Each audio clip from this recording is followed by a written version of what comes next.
Haworth. Chapter 1. 20 years. 20 years ago, yes, 20 years ago this very day, and there were men among them who remembered it. Only two, however, and these were old men whose day was past, and who would soon be compelled to give up work. Naturally, upon this occasion, these two were the center figures in the group of talkers who were discussing the topic of the hour. I said, old Tipton, I member it as well as if it were yesterday, fur or it's 20-year sin. But it were cowed, cowdest neat I winter, and winter were a bad un. Snow were 2 foot deep. There were a big rush o' work, and we'd had to keep fours goin' arter midnight. There were a chap workin', then by name o' Bob Latham, he's dead long sin, and he went to foundry door to look out. Yo know how some chaps is about seein' how cowed it is, or how hot, or how heavy rain's comin' down. Well, he were one o' them sort, and he mun go and tack a look out at snow. Peg 2. Cum in tha foo, says I to him. Whatten tha stickin' tha thick wide out there fur, as if it were midsummer, I's o being cowed eno to freeze tail off a brass jackass. Cum in why tha. I, he says, a chatterin' his teeth, it is cowed sure lie, it's eno to stiffen a moan. I wish it 'ud stiffen thee, I says, so as we mought set thee up as a monument at front o Silem.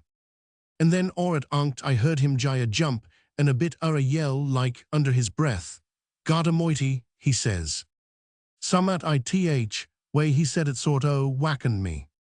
What's up, I says. Cum here, says he, there's a dead lad here. And when I get into him, sure eno I thought he were reet. Drawed up I a heap nigh door there were a lad lyin' on snow, and stiff look on him mote ha gian ani moan a turn. Latham were bendin' o'er him, why his teeth chatterin'.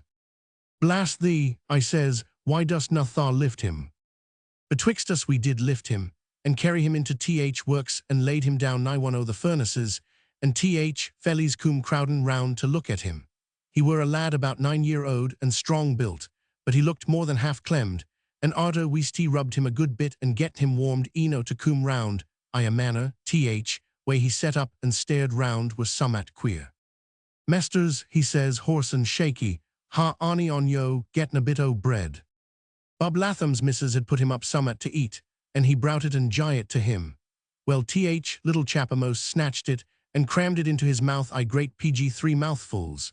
His hands trembled so he could scarce howd meat and bread, and in a bit us as were standin' lookin' on seed him sort o' choke, as if he were goin' to cry, but he swallowed it down, and did na. I haven't had nowt to eat I a long time, says he. How long, says I. Seemed like he thought it o'er a bit afore he answered, and then he says, I think it mun ha been 4 days.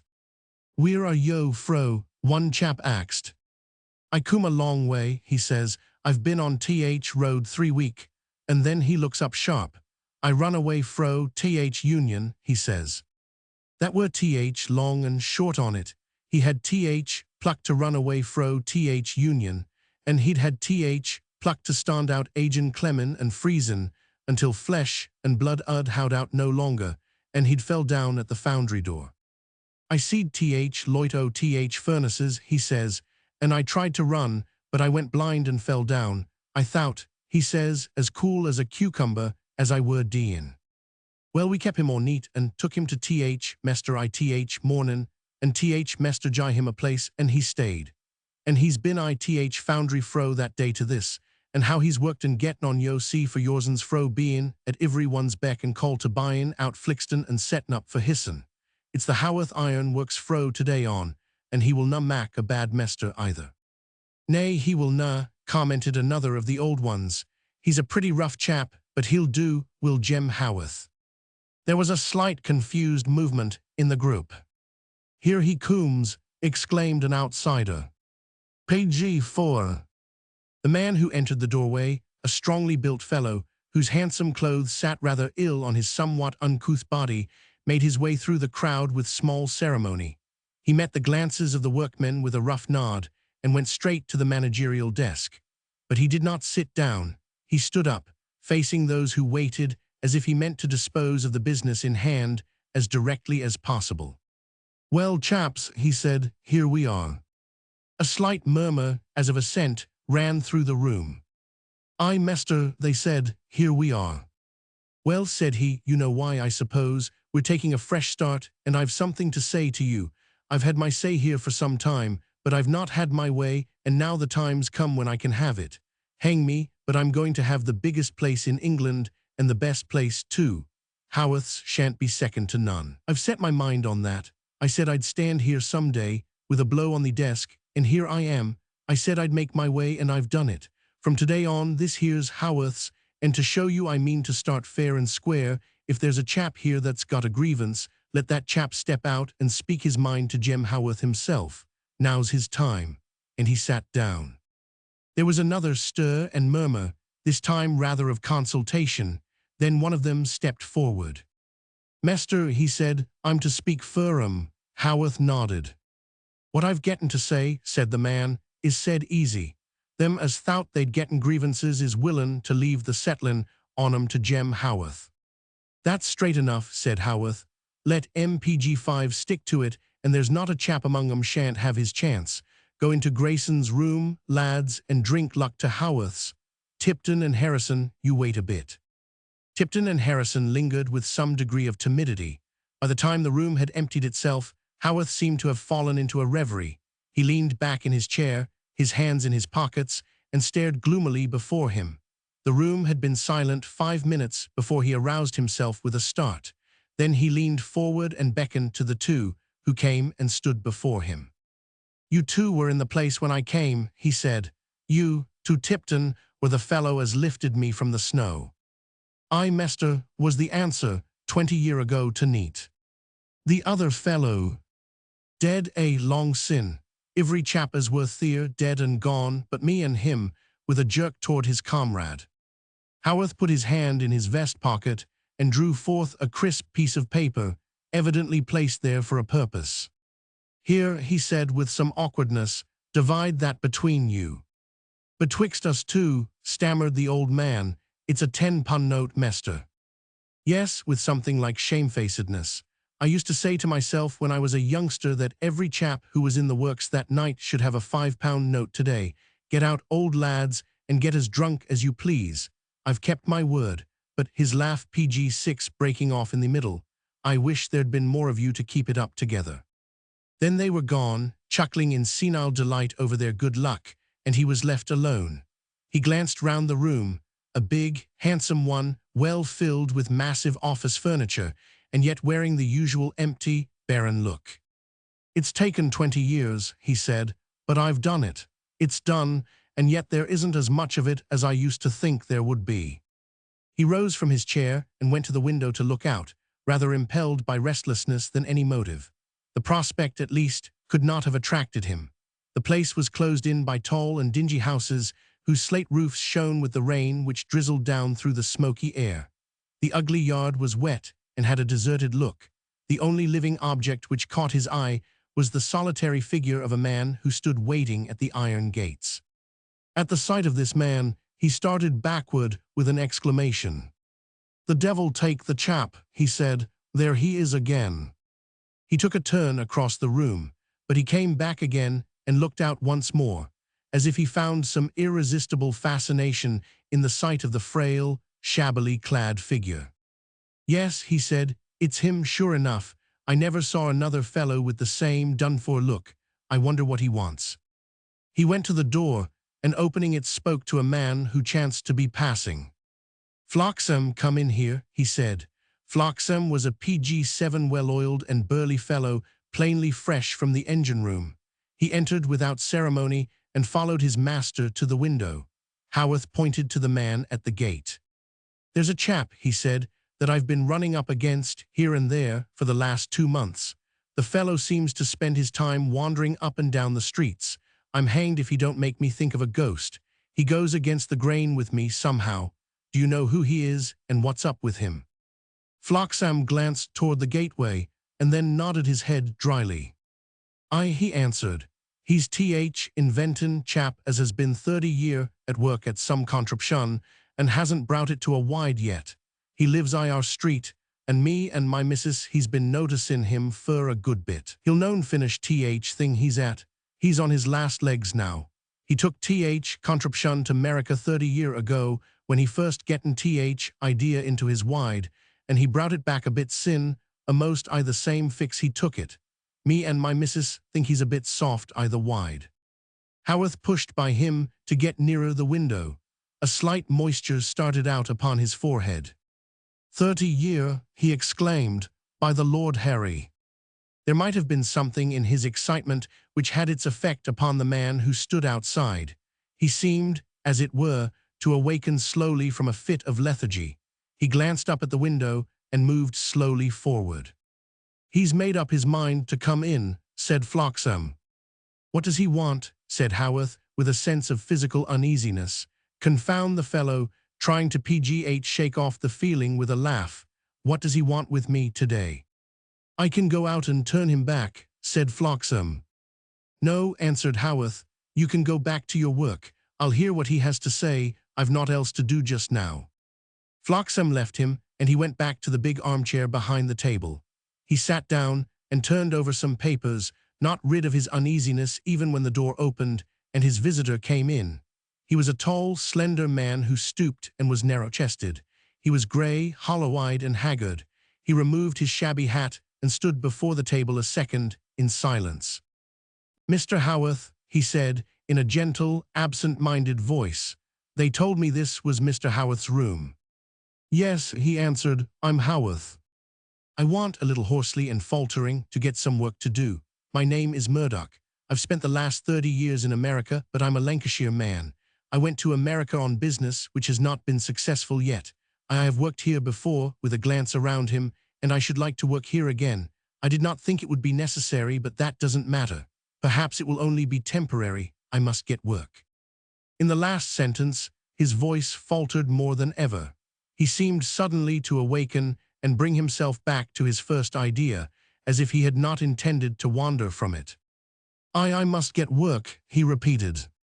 The effect he produced upon the man he appealed to was peculiar. Jem Haworth almost resented his frail appearance. He felt it an uncomfortable thing to confront PG9 just at this hour of his triumph. He had experienced the same sensation, in a less degree, when he rose in the morning and looked out of his window upon murky sky and falling rain. He would almost have given £1,000 for clear, triumphant sunshine. And yet, in spite of this, he was not quite as brusque as usual when he made his answer.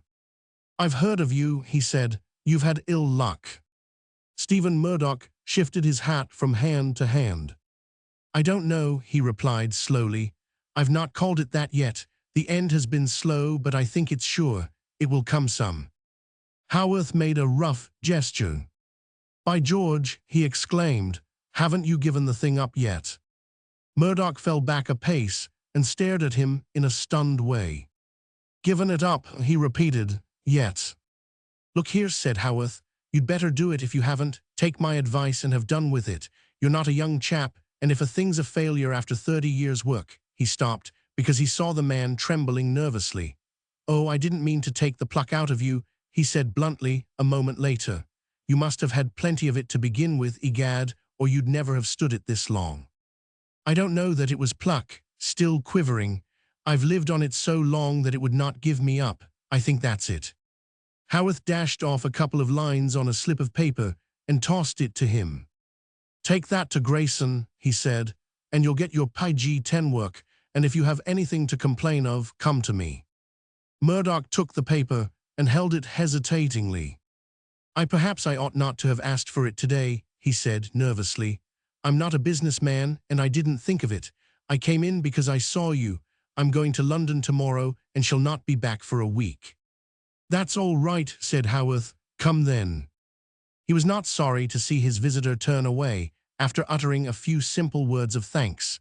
It would be a relief to see the door close after him, but when it had closed, to his discomfiture it opened again. The thin, poorly clad figure reappeared. I heard in the town, said the man, his cheek flushing faintly, of what has happened here today. 20 years have brought you better luck than 30 have brought me. Yes, answered Haworth, my luck's been good enough as luck goes. It seems almost a folly, falling into the meditative tone, for me to wish you good luck in the future. And then, pulling himself together again as before, it is a folly, but I wish it nevertheless. Good luck to you. The door closed, and he was gone. Page 11. Chapter 2. 30 years. A little later there stood at a window, in one of the cheapest of the respectable streets, a woman whom the neighbors had become used to seeing there. She was a small person, with a repressed and watchful look in her eyes, and she was noticeable also to the Lancashire mind for a certain slightly foreign air not easily described. It was in consequence of inquiries made concerning this foreign air that the rumor had arisen that she was American, and it was possibly a result of this rumor that she was regarded by the inhabitants of the street with a curiosity not unmingled with awe. "I," said one honest matron, "who's American, fur my mester heard it fro th landlord. I would like to ax her summat about th blacks and th Indians." But it was not easy to attain the degree of familiarity warranting the broaching of subjects so delicate and truly American. The stranger and her husband lived a simple and secluded life. It was said the woman had never been known to go out. It seemed her place to stand or sit at the window and watch for the man when he left the house on one of his mysterious errands in company with the wooden case he carried by its iron handle. This morning she waited as usual, though the case had not gone out, rather to the disappointment of those PG-12 interested, whose conjectures concerning its contents were varied and ingenious. When at last the tall, stooping figure turned the corner, she went to the door and stood in readiness to greet its crossing the threshold. Stephen Murdoch looked down at her with a kindly, absent smile.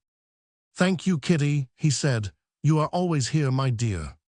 There was a narrow, hard, horsehair sofa in the small room into which they passed, and he went to it and lay down upon it, panting a little in an exhausted way, a hectic red showing itself on his hollow cheeks. "Everything is ready, Kitty," he said at last. "Yes, all ready." He lay and looked at the fire, still breathing shortly. "I never was as certain of it before," he said. "I have thought I was certain, but I never felt as I do now. And yet, I don't know what made me do it. I went into Haworth's this morning and asked for work." His wife dropped the needle she was holding. "For work," she said. Yes, a little hastily. "I was there and saw Haworth at a window, and there have been delays so often that it struck me I might as well not exactly depend on it." He broke off and buried his face in his hands. "What am I saying?" he cried. "It sounds as if I did not believe in it." His wife drew her chair nearer to him. She was used to the task of consoling him. It had become a habit. She spoke in an even, unemotional voice. "When Hilary comes," she began. "It will be all over then," he said, "one way or the other. He will be here when I come back." Page 13. "Yes. I may have good news for him," he said. "I don't see," faltering afresh, "how it can be otherwise. Only I am so used to discouragement that I can't see the thing fairly. It has been a long time, Kitty." "This man in London," she said, "can tell you the actual truth about it." "He is the first mechanic and inventor in England," he answered, his eyes sparkling feverishly. "He is a genius. If he says it is a success, it is one." The woman rose, and going to the fire bent down to stir it. She lingered over it for a moment or so before she came back. "When the lad comes," he was saying as if to himself, "we shall have news for him." 30 years before, he had reached America, a gentle, unpractical Lancashire man with a frail physique and empty pockets. He had belonged in his own land to the better class of mechanics. He had a knack of invention which somehow had never as yet brought forth any decided results. He had done one or two things which had gained him the reputation among his employers of being a clever fellow, but they had always been things which had finally slipped into stronger or shrewder hands and left his own empty. But at last there had come to him what seemed a new and wonderful thought. He had labored with it in secret. He had lain awake through long nights brooding over it in the darkness. And then someone had said to him, "Why don't you try America? America's the place for a thinking, inventing chap like you. It's fellows like you who are appreciated in a new country. Capitalists, PG-14, are not so slow in America. Why don't you carry your traps out there? It was more a suggestion of boisterous good fellowship than anything else, but it awakened new fancies in Stephen Murdoch's mind. He had always cherished vaguely grand visions of the New World, and they were easily excited. "I only wonder I never thought of it," he said to himself. He landed on the strange shore with high hopes in his breast and a little unperfected model in his shabby trunk. This was 30 years ago, and today he was in Lancashire again, in his native town, with the same little model among his belongings. During the 30 years interval, he had lived an unsettled, unsuccessful life. He had labored faithfully at his task, but he had not reached the end which had been his aim. Sometimes he had seemed very near it, but it had always evaded him. He had drifted here and there, bearing his work with him, earning a scant livelihood by doing anything chance threw in his way. It had always been a scant livelihood, though after the lapse of 8 years, in one of his intervals of hopefulness, he had married. On the first night they spent in their new home, he had taken his wife into a little bare room, set apart from the rest, and had shown her his model. "I think a few weeks will finish it," he said. The earliest recollections of their one child centered themselves round the small room and its contents. It was the one touch of romance and mystery in their narrow, simple life. The few spare hours the struggle for daily bread left the man were spent there. Sometimes he PG-15 even stole hours from the night, and yet the end was always one step further. His frail body grew frailer, his gentle temperament more excitable. He was feverishly confident and utterly despairing by turns. It was in one of his hours of elation that his mind turned again to his old home. He was sure at last that a few days' work would complete all, and then only friends were needed. "England is the place, after all," he said. "They are more steady there, even if they are not so sanguine, and there are men in Lancashire I can rely upon. We'll try old England once again." The little money, hard labor, and scant living had laid away for an hour of need they brought with them. Their son had remained to dispose of their few possessions. Between this son and the father there existed a strong affection, and Stephen Murdoch had done his best by him. "I should like the lad," he used to say, "to have a fairer chance than I had. I want him to have what I have lacked." As he lay upon the horsehair sofa, he spoke of him to his wife. "There are not many like him," he said. "He'll make his way. I've sometimes thought that maybe—" But he did not finish the sentence. The words died away on his lips, and he lay, perhaps thinking over them as he looked at the fire. PG-16. Chapter 3.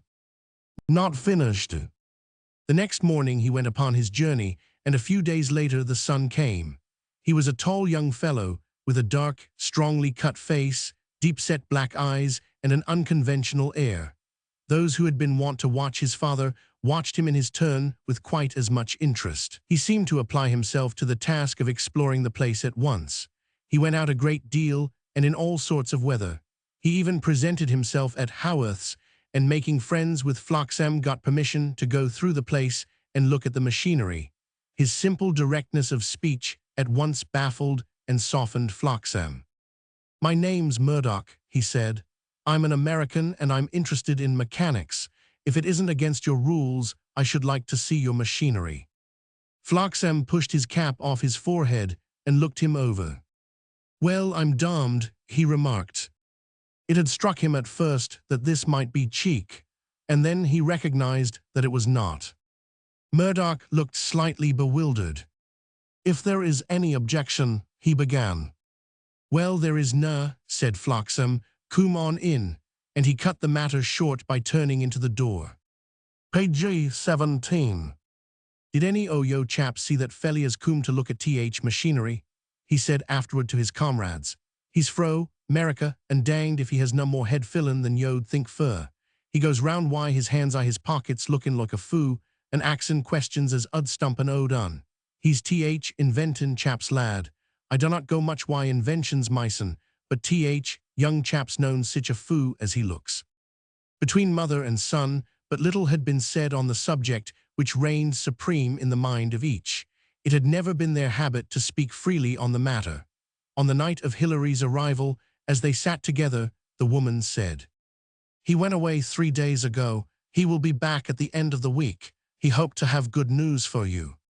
They said little beyond this, but both sat silent for some time afterward, and the conversation became desultory and lagged somewhat until they separated for the night.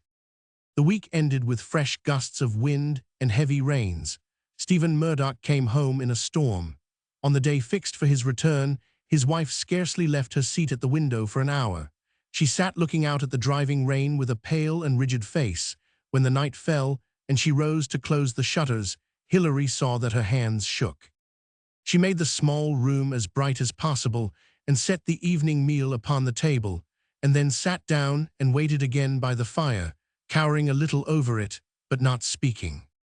His being detained is not a bad sign, said Hilary. Half an hour later, they both started from their seats at PG-18 once. There was a loud summons at the door. It was Hilary who opened it, his mother following closely. A great gust of wind blew the rain in upon them, and Stephen Murdoch, wet and storm-beaten, stepped in from the outer darkness, carrying the wooden case in his hands.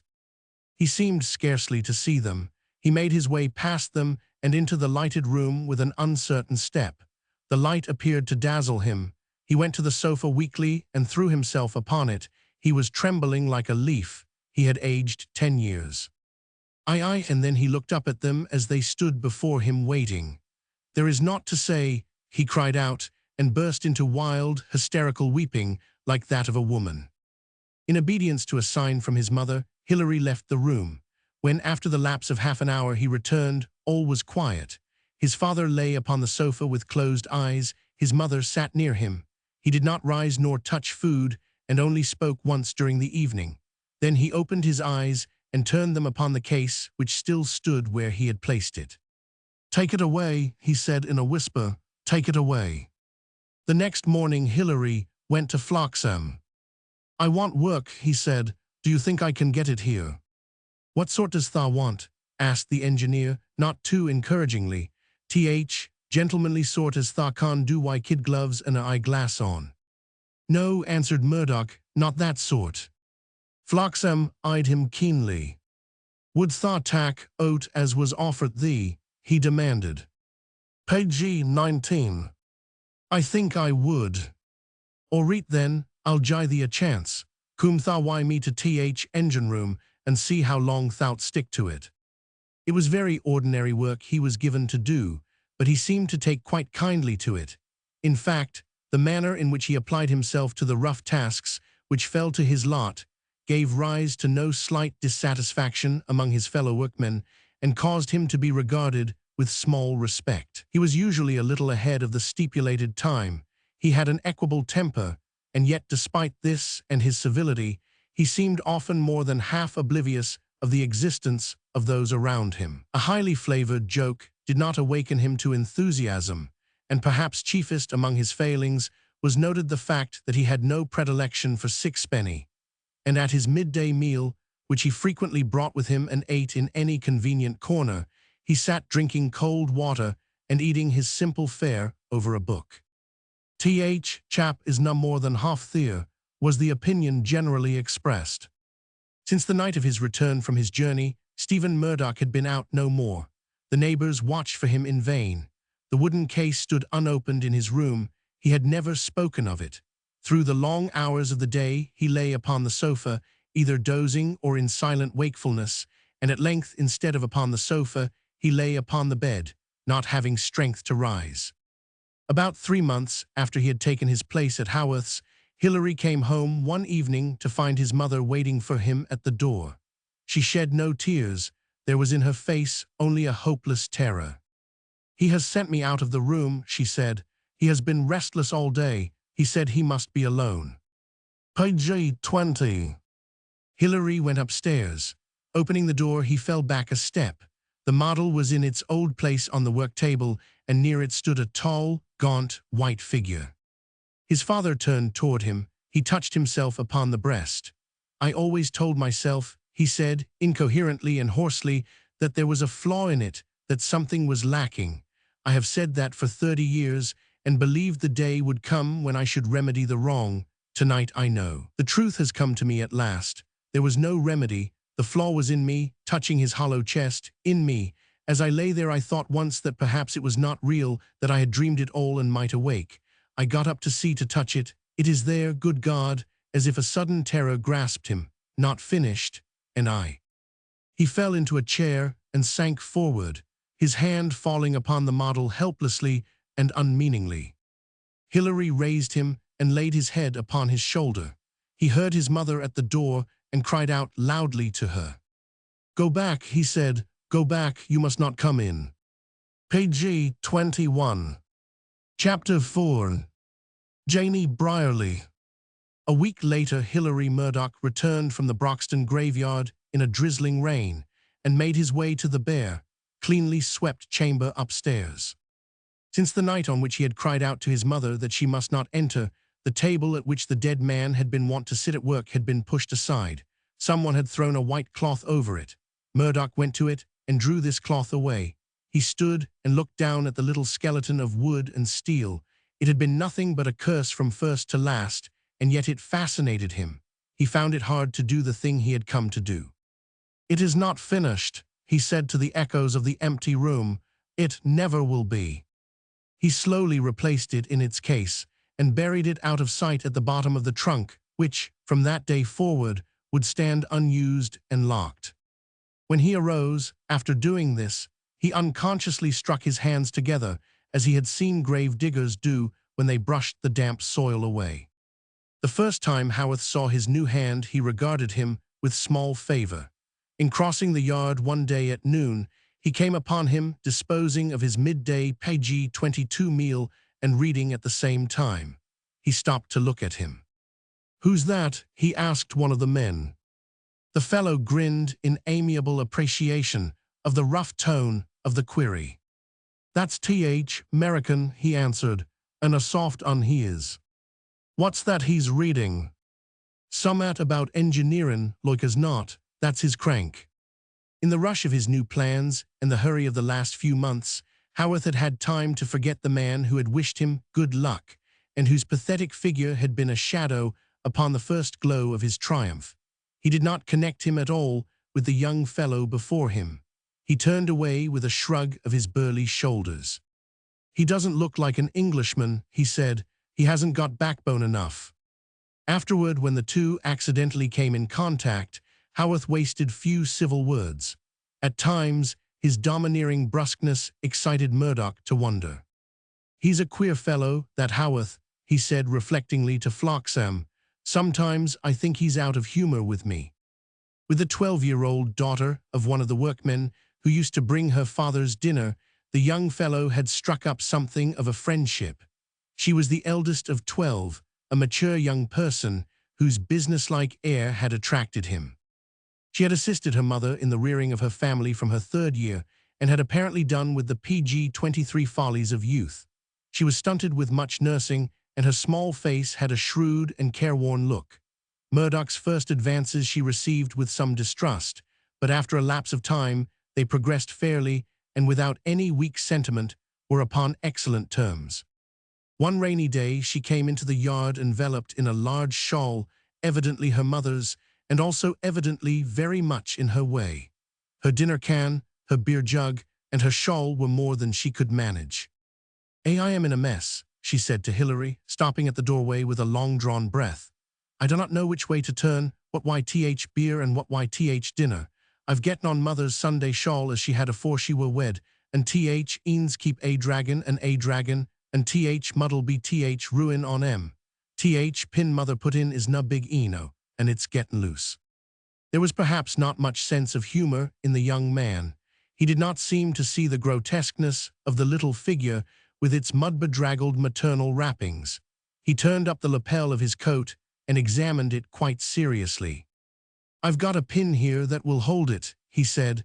"I picked it up because it was such a large one." Janie Brierly's eyes brightened. She ejaculated, "That there's a gradely big un. Some woman mun ha dropped it out o' her shawl. Where did tha find it?" "In the street." "I thought so. Some woman's lost it. Dost tha think tha can pin it reet, or mun I put th beer down and do it mysen?" He thought he could do it and bent down to reach her level. Page 24. It was at this moment that Haworth approached the door with the intention of passing out. Things had gone wrong with him, and he was in one of his worst moods. He strode down the passage in a savage hurry, and finding his way barred, made no effort to keep his temper. "Get out of the road," he said, and pushed Murdoch aside slightly with his foot. It was as if he had dropped a spark of fire into gunpowder. Murdoch sprang to his feet, white with wrath and quivering. "DNU," he shrieked, "DNU, I'll kill you," and he rushed upon him. As he sprang upon him, Haworth staggered between the shock and his amazement. A sense of the true nature of the thing he had done broke in upon him. When it was all over, he fell back a pace, and a grim surprise, not without its hint of satisfaction, was in his face. "The devil take you," he said. "You have got some blood in you after all." Page 25. Chapter 5. The beginning of a friendship.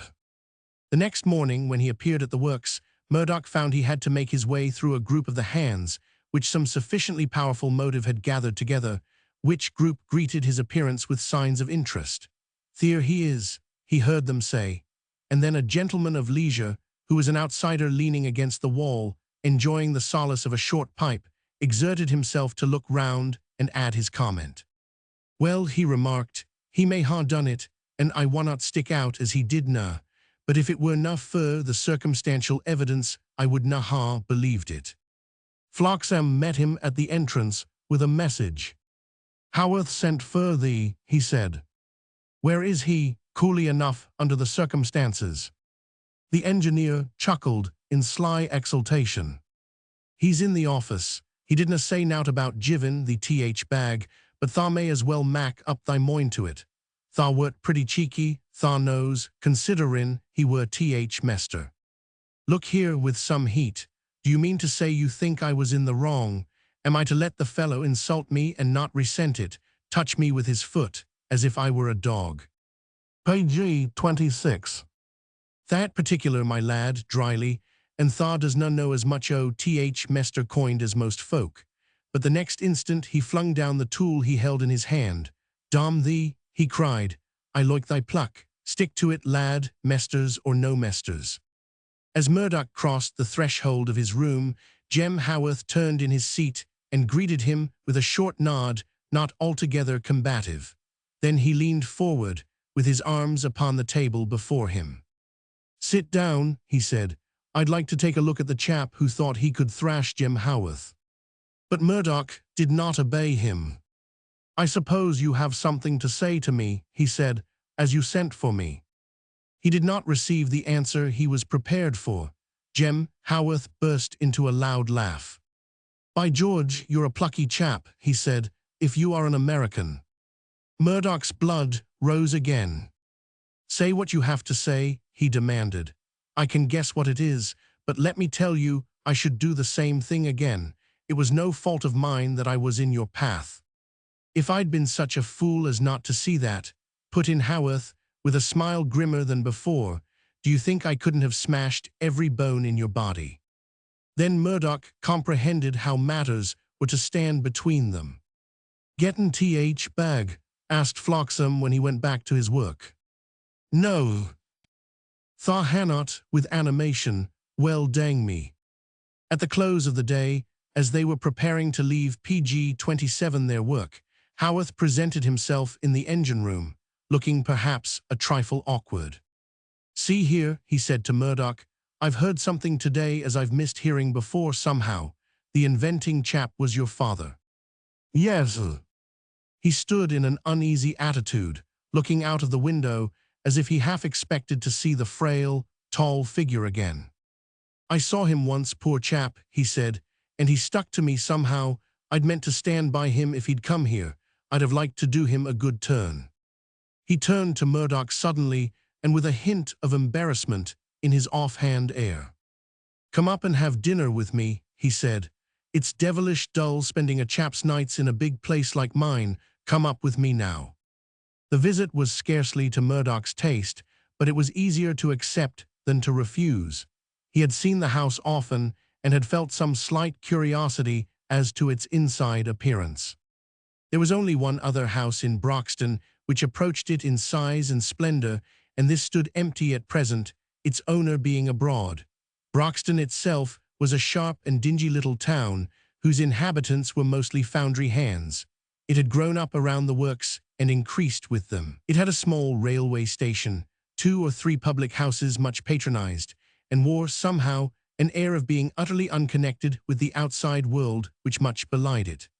Motives of utility, a desire to be on the spot, and a general disregard for unbusinesslike attractions had led Haworth to build his house on the outskirts of the town. Page 28. When I want a spree, he had said, I can go to Manchester or London, and I'm not particular about the rest on it. I want to be nigh the place. It was a big house and a handsome one. It was one of the expressions of the man's success, and his pride was involved in it. He spent money on it lavishly, and having completed it, went to live a desolate life among its grandeurs. The inhabitants of the surrounding villages, which were simple and agricultural, regarded Broxton with frank distaste, and Haworth's with horror. Haworth's smoke polluted their atmosphere. Haworth's hands made weekly raids upon their towns and rendered themselves obnoxious in their streets. The owner of the works, his mode of life, his defiance of opinion, and his coarse sins were supposed to be tabooed subjects. The man was ignored and left to his visitors from the larger towns, visitors who occasionally presented themselves to be entertained at his house in a fashion of his own, and who were a greater scandal than all the rest. They hate me, said Haworth to his visitor as they sat down to dinner. They hate me, the devil take 'em. I'm not moral enough for 'em, not moral enough, with a shout of laughter. There was something unreal to his companion in the splendor with which the great fellow was surrounded. The table was covered with a kind of banquet. Servants moved about noiselessly as he talked and laughed. The appointments of the room were rich and in good taste. Oh, it's none of my work, he said, seeing Murdoch glance about him. I wasn't fool enough to try to do it myself. I gave it into the hands of them as knew how. He was loud-tongued and boastful, but he showed PG-29 good nature enough and a rough wit, and it was also plain that he knew his own strength and weaknesses. 30 years your father was at work on that notion of his, he said once during the evening. Murdoch made an uneasy gesture of assent. And it never came to aught. No. He died. Yes. He thrust his hands deep in his pockets and gave the young fellow a keen look. Why don't you take the thing up yourself? He said. There may be something in it, after all, and you're a long-headed chap. Murdoch started from his chair. He took an excited turn across the room before he knew what he was doing. I never will, he said, so help me God, the thing's done with and shut out of the world. When he went away, Haworth accompanied him to the door. At the threshold, he turned about. How do you like the look of things? He demanded. I should be hard to please if I did not like the look of them, was the answer. Well then, come again. You're welcome. I have it all to myself. I'm not favourite Ena with the gentry to bring any on 'em here. You're free to come when th fit takes you. Page 30. Chapter 6. Miss F. French. It was considered, after this, a circumstance illustrative of Haworth's peculiarities that he had taken to himself a protégé from among the hands. That said protégé was an eccentric young fellow who was sometimes spoken of as being scarcely as bright as he should be, that he occasionally dined or supped with Haworth, that he spent numberless evenings with him, and that he read his books, which would not have been much used otherwise. Murdoch lived his regular, unemotional life in happy ignorance of these rumors. It was true that he gradually fell into the habit of going to Haworth's house and also of reading his books. Indeed, if the truth were told, these had been his attraction.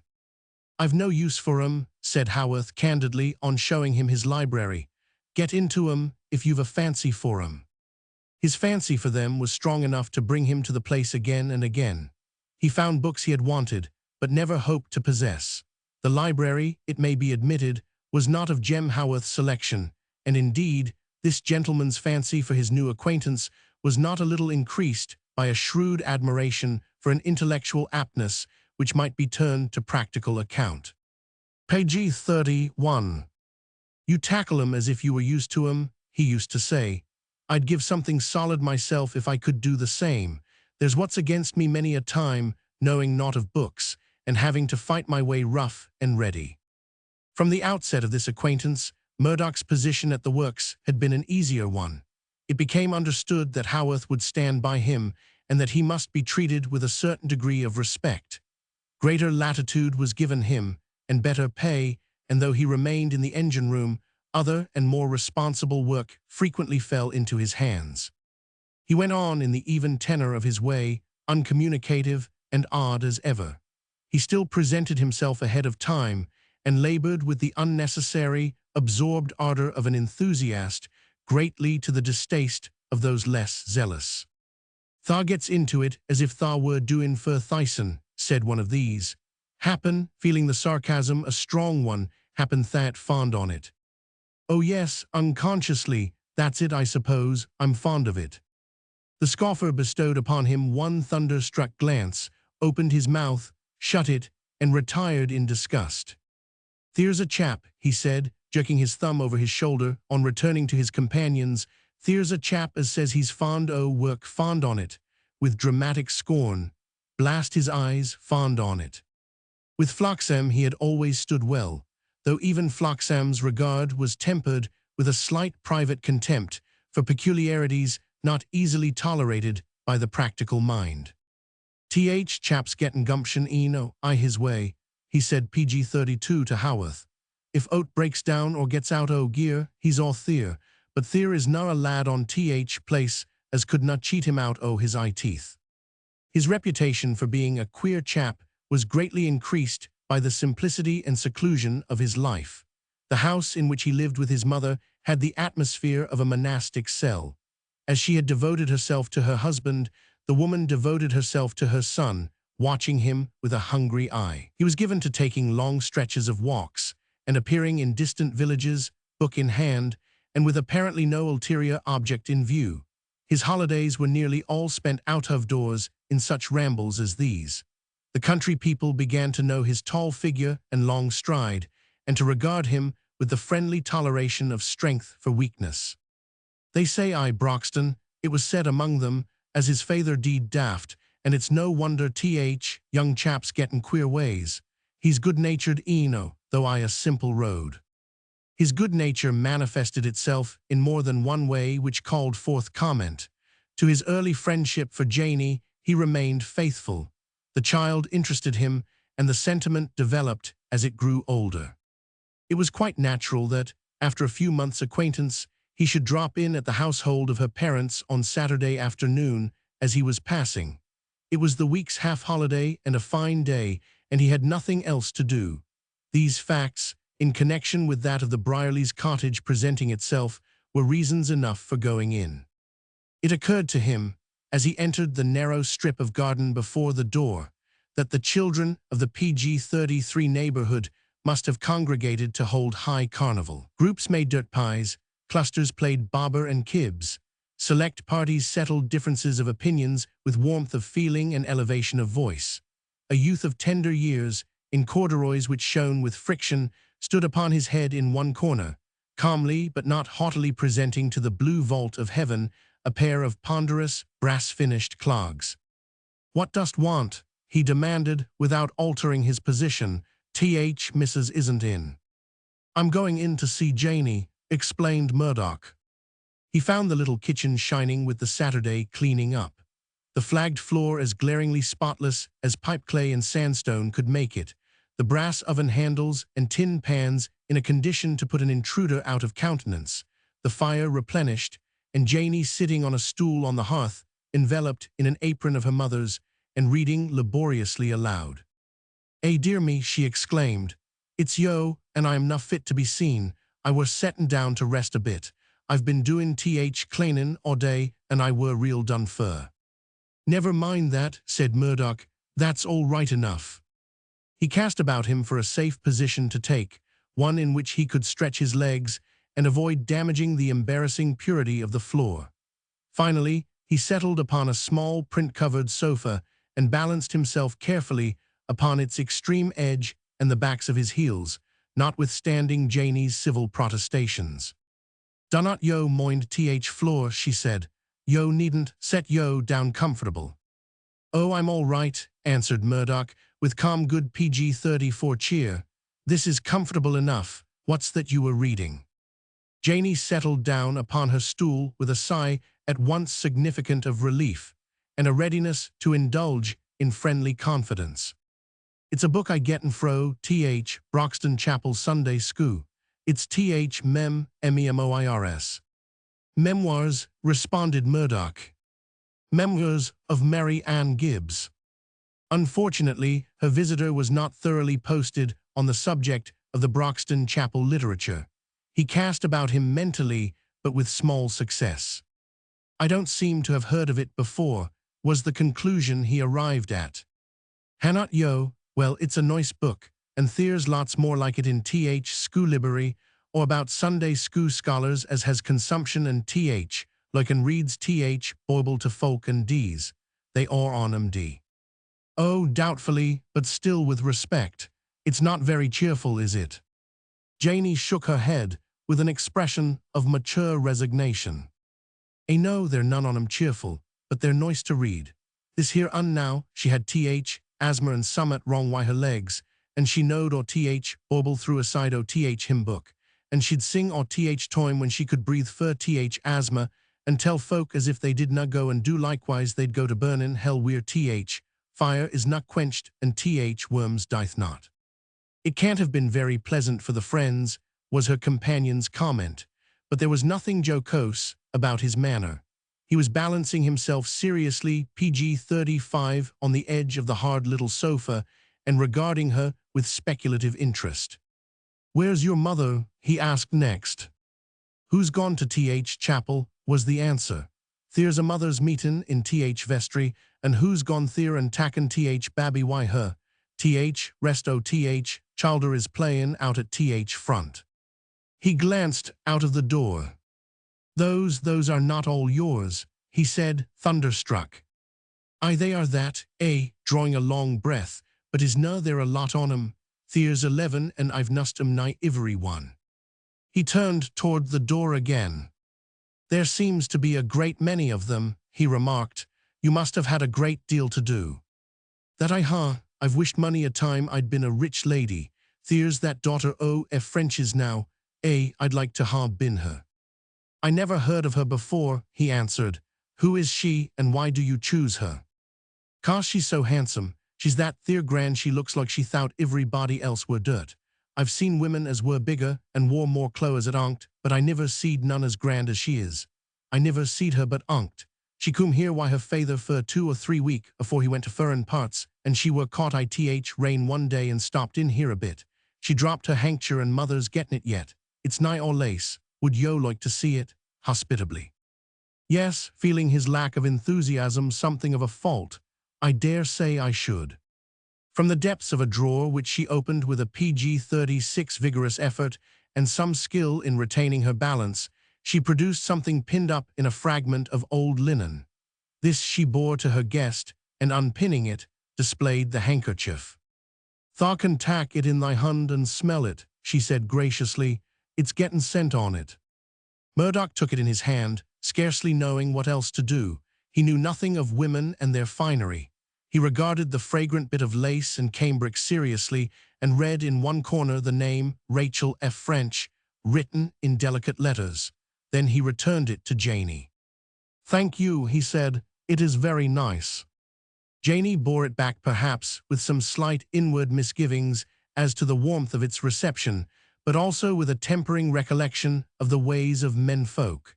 When she came back to her stool, she changed the subject. "We've been havin' trouble lately," she said. But I've seed a lot o' trouble I my day." "What is the trouble now?" Murdoch asked. "Feyther, it's a lose him. He's gettin' in why a bad lot and he's drinkin' agin. Seems like neither mother nor me can't keep him straight fur, or we told him Haworth'll turn him off. Haworth's not going to stand his drink, and lot he goes why? I would not stand it myson. What lot does he go with? Impatiently, a lot o' foos as stands round publics and grumbles at mesters and wages they get. And fathers one o' these soft uns as believes all they hears and has not getten gumption to think fur his sen. I've looked after him iver sin I were 3.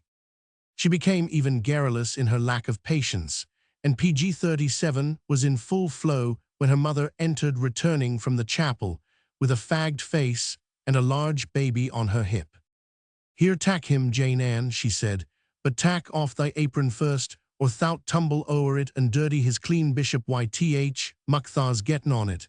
I am tired, who's this here? Signifying Murdoch. It's Mester Murdoch, said Janey, dropping the apron and taking the child, who made her look top-heavy. Sit thee down, mother, yo needn't mind him, he's a workin' moan hissin'.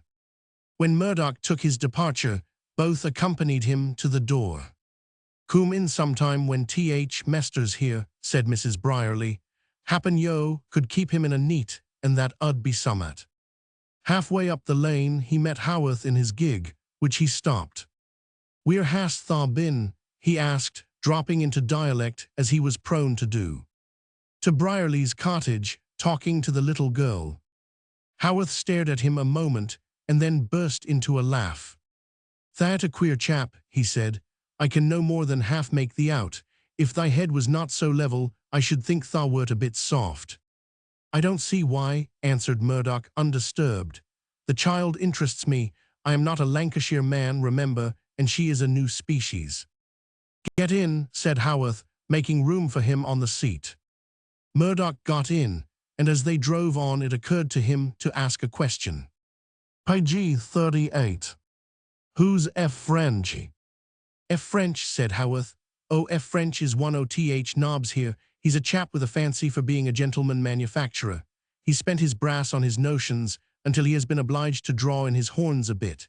He's never lived much in Broxton, though he's got a pretty big place here. The continent's the style for him, but he'll turn up here again some day when he's hard up Eno.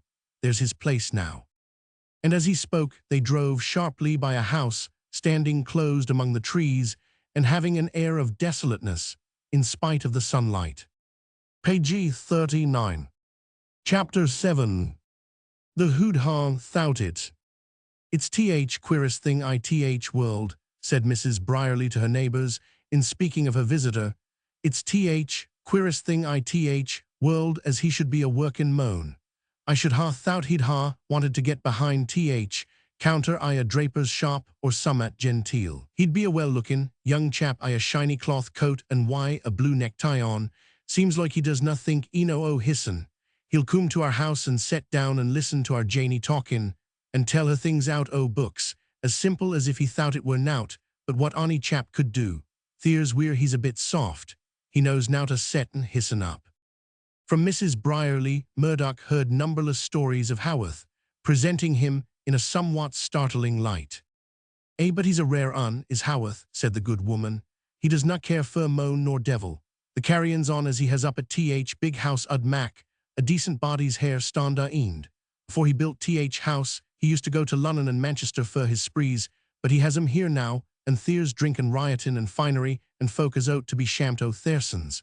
I wonder he is not feart to stay on place alone after they're gone. PG-40.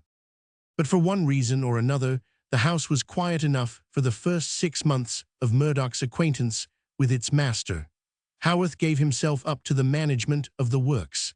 He perfected plans he had laid at a time when the power had not been in his own hands. He kept his eye on his own interests sharply. The most confirmed shirkers on the place found themselves obliged to fall to work, however reluctantly. His bold strokes of business enterprise began to give him wide reputation. In the lapse of its first half-year, Haworth's gained for itself a name. At the end of this time, Murdoch arrived at the works one morning to find a general tone of conviviality reigning. A devil-may-care air showed itself among all the graceless. There was a hint of demoralization in the very atmosphere. "Where's Haworth?" he asked Floxam, who did not seem to share the general hilarity. "I've not seen him." No, was the engineer's answer, nor tha will na see him yet a bit. A lot o' foos cum fro Lunnon last neat. He's on one o' his sprees, and a nice doomant they'll ha on it afore they're done. The next morning Haworth dashed down to the works early in his gig and spent a short time in his room. Before he left, he went to the engine room and spoke to Murdoch. "Is there aught you want from the house, aught in the way o' books, I mean?" he said, with a touch of rough bravado in his manner. "No," Murdoch answered. "All right," he returned, "then keep away, lad, for a day or two." During the day or two, Broxton existed in a state of PG-41 ferment. Gradually, an air of disreputable festivity began to manifest itself among all those whose virtue was assailable. There were open sprees among these, and their wives, with the inevitable baby in their arms, stood upon their doorsteps bewailing their fate and retelling gossip with no slight zest. "Silks and satins, bless yo," they said, "and paint and feathers, brazen things, I wonder they are na shamped to show their faces. A nice Mester Haworth is to ha men under him." Having occasion to go out late one evening, Murdoch encountered Janey, clad in the big bonnet and shawl, and hurrying along the street. "Where am I goin'?" she echoed sharply in reply to his query. "Why, I'm goin' round to Publix to look fur feyther, there's where I'm goin'. I ha not seed him sin daylight this mornin', and he's gettin' rent and burying club money, why him?" "I'll go with you," said Murdoch. He went with her, making the round of half the public houses in the village, finally ending at a jovial establishment bearing upon its whitened window the ambiguous title, "Who'd ha thought it?" There was a sound of argument accompanied by a fiddle and an odor of beer supplemented by tobacco. Janey pushed open the door and made her way in, followed by her companion. An uncleanly and loud-voiced fellow stood unsteadily at a table, flourishing a clay pipe and making a speech. Workin' moan," he said. "There's too much talk o' workin' moan. Is not bad to be a workin' moan, without havin' gentry remindin' yo on it fro year in to year end. Les ha less jo workin' more PG-42 paw work fro gentry. Les ha fewer liberties and athenums, and more wage and holidays and beer. Les progress thars wha I say, and I'm a workin' moan." "Ear," cried the chorus, "ear." In the midst of the pause following these acclamations, a voice broke in suddenly with startling loudness. "Ear," it said. It was Mr. Brierly, who had unexpectedly awakened from a beery nap, and though much surprised to find out where he was, felt called upon to express his approbation. Janey hitched her shawl into a manageable length and approached him. "That here," she said, "I knowed tha would be. Thout were it loif out on us afore that done. Coom on home, why me afore thast spent ivery halfpenny we've getten." Mr. Brierly roused himself so far as to smile at her blandly. "It's Janey," he said. "It's Janey. Don intrupt meetin', Janey. I'll be home directly. Muse na intrupt workin' moan. He's backbone and sinew o' country. Les ha a sup more beer." Murdoch bent over and touched his shoulder. "You had better come home," he said. The man looked round at him blankly, but the next moment an exaggerated expression of enlightenment showed itself on his face. "Is American," he said, "is Murdoch," and then, with sudden bibulous delight, "gie us a speech 'bout America." In a moment there was a clamor all over the room. The last words had been spoken loudly enough to be PG-43 heard, and the idea presented itself to the members of the assembly as a happy one. "Aye," they cried, "les ha a speech fro American, les hear summat fro America, there's where H's laborin' moan has his dues." Murdoch turned about and faced the company. "You all know enough of me to know whether I am a speech-making man or not," he said. "I have nothing to say about America, and if I had I should not say it here. You are not doing yourselves any good. The least fellow among you has brains enough to tell him that." There was at once a new clamor, this time one of dissatisfaction. The speechmaker with the long clay, who was plainly the leader, expressed himself with heat and scorn. "He's a nice chap, he is," he cried. "He'll ha naught to do wi us. He's th sorta workin' moan to Harboat to play th piney and do paintin' I velvet. America be danged, he's more o th gentry coin today than Haworth. Haworth does tack a decent spree now and then, but this here ax him to tack a glass o' beer and see what he'll say. Disgust was written upon every countenance, but no one proffered the hospitality mentioned. Mr. Brierly had fallen asleep again, murmuring suggestively, "I, les hear summat fro, 'Merica. Les go to 'Merica, puar on thy bonnet, lass, purr it on." With her companion's assistance, Janie got him out of the place and led him home. "Half th rent's gone," she said, when she turned out his pockets as he sat by the fire.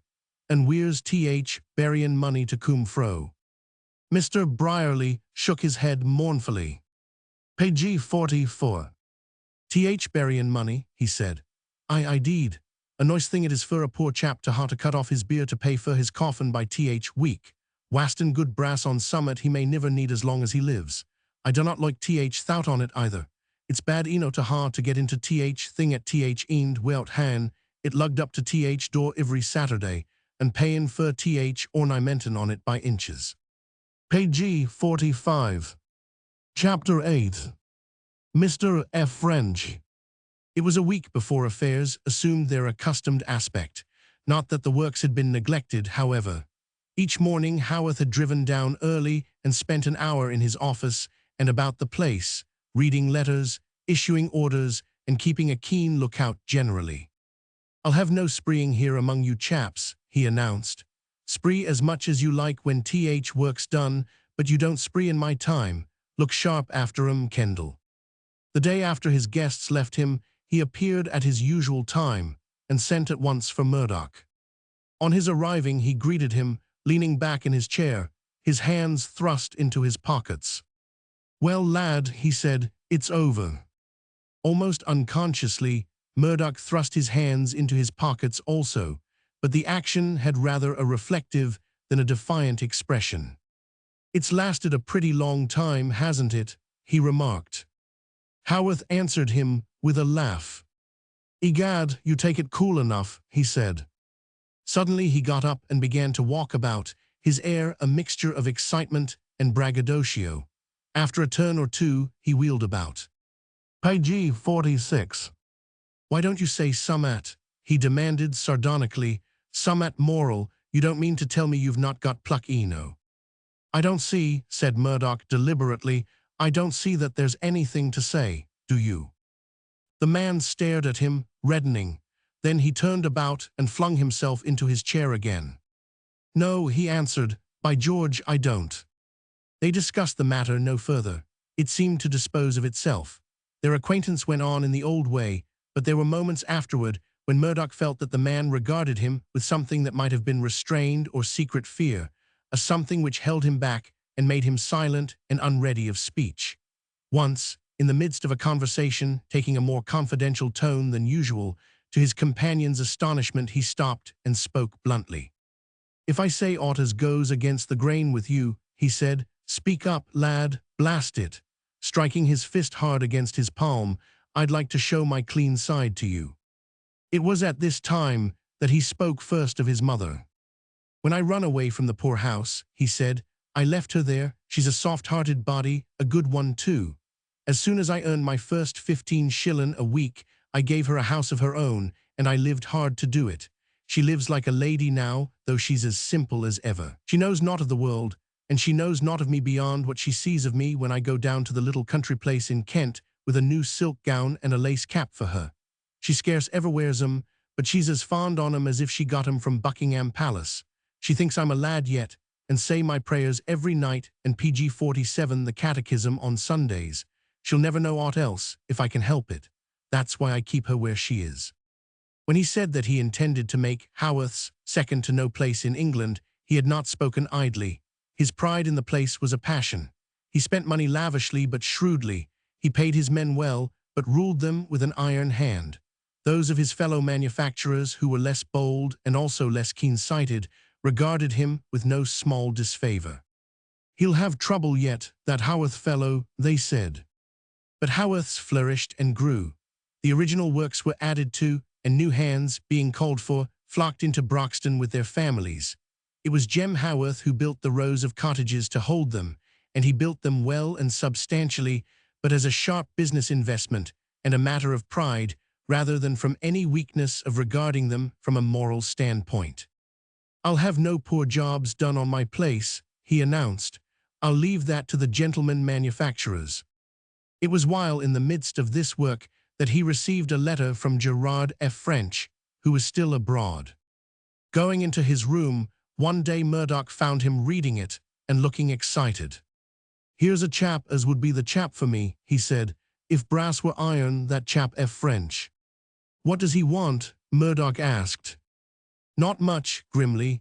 "He's got a notion of coming back here, and he'd like to go into partnership with me. That's what he's driven at. He'd like to be a partner with Jem Haworth." "What has he to offer?" "Cheek and plenty on it. He says his name's well PG-48 known, and he's got influence as well as practical knowledge. I'd like to have a bit of a talk with him." Suddenly, he struck his fist on the table before him. "I've got a name that's eno for me," he said.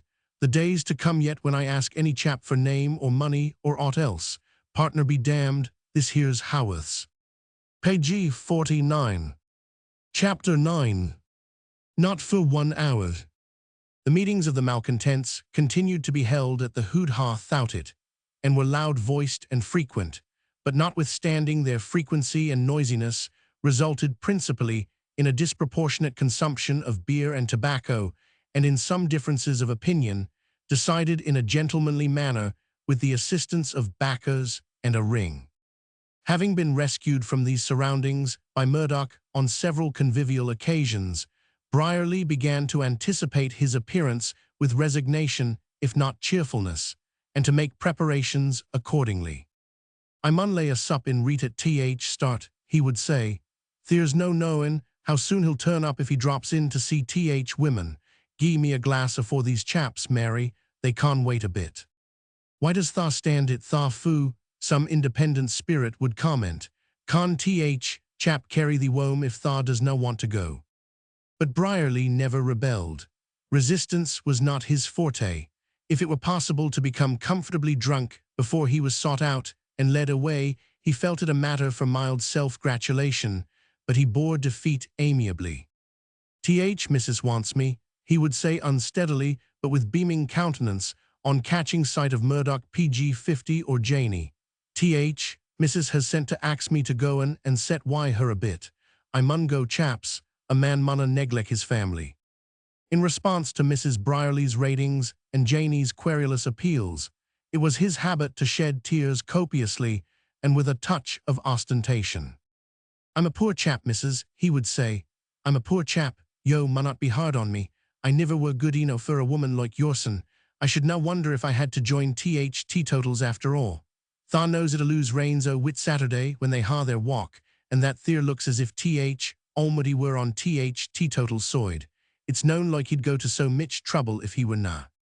At such crises as these, women folk, as he called his wife and Janie, derived their greatest consolation from much going to chapel. "If it were na for bit a comfort I get there," said the poor woman, "I should na know whether I were standing on my head or my heels betwixt him and work and childer." "Happen ye'd like to go wi' us," said Janie to Murdoch one day. "You'll be sure to hear a good sermon." Murdoch went with them and sat in a corner of their free seat, a hard one with a straight and unrelenting back. But he was not prevented by the seat from being interested and even absorbed by the doctrine. He had an absent-minded way of absorbing impressions, and the unemotional tenor of his life had left him singularly impartial. He did not finally decide that the sermon was good, bad, or indifferent, but he pondered on it and its probable effects deeply and with no little curiosity. It was a long sermon, and one which hit straight from PG-51 the shoulder. It displayed a florid heaven and a burning hell. It was literal and well garnished with telling and scriptural quotations. Once or twice during its delivery, Murdoch glanced at Janie and Mrs. Brierly. The woman, during intervals of eager pacifying of the big baby, lifted her pale face and listened devoutly. Janie sat respectable and rigorous, her eyes fixed upon the pulpit, her huge shawl folded about her, her bonnet slipping backward at intervals, and requiring to be repeatedly rearranged by a smart hustling somewhere in the region of the crown. The night was very quiet when they came out into the open air. The smoke clouds of the day had been driven away by a light breeze, and the sky was bright with stars. Mrs. Brierly and the ubiquitous baby joined a neighbor and hastened home, but Murdoch and Janey lingered a little. "My father is buried here," Murdoch had said, and Janey had answered with sharp curiousness. "Where's th place? I'd like to see it. Has tha gettin' a big headstone up?" She was somewhat disappointed to find there was none, and that nothing but the sod covered the long mound, but she appeared to comprehend the state of affairs at once. "I suppose thou'lt ha one after a bit," she said, "when that not so short as tha art now. Everybody's short these times." She seated herself upon the stone coping of the next grave, her elbow on her knee, a small, weird figure in the uncertain light. "I always did like a big headstone," she remarked reflectively. "There's summat nice about a big white PG-52Y black letters on it. I like a white th best, and th letters cut deep, and th name big, and a bit o' poetry at th end. Stranger, a moment linger near. And hark to th, one as moulders here. Thy bones, like mine, shall rot th ground, until th last awful trumpets sound. Thy flesh, like mine, far to decay, for moan is made to pass away. Summat like that, but yo see it 'ud be like to cost so much. What why th stone and paint and cuttin', I should na wonder if it would na come to th matter o' £2, and then there's th funeral." She ended with a sigh and sank for a moment into a depressed reverie, but in the course of a few moments she roused herself again. "Tell me summat about thy father," she demanded. Murdoch bent down and plucked a blade of grass with a rather uncertain grasp.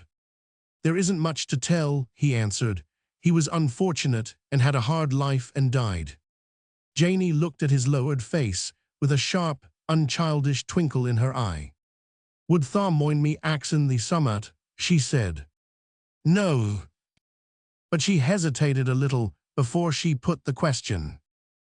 Were it true, as he were na authir, as he were a bit soft ith wide?" "No, that is not true." "I'm glad it is na," she responded. "Art tha like him?" "I don't know." PG-53. "I hope tha art na, if he did na ha luck. There's a great deal luck." Then, with a quick change of subject, "How did tha like th Sermont?" "I am not sure," he answered, "that I know that either. How did you like it yourself?" I, with an air of elderly approval, "It were a good un. Master Hickson allows Jesus a good un. He oats why what he's gettin' to say. I like a preacher as oats why it." A few moments later, when they rose to go home, her mind seemed suddenly to revert to a former train of thought. "Were there money that thing thy father were tryin' at?" she asked. "Not for him, it seemed." But there mought be for thee. Thou mayst ha more in thee than he had, and mought mak summat on it. I'd niver let out go as had money it. Thad'st mak a better rich moan than Haworth." After leaving her, Murdoch did not go home. He turned his back upon the village again and walked rapidly away from it, out on the country road and across field paths, and did not turn until he was miles from Broxton. Of late he had been more than usually abstracted. He had been restless and at times nervously unstrung. He had slept ill and spent his days in a half-conscious mood. More than once, as they walked together, Floxam had spoken to him amazed. "What's up why thee, lad?" he had said. "Art dazed, or hast thou taken a turn and been on a spree?" One night when they were together, Haworth had picked up from the floor a rough but intricate-looking PG-54 drawing, and on handing it to him, had been bewildered by his sudden change of expression. "Is it aught of yours?" he had asked. "Yes," the young fellow had answered, "it's mine." But instead of replacing it in his pocket, he had torn it slowly into strips and thrown it, piece by piece, into the fire, watching it as it burned. It was not Janey's eminently practical observations which had stirred him tonight. He had been drifting toward this feverish crisis of feeling for months, and had contested its approach inch by inch. There were hours when he was overpowered by the force of what he battled against, and this was one of them. It was nearly midnight when he returned, and his mother met him at the door with an anxious look. It was a look he had seen upon her face all his life, but its effect upon himself had never lessened from the day he had first recognized it as a child. "I did not think you would wait for me," he said. "It is later than I thought." "I am not tired," she answered. She had aged a little since her husband's death, but otherwise she had not changed. She looked up at her son just as she had looked at his father, watchfully but saying little. "Are you going to bed?" "I am going upstairs," he replied, but he did not say that he was going to bed. He bade her good night shortly afterward and went to his room. It was the one his father had used before his death, and the trunk containing his belongings stood in one corner of it.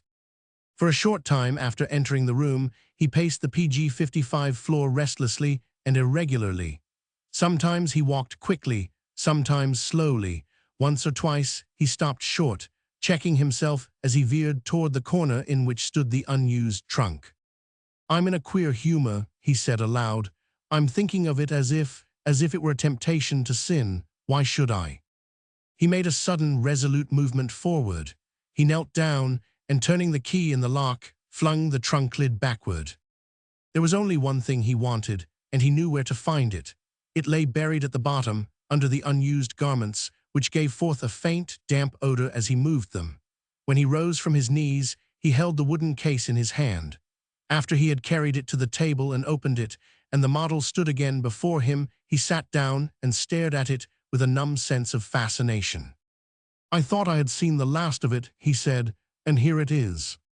Even as he spoke, he felt his blood warm within him and flush his cheek. His hand trembled as he put it forth to touch and move the framework before him. He felt as if it were a living creature. His eye kindled, and he bent forward. "There's something to be done with it yet," he said. "It's not a blunder, I'll swear." He was hot with eagerness and excitement. The thing had haunted him day and night for weeks. He had struggled to shake off its influence, but in vain. He had told himself that the temptation to go back to it and ponder over it was the working of a morbid taint in his blood. He had remembered the curse it had been, and PG-56 had tried to think of that only, but it had come back to him again, and here it was. He spent an hour over it, and in the end, his passionate eagerness had grown rather than diminished. He put his hand up to his forehead and brushed away drops of moisture. His throat was dry and his eyes strained. "There's something to be brought out of it yet," he said, as he had said before. "It can be done, I swear." The words had scarcely left his lips before he heard behind him a low but sharp cry, a miserable ejaculation, half-uttered. He had not heard the door open, nor the entering footsteps, but he knew what the cry meant the moment he heard it. He turned about and saw his mother standing on the threshold. If he had been detected in the commission of a crime, he could not have felt a sharper pang than he did. He almost staggered against the wall and did not utter a word. For a moment, they looked at each other in a dead silence. Each wore in the eyes of the other a new aspect. She pointed to the model. "It has come back," she said. "I knew it would." The young fellow turned and looked at it a little stupidly. "I didn't mean to hurt you with the sight of it," he said. "I took it out because. She stopped him with a movement of her head. "Yes, I know," she said. "You took it out because it has haunted you and tempted you. You could not withstand it. It is in your blood." He had known her through all his life as a patient creature, whose very pains had bent themselves and held themselves in check, lest they should seem for an hour to stand in the way of the end to be accomplished. That PG-57 she had, even in the deepest secrecy, rebelled against fate. He had never dreamed. She came to the table and struck the model aside with one angry blow. "Shall I tell you the truth?" she cried, panting. "I have never believed in it for an hour, not for 1 hour." He could only stammer out a few halting words. "This is all new to me," he said. "I did not know." "No, you did not know," she answered. "How should you when I lived my whole life to hide it? I have been stronger than you thought. I bore with him as I should have borne with him if he had been maimed or blind or worse than that. I did not hurt him, he had hurt enough. I knew what the end would be. He would have been a happy man and I a happy woman if it had not been for that, and there it is again. I tell you, passionately, there is a curse on it. And you think, he said, that it has fallen upon me. She burst into wild tears. I have told myself it would, she said. I have tried to prepare myself for its coming some day, but I did not think it would show itself so soon as this. I don't know why, he said slowly. I don't know what there is in me that I should think I might do what he left undone. There seems a kind of vanity in it. It is not vanity, she said. It is worse. It is what has grown out of my misery and his. I tell you it is in your blood. A flush rose to his face, and a stubborn look settled upon him. Page 58. Perhaps it is, he answered. I have told myself that too. She held her closed hand upon her heart, as if to crush down its passionate heavings. Begin as he began, she cried, and the end will come to you as it came to him. Give it up now. Give it up, he repeated after her. Give it up, she answered, or give up your whole life, your youth, your hope, all that belongs to it. She held out her hands to him in a wild, unconsciously theatrical gesture.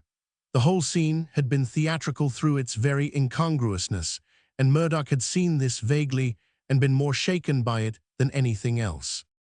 Before she knew what he meant to do, he approached the table and replaced the model in its box, the touch of stubborn desperateness on him yet. He carried the case back to the trunk and shut it in once more. I'll let it rest a while, he said. I'll promise you that.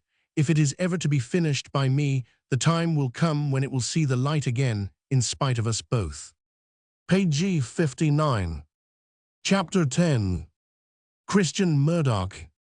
As he was turning into the gate of the works the next morning, a little lad touched him upon the elbow. Master, he said, Sithy, master, stop a bit. He was out of breath, as if he had been running, and he held in his hand a slip of paper. I thought I should not catch thee, he said, that so long-legged. A woman sent thee that, and he gave him the slip of paper. Murdoch opened and read the words written upon it. If you are Stephen Murdoch's son, I must see you. Come with the child. There was no signature, only these words, written irregularly and weakly. He had never met with an adventure in his life, and this was like an episode in a romance. If you are Stephen Murdoch's son, I must see you.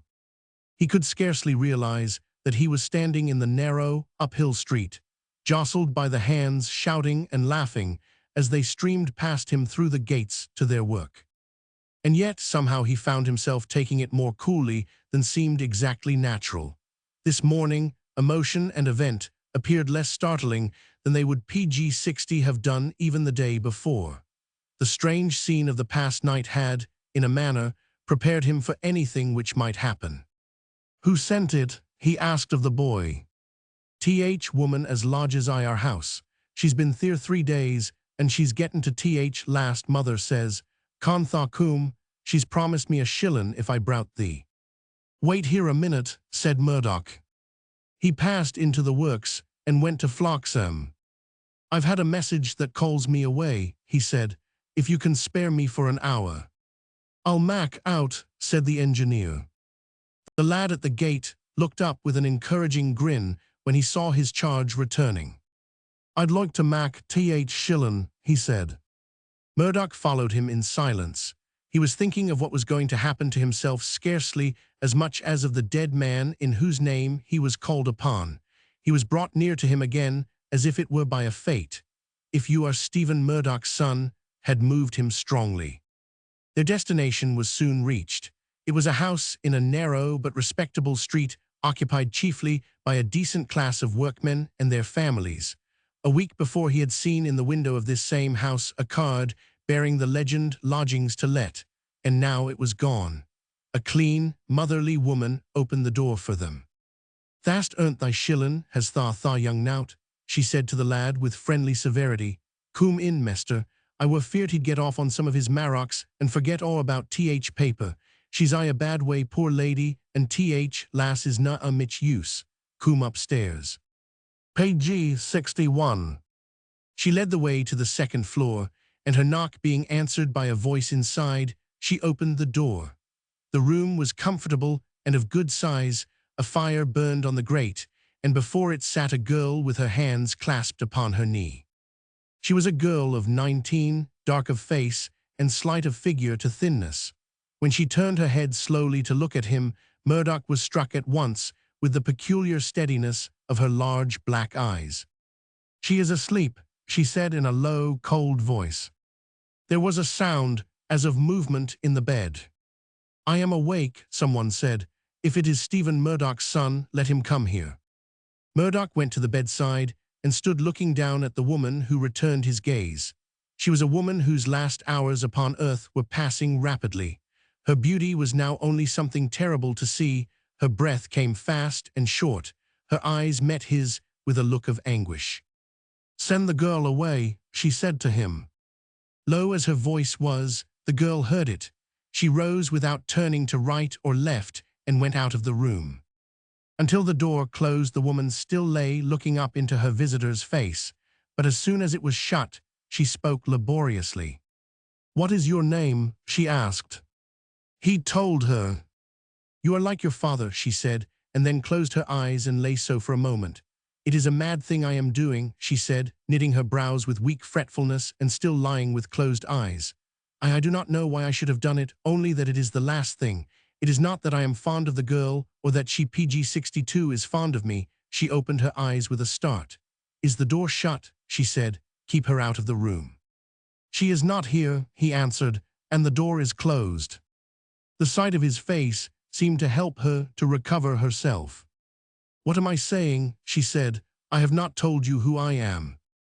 "No," he replied, "not yet." "My name was Janet Murdoch," she said. "I was your father's cousin. Once he was very fond of me." She drew from under her pillow a few old letters. "Look at them," she said. "He wrote them."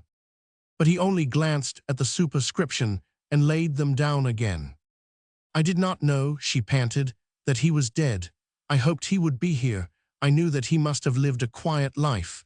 I always thought of him as living here in the old way." "He was away from here for 30 years, said Murdoch. "He only came back to die." She said, "I never thought of that. It seems very strange.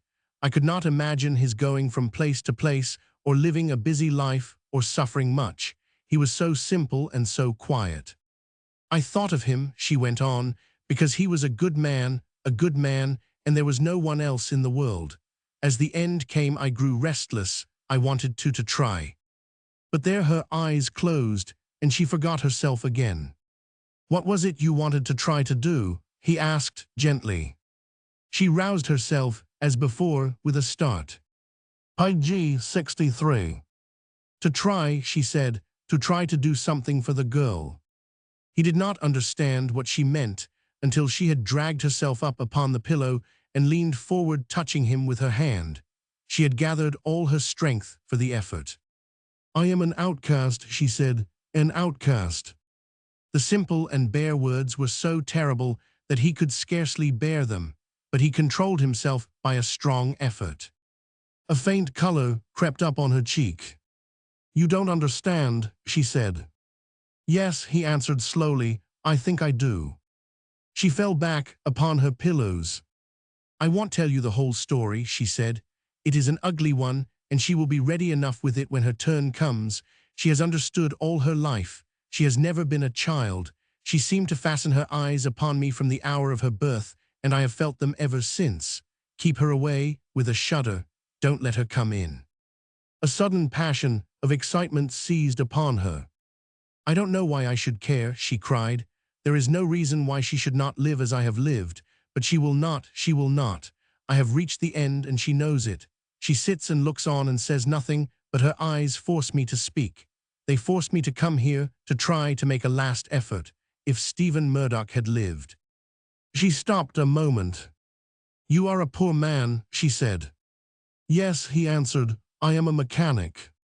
"Then you cannot do it." Page 64. She spoke helplessly, wildly. "There is nothing to be done. There is no one else. She will be all alone. Then he comprehended her meaning fully. No, he said, I am not so poor as that. I am not a poorer man than my father was, and I can do what he would have done had he lived. My mother will care for the girl, if that is what you wish. What I wish, she echoed. I wish for nothing, but I must do something for her before. She broke off, but began again. You are like your father. You make things seem simple. You speak as if you were undertaking nothing. It is not much to do, he answered, and we could not do less. I will go to my mother and tell her that she is needed here. She will come to you. She turned her eyes on him in terror. You think, she whispered, that I shall die soon. He did not answer her. He could not. She wrung her hands and dashed them open upon the bed, panting. Oh, she cried, my God, it is over. I have come to the end of it, the end, to have only one life, and to have done with it and lie here, to have lived and loved and triumphed, and to know it is over. One may defy all the rest, the whole world, but not this. It is done. Then she turned to him again, desperately. Go to your mother, she said. Tell her to come. I want someone in the room with me. I won't be left alone with her. I cannot bear it. On going out, he found the girl sitting at the head of PG 65 the stairs. She rose and stood aside to let him pass, looking at him unflinchingly. Are you coming back? She demanded. Yes, he answered, I am coming back. In half an hour he reascended the staircase, bringing his mother with him. When they entered the room in which the dying woman lay, Mrs. Murdoch went to the bed and bent over her. My son has brought me to do what I can for you, she said, and to tell you that he will keep his promise. The woman looked up. For a moment it seemed that she had forgotten. A change had come upon her even in the intervening half-hour. His promise, she said, yes, he will keep it. At midnight she died. Mother and son were in the room. The girl sat in a chair at the bedside. Her hands were clasped upon her knee. She sat without motion. At a few minutes before the stroke of 12, the woman awoke from the heavy sleep in which she had lain. She awoke with a start and a cry and lay staring at the girl, whose steady eyes were fixed upon her.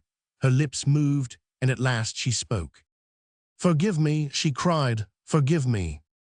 Murdoch and his mother rose, but the girl did not stir. For what? She asked. For, panted the woman, for. But the sentence remained unfinished. The girl did not utter a word. She sat looking at the dying woman in silence, only looking at her, not once moving her eyes from the face which, a moment later, was merely a mask of stone which lay upon the pillow, gazing back at her with a fixed stare. PG 66. Chapter 11. Miss F. French returns. They took the girl home with them, and 3 days later the F. Frenchs returned. They came entirely unheralded, and it was Janey who brought the news of their arrival to the works. They've come, she said, in passing Murdoch on her way to her father. Mester F. French and her, they rode through Th town this morning, I a carriage. Nobody knowed about it till they seed 'em. The news was the principal topic of conversation through the day, and the comments made were numerous and varied. The most general opinions were that F. French was in a tight place, or had getten some crank eye hund. He's known fond eno th place to ha coom back fur nout, said Floxam. He's a bit harder up than common, that's it. In the course of the morning, Haworth came in. Murdoch was struck with his unsettled and restless air. He came in awkwardly and looking as if he had something to say, but though he loitered about some time, he did not say it. Come up to the house tonight, he broke out at last. I want company. It occurred to Murdoch that he wished to say more, PG 67, but after lingering for a few minutes, he went away. As he crossed the threshold, however, he paused uneasily. I say, he said, F. French has come back. So I heard, Murdoch answered. When he presented himself at the house in the evening, Haworth was alone as usual. Wines were on the table, and he seemed to have drunk deeply. He was flushed, and showed still the touch of uneasiness and excitement he had betrayed in the morning. I'm glad you've come, he said. I'm out of sorts or something. He ended with a short laugh, and turned about to pour out a glass of wine. In doing so, his hand trembled so that a few drops fell upon it. He shook them off angrily. "What's up with me?" he said. He drained the glass at a draught and filled it again. "I saw F. French today," he said. "I saw them both." "Both," repeated Murdoch, wondering at him. "Yes, she is with him." She, and then remembering the episode of the handkerchief, he added rather slowly, "You mean Miss F. French?" Haworth nodded. He was pushing his glass to and fro with shaking hands. His voice was hoarse and uncertain.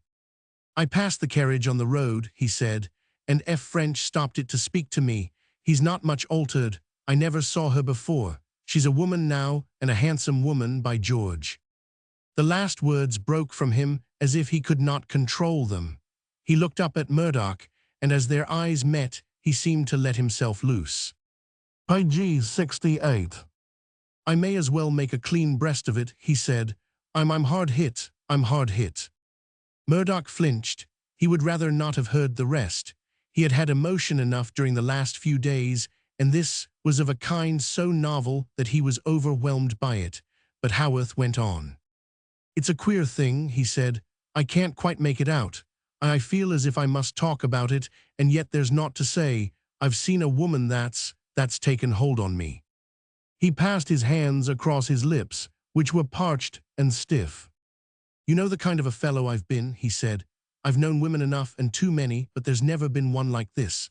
There's always been plenty like the rest. I sat and stared at this one like a blockhead. She set me trembling. It came over me all at once. I don't know what F. French thought. I said to myself, here's the first woman that ever held me back. She's one of your high kind that's hard to get nigh. She's got a way to set a man mad. She'll be hard to get at, by George." Murdoch felt his pulse start. The man's emotion had communicated itself to him, so far at least. "I don't know much of women," he said. "I've not been thrown among them.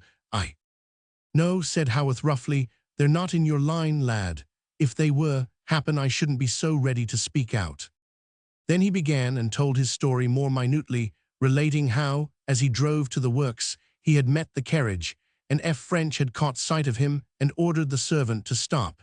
How he had presented his daughter, and PG 69 spoken as if she had heard of him often before. How she had smiled a little, but had said nothing. She's got a way which makes a man feel as if she was keeping something back, and sets him to wondering what it is. She's not likely to be forgot soon. She gives a chap something to think over. He talked fast and heatedly, and sometimes seemed to lose himself. Now and then he stopped, and sat brooding a moment in silence, and then roused himself with a start, and drank more wine and grew more flushed and excited. After one of these fitful reveries, he broke out afresh. "I wonder what folk'll say to her of me. They won't give me an over-good name, I'll warrant. What a fool I've been, what a fool I've been all my life. Let them say what they like. They'll make me black enough. But there is plenty would like to stand in Jem Haworth's shoes. I've never been beat yet. I've stood up and held my own, and women like that. And as to Th name, with rough banter, it's not chaps like you they fancy after all." "As to that," said Murdoch coldly, "I've told you I know nothing of women." He felt restive without knowing why. He was glad when he could free himself and get out into the fresh night air. It seemed all the fresher after the atmosphere he had breathed indoors. The night was bright and mild. After cold, unspringlike weather had come an ephemeral balminess. The moon was at full, and he stepped across the threshold into a light as clear as day. He walked rapidly, scarcely noting the road he passed over, until he had reached the house, which stood alone among its trees. The house Haworth had pointed out a PG 70 few months before. It was lighted now, and its lights attracted his attention. "It's a brighter-looking place than it was then," he said. He never afterward could exactly recall how it was that, at this moment, he started, turned, and for a breath space came to a full stop.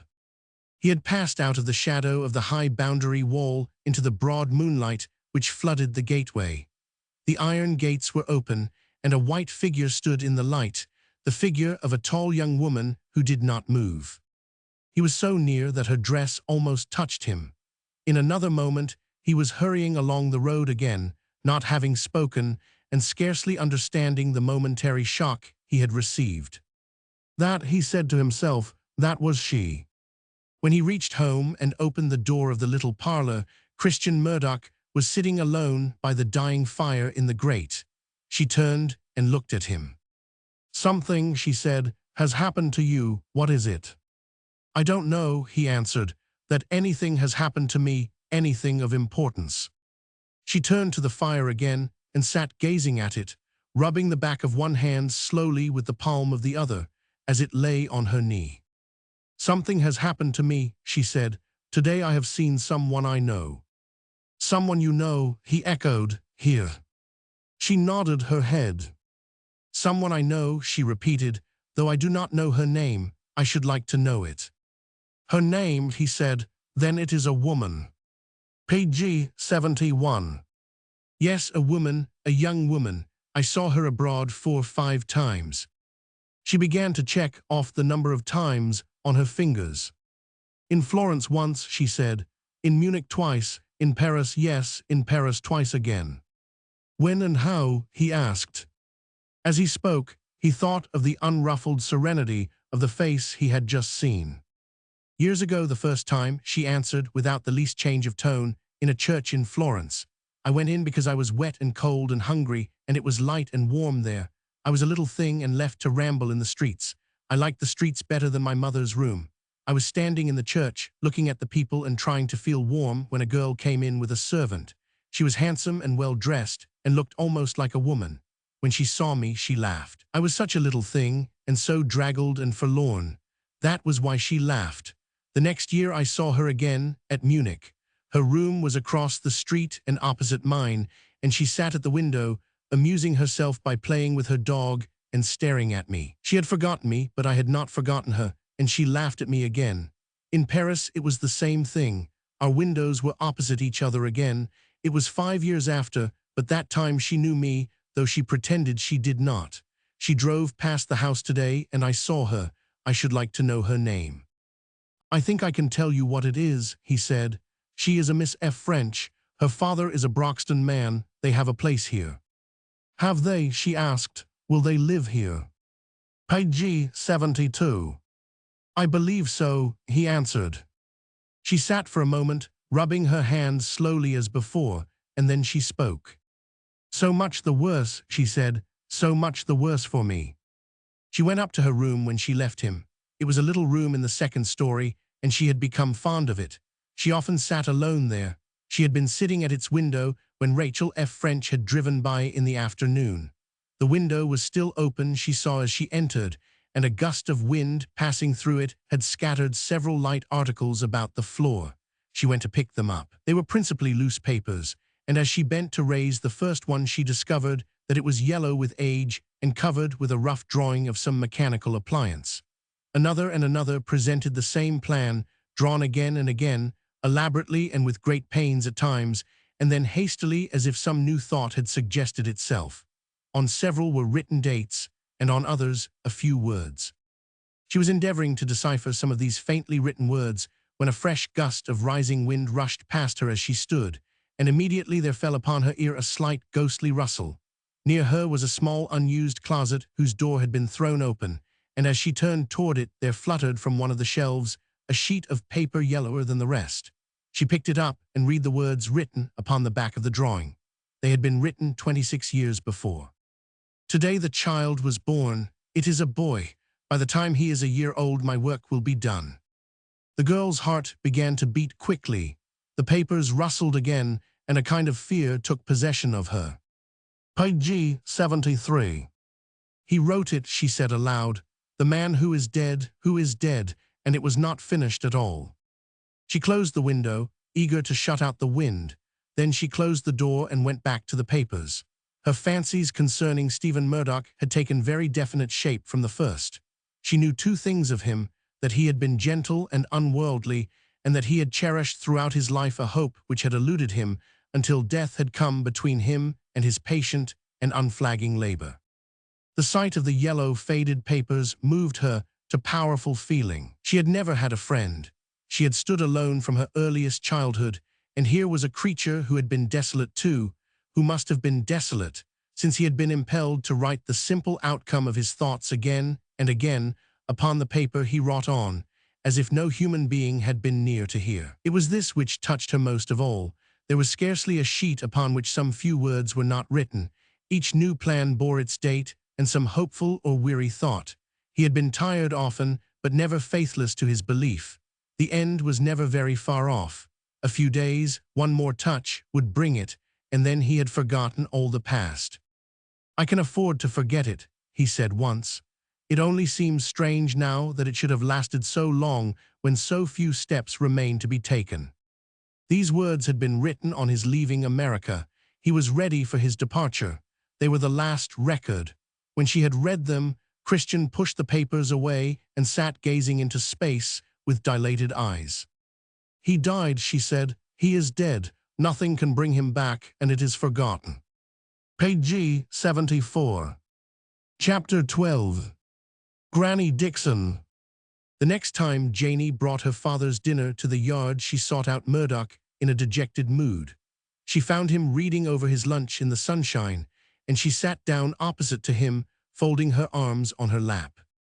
"We're I trouble again at our house," she said. "We're a lose I trouble.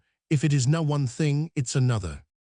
Murdoch shut his book and leaned back upon his pile of lumber to listen. He always listened. "What is it this time?" "This time," querulously, "this is th worst o' th lot. Granny Dixon's come back." "Granny Dixon?" Janey shook her head. "Tha knows nowt about her," she said. "I niver told thee nowt. She's my feyther's grandmother, and she's o'er 90 years old, and she's gettin' money. If it were enough fur that no one 'ud stand her, but," with a sigh, "folk canna turn away brass."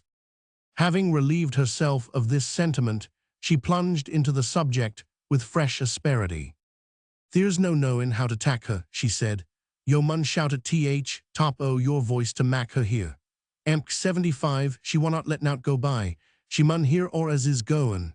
She's out wy Mester Hickson at chapel because she says she canna hear him, and he does it a purpose. When she were out wy, everybody else she used to say she were goin' to leave her brass to him, and she invited him to tea ivery neat fur a week, and had him set by her chair and talk. It was summer time, and I've seed him set and shout why sweat a pourin' down his face and his necktie or o' one side, and at end a week he had a quinsy, as were nigh bane end o' him. And she niver forgive him. She said as he were an impident chap as thowt his'n too good fur his betters." Murdoch expressed his sympathy promptly. "I wish tha'd come up and talk to her some day, Thyson," said Janey. "It 'ud rest us a bit, candidly. Yon gettin' kind o' voice to mak folk hear, though yo dunnot speak so loud, and if yo get close up to her ear and say things slow, yo'd get used to it I time." "I'll come some day," answered Murdoch, speculating with some doubt as to the possible result of the visit. Her mind relieved, Janey rose to take her departure. Suddenly, however, a new idea presented itself to her active mind. "Has tha seen Miss F. French yet?" she asked. "Yes," he answered. "What does tha think on her?" He picked up his book and reopened it. "I only saw her for an instant," he said. "I hadn't time to think anything." On his way from his work a few days later, he stopped at the Brierley cottage. It was swept and garnished. There were no traces of the children about. Before he reached the house, there had been borne to him the sound PG 76 of a voice reading at its highest and shrillest pitch, and he had recognized it as Janey's. As he entered, that young person rose panting from her seat, in her eagerness almost dropping the graphically illustrated paper she held in her hand. She exclaimed, "I am glad to see thee. I could na ha stood it much longer. She would ha me read the to be continued one, and I've been at it nigh an hour." Granny Dixon turned on her sharply. "What art tha stoppin' fur?" she demanded. "What's matter why thee?" Murdoch gave a slight start. The sound was so tremendous that it seemed almost impossible that it should proceed from the small and shriveled figure in the armchair. "What art tha stoppin' fur?" she repeated. "Get on why thee?" Janey drew near and spoke in her ear. "It's Mester Murdoch," she proclaimed. him as I towed yo on. The little bent figure turned slowly, and Murdoch felt himself transfixed by the gaze of a pair of large, keen eyes. They had been handsome eyes half a century before, and the wrinkled and seamed face had had its comeliness too. "Tha said he were a workin' moan," she cried after a pause. "What did tha tell me that theer fur?" "He is a workin' moan," said Janey. "He's gettin' his work clothes on now. Does na tha see 'em?" "Clothes," announced the voice again. "Clothes I deed. A moan is na made out o' clothes. I've seed workin' men afore I my day, and I know 'em." PG 77. Then she extended her hand, crooking the forefinger like a claw in a beckoning gesture. "Come tha here," she commanded, "and set Thyson down to talk to me." She gave the order in the manner of a female potentate, and Murdoch obeyed her with a sense of overpowering fascination.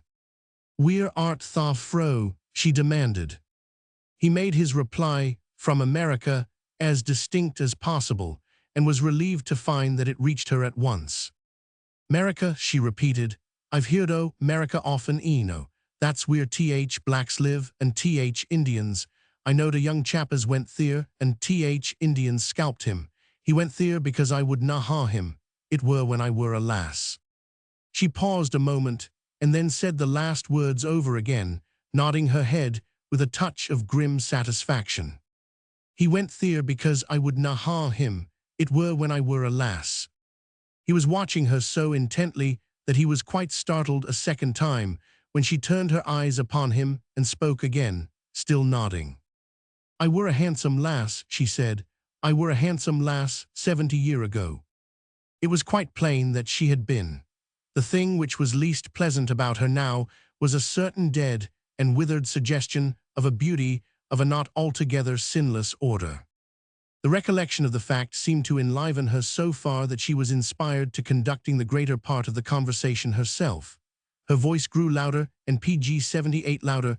A dull red began to show itself on her cheeks, and her eyes sparkled.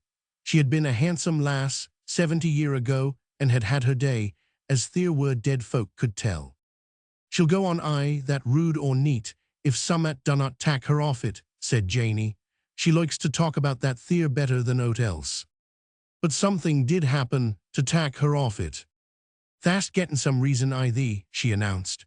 "Tha does na open tha mouth as if tha wanted to swally folk when tha says what tha'st gettin' to say. Theer's no workin' men's ways about thee, clothes or no clothes." "That's th way she goes on," said Janey. "She can't abide folk to look soft when they're shoutin' to her. That was one o' th things she had agin Mester Hickson. She said he gettin' so red-eyed th face it put her out o' patience." "I like a moan as is na a foo," proclaimed Granny Dixon, but there her voice changed and grew sharp and tremulous. "Where's that flower?" she cried. "Who's gettin' it?" Janey turned toward the door and uttered a shrill little cry of excitement. "It's Miss F. French," she said. She's standin' at th door." It would have been impossible to judge from her expression how long she had been there. She stood upon the threshold with a faint smile on her lips and spoke to Janey. "I want to see your mother," she said. I'll go and tell her," the child faltered. "Will yo come in?" She hesitated a second and then came in. Murdoch PG 79 had arisen. She did not seem to see him as she passed before him to reach the chair in which she sat down. In fact, she expressed scarcely a shadow of recognition of her surroundings. But upon Granny Dixon had fallen a sudden feverish tremor. "Who did she say yo were?" she cried. "I did not hear her." The visitor turned and confronted her. "I am Rachel F. French," she answered in a clear, high voice. The dull red deepened upon the old woman's cheeks, and her eyes gained new fire. "You're a good un to mak a body here," she said, "and I know yo." Miss F. French made no reply. She smiled incredulously at the fire. The old woman moved restlessly. "Aye, but I do," she cried. "I know yo. You're F. French fro head to foot. Where did yo get that?" She was pointing to a flower at Miss F. French's throat, a white, strongly fragrant hothouse flower. Miss F. French cast a downward glance at it. "There are plenty to be had," she said. I got it from home. I've seen 'em before, said Granny Dixon. He used to wear 'em I his buttonhole. Miss F. French made no reply, and she went on, her tones increasing in volume with her excitement. I'm talking, oh, Will F. French, she said. He were thy grandfather. He were dead afore yo were born. Miss F. French seemed scarcely interested, but Granny Dixon had not finished. Pg 80. He were a bad un, she cried. He were a devil out and out. I knowed him and he knowed me. Then she bent forward and touched Miss F. French's arm. There were na a worse un, nor a bigger devil no here, she said, and you're very moral on him. You're very moral on him. You're very moral on him. Miss F. French got up and turned toward the door to speak to Mrs. Brierly, who that moment arrived in great haste, carrying the baby, out of breath, and stumbling in her tremor at receiving gentlefolk company. Your visitor has been talking to me, she remarked, her little smile showing itself again. She says my grandfather was a devil. She answered all Mrs. Brierly's terrified apologies with the same little smile. She had been passing by and had remembered that the housekeeper needed assistance in some matter, and it had occurred to her to come in. That was all, and having explained herself, she went away as she had come. Fretted Mrs. Brierly, to think that there owed besom talkin' I that rude to a lady. That's a lose way her. She'd mak trouble anywhere. She made trouble eno when she were young. She were none no better than she should be then, and she's nowt so mich better now. What's that saying? Demanded the voice. A nice way that were for a lady to go out wi'out so mich as sayin' good day to a body. She's as like him as 2 peas, and he were a devil. Here, to Murdoch, pick up that there flower she's dropped. Murdoch turned to the place she pointed out. The PG-81 white flower lay upon the flagged floor. He picked it up and handed it to her with a vague recognition of the powerfulness of its fragrance. She took it and sat mumbling over it. It's very same, she muttered. He used to wear I his buttonhole when he come, and she's very moral on him. Pg 82. Chapter 13. Mr. F. French visits the works. There were few men in Broxton or the country surrounding it who were better known than Gerard F. French. In the first place, he belonged, as it were, to Broxton, and his family for several generations back had belonged to it. His great-grandfather had come to the place a rich man and had built a huge house outside the village, and as the village had become a town, the F. Frenchs had held their heads high. They had confined themselves to Broxton until Gerard F. French took his place. They had spent their lives there and their money. Those who lived to remember the youth and manhood of the present F. French's father had, like Granny Dixon, their stories to tell. His son, however, was a man of a different mold. There were no evil stories of him. He was a well-bred and agreeable person and lived a refined life, but he was a man with tastes which scarcely belonged to his degree. I ought to have been born in the lower classes and have had my way to make, he had been heard to say. Unfortunately, however, he had been born a gentleman of leisure and educated as one, but this did not prevent him from indulging in his proclivities. He had made more than one wild business venture which had electrified his neighbors. Once he had been on the verge of a great success, and again he had overstepped the verge of a PG-83 great loss. He had lost money, but he had never lost confidence in his business ability. I have gained experience, he said. I shall know better next time. His wife had died early, and his daughter had spent her girlhood with a relative abroad. She had developed into beauty so faultless that it had been said that its order belonged rather to the world of pedestals and catalogues than to ordinary young womanhood. But the truth was that she was not an ordinary young woman at all. I suppose, she said at dinner on the evening of her visit to the Brierly cottage, I suppose these work people are very radical in their views. Why? Asked her father. I went into a cottage this afternoon and found a young workman there in his working clothes, and instead of leaving the room he remained in it as if that was the most natural thing to do. It struck me that he must belong to the class of people we read of. I don't know much of the political state of affairs now, said Mr. F. French. Some of these fellows are always bad enough, and this Haworth rose from the ranks. He was a foundry lad himself. I met Mr. Haworth too, said Miss F. French. He stopped in the street to stand looking after the carriage. He is a very big person. He is a very successful fellow, with something like a sigh. A man who has made of himself what he has through sheer power of will and business capacity is a genius. What has he made of himself? Inquired Miss F. French. Page 84. Well, replied her father, the man is actually a millionaire. He is at the head of his branch of the trade. He leads the other manufacturers. He is a kind of king in the place. People may ignore him if they choose. He does not care, and there is no reason why he should. Mr. F. French became rather excited. He flushed and spoke uneasily. There are plenty of gentlemen, he said. We have gentlemen enough and to spare, but we have few men who can make a path through the world for themselves as he has done. For my part, I admire the man. He has the kind of force which moves me to admiration. I dare say, said Miss F. French slowly, that you would have admired the young workman I saw. It struck me at the time that you would. By the by, her father asked with a new interest, what kind of a young fellow was he? Perhaps it was the young fellow who is half American and— He did not look like an Englishman, she interrupted. He was too dark and tall and unconscious of himself in spite of his awkwardness. He did not know that he was out of place. I have no doubt it was this Murdoch. He is a peculiar fellow, and I am as much interested in him as in Haworth.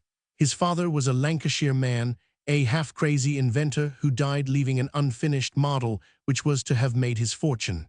I have heard a great deal of the son. I wish I had seen him. Rachel F. French made no reply. She had heard this kind of thing before. There had been a young man from Cumberland who had been on the point of inventing a new propelling power, but had somehow or other not done it. There had been a machinist from Manchester, PG 85, who had created an entirely new order of loom, which had not worked. And there had been half a dozen smaller lights whose inventions, though less involved, would still have made fortunes, if they had been quite practical. But Mr. F. French had mounted his hobby, which always stood saddled and bridled. He talked of Haworth and Haworth's success, the works, and their machinery. He calculated the expenses and the returns of the business. He even took out his tablets to get at the profits more accurately and got down the possible cost of various improvements which had suggested themselves. He has done so much, he said, that it would be easy for him to do more. He could accomplish anything if he were a better educated man or had an educated man as partner. They say, he remarked afterward, that this Murdoch is not an ignoramus by any means. I hear that he has a positive passion for books and that he has made several quite remarkable improvements and additions to the machinery at the works. It would be an odd thing, biting the end of his pencil with a thoughtful air.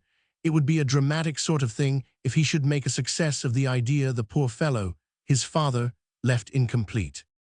Indeed, Miss F. French was quite prepared for his after-statement that he intended to pay a visit to the works and there, on the next morning, though she could not altogether account for the slight hint of secret embarrassment which she fancied displayed itself when he made the announcement. It's true the man is rough and high-handed enough, he said. He has not been too civil in his behavior to me in times gone by, but I should like to know more of him in spite of it. He is worth cultivating. Page 86. He appeared at the works the following morning, awakening thereby some interest among the shrewder spirits who knew him of old. What's he up to now? They said to each other. He's getting some crank-eye his wide, or he would not be here. Not being at any time specially shrewd in the study of human nature, it must be confessed that Mr. F. French was not prepared for the reception he met with in the owner's room. In his previous rare interviews with Jem Haworth, he had been accorded but slight respect. His advances had been met in a manner savoring of rough contempt, his ephemeral hobbies disposed of with the amiable candor of the practical and not too polished mind. He knew he had been jeered at openly at times, and now the man who had regarded him lightly, and as if he felt that he held the upper hand, received him almost with a confused, self-conscious air. He even flushed when he got up and awkwardly shook hands. Perhaps, said his visitor to himself, Events have taught him to feel the lack in himself after all. I looked forward before my return to calling upon you, he said aloud, and I am glad to have the opportunity at last. Haworth reseated himself after giving him a chair, and answered with a nod and a somewhat incoherent welcome.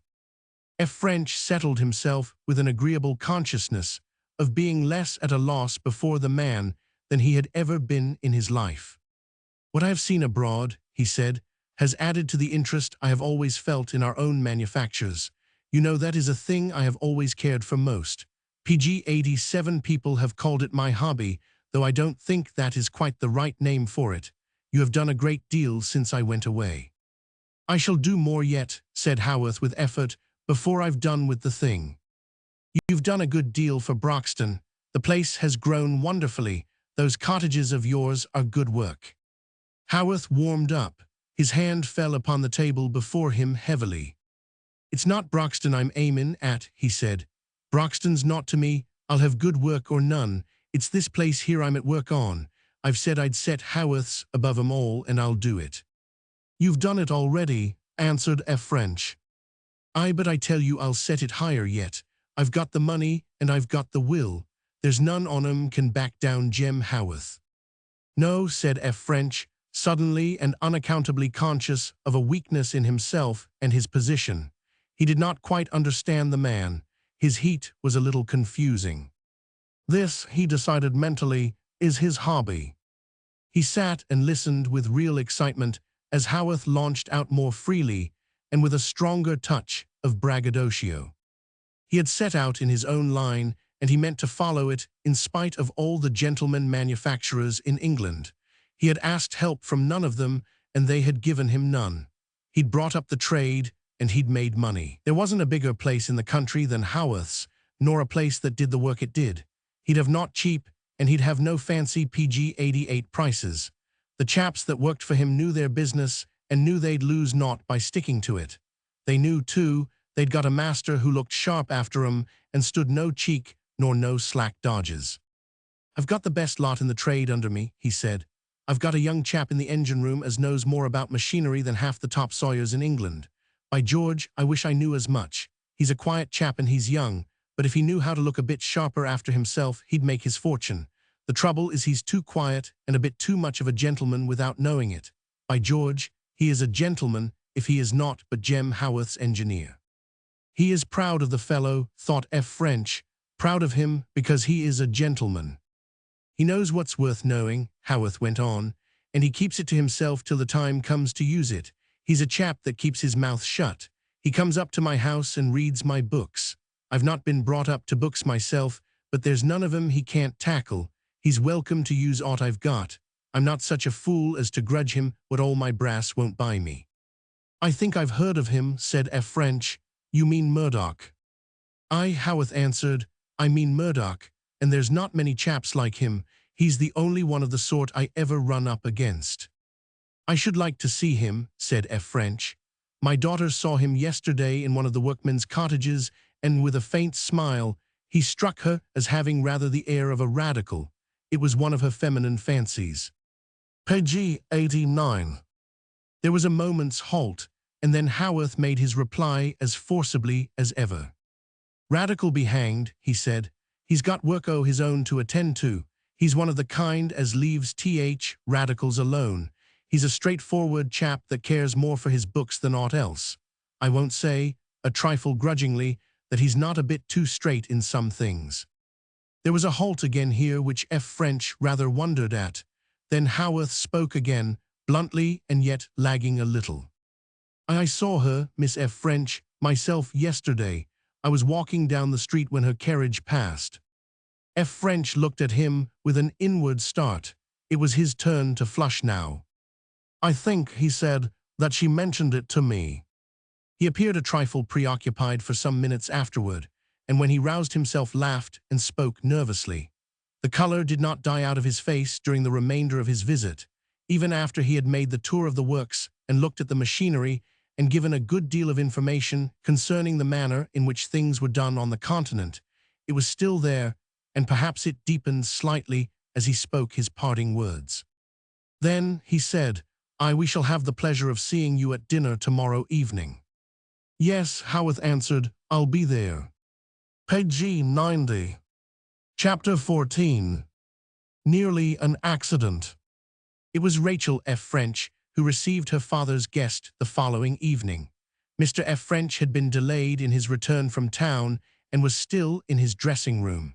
Accordingly, when Haworth was announced, the doors of the drawing-room being flung open revealed to him the figure of his host's daughter alone. The room was long and stately, and after she had risen from her seat, it took Miss F. French some little time to make her way from one end to the other. Haworth had unconsciously halted after crossing the threshold, and it was not until she was halfway down the room that he bestirred himself to advance to meet her. He did not know why he had paused at first, and his sudden knowledge that he had done so roused him to a momentary savage anger. "Dang it," he said to himself, "why did I stand there like a fool?" The reason could not be explained briefly.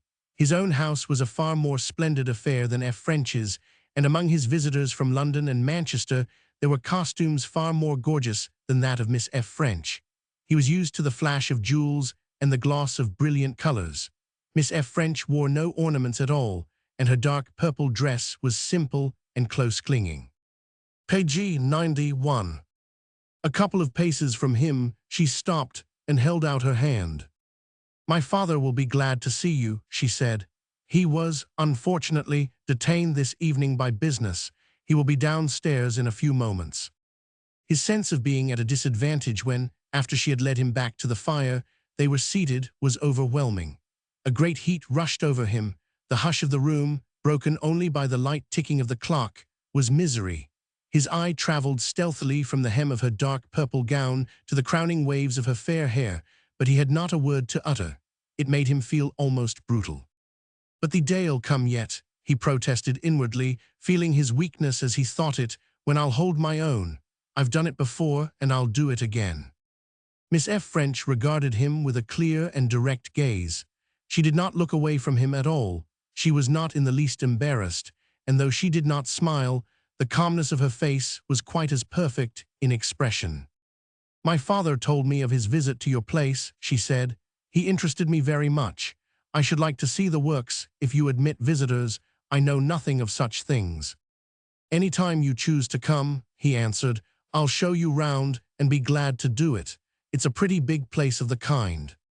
He was glad she had chosen this subject. If she would only go on, it would not be so bad. He would be in his own groove, and she did go on.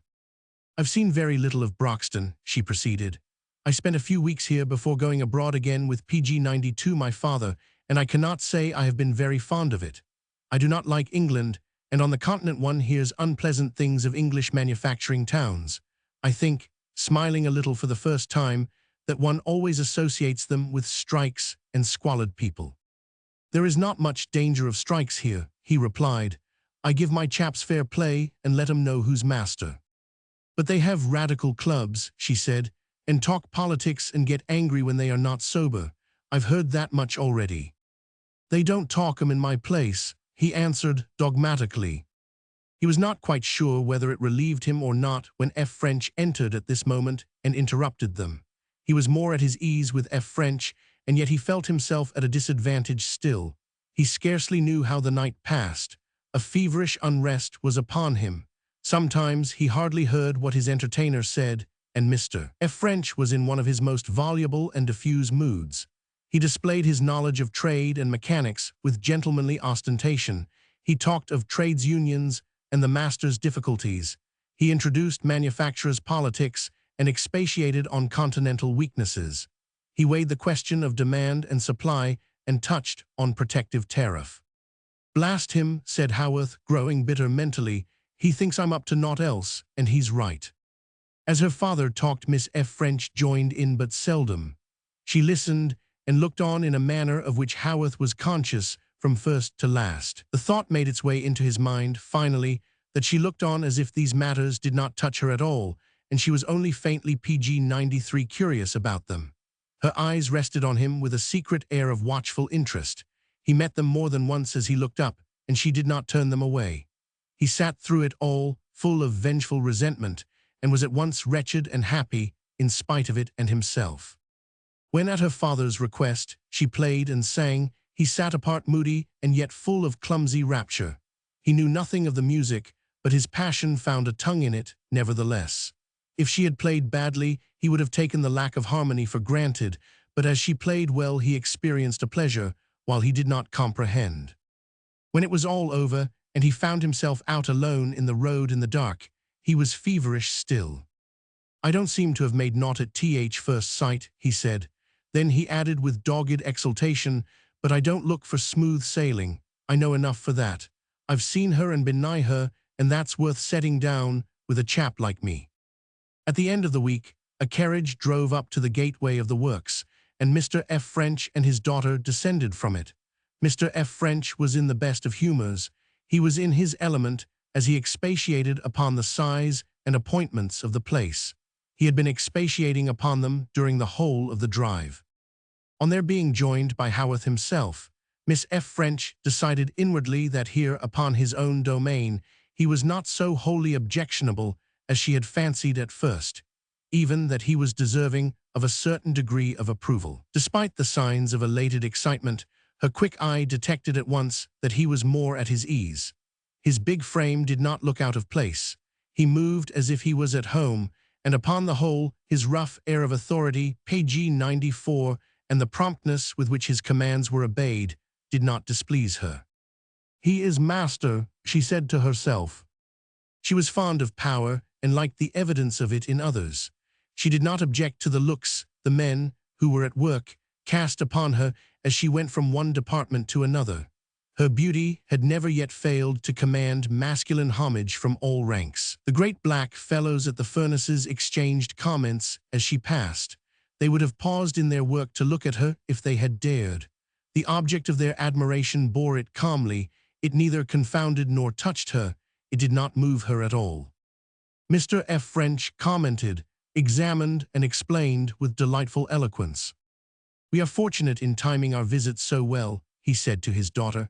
"They are filling an immense order for the most important railroad in the country. On my honor, I would rather be at the head of such a gigantic establishment than sit on the throne of England.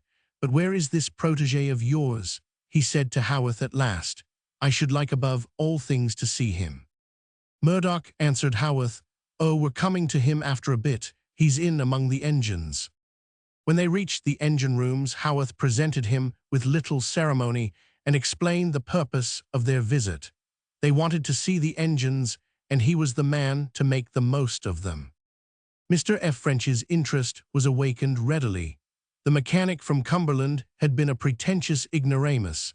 The young man from Manchester had dropped his aspirates and worn loud plaids and flaming neckties, but this was a less objectionable form of genius. Page 95.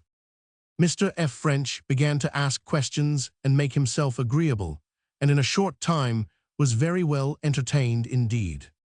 Miss F. French listened with but slight demonstrations of interest. She did not understand the conversation which was being carried on between her father and Murdoch, and she made no pretense of doing so. "It is all very clear to them," she said to Haworth as they stood near each other. "It's all clear enough to him," said Haworth, signifying Murdoch with a gesture. Upon which Miss F. French smiled a little.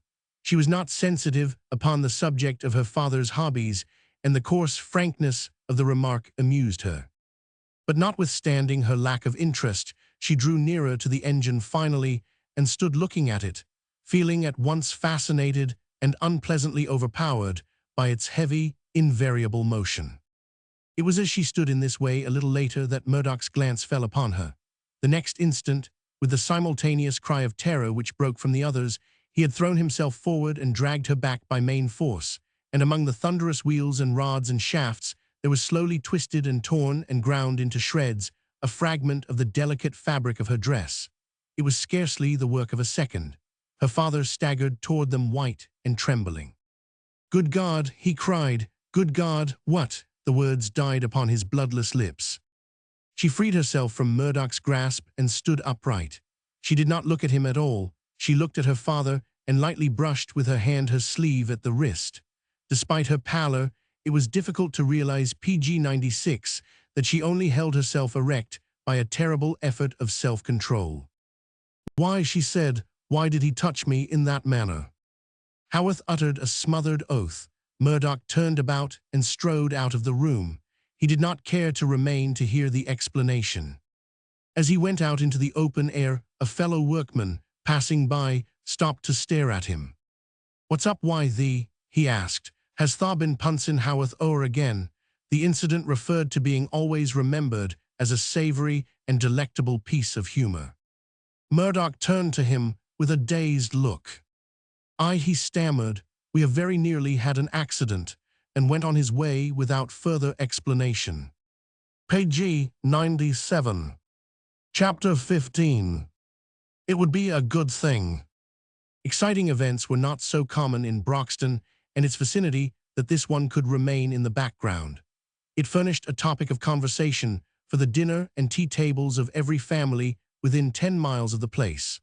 On Murdoch's next visit to the Brierleys, Granny Dixon insisted on having the matter explained for the 40th time and was manifestly disgusted by the lack of dramatic incident connected with it. "Tha seed her dress catch ith wheel and dragged her back," she shouted. "Was na there nowt else? Didna she swound away nor nothin'?"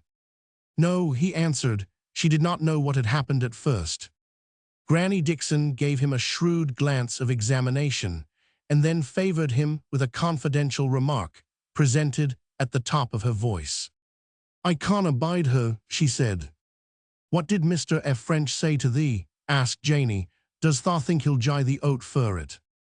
"No," answered Murdoch, "he won't do that." "He ought to," said Janey fretfully, "and tha ought to tak it if he does. Tha does na think eno a money and like. Yo'll niver get on ith world if yo mak light a money and let it slip by yo." Page 98. Floxam had told the story somewhat surlily to his friends, and his friends had retailed it over their beer, and the particulars had thus become common property. "What did she say?" Floxam had remarked at the first relation. "She said nowt, that's what she said. She did not quite mak thing out at first, and she stood there brushin' black off her sleeve. Happen, sardonically, she did not like notion o' a working chap catchin' howd on her wilt apologizin'." Haworth asked Murdoch to spend an evening with him and sat moody and silent through the greater part of it. At last he said, "You think you've been devilish badly treated," he said, "but by the Lord, I wish I was in your place." "You wish," repeated Murdoch, "that you were in my place. I don't know that it's a particularly pleasant place to be in." Haworth leaned forward upon the table and stared across at him gloomily. "Look here," he said, "you know naught about her. She's hard to get at, but she'll remember what's happened. Cool as she took it, she'll remember it." "I don't want her to remember it," returned Murdoch. "Why should it matter? It's a thing of yesterday. It was nothing but chance. Let it go." "Confound it," said Haworth, with a restive moroseness. "I tell you I wish I'd been in your place, at twice the risk."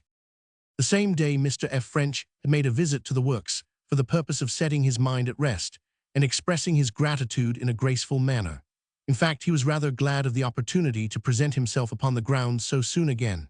But on confronting the PG-99 hero of the hour, he found that somehow the affair dwindled and assumed an altogether incidental and unheroic aspect. His rather high-flown phrases modified themselves and took a different tone. "He is either very reserved or very shy," he said afterward to his daughter. "It is not easy to reach him at the outset. There seems a lack of enthusiasm about him, so to speak." "Will he come to the house?" asked Miss F. French. "Oh yes, I suppose he will come, but it was very plain that he would rather have stayed away. He had too much good taste to refuse point-blank to let you speak to him." "Good taste," repeated Miss F. French. Her father turned upon her with manifest irritation. "Good taste," he repeated petulantly. "Cannot you see that the poor fellow is a gentleman? I wish you would show less of this nonsensical caste prejudice, Rachel." "I suppose one necessarily dispenses with a good deal of it in a place like this," she answered. "In making friends with Mr. Haworth, for instance." Mr. F. French drew nearer to her and rested his elbow upon the mantel with rather an embarrassed expression. "I wish you two to behave well to Haworth," he said, faltering. "A great deal may depend upon it." She looked up at him at once, lifting her eyes in a serene glance. "Do you want to go into the iron trade?" she asked relentlessly. He blushed scarlet, but she did not move her eyes from his face on that account. Page 100. What Haworth needs," he stammered, "is a man of education to assist him. A man who had studied the scientific features of things might suggest valuable ideas to him. There is an immense field open to a rich, enterprising fellow such as he is, a man who is fearless, and who has the means to carry out his ventures." "You mean a man who will try to do new things," she remarked. "Do you think he would?" The trouble has been, floundering more hopelessly than ever, that his lack of cultivation has forced him to act in a single groove. If he had a partner who knew the ropes, so to speak, his business would be doubled, trebled. She repeated aloud one of his words. "A partner," she said. He ran his hand through his hair and stared at her, wishing that he could think of something decided to say. "Does he know you would like to be his partner?" she asked next. "No," he faltered, "not exactly." She sat a moment, looking at the fire. "I do not believe he would do it," she said at last. "He is too proud of having done everything single-handed." Then she looked at her father again. "If he would," she said, "and there were no rash ventures made, it would be a good thing." Page 101. Chapter 16. A poor chap, as is a lose-eye trouble. "It was nothing but a chance, after all," Murdoch said to Miss F. French, just as he had said to Haworth. "It happened that I was the first to see the danger." She stood opposite to him upon the hearth in her father's house.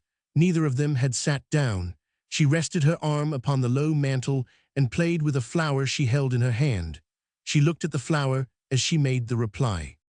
"You think of it very lightly," she said with rather cold deliberateness. He did not regard her furtively as Haworth had done. Raising her eyes suddenly, after she had said this, she met his, which were fixed upon her. "No," he answered, "not lightly at all. It was a horrible thing. I shall never forget it." She shuddered.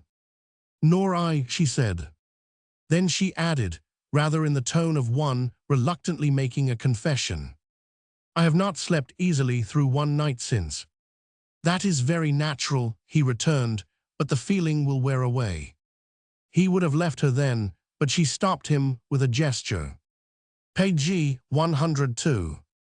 "Wait a moment," she said. "There is something else." He paused as she bade him. A slight color rose to her cheek. "When I spoke," she said, "I did not understand at all what had happened, not at all. I was stunned and angry. I thought that if I was too near you, you might have spoken instead of doing as you did." Then with studied coldness and meeting his gaze fully, "It would have been a vile thing to have said, if I had understood." "Yes," he answered, "it would have been a vile thing if you had understood, but you did not, and I realized that when I had time to think over it coolly. Then at first," she put it to him, "it made you angry." "Yes, I had run some risk, you know, and had had the luck to save your life." The interview ended here, and it was some time before they met again. But Murdoch heard of her often, so often indeed that she was kept pretty constantly before him. He heard of her from Haworth, from the Brierleys, from numberless sources indeed. It became her caprice to make a kind of study of the people around her and to find entertainment in it. When she drove through the streets of the little town, past the workmen's cottages and the works themselves, she was stared at and commented upon. Her beauty, her dress, her manners roused the beholders either to lavish or grudging acknowledgment. Dirty children sometimes followed her carriage, and on its stopping at any point, a small crowd gathered about it. Page 103. "She's been here again," shouted Granny Dixon one evening as Murdoch took a seat near her chair. "Who?" he asked. "Her that lass o' F. French's one I can't abide. She max out she's ta'en a fancy to our Janie. I do not believe her," at a louder pitch and with vigorous nods. "Tha nasty tempered owd body," cried Mrs. Brierly sotto voce. Get out why thee. What art thou sayin'? Demanded her guest. Dunnot tell me thou were sayin' nowt, I saw thee.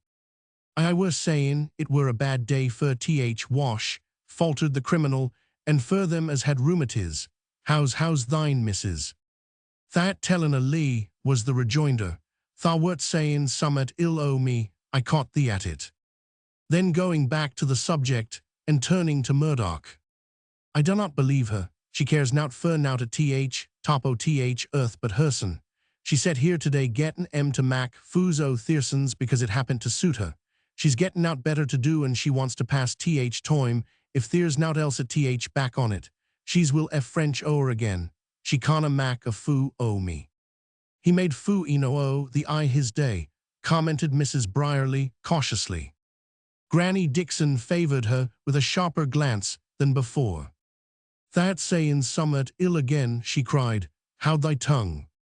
Whimpered the poor woman. A body dare na say their soul's their own when who's about, who's that sharp and ill-farrant. Page 104. A few minutes after, Brierly came in. Janey piloted him, and he entered with a smile at once apologetic and encouraging. He were there, said Janey, but he had nowt. Brierly sidled forward and seated himself upon the edge of a chair. His smile broadened steadily, but he was in a tremendous minority. Granny Dixon transfixed him with her baleful eye, and under its influence the smile was graduated from exhilarated friendliness to gravity, from gravity to gentle melancholy, from melancholy to deepest gloom. But at this stage, a happy thought struck him, and he beamed again. How art tha doin', missus? He quavered. I hope that Mackin Thyson comfortable.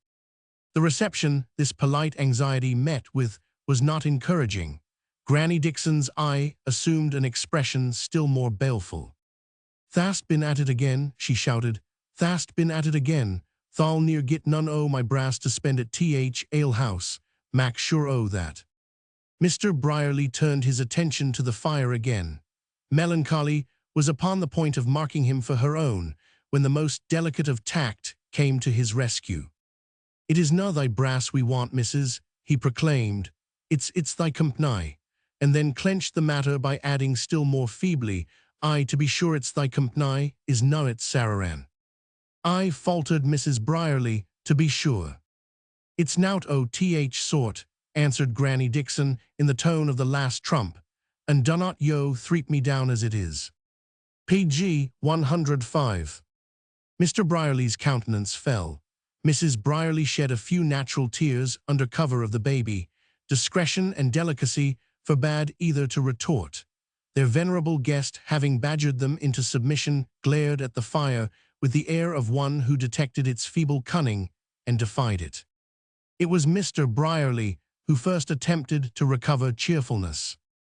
Thast had quality to see thee, Sararan, he ventured. Our Jane told me. I answered Mrs. Brierly tearfully. Mr. Brierly fell into indiscreet reverie. The chap as gets her, he said, will get a handsome lass. I would na mind, modestly, I would na mind bane I his shoes myson. Mrs. Brierly's smothered wrongs broke forth. These she cried out, tha brasn't nowt, I wonder that na shamt o' thy face, talkin' I that rude about a lady and afore thy own wife. I wonder tha art na shamt. Mr. Brierly's courage forsook him. He sought refuge in submissive penitence, almost lachrymose. I did na mean nowt, Sararan, he protested meekly. It were a slip o' tongue, lass. I'm not billed as a young woman o' that sort ud be like to tack up why. Yo were good eno fur me onct, replied Mrs. Brierly sharply. A noise on yo are settin' your wedded wife below other people as if she were dirt. I, Sararan, the criminal faltered. I were good eno fur yo, but yo. But at this point, he dropped his head upon his hand, shaking it in mournful contrition. Page 106. I'm a poor chap, he said. I'm nowt but a poor chap as is a lose-eye trouble. I'm not man yo ought to ha had, Sararan. Nay, retorted Mrs. Brierly, that not, and it's a pity tha did na find that theer out 13 year ago. Mr. Brierly shook his head, with a still deeper depression. "I, Sararan," he answered, "seems like it is." He did not recover himself until Murdoch took his departure, and then he followed him deprecatingly to the door. "Does thou think," he asked, "as that there's true?" "That what is true?" "That there chaps has been talking o'er." "I don't know," answered Murdoch, "what they have been talking over. They're gettin' it goin' among 'em, as Haworth's goin' to tack French in partner." Murdoch looked up the road for a few seconds before he replied. He was thinking over the events of the past week. "I do not think it is true," he said after this pause. "I don't think it can be. Haworth is not the man to do it." But the idea was such a startling one, presented in this form, that it gave him a kind of shock. And as he went on his way, naturally thinking over the matter, he derived some consolation from repeating aloud his last words. "No, it is not likely. Haworth is not the man to do it." Page 107. Chapter 17. A flower. But at last it was evident that the acquaintance between Haworth and French had advanced with great rapidity. French appeared at the works, on an average, 3 or 4 times a week, and it had become a common affair for Haworth to spend an evening with him and his daughter. He was more comfortable in his position of guest in these days. Custom had given him greater ease and self-possession. After 2 visits, he had begun to give himself up to the feverish enjoyment of the hour. His glances were no longer furtive and embarrassed. At times, he reached a desperate boldness. "There's something about her," he said to Murdoch, "that draws a fellow on and holds him off both at the same time. Sometimes I nigh lose my head when I'm with her." He was moody and resentful at times, but he went again and again and held his own after a manner. On the occasion of the first dinner Mr. French gave to his old friends, no small excitement was created by Haworth's presence among the guests. The first man who, entering the room with his wife and daughters, caught sight of his brawny frame and rather dogged face, faltered and grew nervous, and would have turned back if he had possessed the courage to be the first to protest. Everybody else, pg 108, lacked the same courage, it appeared, for nobody did protest openly, though there were comments enough made in private, and as much coldness of manner as good breeding would allow. Miss French herself was neither depressed nor ill at ease.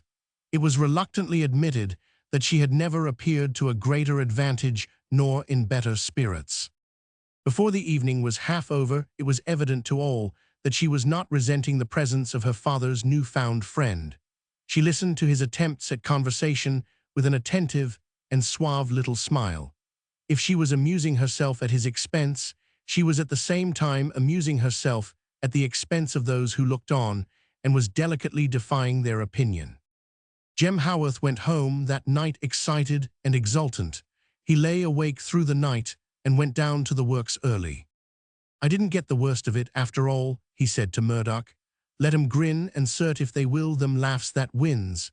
She never was as handsome in her life as she was last night, and she never treated me as well. She never says much. She only lets a fellow come nigh and talk, but she treated me well in her way. I'm going to send for my mother," he said afterward, somewhat shamefacedly. "I'm going to begin a straight life. I want not to stand agin me, and if she's here they'll come to see her. I want all the chances I can get." He wrote the letter to his mother the same day. "The old lady will be glad enough to come," he said, when he had finished it. "The finery about her will trouble her a bit at first, but she'll get over it." His day's work over, Murdoch did not return home at pg 109 once. His restless habit of taking long rambles across the country had asserted itself with unusual strength of late. He spent little time in the house. Tonight he was later than usual. He came in fagged and mud-splashed. Christian was leaving the room as he entered it, but she stopped with her hand upon the door. "We have had visitors," she said. "Who?" he asked. "Mr. French and his daughter. Mr. French wanted to see you. She did not come in, but sat in the carriage outside. She shut the door and came back to the hearth.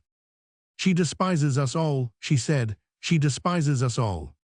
He had flung himself into a chair and lay back, clasping his hands behind his head and looking gloomily before him. "Sometimes I think she does," he said, "but what of that?" She answered without looking at him. "To be sure," she said, "what of that?" After a little, she spoke again. "There is something I have thought of saying to you," she said.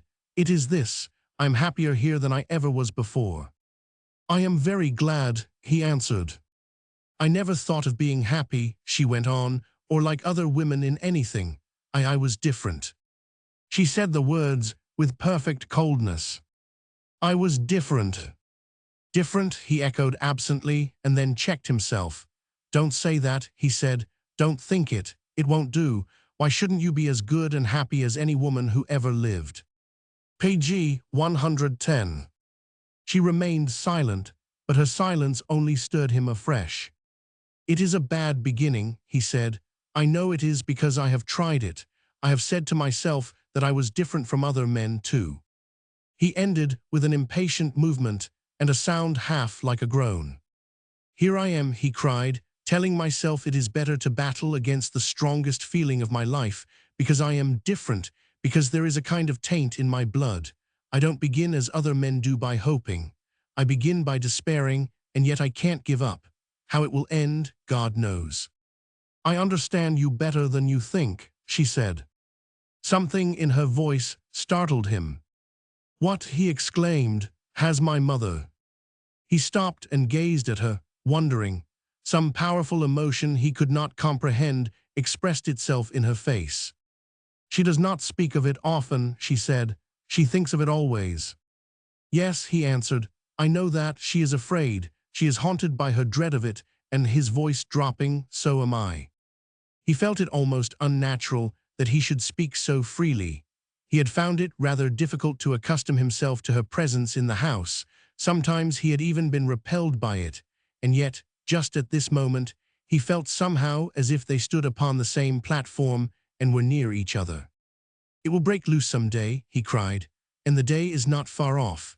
I shall run the risk and either win or lose. I fight hard for every day of dull quiet I gain. Page 111. When I look back over the past, I feel that perhaps I am holding a chained devil, but when I look forward I forget, and doubt seems folly." "In your place," she said, "I would risk my life upon it." The passion in her voice amazed him. He comprehended even less clearly than before. "I know what it has cost," she said. "No one better. I am afraid to pass the door of the room where it lies in the dark. It is like a dead thing, always there. Sometimes I fancy it is not alone, and that the door might open and show me someone with it."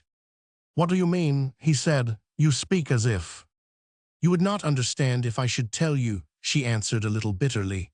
"We are not very good friends, perhaps we never shall be, but I will tell you this again, that in your place I would never give it up, never. I would be true to him if all the world were against me." She went away, and shortly afterward he left the room himself, intending to go upstairs. As he reached the bottom of the staircase, a light from above fell upon his face and caused him to raise it. The narrow passage itself was dark, but on the topmost stair his mother stood holding a lamp whose light struck upon him. She did not advance, but waited as he came upward, looking down at him, not speaking. Then they passed each other, going their separate ways. The next day F. French appeared in the engine-room itself. He had come to see Murdoch, and having seen him went away in most excellent humor. Page 112. "What's he after?" inquired Floxam when he was gone. "He wants me at his house," said Murdoch. "He says he needs my opinion in some matter." He went to the house the same evening, and gave his opinion upon the matter in question, and upon several others also. In fact, Mr. F. French took possession of him as he had taken possession of the young man from Manchester and the Cumberland mechanic, though in this case he had different metal to work upon. He was amiable, generous, and talkative. He exhibited his minerals, his plans for improved factories and workmen's dwelling houses, his little collection of models which had proved impracticable, and his books on mechanics and manufactures. He was as generous as Haworth himself in the matter of his library. It was at his visitor's service whenever he chose. As they talked, Rachel F. French remained in the room. During the evening she went to the piano and sitting down played and sung softly as if for no other ears than her own. Once, on her father's leaving the room, she turned and spoke to Murdoch. "You were right in saying I should outlive my terror of what happened to me," she said. "It has almost entirely worn away." "I am glad," he answered. She held in her belt a flower like the one which had attracted Granny Dixon's attention. As she crossed the room shortly afterward, it fell upon the floor. She picked it up, but instead of replacing it, laid it carelessly upon the table at Murdoch's side. After he had risen from his chair, when on the point of leaving, he stood near this table and almost PG 113 unconsciously took the flower up, and when he went out of the house, he held it in his fingers. The night was dark and his mood was preoccupied. He scarcely thought of the path before him at all, and on passing through the gate he came, without any warning, upon a figure standing before it. He drew back and would have spoken had he been given the time. "Hush," said Haworth's voice. "It's me, lad." "What are you doing here?" asked Murdoch. "Are you going in?" "No, surlily, I'm not." Murdoch said no more. Haworth turned with him and strode along by his side, but he got over his ill temper sufficiently to speak after a few minutes. "It's the old tale," he said. "I'm making a fool of myself. I can't keep away. I was there last night, and tonight the fit came upon me so strong that I was bound to go. But when I got there I'd had time to think it over, and I couldn't make up my mind to go in. I knew I'd better give her a rest. What did F. French want of you?" Murdoch explained. "Did you see her?" "Yes." "Well," restlessly, "have you naught to say about her?" "No," coldly. "What should I have to say of her? It's no business of mine to talk her over." "You'd talk her over if you were in my place," said Haworth. "You'd be glad eno to do it. You'd think of her night and day and grow hot and cold at the thought of her. You don't know her as I do, if you did." Page 114. They had reached the turn of the lane, and the light of the lamp which stood there fell upon them. Haworth broke off his words and stopped under the blaze. Murdoch saw his face darken with bitter passion. "Curse you," he said, "where did you get it?" Without comprehending him, Murdoch looked down at his own hand at which the man was pointing, and saw in it the flower he had forgotten he held. "This," he said, and though he did not know why, the blood leaped to his face. "I," said Haworth, "you know well enough what I mean. Where did you get it? Do you think I don't know the look on it?" "You may or you may not," answered Murdoch. "That is nothing to me. I took it up without thinking of it. If I had thought of it, I should have left it where it was. I have no right to it, nor you either." Haworth drew near to him. "Give it here," he demanded hoarsely. They stood and looked each other in the eye. Externally, Murdoch was the calmer of the two, but he held in check a fiercer heat than he had felt for many a day. "No," he answered, "not I. Think over what you are doing. You will not like to remember it tomorrow. It is not mine to give nor yours to take. I have done with my share of it. There it is." And he crushed it in his hand and flung it, exhaling its fragrance, upon the ground, then turned and went his way. He had not intended to glance backward, but he was not as strong as he thought. He did look backward before he had gone 10 yards, and doing so saw Haworth bending down and gathering the bruised petals from the earth. Page 115. Chapter 18. Haworth and Co. The next day, when he descended from his gig at the gates, instead of going to his office, Haworth went to the engine room. "Leave your work a bit and come into my place," he said to Murdoch. "I want you." His tone was offhand, but not ill-humored. There was a hint of embarrassment in it. Murdoch followed him without any words. Having led the way into his office, Haworth shut the door and faced him. "Can thou guess what I want?" he demanded. "No," Murdoch answered. "Well, it's easy told. You said I'd be cooler today, and I am. A night gives a man time to face a thing straight. I'd been making a fool of myself before you came up, but I made a bigger fool of myself afterward. There's the end on it." "I suppose," said Murdoch, "that it was natural enough you should look at the thing differently just then. Perhaps I made a fool of myself too." "You," said Haworth roughly, You were cool, Eno. Later F. French came in and spent an hour with him, and after his departure, Haworth made the rounds of the place in one of the worst of his moods. Page 116. I, said Floxam to his companion, that's a lose road when he shows hisson. The same day Janie Brierly presented herself to Mr. F. French's housekeeper with a message from her mother. Having delivered the message, she was on her way from the housekeeper's room when Miss F. French, who sat in the drawing-room, spoke through the open door to the servant. If that is the child, she said, bring her here to me. Janie entered the great room, awe-stricken and overpowered by its grandeur. Miss F. French, who sat near the fire, addressed her, turning her head over her shoulder. Come here, she commanded. Janie advanced with something approaching tremor. Miss F. French was awe-inspiring anywhere, but Miss F. French, amid the marvels of her own drawing-room, leaning back in her chair and regarding her confusion with a suggestion of friendly notice, was terrible. Sit down, she said, and talk to me. Sit down, she said, and talk to me.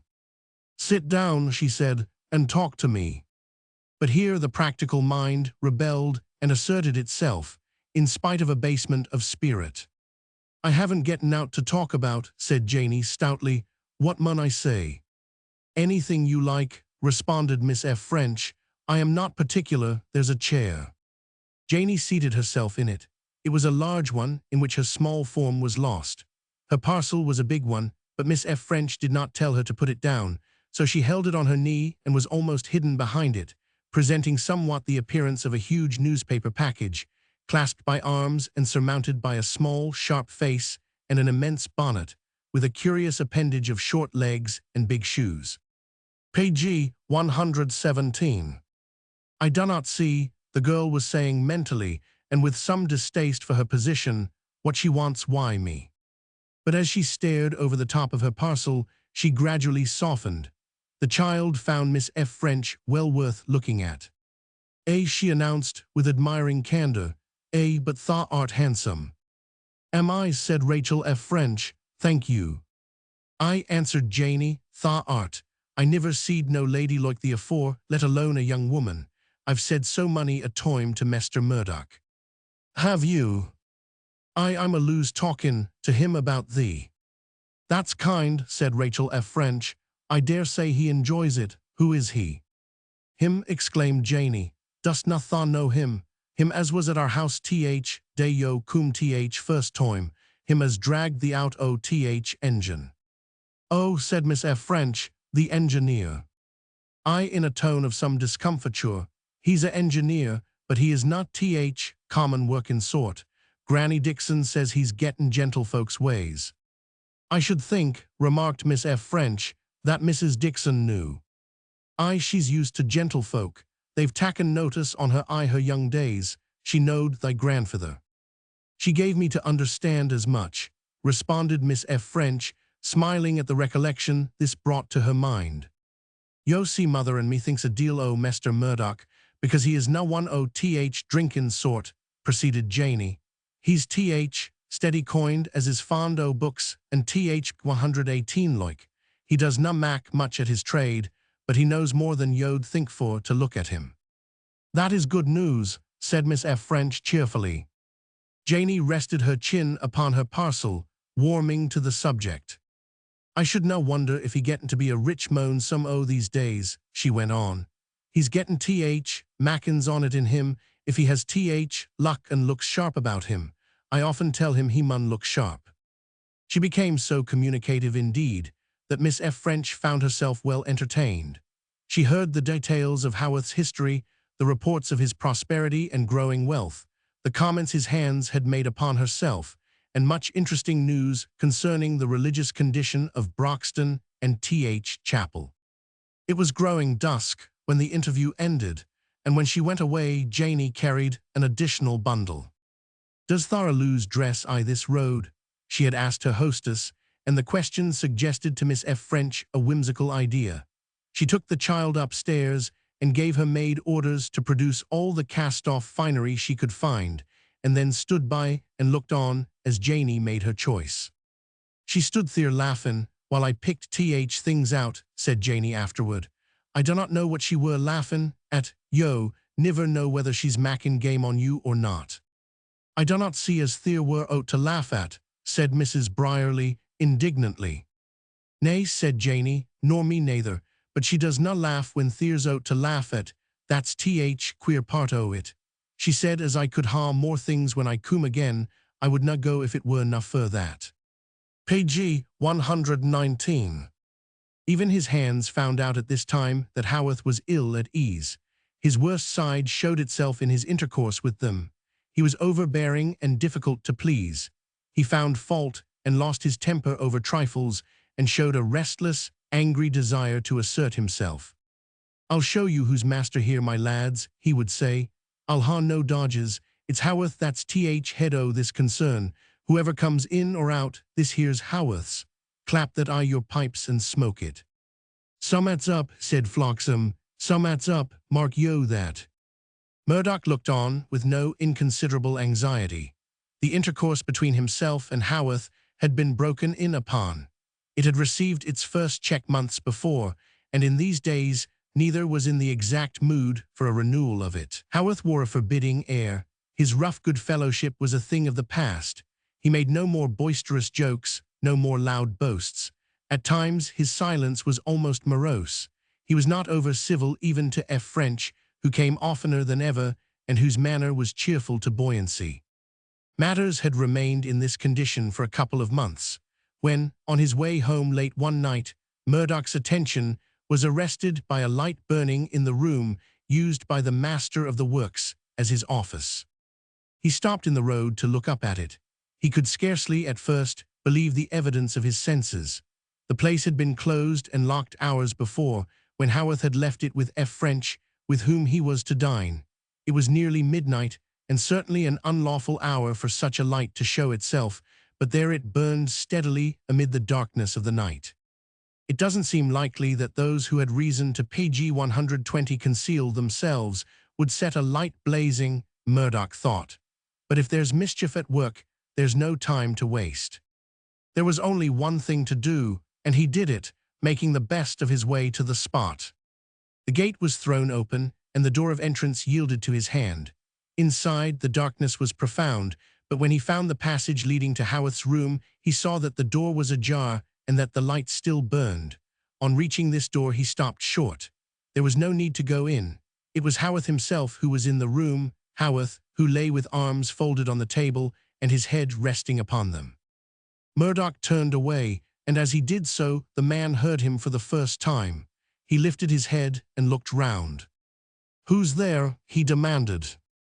There was no help for it. Murdoch pushed the door open and stood before him. "Murdoch," he said, "I saw the light and it brought me up." Haworth gave him a grudging look. "Come in," he said. "Do you want me?" Murdoch asked. He answered dully, "I think I do." Murdoch stood and looked at him. He did not sit down. A mysterious sense of embarrassment held him in check. "What is wrong?" he asked in a lowered voice. He hardly knew it for his own. "Wrong," echoed Haworth. "Not, I've been taking leave of the place, that's all." "You have been doing what?" said Murdoch. Page 121. "Taking leave of the place, I've given it up." His visitor uttered a passionate ejaculation. "You are mad," he said. "I's bitterly mad eno." The next instant, a strange sound burst from him, a terrible sound, forced back at its birth. His struggle to suppress it shook him from head to foot. His hands clenched themselves as if each were a vice. Murdoch turned aside. When it was over and the man raised his face, he was trembling still and white with a kind of raging shame. "Blast you," he cried, "if there's ever aught in your face that minds me o' this, I'll kill you." This Murdoch did not answer at all. There was enough to say. "You are going to share it with French," he said. "I with that fool. He's been at me from the start. Naught would do him, but he must have his try at it. Let him. He shall play second fiddle, by the Lord Harry." He began plucking at some torn scraps of paper, and did not let them rest while he spoke. I've been over th place from top to bottom, he said. I held out until tonight. Tonight I give in, and as soon as I left 'em I came here. 10 minutes after it was done I'd have undone it if I could. I'd have undone it. But it's done, and there's an end on it. He threw the scraps of paper aside and clenched his hand, speaking through his teeth. She's never given me a word to hang on, he said, and I've done it for her. I've give up what I worked for and boasted on, just to be brought nigher to her. She PG 122 knows I've done it. She knows it, though she's never owned it by a look, and I'll make that enough. If you make your way with her, said Murdoch, you have earned all you won. I was the grim answer, I've earned it. And soon after the light in the window went out, and they parted outside and went their separate ways in the dark. Page 123. Chapter 19. An unexpected guest. Before the week's end, all Broxton had heard the news. In the works, before and after working hours, groups gathered together to talk it over. Haworth was going to tack F. French in partner. It was hard to believe it, and the general opinion expressed was neither favorable nor complimentary. Haworth and F. French, said Floxam in sarcastic mood. Haworth and Co. and a nice chap Co. is to ha-I a place. When ha-patent silver-mounted back-action puddlin' rakes afore long lads, if Co. gets his way. Upon the occasion of the installation of the new partner, however, there was a natural tendency to conviviality. Not that the ceremony in question was attended with any special manifestation on the part of the individuals most concerned. F. French's appearance at the works was its chief feature, but the day's labor being at an end, several gentlemen engaged in the various departments scorning to neglect an opportunity, retired to the Hood A Thoughtit, and promptly rendered themselves insensible through the medium of beer, assisted by patriotic and somewhat involved speeches. Mr. Brierly, returning to the bosom of his family at a late hour, sat down by his fireside and wept copiously. I'm a poor chap, Sararan, he remarked. I shall PG 124 ne'er get took in partner by nobody. I'm not I luck loike some, and I niver were, septin when I get thee.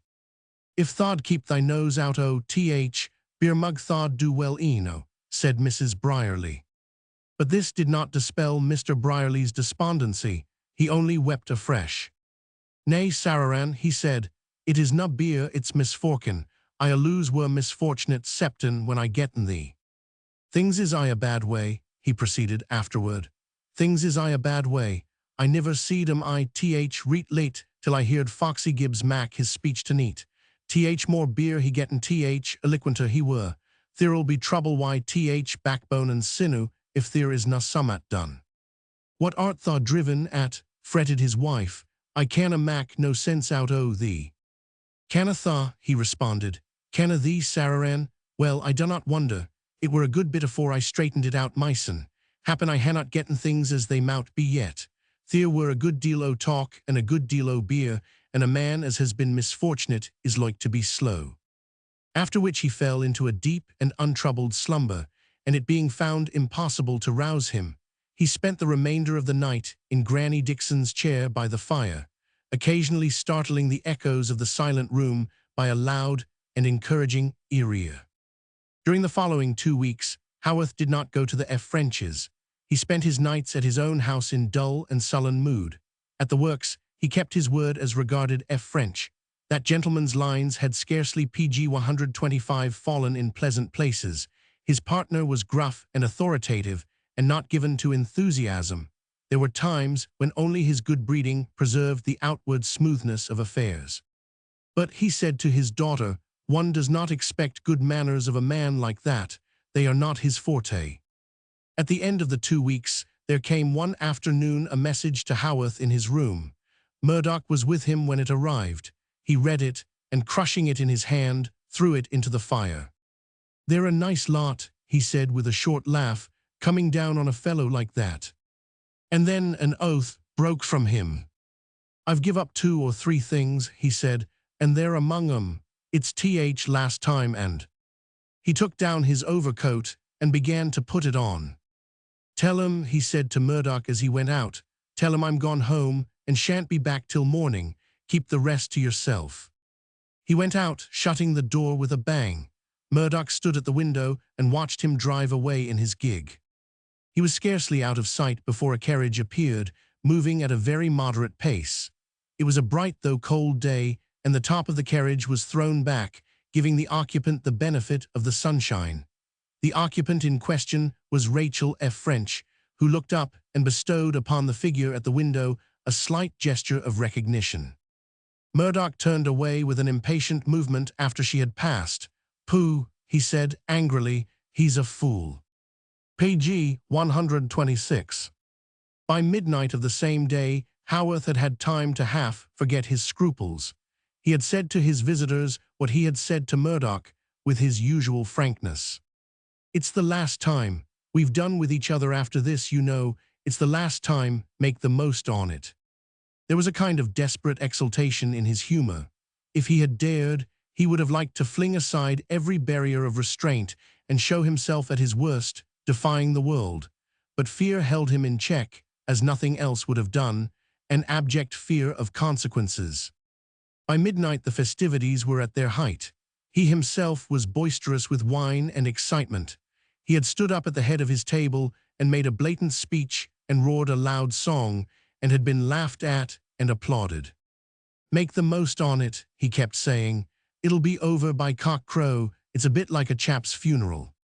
He had just seated himself after this, and was pouring out a great glass of wine, when a servant entered the room and spoke to him in a low tone.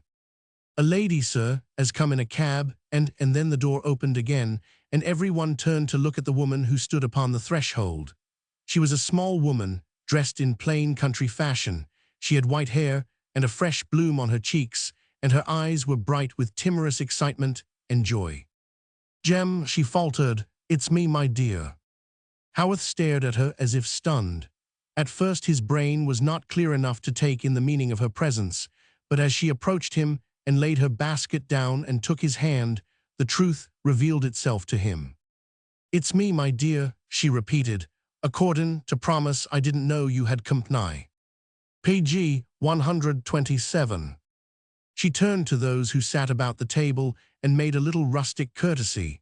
A dead calm seemed to take possession of one and all. They did not glance at each other, but looked at her as she stood by Haworth, holding his hand, waiting for him to kiss her. "He's so took by surprise," she said. "He doesn't know what to say. He wasn't expecting me so soon," laughing proudly. "That's it. I'm his mother, ladies and gentlemen." Haworth made a sign to the servant who waited. "Bring a plate here," he said. "She'll sit down with us." The order was obeyed, and she sat down at his right hand, fluttered and beaming. "You're very good not to mind me," she said. "I didn't think of their bane, company and gentry too." She turned to a brightly dressed girl at her side and spoke to her. "He's my only son, miss, and me a widder, and he's allers been just what you see him now. He was good from the time he was a infant. He's been a pride and a comfort to me since the day he were born." The girl stared at her with a look which was almost a look of fear. She answered her in a hushed voice. "Yes, ma'am," she said. "Yes, miss, happily. There's not many mothers as can say what I can. He's never been ashamed of me, hasn't Jem. If I'd been a lady born, he couldn't have showed me more respect than he has, nor been more kinder." The girl did not answer this time. She looked down at her plate, and her hand trembled as she pretended to occupy herself with the fruit upon it. Then she stole a PG 128 glance at the rest, a glance at once guilty and defiant of the smile she expected to see. But the smile was not there. The only smile to be seen was upon the face of the little country woman who regarded them all with innocent reverence, and was in such bright good spirits that she did not even notice their silence. "I've had a long journey," she said, "and I've been pretty flustered through not being used to travel. I don't know how I'd have bore up at first, being flustered so, if it hadn't have been for everybody being so good to me. I'd mention my son when I had to ask anything, and they'd smile as good-natured as could be and tell me in a minute." The multiplicity of new dishes and rare wine bewildered her, but she sat through the repast simple and unabashed. "There's some as wouldn't like me being so ignorant," she said, "but Jem doesn't mind." The subject of her son's virtues was an inexhaustible one. The silence about her only gave her courage and eloquence. His childish strength and precocity, his bravery, his good temper, his generous ways were her themes. "He come to me in time of trouble," she said, "and he made it lighter, and he's been makin' it lighter ever since. Who'd have thought that a simple body like me would ever have a grand home like this, and it earned and bought by my own son? I beg your pardon, ladies and gentlemen," looking round with happy tears.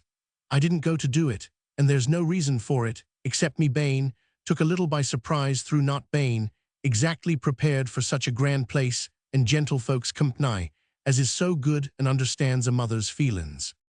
Pg 129. When the repast was at an end, she got up and made her little courtesy to them all again. If the gentlefolk would excuse her, she would bid them good night. She was tired and not used to late hours. To the girl who had sat at her side, she gave an admiring smile of farewell. "You're very pretty, my dear," she said. "If I may take the liberty, bane a old woman. Good night, God bless you." When she was gone, the girl lay forward, her face hidden upon her arms on the table. For a few seconds no one spoke. Then Haworth looked up from his plate, on which he had kept his eyes fixed, and broke the stillness. "If there'd been a fellow among you that had dared to show his teeth," he said, "I'd have wrung his cursed neck." Pg 130. Chapter 20. Miss F. French makes a call. The following Sunday morning, the congregation of Broxton Chapel was thrown into a state of repressed excitement. Haworth's carriage, with a couple of servants, brought his mother to enjoy Brother Hickson's eloquence. To the presence of the carriage and servants Haworth had held firm. Upon the whole, he would have preferred that she should have presented herself at the door of Broxton Old Church, which was under the patronage of the county families and honored by their presence. But the little woman had exhibited such uneasiness at the unfolding of his plan of securing the largest and handsomest pew for her that he had yielded the point. "I've always been a chapel-goin' woman, Jem," she had said, "and I wouldn't like to change. And I should feel freer where there's not so many gentlefolk." The carriage and the attending servants she had submitted to with simple obedience. There were no rented pews in Broxton Chapel, and she took her seat among the rest, innocently unconscious of the sensation her appearance created. Every matron of the place had had time to learn who she was and to be filled with curiosity concerning her. Janie Brierly, by whose side she chanced to sit, knew Pg 131 more than all the rest, and took her under her protection at once.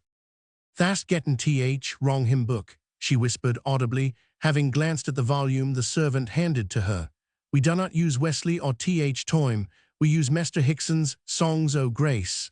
Tha can look on why me."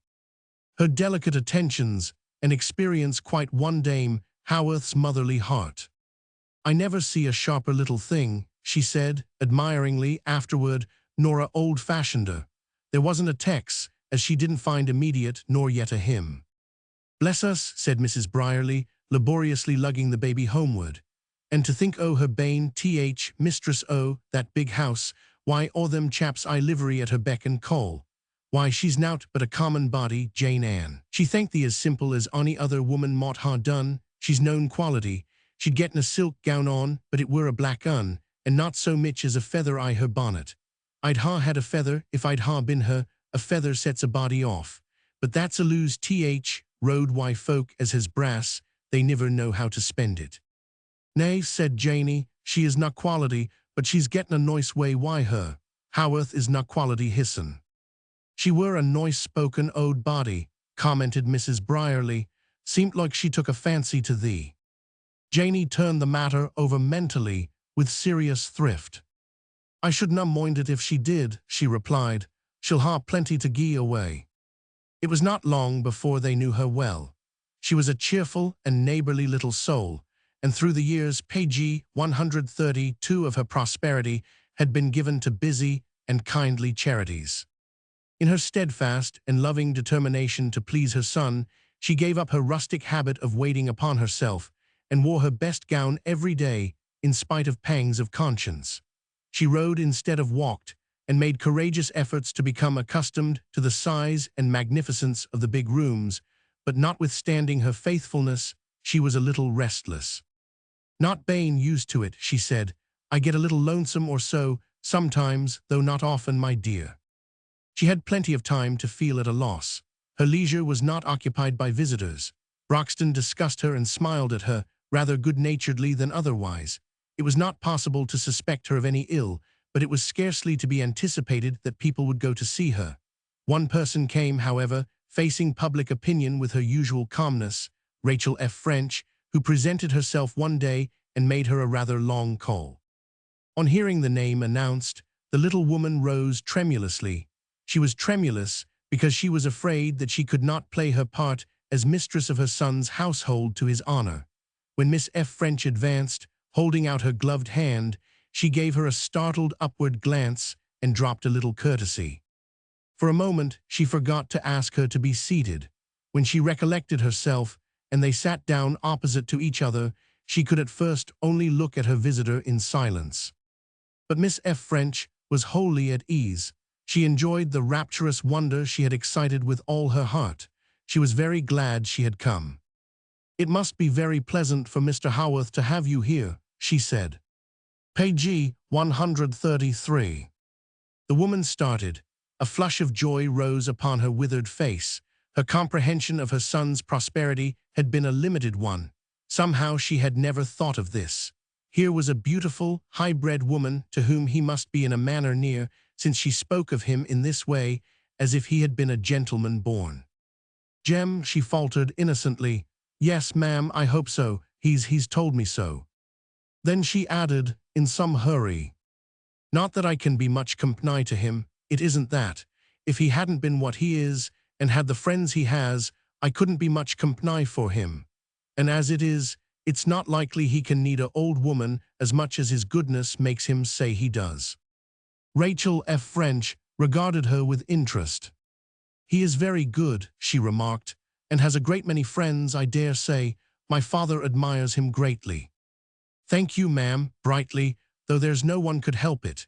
His goodness to me is more than I can tell, and it's no wonder that others sees it in him and is fond of him accordin'." "No, it's no wonder," in a tone of gentle encouragement. The flush upon the withered cheek deepened, and the old eyes lit up. "He's 32-year-old, miss," said the loving creature, "and the time's to come yet when he's done a wrong or said a harsh word. He was honest and good as a child, and he's honest and good as a man. His old mother can say it from the bottom of her full heart." "It's a very pleasant thing to be able to say," remarked her visitor. "It's the grateful pride of my life that I can say it." Page 134 with fresh tenderness. "And to think that prosperity goes with it too. I've said to myself that I wasn't worthy of it, because I couldn't never be grateful enough. He might have been prosperous and not what he is. Many a better woman than me has had that grief to bear, and I've been spared it." When Miss F. French returned to her carriage, she wore a reflective look. When she had seated herself comfortably, she spoke aloud. "No, there are 10 chances to 1 that she will never see the other side at all. There is not a man or woman in Broxton who would dare to tell her. I would not do it myself." When Haworth returned at night, he heard the particulars of the visit, as he had known he should when F. French told him that it was his daughter's intention to call that day. "The beautifulest young lady my old eyes ever saw, my dear," his mother said again and again. "And to think of her comin' to see me, as if I'd been a lady like herself." Haworth spoke but little. He seldom said much in these days. He sat at the table drinking his after-dinner wine and putting a question now and then. "What did she say?" he asked. "She stopped to think." "Perhaps it was me that said most," she answered, "though I didn't think so then. She asked a question or so and seemed to like to listen. I was tellin' her what a son you'd been to me, and how happy I was and how thankful I was." "She's not one that says much," he said, without looking up from the glass on which his eyes had been fixed. "That's her way." Page 135. She replied with a question, put timidly. "You've knowed her a good bit, I dare say, my dear." "No," uneasily, "a 6 month or so, that's all." But it's been long enough for her to find out that what I said to her was true. I didn't tell her what was new to her, my dear. I see that by her smile and the kind way she listened. She's got a beautiful smile, Jem, and a beautiful sweet face." When they parted for the night, he drew from his pocket a banknote and handed it to her. "I've been thinking," he said awkwardly, "that it would be in your line to give some at now and then to some the poor lot that's so thick here. There's plenty on 'em, and p'raps it wouldn't be a bad thing. There's not many that's fond of givin'. Let's set the gentry a fashion." "Jem," she said, "my dear, there isn't nothin' that would make me no happier, nothin' in the world." "It won't do over much good, may be," he returned. "More than half on 'em don't deserve it, but give it to 'em if you've a fancy for it. I don't grudge it." There were tears of joy in her eyes. She took his hand and held it, fondling it. "I might have knowed it," she said, "and I don't deserve it for holdin' back and feelin' a bit timid as I have done.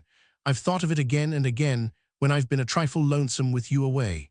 There's many a poor woman as is hard worked that I might help, and children too, maybe, me bane's so fond of 'em."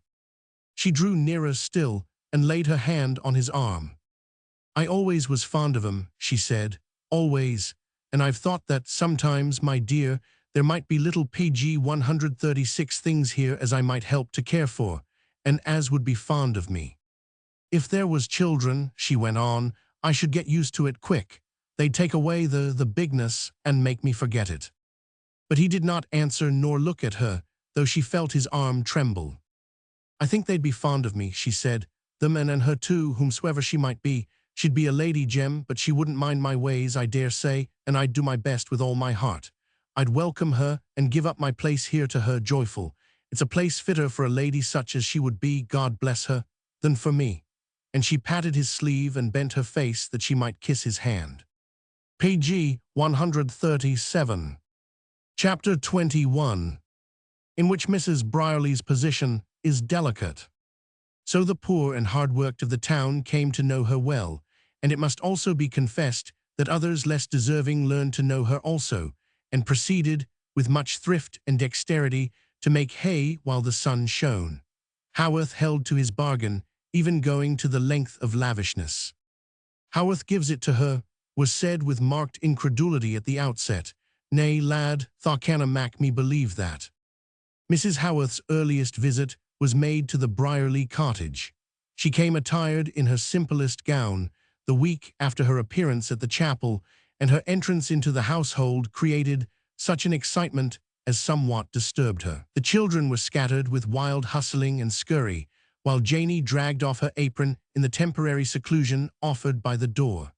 Mrs. Brierly, wiping the soap suds from her arms, hurried forward with apologetic nervousness.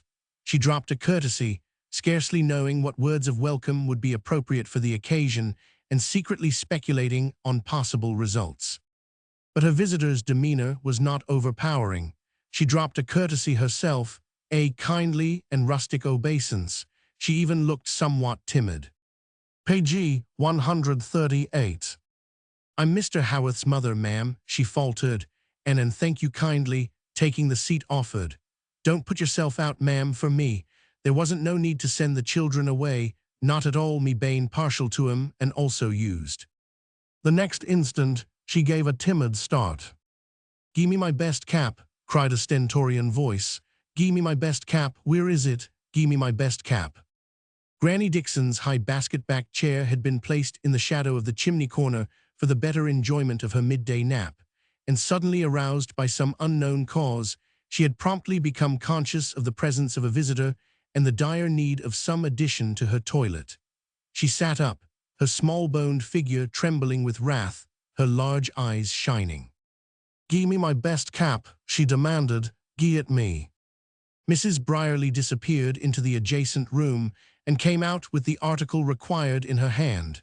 It was a smart cap, with a lace border and blue bows on it. "Put it on," shouted Mrs. Dixon, "and put it on straight."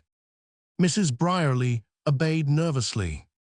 "She's my mester's grandmother," she exclaimed plaintively. "Yo munnot mind her, missus." Granny Dixon fixed her eyes upon the stranger. "She gettin' it," she proclaimed.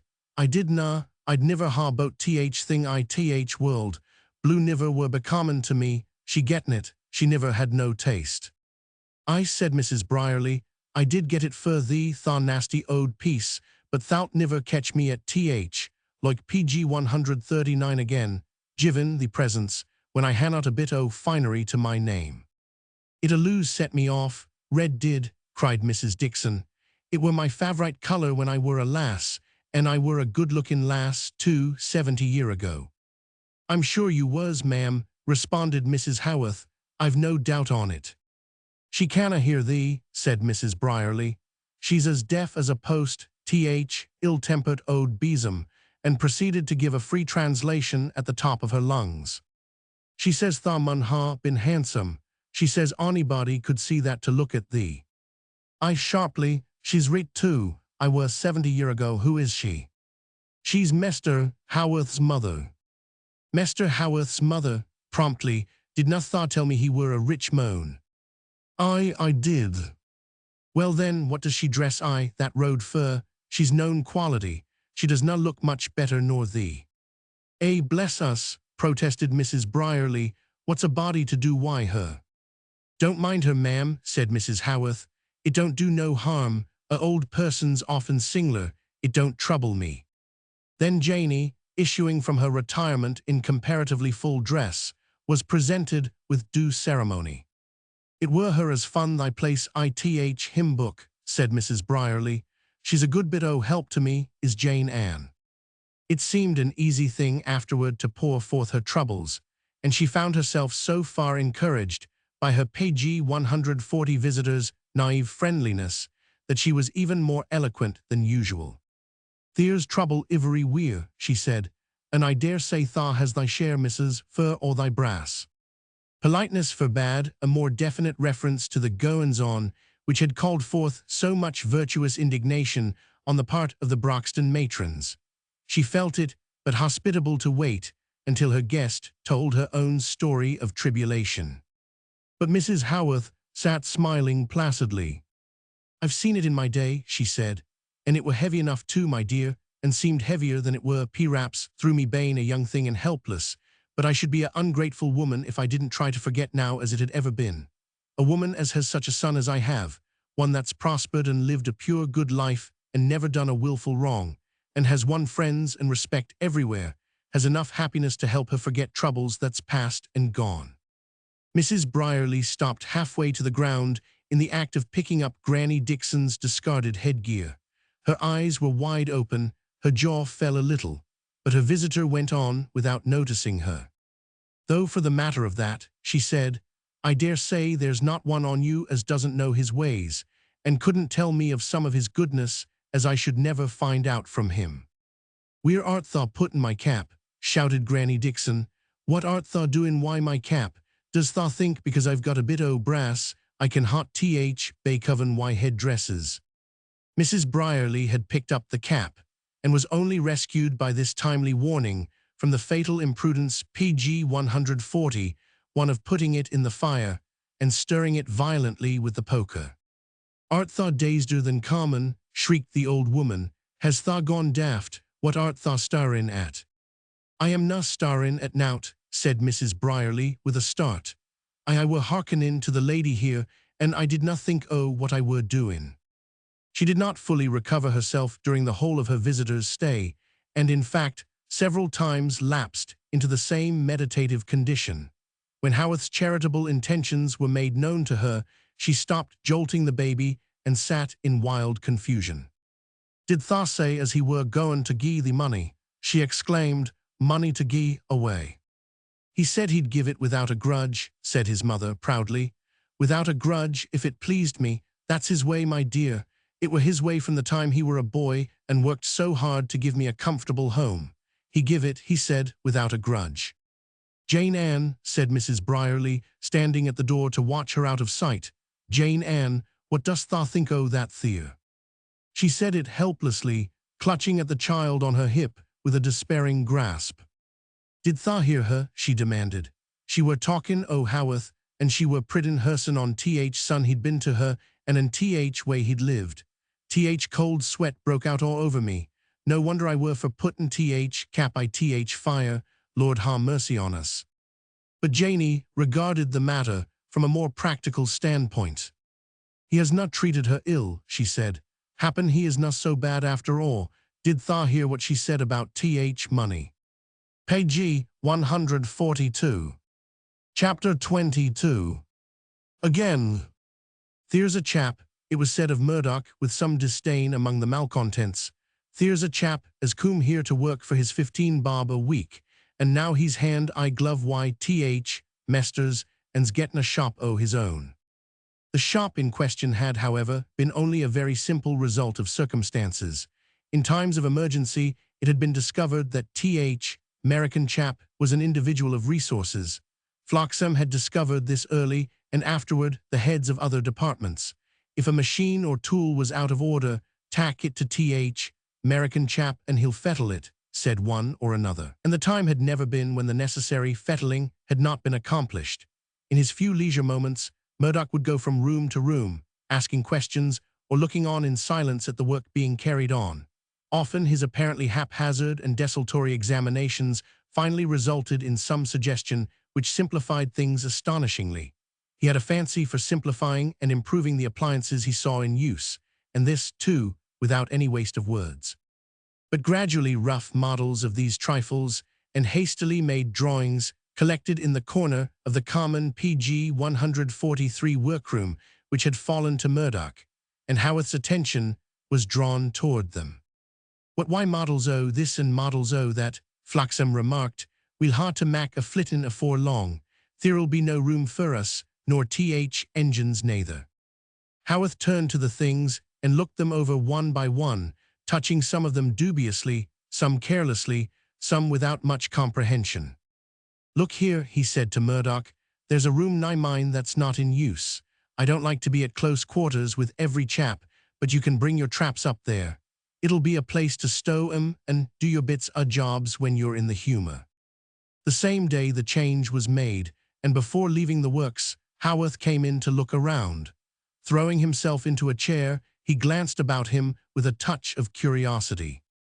They're all your own notions, these, he said. Murdoch assented.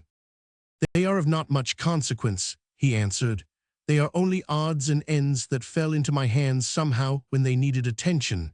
I like that kind of work, you know. I, responded Haworth, I dare say, but most chaps would have had more to say about doing 'em than you have. Not long after F. French's advent, a change was made. If you'll give up your old job and take to looking sharp after the machinery and keeping the chaps that run it up to their work, said Haworth, you can do it.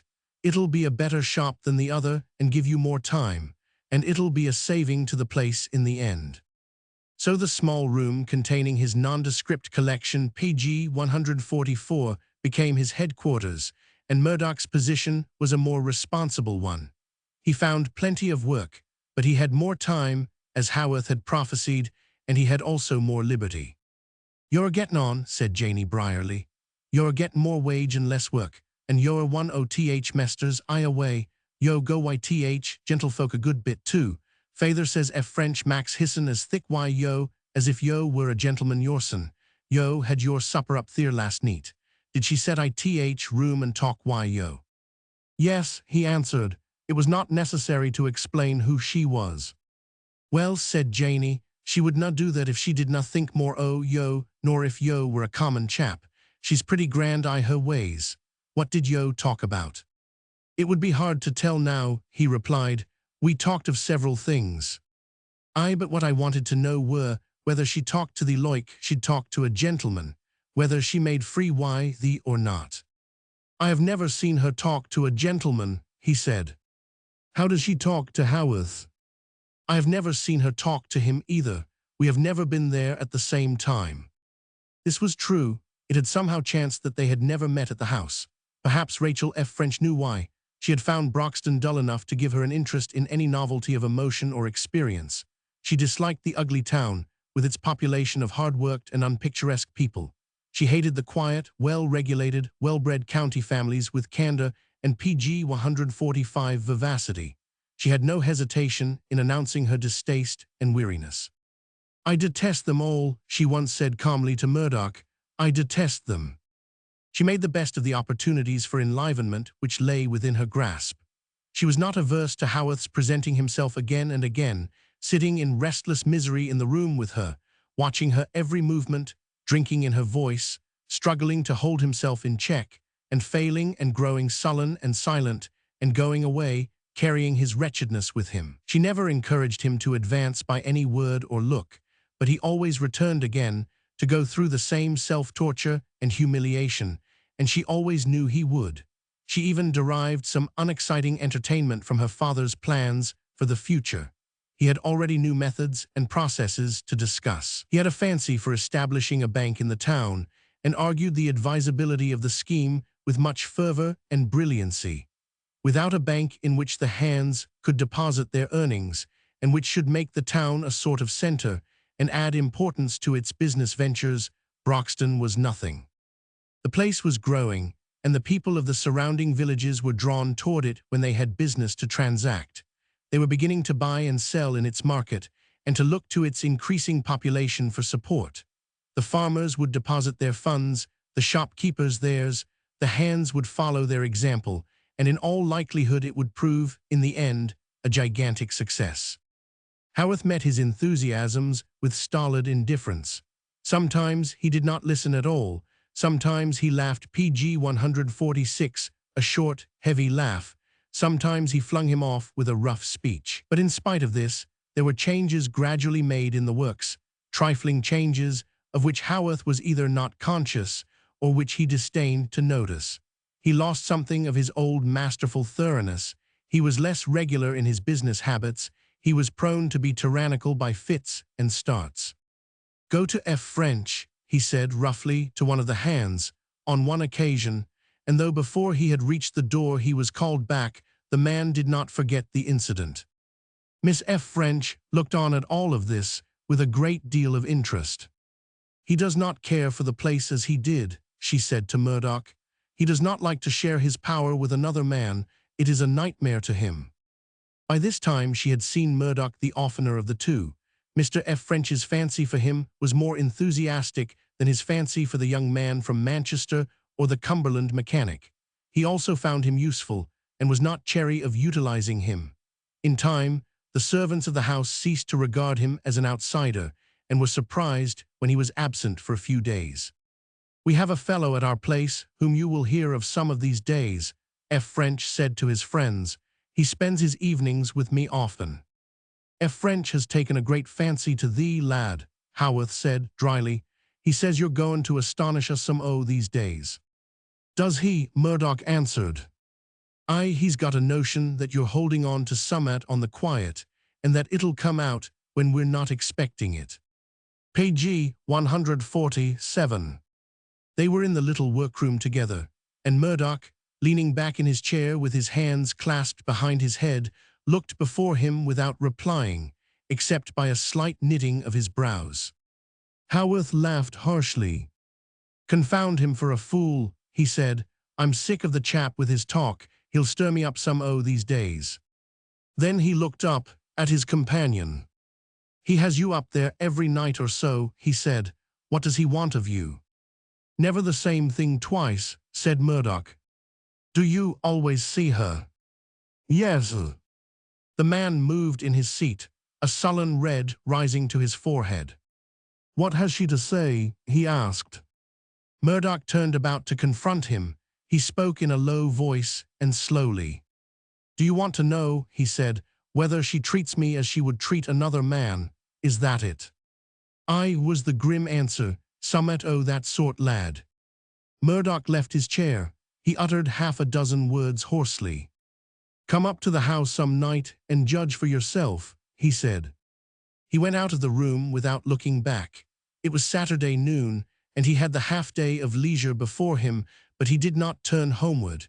He made his way to the high road and struck out upon it. He had no definite end in view at first, except the working off of his passionate excitement, but when after 20 minutes 148 walk, he came within sight of Broxton Chapel and its graveyard, his steps slackened, and when he reached the gate, he stopped a moment and pushed it open and turned in.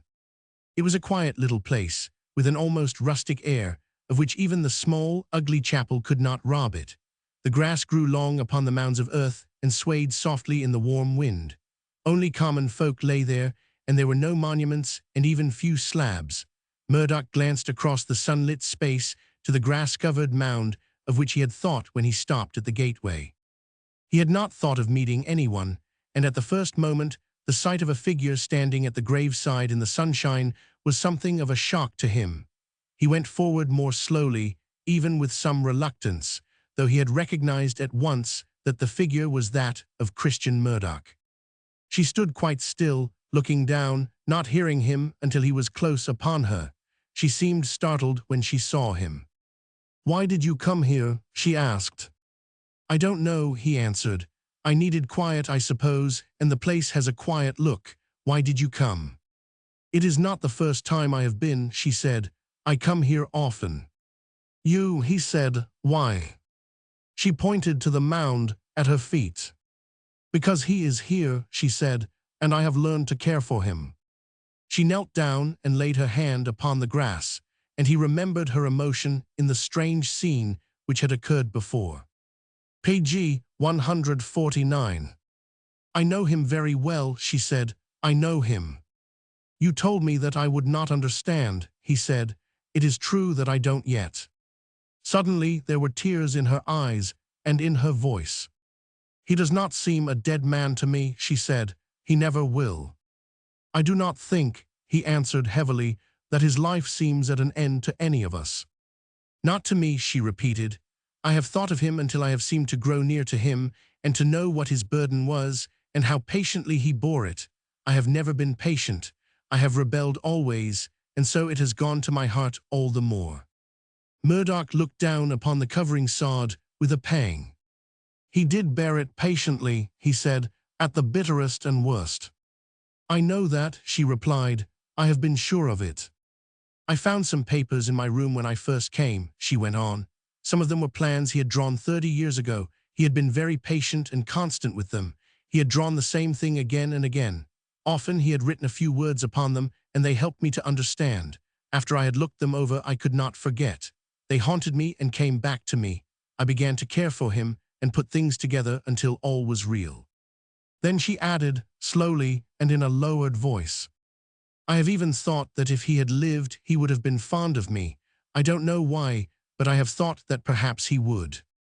For the first time in his knowledge of her, Murdoch saw in her the youth he had always missed.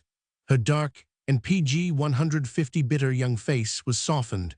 For the moment, she seemed almost a child, even though a child whose life had been clouded by the shadow of sin and wrong. "I think he would," he said slowly. "And I have got into the habit of coming here when I was lonely or at my worst." "You are lonely often, I dare say," he returned wearily. "I wish it could be helped." "It is nothing new," she replied, with something of her old manner, "and there is no help for it." But her touch upon the grass was a caress. She smoothed it softly and moved with singular gentleness a few dead leaves which had dropped upon it. "When I come here I am better," she said, "and less hard. Things do not seem to matter so much or to look so shameful." A pause followed, which she herself broke in upon. "I have thought a great deal of what he left unfinished," she said. "I have wished that I might see it. It would be almost as if I had seen him." "I can show it to you," Murdoch answered. "It is a little thing to have caused so great pain." They said but little else until they rose to go. As he sat watching the long grass wave under the warm wind, Murdoch felt that his excitement had calmed down. He was in a cooler mood when they got up at last, but before they turned away the girl lingered for a moment as if she wished to speak. "Sometimes," she faltered, "sometimes I have thought you had half forgotten." "Nay," he answered, "never that, God knows." "I could not bear to believe it," she said passionately. "It would make me hate you."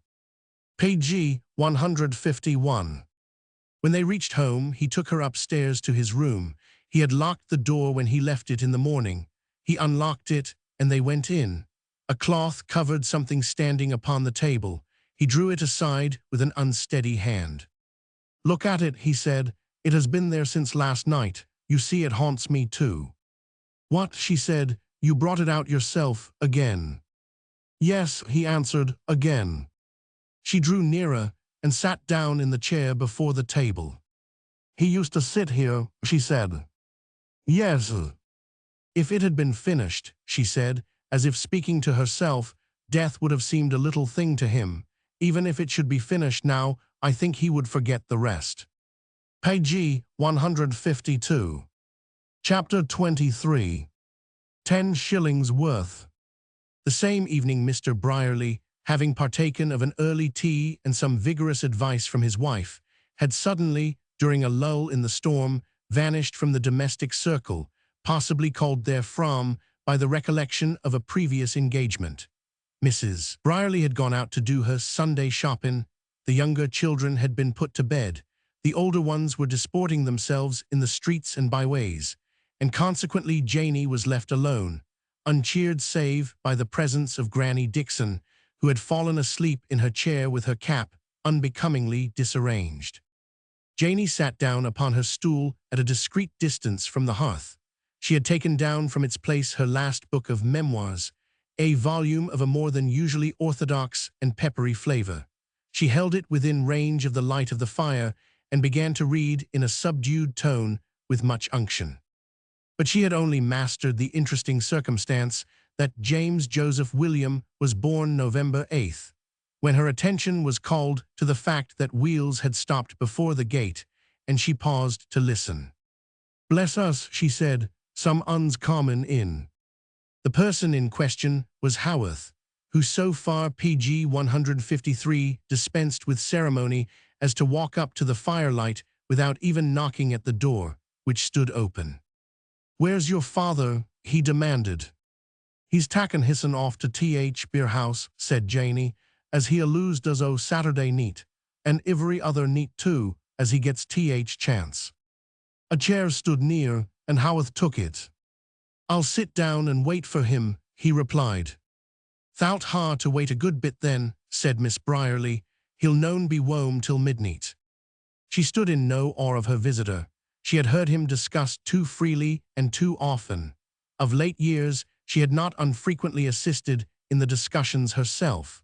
She was familiar with his sins and shortcomings and regarded him with due severity. "He'll noan be wome till midnight," she repeated as she seated herself on her stool. But Haworth did not move. He was in a mysterious humor, it was plain. In a minute more his young companion began to stare at him with open eyes. She saw something in his face which bewildered her. "He's gettin' more than's good fer him," she was about to decide shrewdly when he leaned forward and touched her with the handle of the whip he held. "You're a sharp little lass, I warrant," he said. Janey regarded him with some impatience. He was flushed and somewhat disheveled and spoke awkwardly. "You're a sharp little lass, I'll warrant," he said again. "I ha' to be," she responded tartly. "Tha'd be sharp thyson if tha had as mich to look after as I ha." "I dare say," he answered, "I dare say," then added even more awkwardly still, "I've heard Murdoch say you were Murdoch." Page 154. The disfavor with which she had examined him began to be mingled with distrust. She hitched her stool a few inches backward.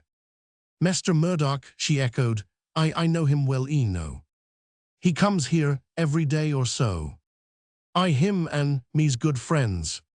"He's got a good many friends," he said. "Aye," she answered, "he's a nice chap, most of folk tak to him, there's Mr. F. French now and her. He goes there pretty often. Aye, oftener than he goes anywhere else.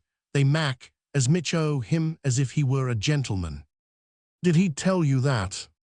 "Nay," she answered, "he does not talk mich about it. I've fun it out fro them as knows." Then a new idea presented itself to her. "What does tha want to know fur?" she demanded with unceremonious candor. He did not tell her why. He gave no notice to her question save by turning away from the fire suddenly and asking her another. "What does he say about her?" He spoke in such a manner that she pushed her stool still farther back and sat staring at him blankly and with some indignation. "He does na say nowt about her," she exclaimed. "What's up, why thee?" The next moment she uttered an ejaculation, and the book of memoirs fell upon the floor. A flame shot up from the fire and showed her his face. He drew forth his purse, and opening it, took out a coin. The light fell upon that too, and showed her what it was. Page 155. "Do you see that?" he asked. "Aye," she answered, "it's a half-sovereign." "I'll give it to you," he said, "if you'll tell me what he says and what he does. You're sharp eno to have seen summat, and I'll give it you if you'll tell me." He did not care what impression he made on her or how he entangled himself. He only thought of one thing. "Tell me what he says and what he does," he repeated, "and I'll give it to you." Janie rose from her stool in such a hurry that it lost its balance and fell over. I do not want it," she cried. "I do not want it. I can no mak thee out." "You're not as sharp as I took you for, if you don't want it," he answered. "You'll not earn another as easy, my lass." Only stern common sense rescued her from the weakness of backing out of the room into the next apartment. "I do not know what that driven at," she said. "I tell thee, I do not know nout."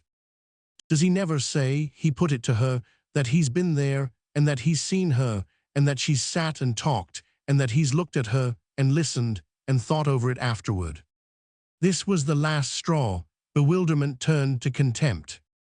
"That would not be worth 10 shillin', she said. "Tha knows he's been there, and tha knows he's seen her, and tha knows he could na see her wi'out looking at her. I do not see as there's out I looking at her, or I listening neither. Where's use a given 10 shillin' to hear summat yo no yarson? There's nout I that." "Has he ever said it?" he persisted. Page 156. "No," she answered, "he has na. He niver were much give ter talk, and he says less than iver I these days." "Has he never said that she treated him well, and was easier to please than he'd thought? Has he never said nout like that?" "Nay, that he has na," with vigor, "nout o' th sort."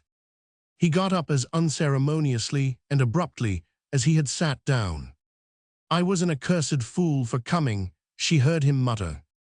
He threw the half-sovereign toward her, and it fell on the floor. "Art thou goin' to gie it me?" she asked. "Yes," he answered, and he strode through the doorway into the darkness, leaving her staring at it. She went to the fire, and bending down, examined it closely and rubbed it with a corner of her apron. Then she tried its ring upon the flagged floor. "Aye," she said, "it's a good un, sure eno, it's a good un." She had quite lost her breath. She sat down upon her stool again, forgetting the memoirs altogether. "I niver heard so mich dumment made over nout I all my days," she said. "I canna see now what he were up to, axin' questions as if he were I drink. He mun ha been I drink, or he'd niver ha gi'en it to me." And on the mother's return, she explained the affair to her upon this sound and common-sense basis. "Mester Haworth's been here," she said, "and he were I drink and give me 10 shillin'. I could na mak out what he were driven at. He were askin' questions as put me out o' patience. What foos men is when they've getten too much." Page 157. When he left the house, Haworth sprang into his gig with an oath. Since the morning he had had time to think over things slowly. He had worked himself up into a desperate, headlong mood. His blood burned in his veins, his pulses throbbed. He went home to his dinner, but ate nothing. He drank heavily and sat at the table wearing such a look that his mother was stricken with wonder. "I'm out o' humor, old lady," he said to her.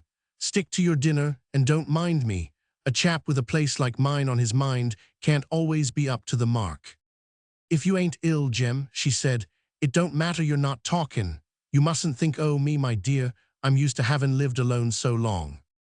After dinner he went out again, but before he left the room he went to her and kissed her. "There's not wrong why me," he said. "You've no need to trouble yourself about that. I'm right eno, never fear." "There's nothing else could trouble me," she said. "Nothing, so long as you're well and happy." "There's nought to go agin me bane happy," he said, a little grimly. "Not yet, as I know on. I don't let things go agin me easy." About half an hour later, he stood in the road before his partner's house. The night was warm, and the windows of the drawing-room were thrown open. He stood and looked up at them for a minute, and then spoke aloud. He said, he's there, by George. He could see inside plainly, and the things he saw best were Rachel F. French and Murdoch. F. French himself sat pg 158 in a large chair, reading. Miss F. French stood upon the hearth. She rested an arm upon the low mantel and talked to Murdoch, who stood opposite to her. The man who watched uttered an oath at the sight of her. Him, he said, him damn him, and grew hot and cold by turns. He kept his stand for full 10 minutes, and then crossed the road. The servant who answered his summons at the door regarded him with amazement. I know they're in, he said, making his way past him. I saw 'em through the window. Those in the drawing-room heard his heavy feet as he mounted the staircase. It is possible that each recognized the sound. F. French rose hurriedly, and it must be owned, with some slight trepidation. Rachel merely turned her face toward the door. She did not change her position otherwise at all. Murdoch did not move. My dear fellow, said F. French, with misplaced enthusiasm, I am glad to see you. But Haworth passed him over with a nod. His eyes were fixed on Murdoch. He gave him a nod also and spoke to him. What, you're here, are you? He said. That's a good thing. We think so, said Mr. F. French with fresh fervor. My dear fellow, sit down. He took the chair offered him, but still looked at Murdoch and spoke to him. I've been to Brierley's, he said.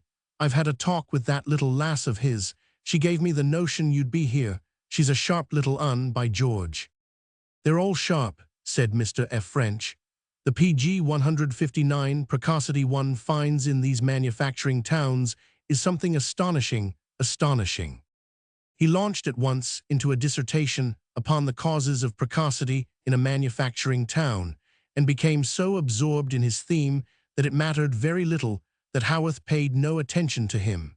He was leaning back in his chair with his hands in his pockets, not moving his eyes from Murdoch. Mr. F. French was in the middle of his dissertation when, half an hour afterward, Haworth got up without ceremony. Murdoch was going. I'll go with you, he said to him. They went out of the room and down the staircase together without speaking. They did not even look at each other. When they were fairly out of the room, Mr. F. French glanced somewhat uneasily at his daughter. Really, he said, he is not always a pleasant fellow to deal with. One is never sure of reaching him. And then, as he received no answer, he returned in some embarrassment to his book. Page 160. Chapter 24. At an end. When they stood in the road, Haworth laid his hand upon his companion's shoulder heavily. Come up to the works, lad, he said, and let's have a bit of a talk. His voice and his touch had something in common. Murdoch understood them both. There was no need for clearer speech. Why there? He asked. It's quiet there. I've a fancy for it. I have no fancy against it, as well there as anywhere else. I, said Haworth, not only as well but better. He led the way into his own room and struck a light. He flung his keys upon the table. They struck it with a heavy clang. Then he spoke his first words since they had turned from the gateway. He said, not only as well but better. I'm at home here if I'm out everywhere else. The place knows me and I know it. I'm best man hereby if I'm out everywhere else. He sat down at the table and rested his chin upon his hand. His hand shook and his forehead was clammy. Page 161. Murdoch threw himself into the chair opposite to him. Go on, he said. Say what you have to say. Haworth bent forward a little. You've got on better than I'd have thought, lad, he said. Better than I'd have thought. What, hoarsely, does she treat me as she treats other men? Nay, said Haworth, not as she treats me, by the Lord Harry. The deadly bitterness which possessed him was terrible. He was livid with it. I've thought of a good many, he said. I've looked on at 'em as they stood round her, chaps of her own sort, with money and the rest of it, but I never thought of you, not once. No, said Murdoch, I dare say not. No, not once, the man repeated. Get up, and let's take a look at you, he said. Happen I've not had the right notion on you.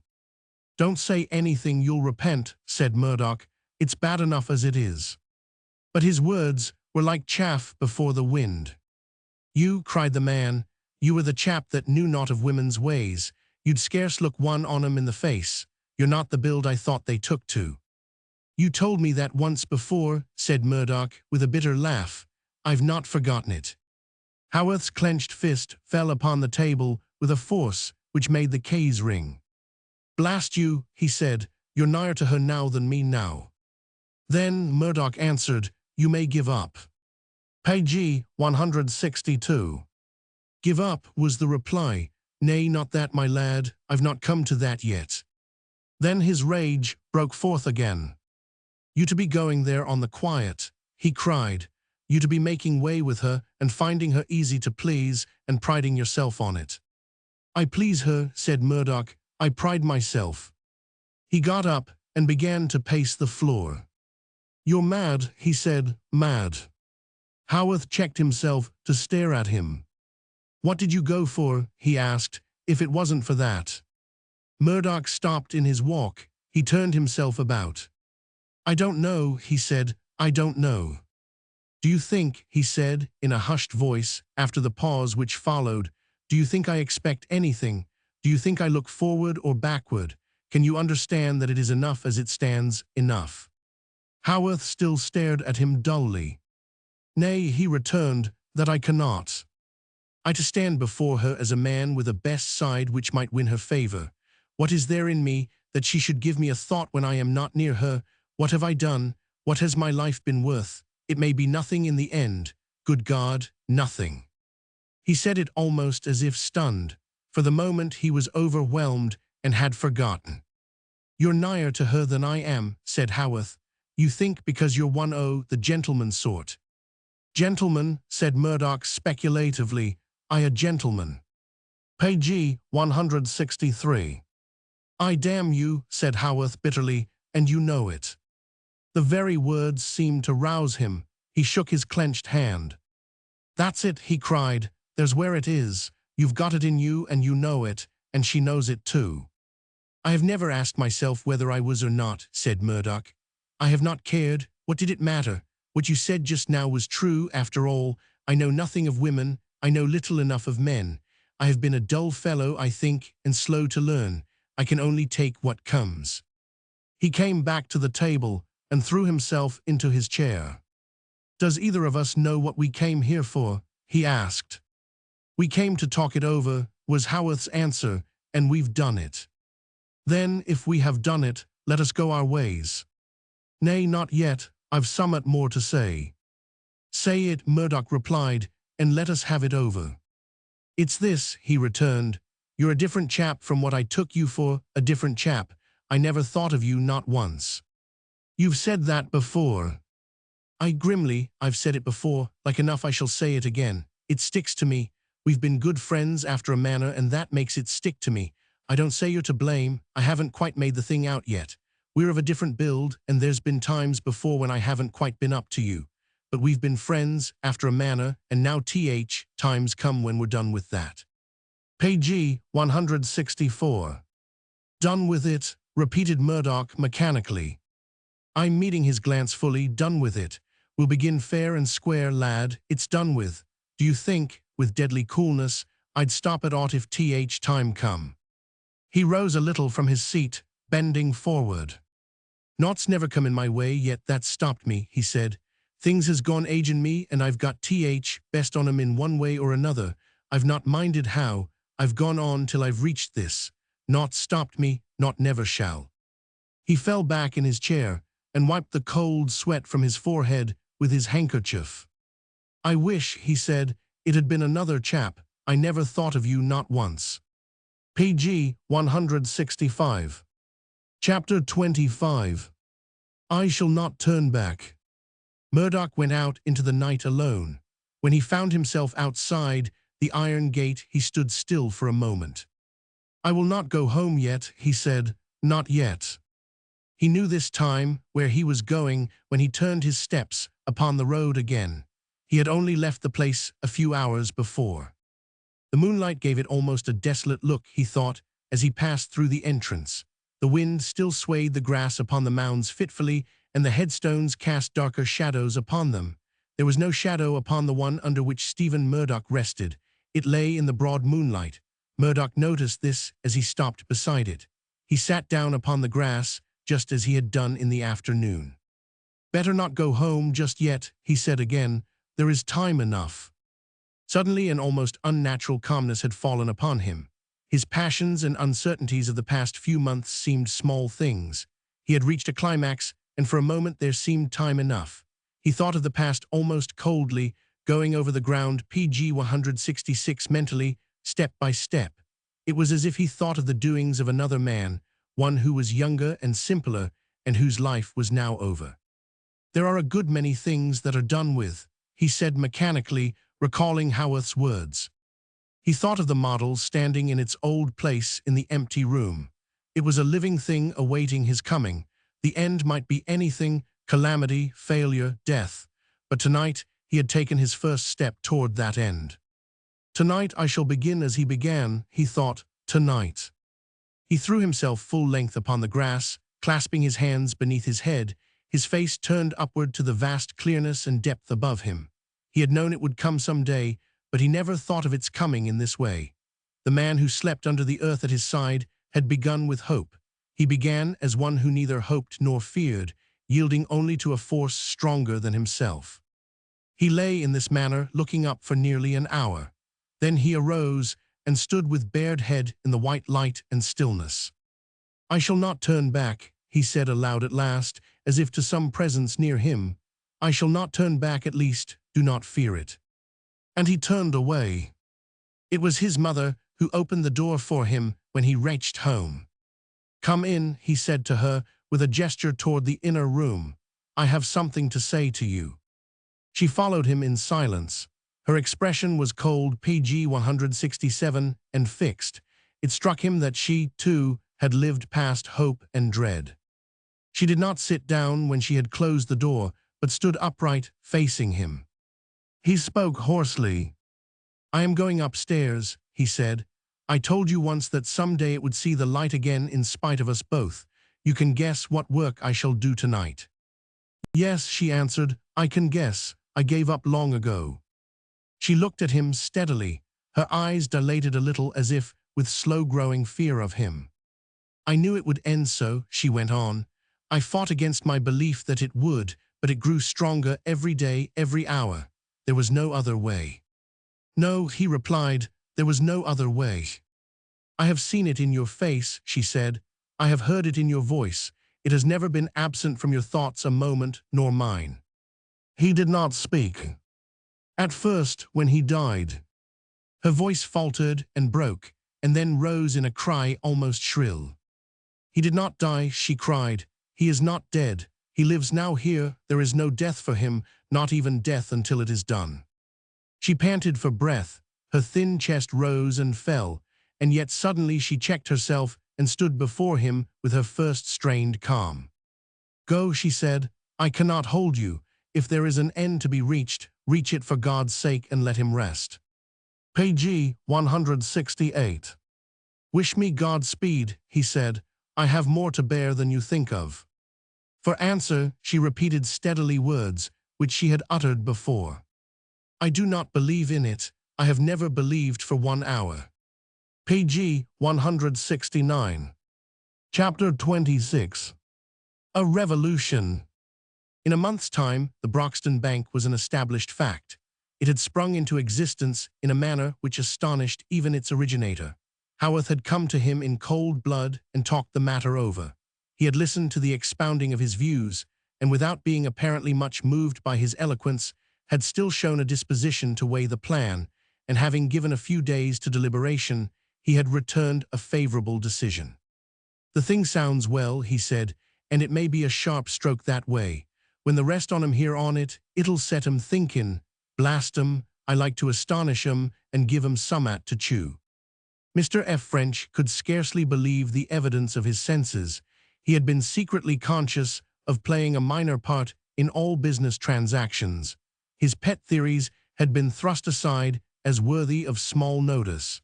His continental experience had been openly set at naught. When he had gone to the trouble of explaining his ideas to the heads of the various departments, he had been conscious of illuminating smiles on the grimy countenances around him. His rather frail physique, his good breeding, his well-modulated voice had each been the subject of derisive comment. Page 170. Gie him a puddlin' rake and let him puddle a bit, he had heard a brawny fellow say after one of his most practical dissertations.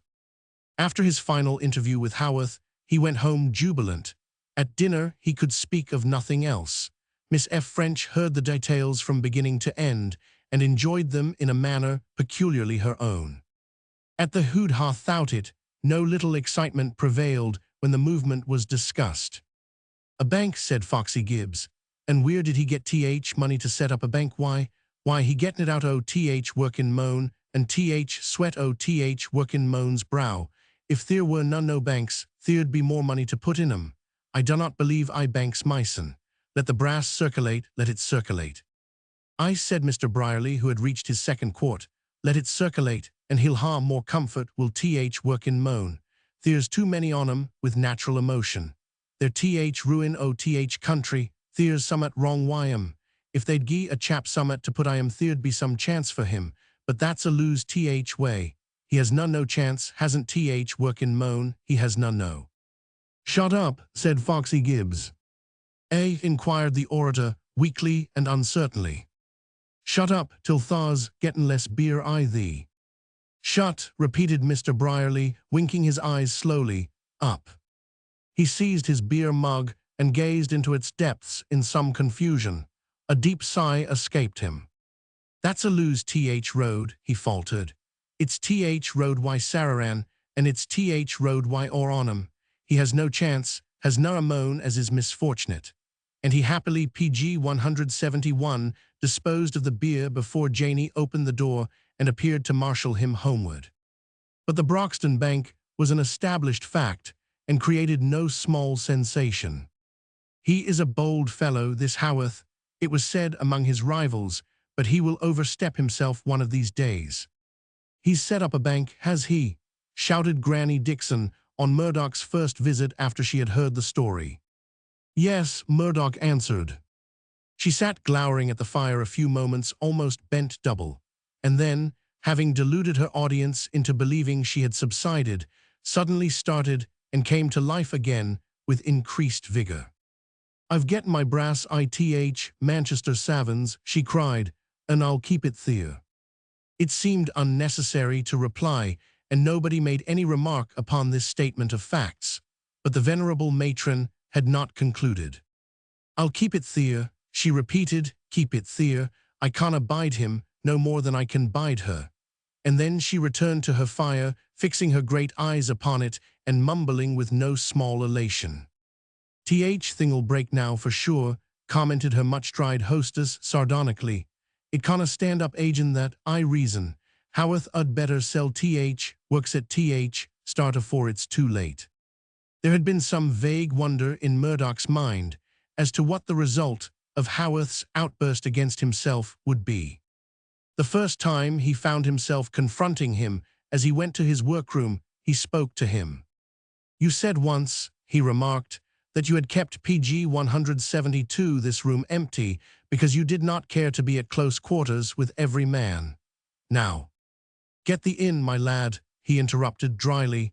"It suits me well eno to ha you nigh me, never fear that." The only outward change made was in his manner. He went about his labor with a deadly persistence. He came early and went home late. The simplest hand saw that some powerful force was at work. He was silent and harder in his rule of those under him. He made closer bargains and more daring plans. Men who had been his rivals began to have a kind of fear of him. All he took in hand throve. "He is a wonderful fellow," said F. French to his friends. "Wonderful, wonderful." Even the friends in question who were, some of them, county magnates of great dignity, began to find their opinion of the man shaken. In these days there was actually nothing to complain of. The simple little country woman reigned in his household. She attended the Broxton chapel and dispensed her innocent charities on all sides. Finally, a dowager of high degree, the patroness of a charitable society, made the bold move of calling upon her for a subscription. "It weren't as hard to talk to her, Jem, as I'd have thought," said Mrs. Haworth afterward. "She began to tell me about the poor women as suffers so, and somehow I forgot about her banes so grand. I couldn't think of nothing but the poor cretters and their pain, and when I come to sign my name and trembled so and my eyes was that full I couldn't hardly tell what I'd put down. To think of them poor things." "How much did you give her?" asked Haworth. "I give her £10, my dear Anne.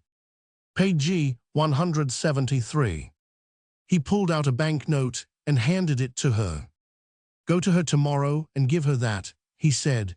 "Happen it'll be summat new for her to get 50 at a stroke."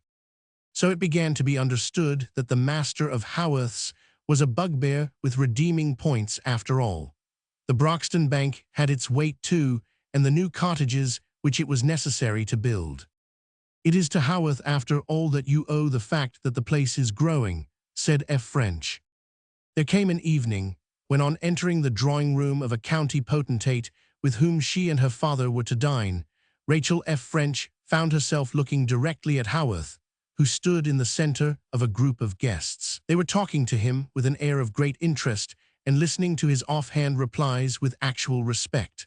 Suddenly, the tide had turned. Before the evening had passed, the man was a lion, and all the more a lion because he had been so long tabooed. He went in to dinner with the lady patroness, and she afterward announced her intention of calling upon his mother in state. "There is a rough candor about the man, my dear," she said, "which one must respect, and it appears that he has really reformed." There was no difficulty after this. Mrs. Haworth had visitors every day who came and examined her and wondered, and somehow were never displeased by her tender credulity. She admired them all and believed in them, and was always ready with tears and relief for their pensioners and charities. "Don't thank me, ma'am," she would say.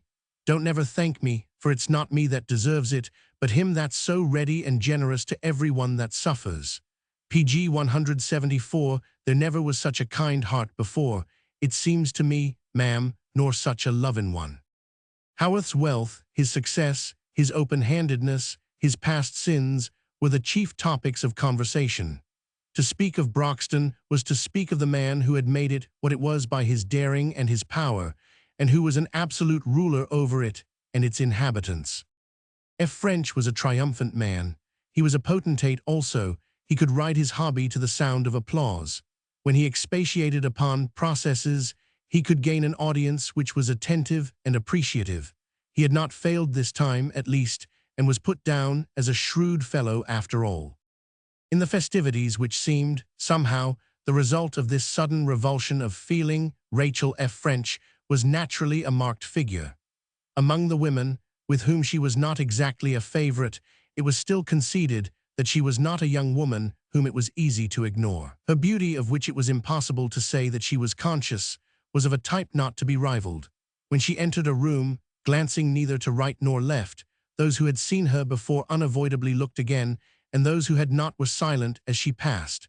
There was a delicate suggestion of indifference in her manner, which might be real or might not. Her demeanor toward Haworth never altered, even to the extent of the finest shadow of change. When they were in a room together, his eye followed her with stealthy vigilance, and her knowledge of the fact was not a disturbing one. The intensity of her consciousness was her great strength. She was never unprepared. When he approached her, she met him with her little untranslatable smile. He might be bold, or PG 175 awkward, or desperate, but he never found her outwardly conscious or disturbed, or a shade colder or warmer. It was only natural that it should not be long before others saw what she, seeing, showed no knowledge of. It was easily seen that he made no effort at concealment. His passion revealed itself in every look and gesture. He could not have controlled it if he would, and would not if he could. "Let 'em see," he said to himself. "It's not to them, it's betwixt her and me." He even bore himself with a sullen air of defiance at times, knowing that he had gained one thing at least. He was nearer to her in one way than any other man. He might come and go as he chose. He saw her day after day. He knew her ingoings and outcomings. The success which had restored her father's fortunes was his success. "I can make her like a queen among 'em," he said. "Like a queen, by George, and I'll do it." Every triumph which fell to him he regarded only as it would have weight in her eyes. When society opened its doors to him, he said to himself, "Now she'll see that I can stand up with the best of 'em, gentlemen or no gentlemen." When he suddenly found himself a prominent figure, a man deferred to and talked of, he waited with secret feverishness to see what the effect upon her would be. "It's what women like," he said. "It's what she likes more than most on 'em. It'll be bound to tell in the end." He labored as he had never labored before. His ambitions were boundless. He strove and planned and ventured, lying awake through long hours of the night, pondering and building, his daring growing with his success. Page 176. There occurred one thing, however, which he had not bargained for. In his laudable enthusiasm, Mr. F. French could not resist the temptation to sound the praises of his protégé. His belief in him had increased instead of diminished with time, as he had been forced regretfully to acknowledge had been the case during the eras of the young man from Manchester and his fellows. He had reason to suspect that a climax had been reached and that his hopes might be realized. It is not every man who keeps on hand a genius. Naturally, his friends heard of Murdoch often. Those who came to the works were taken to his workroom as to a point of interest. He became in time a feature, and was spoken of with a mixture of curiosity and bewilderment. To each visitor F. French told, in strict confidence, the story of his father with due effect. "And it's my impression," he always added, "that we shall hear more of this invention one of these days. He is a singular fellow, reserved and not easy to read, just the man to carry a purpose in his mind and say nothing of it, and in the end startle the world by accomplishing what he has held in view."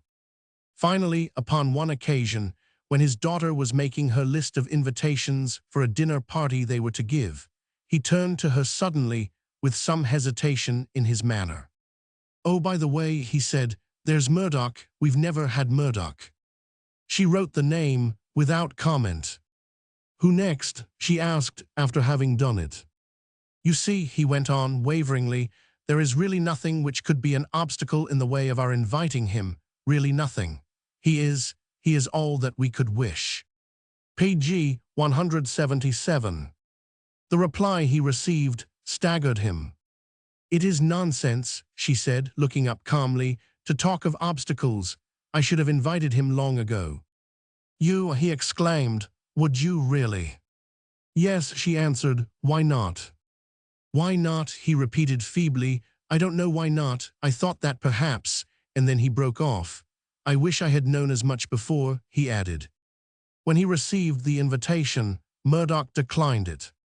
"I should only be out of place," he said, candidly to Miss F. French. "I should know nobody and nobody would know me. Why should I come?" "There is a very good reason why you should come," answered the young woman with perfect composure. "I am the reason." There was no further discussion of the point. He was present, and Haworth sat opposite to him at the table. "It's the first time for him," said Haworth to Miss F. French afterward. "It is the first time he has dined here with other people," she answered. "Have you a reason for asking?" He held his coffee cup in his hand and glanced over it across the room.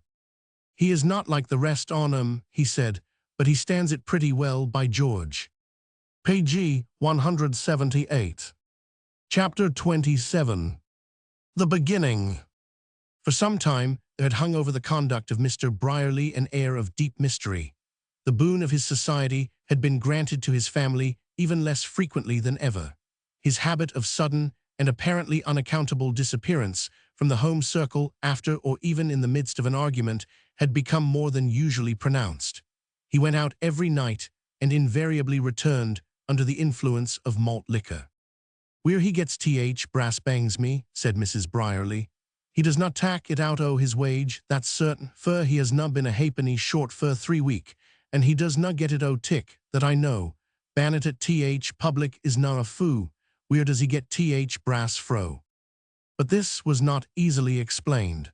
On being catechized, Mr. Brierly either shed tears of penitence or shook his head with deep solemnity of meaning. At times when he began to shake it, if the hour was late and his condition specially foggy, he was with difficulty induced to stop shaking it, but frequently continued to do so with protracted fervor and significance gradually decreasing until he fell asleep. When he was sober, he was timorous and abstracted. He started at the sound of the opening door and apparently existed in a state of secret expectation and alarm. Pg 179. I cannot tell thee, Sararan, he would say, at least, with some tremor, I wannot tell thee just yet, thou'lt know I toim. He did not patronize the hood-ha thought as much as formerly. In these days, Janey discovered. He evidently got the beer elsewhere and at somebody's expense. His explanation of this was a brilliant and happy one, but it was only offered once, in consequence of the mode of its reception by his hearers. He presented it suddenly one night after some moments of silence and mental research. "There's a gentleman as is a friend o' moine," he said, "as has had uncommon luck. His heirs has deed and left him a forkin, and he's come into it, and he's very mich tuck why me. I do not know as I iver seed ony one as mich tuck why me, Sararan, and his heirs deein and leavin him a forkin. That there's how it is, Sararan, that there's how it is." "Tha brasn't lear," cried Mrs. Brierly aghast. "Tha brasn't lear, get out why thee," in an outburst of indignation, "thee en thy forkins and heirs deein, as if it were na bad eno at th start. A nice chap tha art to set thysen up to know gentlefolks why heirs to dee and leave 'em brass. Bless us, what art tha common to?" The result was not satisfactory, as Mr. Brierly felt keenly. "Tha hast getten no confidence I me, Sararan," he said in weak protest. "Tha has no faith, nor yet, following the train of thought with manifest uncertainty, nor yet no works." The situation was so painful, however, that he made no further effort of the imagination to elucidate the matter, and it remained temporarily obscured in mystery. Pg 180. Only temporarily, however. A few weeks afterward, F. French came down to the works in great excitement. He went to Haworth's room, and finding him there, shut the door and almost dropped into a chair. "What's up?" demanded Haworth with some impatience. "What's up, man?" "You haven't heard the report," F. French answered tremulously. "It hasn't reached you yet." "I've heard nowt to upset me. Out with it. What's up?" He was plainly startled and lost a shade of color, but he held himself boldly. F. French explained himself with trepidation. "The hands in Marfort and Moulton and Houghton are on the strike, and those in Dillop and Burton are plainly about to follow suit. I've just got a Manchester paper which says the lookout is bad all over the country. Meetings have been going on in secret for some time." He stopped and sat staring at his partner. Haworth was deathly pale. He seemed, for a moment, to lack breath, and then suddenly the dark color rushed to his face again. He began, and stopped with the oath upon his lips. "Don't swear, for pity's sake," broke forth F. French, finding courage for protest in his very desperation. "It's not the time for it. Let's look the thing in the face." "Look it in the face," Haworth repeated. Let's." He said the words with a fierce sneer. "I look it in the face, man," he said again. "That's th thing to do." He bent forward, extending his hand across the table. Pg 181. "Let's see th paper," he demanded. F. French gave it to him, and he read the paragraphs referred to in silence. When he had finished them, he folded the paper again mechanically. "They might have done it last year, and welcome, blast 'em," he said. F. French began to tremble. "You've ventured a good deal of late, Haworth," he said weakly. "You've done some pretty daring things, you know, and—" Haworth turned on him. "If I lose all I've made," he said hoarsely, "shall I lose aught of yours, lad?" F. French did not reply. He sat playing with his watch chain nervously. He had cause for anxiousness on his own score, and his soul quaked within him. "What is to be done?" he ventured at last. "There's only one thing to be done," Haworth answered, pushing his chair back. "Stop it here at th start." "Stop it?" F. French echoed in amazement. "I stop it." He got up and took his hat down and put it on. "I'm going round th place and about th yards and into th town," he said. "There's naught for you to do but keep quiet. Quieter you keep th better for us. Go on as if you'd heard naught. Stay here a bit, and then walk over to Th Bank. Look alive, man." He went out and left F. French alone. In the passage, he came upon a couple of men who were talking together in low voices. They started at sight of him and walked away slowly. He went first to the engine room. There he found PG 182 Floxam and Murdoch talking also. The old engineer wore an irritable air and was plainly in a testy mood. Murdoch looked fagged and pale. Of late he was often so. As Haworth entered, he turned toward him, uttering an exclamation. "He is here now," he said. "That is well enough." Floxam gave him a glance from under his bent, bushy brows. "Aye," he answered, "we may as well outwhy it." He touched his cap clumsily. "Tell him," he said to Murdoch, "and hie it over." Murdoch spoke in a cool, low voice. "I have found out," he said, "that there is trouble on foot. I began to suspect it a week ago. Some rough fellows from Manchester and Moulton have been holding secret meetings at a low place here. Some of the hands have been attending them. Last night a worse and larger gang came and remained in the town. They are here now. They mean mischief at least, and there are reports afloat that strikes are breaking out on all sides." Haworth turned abruptly to Floxam. "Where do you stand?" he asked roughly. The old fellow laid his grimy hand upon his engine. "I stand here, my lad," he answered. "That's where, and I'll stick to it, unions or no unions." "I stand here, my lad," he answered. "I stand here, my lad," he answered. "That's the worst side of the trouble," said Murdoch. "Those who would hold themselves aloof from the rest will be afraid of the trades unions. If worst comes to worst, their very lives will be in danger. They know that, and so do we." "Aye, lad," said Floxam, "and that reet there." Haworth ground his teeth and swore under his breath. Then he spoke to Murdoch. "PG 183. How is it going on here?" he asked. "Badly enough, in a quiet way. You had better go and see for yourself." He went out, walking from room to room, through the yards and wherever men were at work. Here and there, a place was vacant. Where the work went on, it went on dully. He saw dogged faces and subdued ones. Those who looked up as he passed wore an almost deprecatory air. Those who did not look up at all bent over their tasks with an expression which was at least negatively defiant. His keen eye discovered favorable symptoms, however. Those who were in evil mood were his worst workmen, men who had their off days of drunken stupor and idleness, and the heads of departments were plainly making an effort to stir briskly and ignore the presence of any cloud upon their labor. By the time he had made the rounds, he had grasped the situation fully. The strait was desperate, but not as bad as it might have been. "I may hold 'em," he said to himself, between his teeth, "and by the Lord Harry, I'll try hard for it." He went over to the bank and found F. French in his private room, pale and out of all courage. "There will be a run on us by this time tomorrow," he said. "I see signs of it already." "Will there?" said Haworth. "We'll see about that. Wait a bit, my lad." He went into the town and spent an hour or so taking a sharp lookout. Nothing escaped him. There were more idlers than usual about the ale-houses, and more than once he passed 2 or 3 women talking together with anxious faces and in undertones. As he was passing one such group, one of the women saw him and started. "PG 184. There he is," she said, and her companion turned with her, and they both stopped talking to look after him. Before returning, he went up to his partner's house.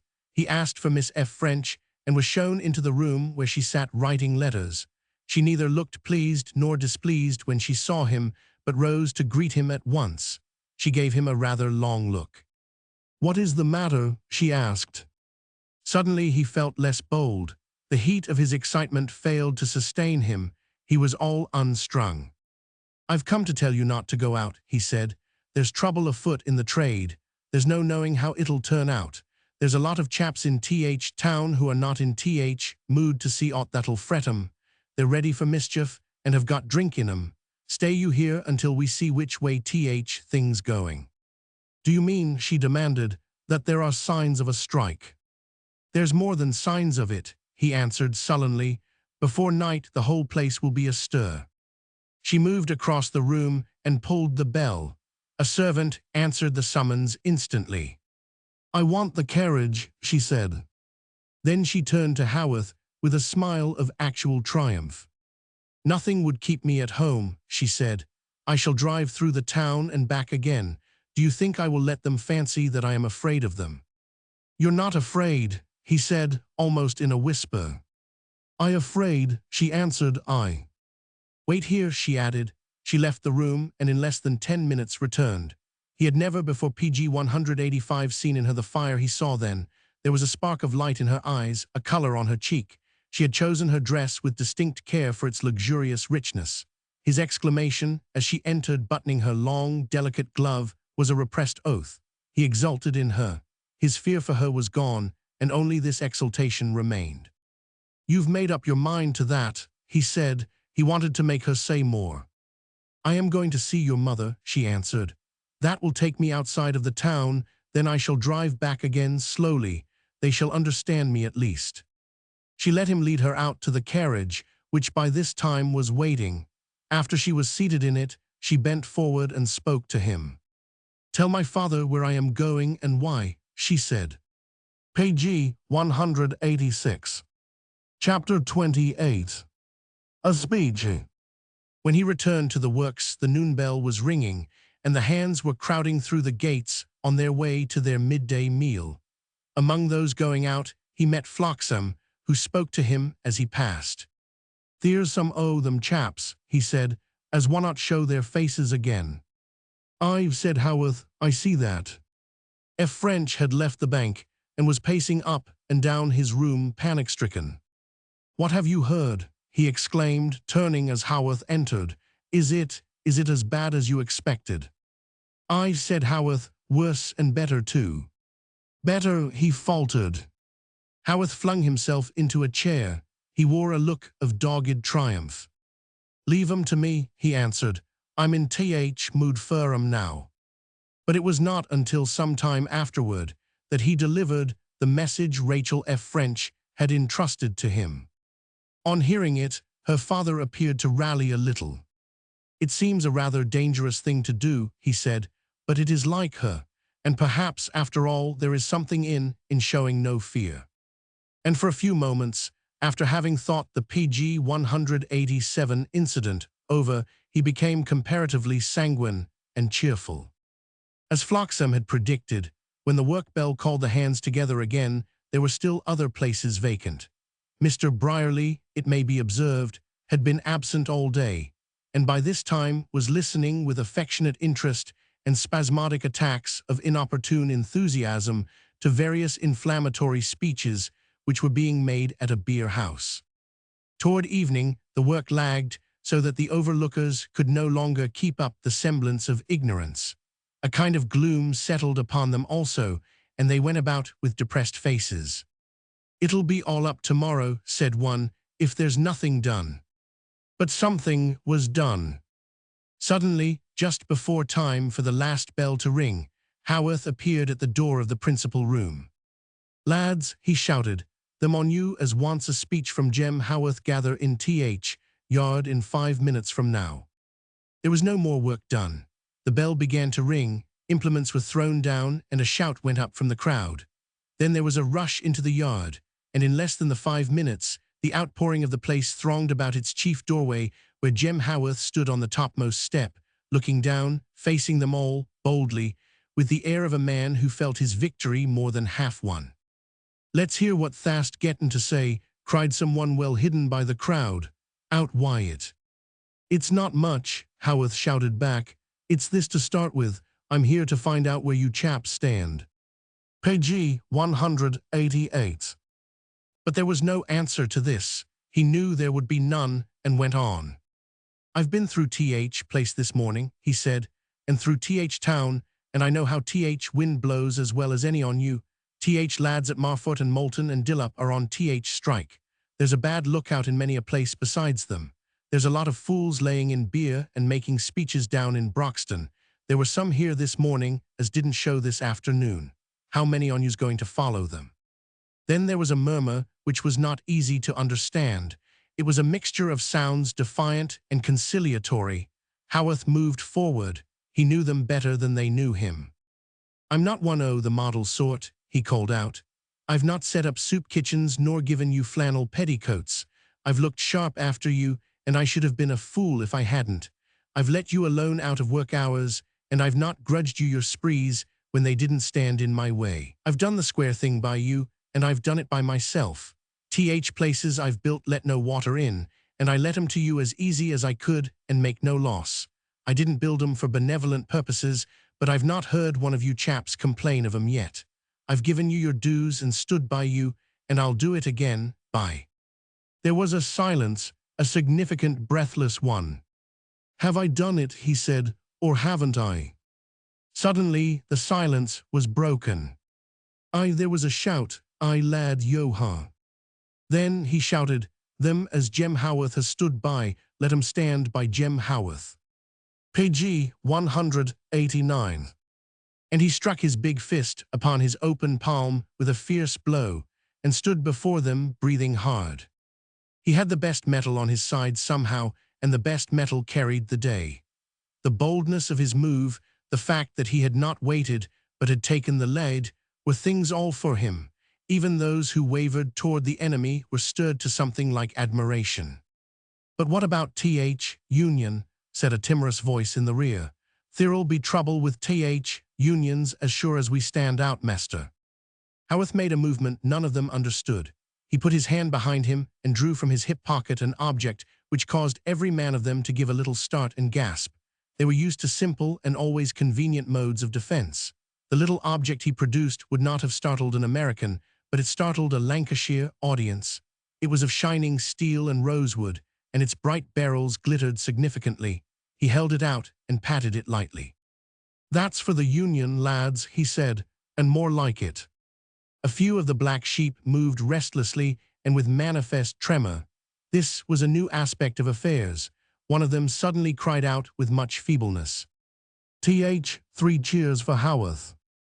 "Let the chaps, as are on the other side, go to their lot now," said Haworth. But no one moved.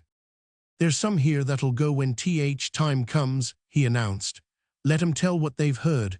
Now, lads, the rest on you, up with your hands." The whole place was in a tumult. They held up their PG 190 hands and clenched and shook them and shouted and here and there swore with fluency and enthusiasm. There were not 6 among them who were not fired with the general friendly excitement. "Tomorrow morning there'll be papers posted up, writ in Jem Haworth's hand and signed with his name," cried Haworth. "Read 'em as you come along, lads, and when you reach here I'll be ready for you." "Is it about pistols?" faltered the timorous voice. "Aye," Haworth answered, "about pistols. Now go home." He turned to mount the step, flushed and breathing fast, and with high-beating pulses, when suddenly he stopped. Before the iron gate a carriage had stopped. A servant in livery got down and opened the door, and Rachel F. French stepped out. The hands checked their shouting to look at her. She came up the yard slowly and with the setting sun shining upon her. It was natural that they should gaze at her as she approached, though she did not look at any of them, only at Haworth, who waited. They made a pathway for her, and she passed through it and went up the step. Her rich dress touched more than one man as she swept by. "I thought," they heard her say, "that I would call for my father." Then for the first time she looked at the men. She turned at the top of the step and looked down, the sun on her dress and face. There was not a man among them who did not feel the look. At first a murmur arose, and then an incoherent cry, and then a shout, and they threw up their caps and shouted until they were hoarse. Pg 191. In the midst of it, she turned aside and went in with a smile on her lips. In Haworth's room, they found her father standing behind the door with a startled air. "What are they shouting for?" he asked. "What is the matter now?" "I think I am the matter," Miss F. French answered, "though I scarcely know why." Giving him a quiet glance, "You are afraid." Pg 192. Chapter 29. Sararan. The next morning there was an uproar in the town. The strikers from Moulton and Marfort no longer remained in the shade. They presented themselves openly to the community in their true characters. At first, they lounged about in groups at the corners and before the alehouses, smoking, talking, gesticulating, or wearing sullen faces. But this negative state of affairs did not last long. By 8 o'clock, the discovery was made that something had happened in the night. In a score of prominent places, on walls and posts, there appeared papers upon which was written, in a large, bold hand, the following announcement. Haworth's lads will stand by him. The chaps that have aught to say against this, let them remember that to every man there's 6 barrels well loaded, and to Jem Haworth 12. Those that want their brass out of Broxton Bank, let them come and get it. Writ and signed by Jem Haworth. The first man who saw it swore aloud and ran to call others. Soon a select party stood before the place on which the card was posted, confronting it in different moods. Some were scientifically profane, some raged loudly, some were silent, 1 or 2 grinned. Page 193. He stayed up all neat to do that there, remarked one of these. He's getting a gizzard o' his own, has Haworth. He's done it by his own hands. One gentleman neither grinned nor swore. His countenance fell with singular rapidity. This was Mr. Brierly, who had come up in the rear. He held in one hand a pewter pot which was half empty. He had caught it up in the heat of the moment from the table at which he had been sitting when the news came. "What's in barrels?" he inquired. The man he spoke to turned to him roughly. "Powder," he answered, "and laid thaw-dommed foo." Mr. Brierly looked at his mug regretfully. "I thought," he said, "as happen it mought ha' been beer." Having reflected a moment, he was on the point of raising the mug to his lips when a thought struck him. He stopped short. "What's he goin' to do, Y.M.?" he quavered. "Ax him," was the grim answer. "Ax him, lad," he do not say. "He is na," in manifest trepidation, "he is na goin' to fire 'em off." "He'll fire 'em off if he comes across thee," was the reply. "Mac sure o' that, and I should na blame him neither." Mr. Brierly reflected again for a few seconds, reflected deeply. Then he moved aside a little. "I ha' not seen Sarah and Sin yesterday," he said softly, "nor yet Janie, nor yet owed missus. I mun go and see 'em." Haworth kept his word. The next day there was not a PG 194 man who went to and from the works who could not have defended himself if he had been attacked.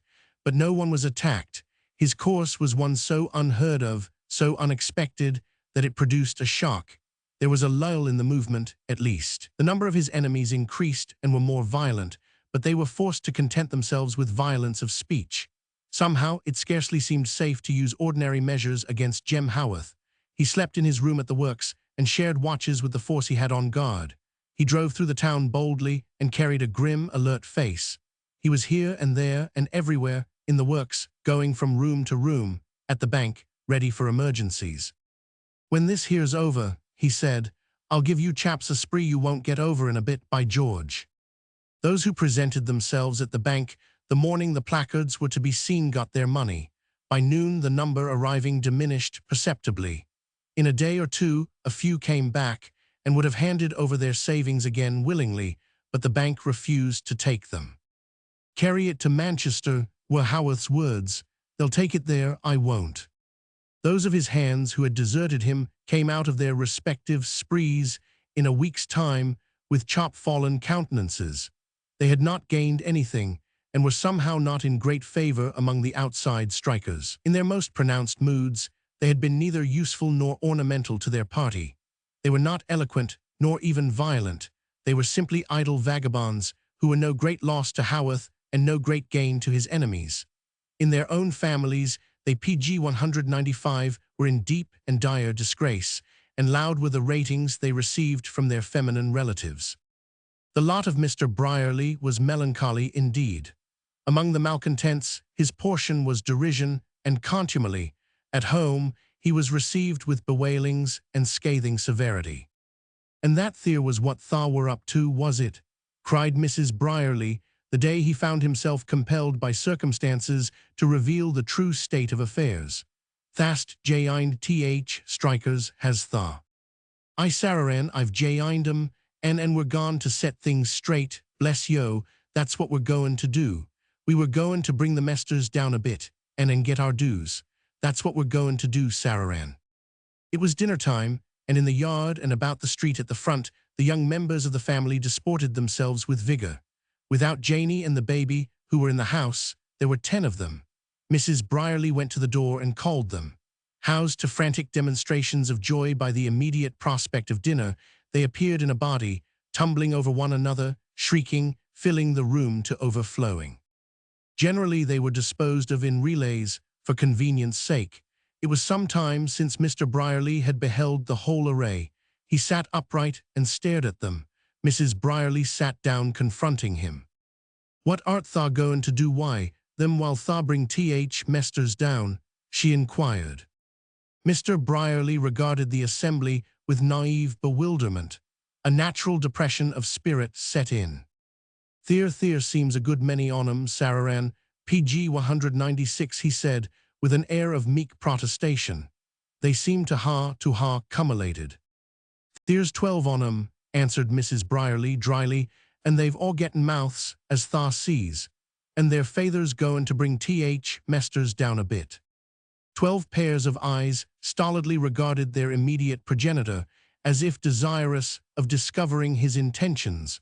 Mr. Brierly was embarrassed. "Sararan," he faltered, "send 'em out to play 'em. Send 'em out into open air. It's good for 'em, open air is," and they set a moan back. Mrs. Brierly burst into lamentations, covering her face with her apron and rocking to and fro. "I," cried she, "send 'em out in air, happen they'll fatten on it. It's all they'll get, poor childer. Let 'em mac most on it." In these days Haworth was more of a lion than ever. He might have dined in state with a social potentate each day if he had been so minded. The bolder spirits visited him at the works, and would have had him talk the matter over. But he was in the humor for neither festivities nor talk. He knew what foundation his safety rested upon, and spent many a sleepless and feverish night. He was bitter enough at heart against those he had temporarily baffled. "Wait till that out o' Woods," he said to F. French, when he was betrayed into expressing his sense of relief. Oddly enough, the feeling against F. French was disproportionately violent. He was regarded as an alien and a usurper of the rights of others. There existed a large PG 197 disgust for his gentle birth and breeding, and a sardonic contempt for his incapacity and lack of experience. He had no prestige of success and daring. He had not shown himself in the hour of danger.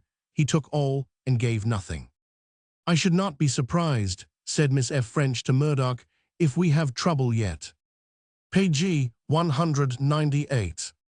Chapter 30. Mrs. Haworth and Granny Dixon. About this time, a change appeared in little Mrs. Haworth. Sometimes when they sat together, Haworth found himself looking up suddenly and feeling that her eyes were fixed upon him, and at such times she invariably met his glance with a timid, startled expression, and released herself from it as soon as she had the power. She had never been so tender and lavish with her innocent caresses, but there was continuously a tremulous watchfulness in her manner, which was almost suggestive of fear. It was not fear of him, however. She clung to him with all the strength of her love. At night when he returned home, however late, he was sure of finding her waiting patiently for him, and in the morning when he left the house, he was never so early that she was not at his service. The man began to quail before her and grow restless in secret, and be haunted, when he awakened in the night, by his remembrance of her. "She is on the lookout for something," he said to himself fearfully.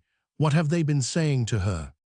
On her part, when she sat alone, she used to try and think the matter out, and set it straight and account for it. "It's the strikes," she said, "as has set them agin him PG 199, and made 'em hard and forgetful of all he's done. They'd never have spoke so if they'd been theirselves." She could scarcely have told what she had heard, or how the first blow had struck home. She only knew that here and there she had heard at first a rough jeer, and then a terrible outspoken story, which, in spite of her disbelief, filled her with dread. The man who first flung the ill-favored story at her stopped halfway through it, the words dying on his lips at the sight of her face. It happened in one of her pensioners' cottages, and she rose from her chair trembling. "I didn't think," she said, with unconscious pathos, "as the world could be so ignorant and wicked." But as the ill feeling became more violent, she met with the same story again and again, and often with new and worse versions in forms she could not combat. She began to be haunted by vague memories of things she had not comprehended. A sense of pain followed her. She was afraid, at times, to go to the cottages, lest she should be confronted with something which would overwhelm her. Then she began to search her son's face with a sense of finding some strangeness in it. She watched him wistfully when he had so far forgotten her presence as to be almost unaware of it. One night, having thrown himself upon a sofa and fallen into a weary sleep, he suddenly started up from it to find her standing close by him, looking down, her face pale, her locked fingers moving nervously. "What is it?" he exclaimed. "What ails you?" He was startled by her falling upon her knees at his side, crying, and laying her shaking hand upon his shoulder. "You was having a bad dream, my dear," she said, PG 200, "a bad dream. I scarcely knowed your face, Jem, it was so altered." He sank back upon his cushions and stared at her. He knew he had been having no bad dream. His dreams were not half so evil and bitter when he slept as they were in these days when he wakened. "You always had such a good face, Jem," she said, "and such a kind one, when you was a boy." He stopped her almost sullenly. "I'm not a boy now," he said. "That's put away and done with." "No," she answered, "that's true, my dear, but you've lived an innocent life, and never done no wrong, no more than you did when you was one, and your face was so altered." Her voice died away into a silence which, somehow, neither of them could break. It was Granny Dixon who revealed the truth in its barest form. Perhaps no man nor woman in Broxton knew more of it than this respectable ancient matron.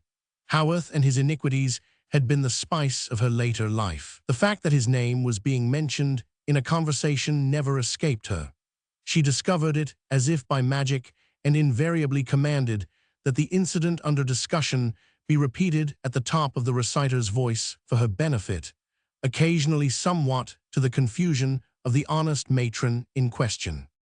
How it had happened that she had not betrayed all to Mrs. Haworth at once was a mystery to remain unsolved. During the little woman's visits to the cottage, Mrs. Brierly existed in a chronic condition of fear and trembling. "She'll be out why, it's some these days, mark me," she PG 201 would quaver to Janey. "And Lord knows, I would na be their fur nout when she does." But she did not do it at first. Mrs. Brierly had a secret conviction that the fact that she did not do so was due entirely to iniquity. She had seen her sit peering from under her brows at their guest as the simple creature poured forth her loving praise of her son, and at such times it was always Mrs. Brierly's province to repeat the conversation for her benefit. Mrs. Dixon would comment with an evil smile, "That's him, that's Haworth. He's a nice chap, is Haworth, I know him." Mrs. Haworth learned in time to fear her and to speak timidly in her presence, rarely referring to the subject of her boy's benefactions. "Only as it wouldn't be natural," she said once to Mrs. Brierly, "I should think she was set agin him." Bless us," was Mrs. Brierly's answer. "Yo need na mind her, she's set agin iverybody. She's noutest owed peace I Christendom." A few days after Haworth had awakened to find his mother standing near him, Mrs. Haworth paid a visit to the Brierlys. She took with her a basket, which the poor of Broxton had long since learned to know. In this case, it contained stockings for the little Brierlys and a dress or so for the baby. When she had bestowed her gifts and seated herself, she turned to Granny Dixon with some tremor of manner. "I hope you're well, ma'am," she said. Granny Dixon made no reply. She sat bent over in her chair, regarding her for a few seconds with unblinking gaze. Then she slowly pointed with her thin, crooked finger to the little presents. "Page 202. He sent 'em, did he?" she trumpeted forth. "Haworth." Mrs. Haworth quailed before her. "Yes, ma'am," she answered, "leastways." Granny Dixon stopped her. "He did not sort," she cried, "that layin'." The little woman made an effort to rise, turned pale, and sat down again. "Ma'am," she began. Granny Dixon's eyes sparkled. "That Leon," she repeated. "He's worst chap I England, and all Broxton knows it." Her victim uttered a low cry of pain. Mrs. Brierly had left the room, and there was no one to help her. All the hints and jeers she had heard rushed back to her, but she struggled to stand up against them. "It ain't true," she said. "It ain't true." Granny Dixon was just beginning to enjoy herself. A difference of opinion with Mrs. Brierly, which had occurred a short time before, had prepared her for the occasion. She knew that nothing would so much demoralize her relative and hostess as this iniquitous outbreak. "They've been warnin' me to keep quiet and not tell thee," she answered, "but I told 'em I'd tell thee when I were humour, and I'm humour now. Will F. French were a devil, but he's a bigger one yet. He kept thee away because he didna want thee to know. He set our place by ears. A decent woman would not cross his doorstep, nor a decent moan, fur or his brass afore tha coom. Lot as he used to ha down fro, Lunnon and Manchester were ashamed to town. I've seed 'em women in paint and feathers, and men as decent lasses PG 203 hide fro. A good un were he? Aye, he were a good un, for sure." She sat and chuckled a moment, thinking of Sararan's coming terror and confusion. She had no objection to Haworth's moral lapses herself, but she meant to make the most of them while she was at it. She saw nothing of the anguish in the face from which all the fresh, almost girlish color had faded. "And yo did na know as they were na gentlefolk," she proclaimed again. "Tha thought they were ladies and gentlemen when tha coom in on 'em fust night tha set foot I house. A nice batch o' ladies they were, and he passed 'em off on thee. He were sharp eno fur that, trust him. Ladies, bless us, I heard tell on it, and so did all Broxton." The wounded creature gathered all her strength to rise from her chair. She stood pressing her hands against her heart, swaying and deadly pale. "He has been a good son to me," she said.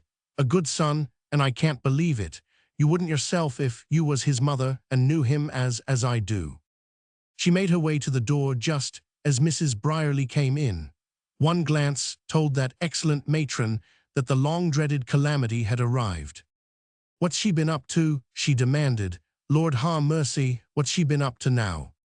"She's been tellin' me," faltered the departing guest, "that my son's a bad man and a shame to me. Let me go, ma'am, for I've never heard talk like this before, and it's made me a bit weak and queer." And she slipped past and was gone. Mrs. Brierly's patience deserted her. A full sense of what Granny Dixon's worst might be burst in upon her. PG 204, a remembrance of her own manifold wrongs and humiliations, added itself to this sense. For the moment, discretion ceased to appear the better part of valor. "What has tha been sayin'?" she cried. "What has tha been sayin', out Wyatt?" "I've been telling her what tha were afeard to tell her," chuckled Mrs. Dixon with exultation. "I told thee I wouldn't, I've done it." Mrs. Brierly made no more ado. She set the baby down upon an adjacent chair with a resonant sound, and then fell upon the miserable old woman and seizing her by the shoulders shook her, until her cap flew off and danced upon her back, and her mouth opened and shut as if worked by a spring. "Tha brazened, hard-hearted besom, tha," she cried as she shook. "Tha ill-ferent nout tha, as niver did no good I thy days and canna bear as no one else should. I do not care if I niver see thy brass as long as I live. If tha were 95, I'd give thee a hidden, tha brazened, hard-hearted ode piece." Her strength failed her, and she loosened her hold and sat down and wept aloud behind the baby, and Mrs. Dixon fell back in her chair, an unpleasant heap, without breath to speak a word or strength to do anything but clutch wildly at her cap, and so remained shrunken and staring. Page 205. Chapter 31. Haworth's Defender. Mrs. Haworth made her way along the streets with weak and lagging steps. She had been a brisk walker in the days of her country life, and even now was fonder of going here and there on foot than of riding in state, as her son would have preferred. But now the way before her seemed long. She knew where she was going. "There's one of 'em as knows and will tell me," she said to herself. "She can't have no cruel feeling against him, bane a lady, and knowing him so well. And if it's true, not as I believe it, Jem, my dear, for I don't, she'll break it to me gentle. Not as I believe, Jem, my dear, for I don't, she said to herself again and again. Her mind went back to the first hour of his life, when he lay, a strong-limbed child, on her weak arm, the one comfort given to her out of her wretched marriage. She thought of him again as a lad, growing and thriving in spite of hunger and cold, growing and thriving in spite of cruelty and wrong which broke her health and threw her helpless upon charity. He had been sharper and bolder than other boys, and always steadfast to his determination. He was always good to me, she said. Child and man, he's never forgot me or been unmindful.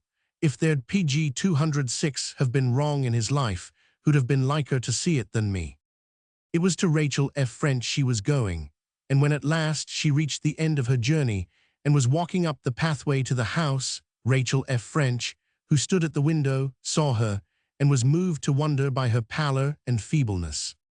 The spring sunshine was so bright outside that the room seemed quite dark when she came into it, and even after she had seated herself, the only light in it seemed to emanate from the figure of Miss F. French herself, who stood opposite her in a dress of some thin white stuff, and with strongly fragrant yellow hyacinths at her neck and in her hand.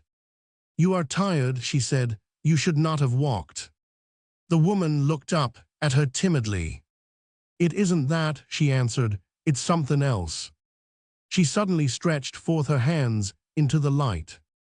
"I've come here to hear about my boy," she said. "I want to hear from one as knows the truth and will tell me." Miss F. French was not of a sympathetic nature. Few young women possessed more nerve and self-poise at trying times, and she had not at any previous period been specially touched by Mrs. Haworth, but just now she was singularly distressed. "What do you want to know?" she asked, "that I can tell you?" She was not prepared for what happened next, and lost a little placidity through it. The simple, loving creature fell at her feet and caught hold of her dress, sobbing. "He's 33 years old," she cried, "and I've never PG 207 seen the day when he's give me a hurt. He's been the pride of my life and the hope of it. I've looked up to him and prayed for him and believed in him, and they say he's black with shameful sin, and I don't know him, nor never did, for he's deceived me from first to last." The yellow hyacinths fell from Miss F. French's hand on the carpet, and she looked down at them instead of at the upturned face. "Who said it?" she asked. But she was not answered. "If it's true, not that I believe it, for I don't, if it's true, what is there left for me, as loved and honored him, where's my son as paid me for all I bore? He's never been at all. I've never been his mother, nor he's never been my son. If it's true, not as I believe it, for I don't, where is he?" Miss F. French bent down and picked up her hyacinths. She wondered, as she bent down, what her reply would be. "Will you believe me?" she asked, as she rose up again. "Yes, ma'am," she was answered. "I know I may do it, thank God." "Yes, you may," said Miss F. French, without flinching in the least. "I can have no feeling for or against him. I can have no end to serve, one way or the other. It is not true. It is a lie. He is all you have believed." She helped her to rise, and made her sit down again in an easy chair, and then herself withdrew a little, and stood leaning against the window looking at her. "He has done more good in Broxton than any other man who lives," she said. "He has made it what it is. The people who hate him and speak ill of him are those PG 208 he has benefited most. It is the way of their class, I have heard before, and now I believe it to be true. They have said worse things of men who deserve them as little as he does. He has enemies whom he has conquered, and they will never forgive him." She discovered a good many things to say, having once begun, and she actually found a kind of Epicurean enjoyment in saying them in a manner the most telling. She always liked to do a thing very well. But notwithstanding this, the time seemed rather long before she was left alone to think the matter over. Before she had said many words, her visitor was another woman. Life's color came back to her, and she sat crying softly, tears of sheer joy and relief. "I knowed it couldn't be true," she said. "I knowed it, and oh, thank you, ma'am, with all a mother's heart. To think," she said, smiling and sobbing, "as I should have been so wicked as to let it weigh on me, when I knowed so well as it couldn't never be. I should be almost shamed to look him in the face, if I didn't know how good he was, and how ready he'd be to forgive me. When at last she was gone, Miss F. French threw herself into the chair she had left, rather languidly. She was positively tired. As she did so, she heard a sound. She rose hastily and turned toward the folding doors leading into the adjoining room. They had been partially closed, and as she turned, they were pushed aside, and someone came through them. It was Jem Haworth.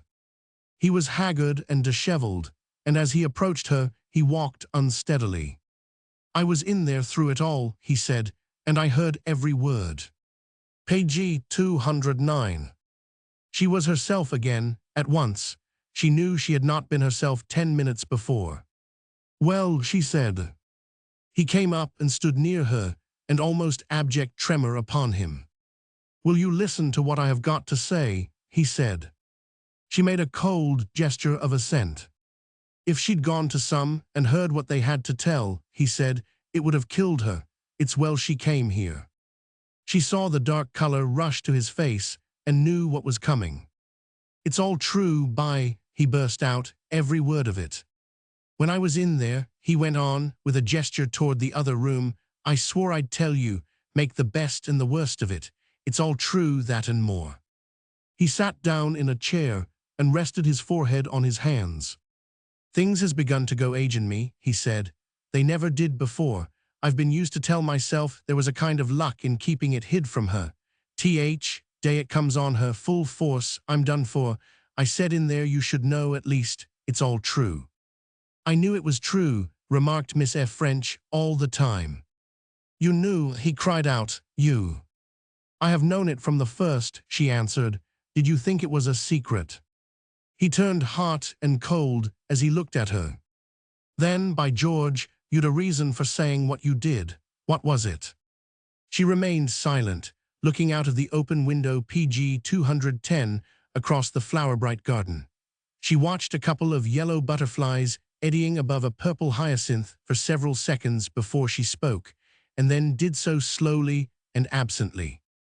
"I don't know the reason," she said. "It was a strange thing for me to do." "It wasn't to save me aught," he returned. "That's plain enough." "No," she answered, "it was not to save you. I am not given to pitying people, but I think that for the time I wanted to save her. It was a strange thing," she said softly, "for me to do." Page 211. Chapter 32.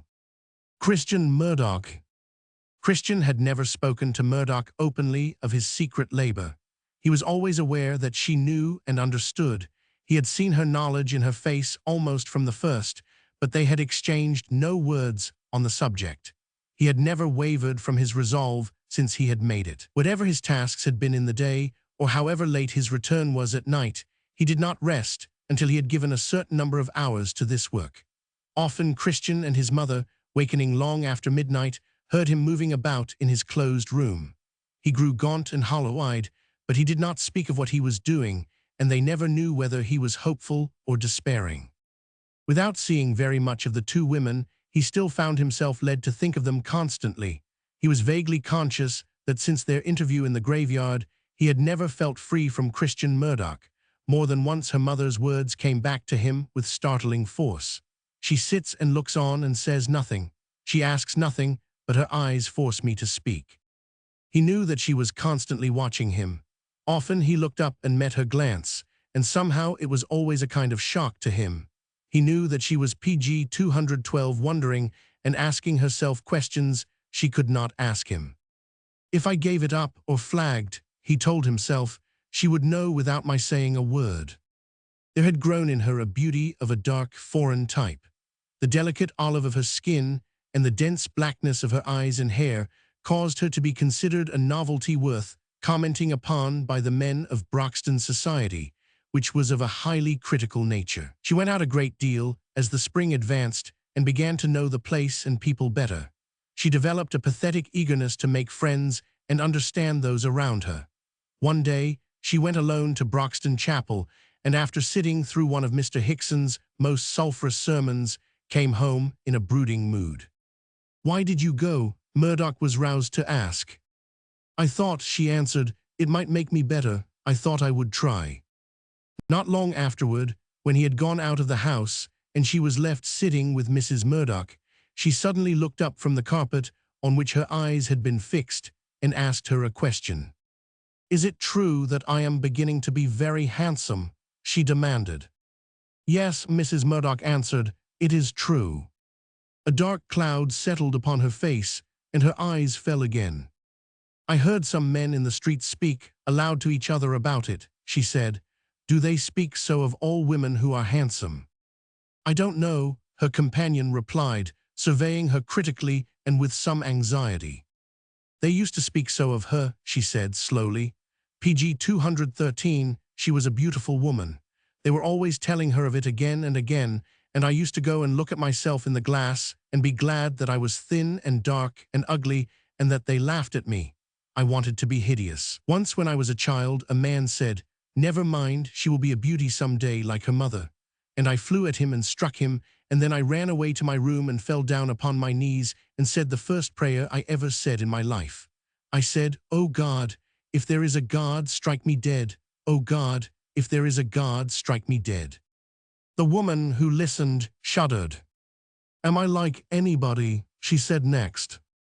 "I do not know," was the answer. "I could not tell myself if I were," she said. "I have watched for it for so long that I should not see it if it had come. I look every day. Perhaps I am and do not know. Perhaps that is why they look at me in the street and speak of me loud as I go by." Her voice fell into a whisper. She threw herself upon her knees and laid her head upon the woman's lap.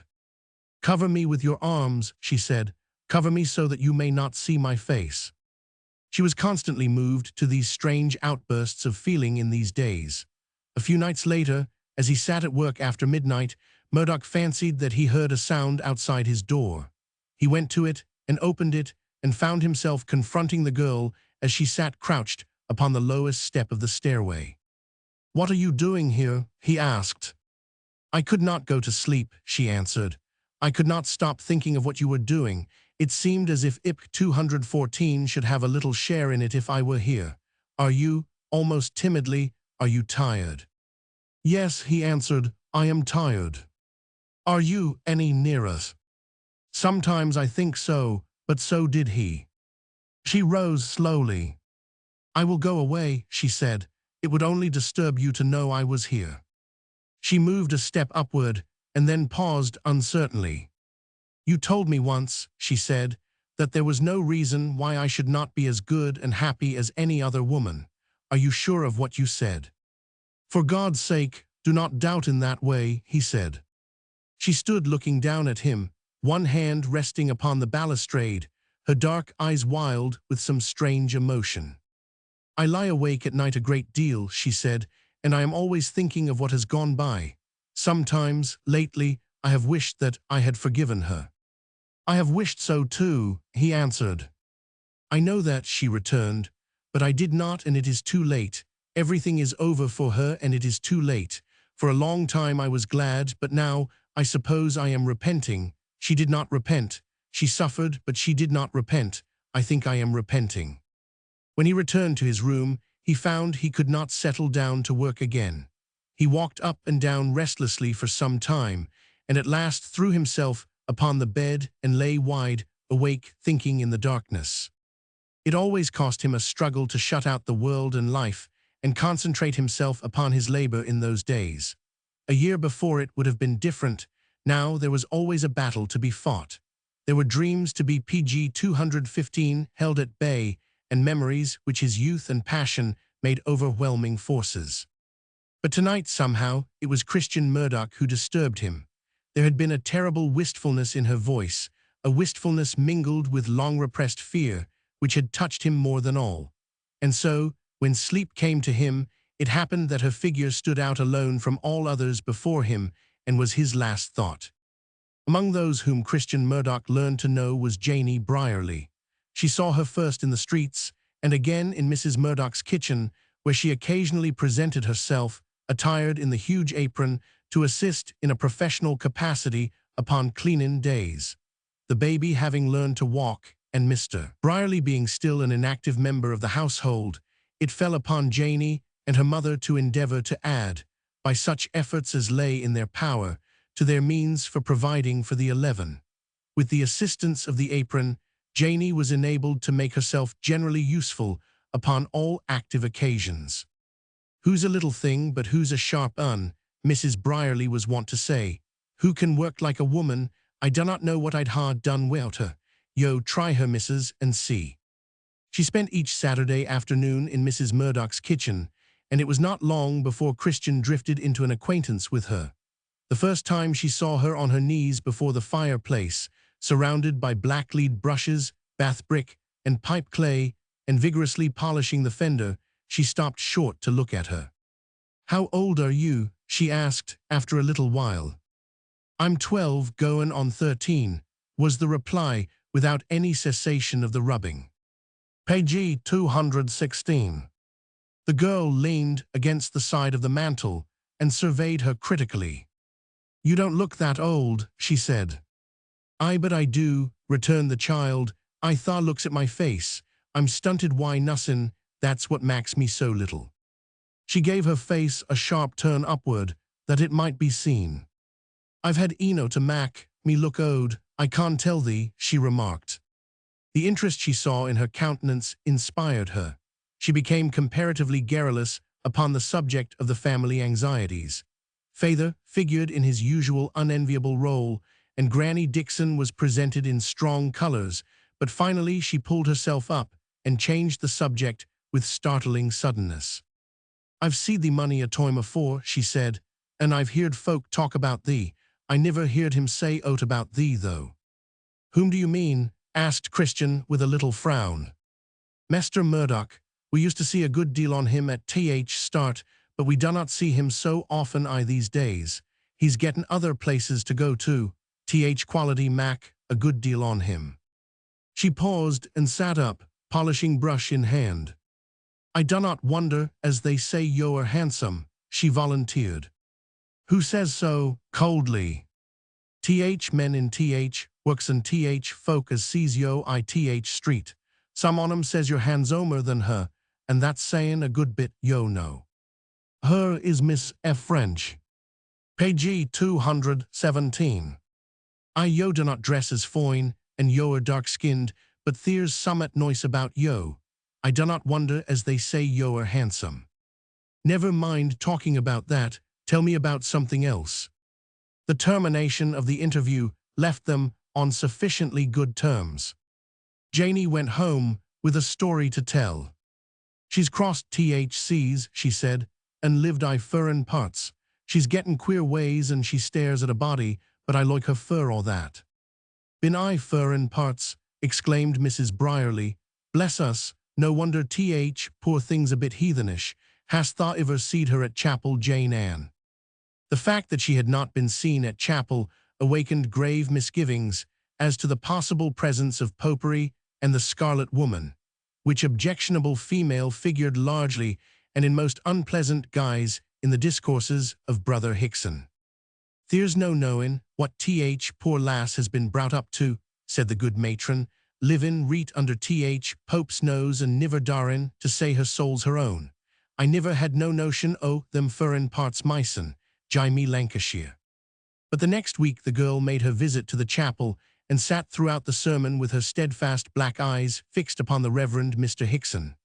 Once, during a moment of inflammatory eloquence, that gentleman, suddenly becoming conscious of her gaze, stopped with a start, and with difficulty regained his equilibrium, though Christian did not flinch at all, or seem to observe his alarm and confusion. She cultivated Janie with an odd persistence after this. Page 218, she asked her questions concerning her life and experiences and always seemed to find her interesting.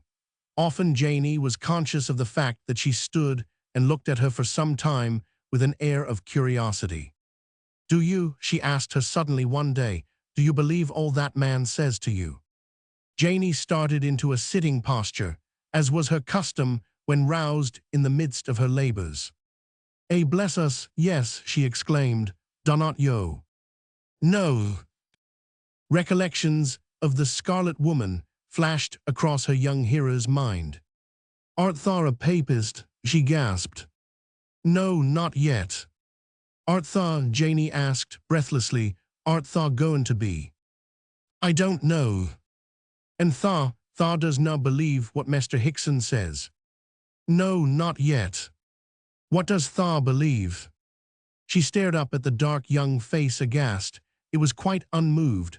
The girl's eyes were fixed on space. Nothing. Where does tha expect to go when tha dies? I don't know, she said coldly. Very often I don't care. Janie dropped her brush and forgot to pick it up. Why bless thee, she exclaimed with some sharpness, and also with the manner of one presenting the only practical solution of a difficulty. Thou'lt go to hell, I tha does na repent. Page 219. The girl turned her eyes upon her. Does it all depend on that? She demanded. I to be sure, she replied testily, does na tha know that? Then, said Christian slowly, I shall not go to hell for I am repenting. And she turned about and walked away. Page 220. Chapter 33. A seed sown. There had been, as it seemed, a lull in the storm. The idlers did not come over from Moulton and Dillop as often as at first. The strikes had extended until they were in full blast throughout the country, but Haworth's, so far, had held its own. Haworth himself was regarded as a kind of demigod. He might have done almost anything he pleased. It was a source of some surprise to his admirers that he chose to do so little and showed no elation. One or two observing outsiders saw that his struggle had left its mark upon him. There were deep lines in his face. He had lost flesh and something of his air of bravado. At times he was almost haggard. As things became quieter, he began to take sudden mysterious journeys to London and Manchester and various other towns. F. French did not know why he went. In fact, F. French knew very little of him, but that his humors were frequently trying and always more morose after such absences. He himself had alternately blown hot and cold. Of late, the fruit of his efforts had rather the flavor of ashes. He was of even less importance than before in the works, and he continually heard unpleasant comments and reports outside. As surely as his spirits rose to a jubilant height, some untoward circumstance occurred to dash them. I should have thought, he said fretfully to his PG 221 daughter, that as a Broxton man and a gentleman, the people would have been with me, but they are not. No, said Miss F. French, they are not. She knew far more than he did himself. She was in the habit of not allowing any sign to escape her. When she took her frequent drives, she kept her eyes open to all that happened. If they dared, there are a good many of them who would be insolent to me. Why should they not dare? Asked her father with increased irritation. Because they know I am not afraid of them, because I set them at defiance, and for another reason. The other reason, which she did not state, had nothing to do with their daring. It was the strong one that in the splendor of her beauty she had her greatest power. Ordinary womanhood would scarcely in itself have appealed to the chivalric sentiment of Broxton, Moulton, and Dillop, but Rachel F. French, driving slowly through the streets and past the beerhouse doors, and turning her perfect, unmoved face for criticism to the crowd collected thereat, created a natural diversion. Those who had previously been in a sarcastic mood lapsed into silence. The most inveterate tobacco consumers took their pipes out of their mouths, feeling it necessary to suspend all action that they might look after her with a clearer appreciation. They were neither touched nor softened, but they were certainly roused to an active admiration which, after a manner, held them in check. There is no another like her England, was once remarked rather sullenly by one. Not England, let alone Lancashire, and be damned to her, this last added with a shade of delicate significance. Page 222. But there was one man who saw her with eyes different from the rest. If he had not so seen her, existence would have been another matter. He seemed to live a simple, monotonous life. He held his place in the works, and did well what he had to do. He was not very thoroughly understood by his fellows, but there existed a vague feeling of respect for him among them. They had become used to his silence and absent-mindedness, and the tasks which seemed to them eccentricities. His responsibilities had increased, but he shouldered them without making any fuss, and worked among the rest, just as he had been wont to do when he had been Floxam's right hand in the engine-room. In more select circles he was regarded, somewhat to his distaste, with no inconsiderable interest. He was talked of privately as a young man with a future before him, though the idea of what that future was to be, being gathered from F. French, was somewhat indefinite. His own reserve upon the subject was rather resented, but still was forgiven on the score of eccentricity. For the rest, he lived, as it were, in a dream. The days came and went, but at the close of each there were at least a few hours of happiness.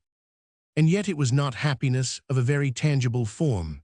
Sometimes, when he left the house and stepped into the cool darkness of the night outside, he found himself stopped for a moment with a sense of bewilderment. Haworth, who sat talking to his partner and following Rachel F. French's figure with devouring eyes, had gained as much as he himself.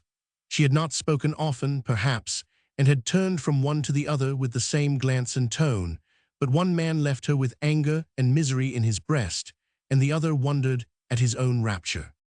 Page 223.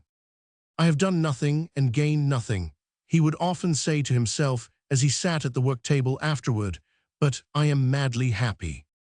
And then he would lie forward with his head upon his folded arms, going over the incidents of the night again and again, living the seconds over, one by one. Haworth watched him closely in these days. As he passed him on his way to his workroom, he would look up and follow him with a glance until he turned in at its door. He found ways of hearing of his life outside and of his doings in the works. One morning, as he was driving down the road toward the town, he saw in the distance the graceful figure of Mr. Brierly, who was slouching along in the somewhat muddled condition consequent upon the excitement of an agreeably convivial evening at the Hood-Ha Thoughtit. He gave him a critical glance, and the next moment whipped up his horse, uttering an exclamation. "There's Th. chap," he said, "by Th. Lord Harry." In a few seconds more, he pulled up alongside of him. "Stop a bit, lad," he said. Mr. Brierly hesitated, and then obeyed with some suddenness.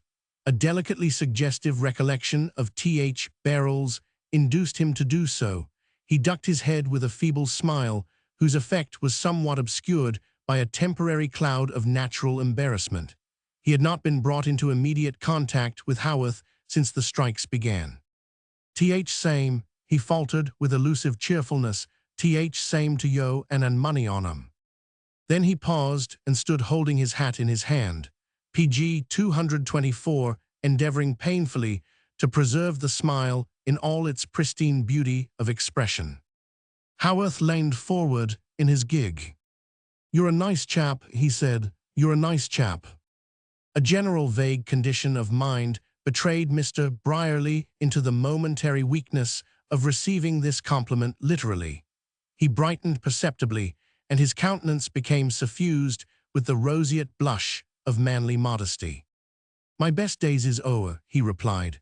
"I've been misfortunate, mester, but there were a time as Th. opposite sect ha," said Th. same, "though that there's a thing," reflecting deeply and shaking his head, "as I niver remoined Sararan on." The next moment he fell back in some trepidation. Haworth looked down at him coolly. "You're a pretty chap," he said, "goin' on Th. strike and leaving your wife and children to starve at home, while you lay in your beer and make an ass of yourself." Exclaimed Mr. Brierly. "And make an ass of yourself," repeated Haworth unmovedly. "You'd better be drowin' your wages, my lad." Mr. Brierly's expression changed. From bewilderment, he passed into comparative gloom. "It is not drowin' I've get note agin," he remarked. "It is not drowin' it's earnin' and han took away and spent luxuries, burying clubs and Th. loik, brass as ud by Th. necessaries." "If we'd left you alone," said Haworth, "where would your wife and children be now, you scoundrel? Who's fed 'em and clothed 'em while you've been on Th. spree? Jem Haworth, blast you, Jem Haworth." Page 225. He put his hand in his pocket, and drawing forth a few jingling silver coins, tossed them to him. "Take these," he said, "and go and spend 'em on Th. necessaries, as you call 'em. You'll do it, I know well eno. You'll be in a worse box than you are now before long. We'll have done with you chaps when Murdoch's finished the job he's got on hand." "What's that?" faltered Brierly. "I hanna heard on it." Haworth laughed and picked up his whip and reins. "Ask him," he answered. "He can tell you better than I can. He's at work on a thing that'll set the masters a good bit freer than they are now. That's all I know. There won't be any need so many you lads.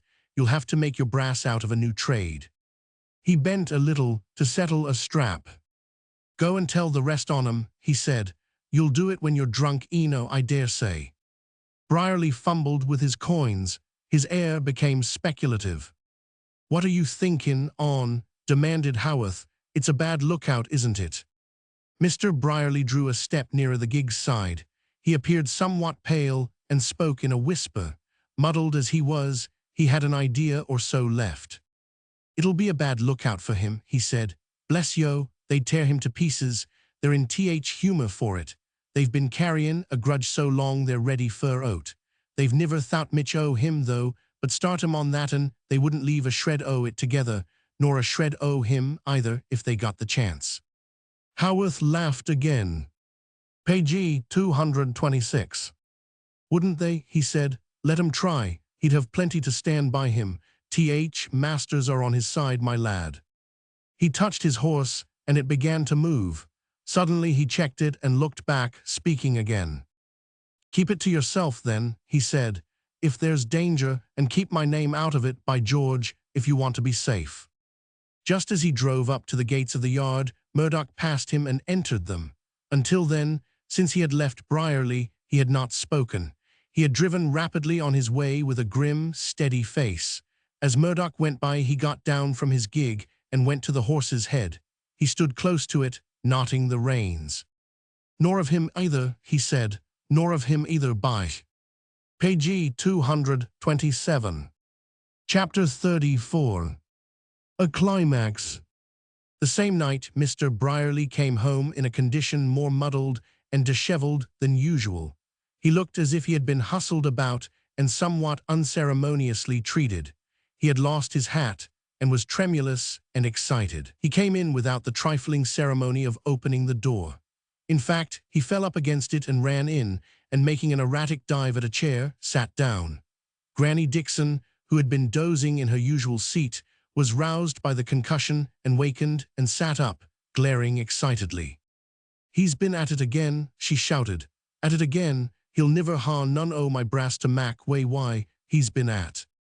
Mrs. Brierly turned upon her. "Keep thy mouth shut," she said. The command was effective in one sense, though not in another.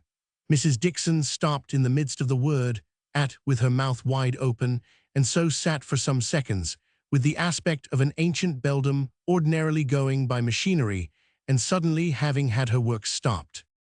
She would probably have presented this appearance for the remainder of the evening, if Mrs. Brierly had not addressed her again. Page 228. "Shut thy mouth," she said.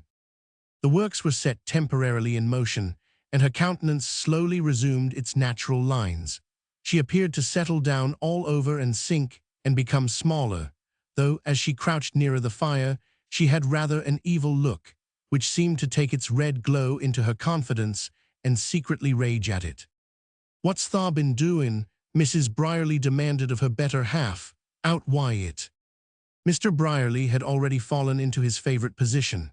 He had placed an elbow upon each knee and carefully supported his disheveled head upon his hands. He had also already begun to shed tears, which dropped and made disproportionately large circles upon the pipe-clayed floor. "I'm a misfortunate chap," he said.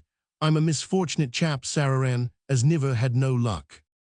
"What's tha been doin'?" repeated Mrs. Brierly with even greater sharpness than before. "Out why it?" "Nay," said Mr. Brierly, "that there's what I've getten mysen I trouble why. I wannot do it again. There's summat I beer," he proceeded mournfully, "as goes agin a man. He told me not to say nowt, and I didna mean to, but, with fresh pathos, there's summat I beer as wins a chap up. I'm not mich o' speakin' loin, Sararan, but afore I knowed it, I were a-mackin' a speech, and when I bethought me and wanted to set down, they were bound to mak me go on to th end, and when I would na there were a good bit, public opinion expressed, and I did na stop to bid 'em good neat. There were too much agon on. What were it all about? Asked Mrs. Brierly. But Mr. Brierly's voice had been gradually becoming page 229 lower and lower, and his words more incoherent. He was sinking into slumber. When she repeated her question, he awakened with a violent start. "I'm a misfortunate chap," he murmured, "and I do not know. Scaped me Sararan owin to misforkins." Ace, remarked Mrs. Brierly, regarding him with connubial irony, "but tha art a gradely foo. I jai summat to see a gradelier un." But he was so far gone by this time that there was no prospect of a clear solution of the cause of his excitement. And so she turned to Granny Dixon. "It's time for thee to be I bed," she shouted. Granny Dixon gave a sharp, stealthy move round, and a sharp, stealthy glance up at her. "I do not want to go," she quavered shrilly. "I but tha does," was the answer, "and that goin' too, get up, missus." And singularly enough, Mrs. Dixon fumbled until she found her stick, and gathering herself up and leaning upon it, made her rambling way out of the room, carrying her evil look with her. "Sus," Mrs. Brierly had said in confidence to a neighbor a few days before, "I were niver more feart I my life than when I done it, and th.o'd besom set there why her cap o' one side and her breath gone. I did not know but I'd put an een to her. I niver should ha' touched her ith world if I had not been that there upset, as I did not know what I were doing.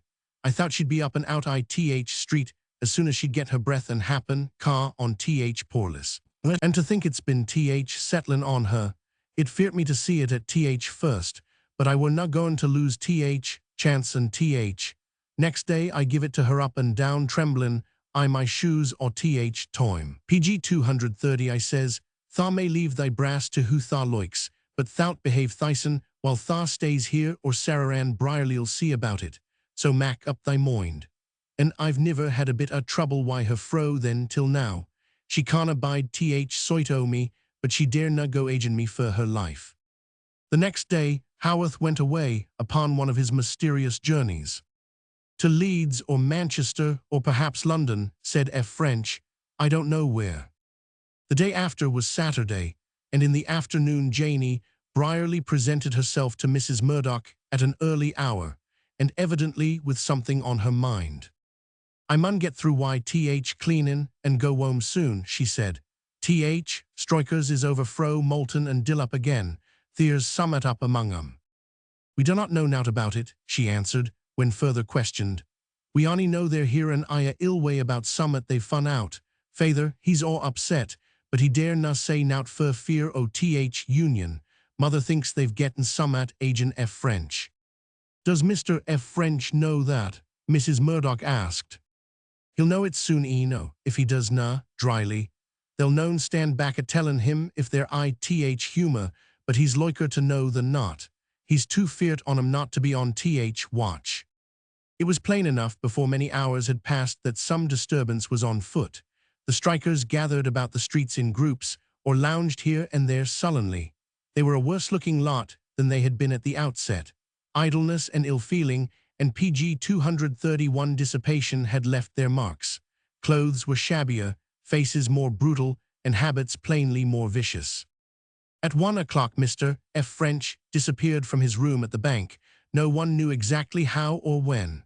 All the morning he had spent in vacillating between his desk and a window looking into the street. There was a rumor among the clerks that he had been seen vanishing through a side door leading into a deserted little back street. An hour later he appeared in the parlor in which his daughter sat. He was hot and flurried and out of breath. "Those scoundrels are in the town again," he said, "and there is no knowing what they are up to. It was an insane thing for Haworth to go away at such a time. By night there will be an uproar." "If there is an uproar," said Miss F. French, "they will come here. They know they can do nothing at the works. He is always ready for them there, and they are angrier with you than they are with him." "There is no reason why they should be," F. French protested. "I took no measures against them, heaven knows." "I think," returned Rachel, "that is the reason. You have been afraid of them." He colored to the roots of his hair. "You are saying a deuced unpleasant thing, my dear," he broke forth. "It is true," she answered. "What would be the use in not saying it?" He had no reply to make. The trouble was that he never had a reply to make to these deadly simple statements of hers. He began to walk up and down the room. Page 232. "The people we invited to dine with us," she said, "will not come. They will hear what is going on and will be afraid. It is very stupid." "I wonder," he faltered, "if Murdoch will fail us. He never did before." "No," she answered, "he will not stay away." The afternoon dragged its unpleasant length along. As it passed, French found in every hour fresh cause for nervousness and excitement. The servant who had been out brought disagreeable enough tidings. The small police force of the town had its hands full in attending to its business of keeping order. "If we had had time to send to Manchester for some assistance," said Mr. French. "That would have been reason enough for being attacked," said Rachel. "It would have shown them that we felt we needed protection." "We may need it before all is quiet again," retorted her father. "We may," she answered, "or we may not." By night several arrests had been made, and there was a good deal of disorder in the town. A goodly quantity of beer had been drunk, and there had been a friendly fight or so among the strikers themselves. Rachel left her father in the drawing-room and went upstairs to prepare for dinner. When she returned an hour afterward, he turned to her with an impatient start. "Why did you dress yourself in that manner?" he exclaimed. "You said yourself our guests would not come." "It occurred to me," she answered, "that we might have visitors after all." But it was as she had prophesied. The guests they had PG 233 expected did not come. They were discreet and well-regulated elderly people who had lived long in the manufacturing districts and had passed through little unpleasantnesses before. They knew that under existing circumstances it would be wiser to remain at home than to run the risk of exposing themselves to spasmodic criticism and its results. But they had visitors. The dinner hour passed and they were still alone. Even Murdoch had not come. A dead silence reigned in the room. French was trying to read and not succeeding very well. Miss French stood by the window looking out. It was a clear night and the moon was at full. It was easy to see far up the road upon whose whiteness the trees cast black shadows. She was looking up this road toward the town. She had been watching it steadily for some time. Once her father had turned to her restlessly, saying, "Why do you stand there? You might be expecting something to happen." She did not make any reply and still retained her position. But about half an hour afterward, she turned suddenly and spoke in a low, clear tone. "If you are afraid, you had better go away," she said. "They are coming." It was evident that she at least felt no alarm, though there was a thrill of excitement in her voice. Mr. French sprang up from his seat. "They are coming," he echoed. "Good God, what do you mean?" It was not necessary that she should enter into an explanation.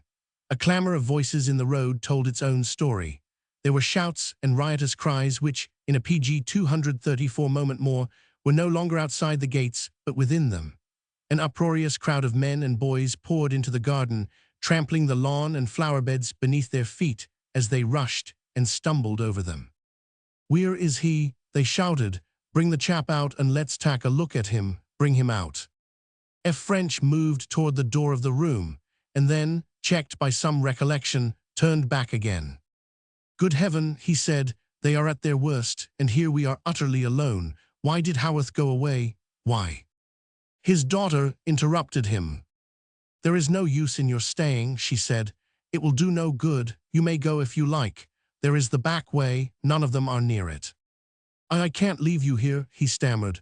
"Haworth was mad. Why in heaven's name?" "There is no use asking why again," she replied. "I cannot tell you. I think you had better go."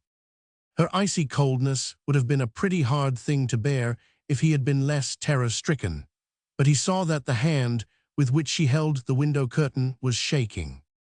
He did not know, however, that it was not shaking with fear, but with the power of the excitement which stirred her. It is scarcely possible that he would have left her, notwithstanding his panic, though for a second it nearly seemed that he had so far lost self-control as to be wavering. But as he stood, Pale and breathless, there arose a fresh yell. "Where is he? Bring him out. Murdoch th. American chap, we're come to see him." Page 235. "What's that?" he asked. "Who is it they want?" "Murdoch, Murdoch," was shouted again. "Let's ha a word. Why Murdoch? We lads ha summat to say to him." "It is not I they want," he said. "It is Murdoch. It is not I at all." She dashed the window curtain aside and turned on him. He was stunned by the mere sight of her face. Every drop of blood seemed driven from it. "You are a coward," she cried, panting. "A coward. It is a relief to you." He stood staring at her. A relief," he stammered. "I don't understand you. What is the matter?" She had recovered herself almost before he had begun to speak. It was over in a second. He had not had time to realize the situation before she was moving toward the window. "They shall see me," she said. "Let us see what they will have to say to me." He would have stopped her, but she did not pay the slightest attention to his exclamation. The window was a French one, opening upon a terrace. She flung it backward and stepped out and stood before the rioters. For a second, there was not a sound. They had been expecting to see a man, perhaps French, perhaps Murdoch, perhaps even a representative of the small police force, looking as if he felt himself one too many in the gathering, or not quite enough. And here was simply a tall young woman in a dazzling dress of some rich white stuff, and with something sparkling upon her hands and arms and in her high-dressed blonde hair. Page 236. The moonlight struck full upon her, and she stood in it serene and bore unmoved the stupid stare of all their eyes. It was she who spoke first, and then they knew her, and the spell which held them dumb was broken. "What do you want?" she demanded. "I should like to hear." Then they began to shout again. "We want Murdoch," they said. "We ha summat to say to him." "He is not here," she said. "He has not been here." "That's a lee," remarked a gentleman on the outskirts of the crowd. "A damned un." She made no answer, and, singularly enough, nobody laughed. "Why do you want him?" she said next. "We want to hear about that contraption his as is goin' to Mac th. Mesters Independent. He knows what we want him fur. We've just been to his house and brocken th. winders. He's gettin' wind on us common, and he made off why th. machine. He'll be here afore long if he is na here now, and we're bound to see him." "He'll be up to see thee," put in the gentleman on the outskirts, "and I do not blame him. I'm glad I coom myson. Tha's worth th. trip, and I'm a dill-up chap, mind yo." She stood quite still as before and let them look at her to see what effect the words had produced. It seemed as if they had produced none. "If you have come to see him," she said, after a few seconds, "you may go away again. He is not here. I know where he is, and you cannot reach him. If there has not been some blunder, he is far enough away." She told the lie without flinching in the least, and with Pg 237, a clever coolness, which led her to think in a flash beforehand even of the clause which would save her dignity if he should chance to come in the midst of her words. "If you want to break windows," she went on, "break them here. They can be replaced afterward, and there is no one here to interfere with you. If you would like to vent your anger upon a woman, vent it upon me. I am not afraid of you. Look at me." She took half a step forward and presented herself to them, motionless. Not a fellow among them but felt that she would not have stirred if they had rushed upon her bodily. The effect of her supreme beauty and the cold defiance, which had in it a touch of delicate insolence, was indescribable. This was not in accordance with their ideas of women of her class. They were used to seeing them discreetly keeping themselves in the shade in time of disorder. Here was one of the knobs, as they said, who flung their threats to the wind and scorned them. What they would have done when they recovered themselves is uncertain. The scale might have turned either way, but just in the intervening moment which would have decided it, there arose a tumult in their midst. A man pushed his way with mad haste through the crowd and sprang upon the terrace at her side, amid yells and hoots from those who had guessed who he was. An instant later they all knew him, though his dress was disordered, his head was bare, and his whole face and figure seemed altered by his excitement. "Damn him," they yelled, There he is by. I told thee he'd come, shouted the cynic. He did not get telegraph tha seas. He turned on them, panting and white with rage. Page 238. You devils, he cried, you are here too, haven't you done enough? Isn't bullying and frightening two women enough for you that you must come here? That's reet, commented the cynic. Stand up for young woman Murdoch, I'd do it myself I were that soid. Lose stand up for sect. Murdoch spoke to Rachel F. French. You must go in, he said, there is no knowing what they will do. I shall stay here, she answered. She made an impatient gesture. She was shuddering from head to foot. Don't look at or speak to me, she said. You make me a coward. They will stand at nothing, he protested. I will not turn my back upon them, she said. Let them do their worst. He turned to the crowd again. Her life itself was in danger, and he knew he could not move her. He was shuddering himself. Who is your leader? He said to the men. I suppose you have one. The man known as Foxy Gibbs responded to their cries of his name by pushing his way to the front. He was a big, resolute, hulking scamp who had never been known to do an honest day's work, and was yet always in funds and at liberty to make incendiary speeches where beer and tobacco were plentiful. What do you want of me? Demanded Murdoch. Speak out. The fellow was ready enough with his words, and forcible too. We've heard tell a summit going on, we're not going to 239 to stand, he said. We've heard tell o a chap at's contriving summit to do away why them as does work now and max their bread by it. We've heard as mesters is proidin theersons on it and laughin' in their sleeves. We've heard tell as there's a chap mackin' what'll end I mischief, and you're chap. Who told you? Niver mind who, a fool let it out, and we were not in humor to let it pass. We're goin' to sift thing to bottom, you're chap as was named. What ha yo gettin' to say? Just one thing, he answered. It's a lie from first to last, an accursed lie. Lee or not, we're goin' to smash thing whatever it is. We're known particular about Lee. We'll mac thing safe first, and then settle about Lee. Murdoch thrust his hands in his pockets and eyed them with his first approach to his usual sang-froid. It's where you won't find it, he said. I've made sure of that. It was a mad speech to have made, but he had lost self-control and balance. He was too terribly conscious of Rachel F. French's perilous nearness to be in the mood to weigh his words. He saw his mistake in a second. There was a shout and a surging movement of the mob toward him, and Rachel F. French, with an indescribable swiftness, had thrown herself before him and was struck by a stone which came whizzing through the air. She staggered under the stroke, but stood upright in a breath's time. My God, Murdoch cried out, they have struck you, they have struck you. He was half mad with his anguish and horror.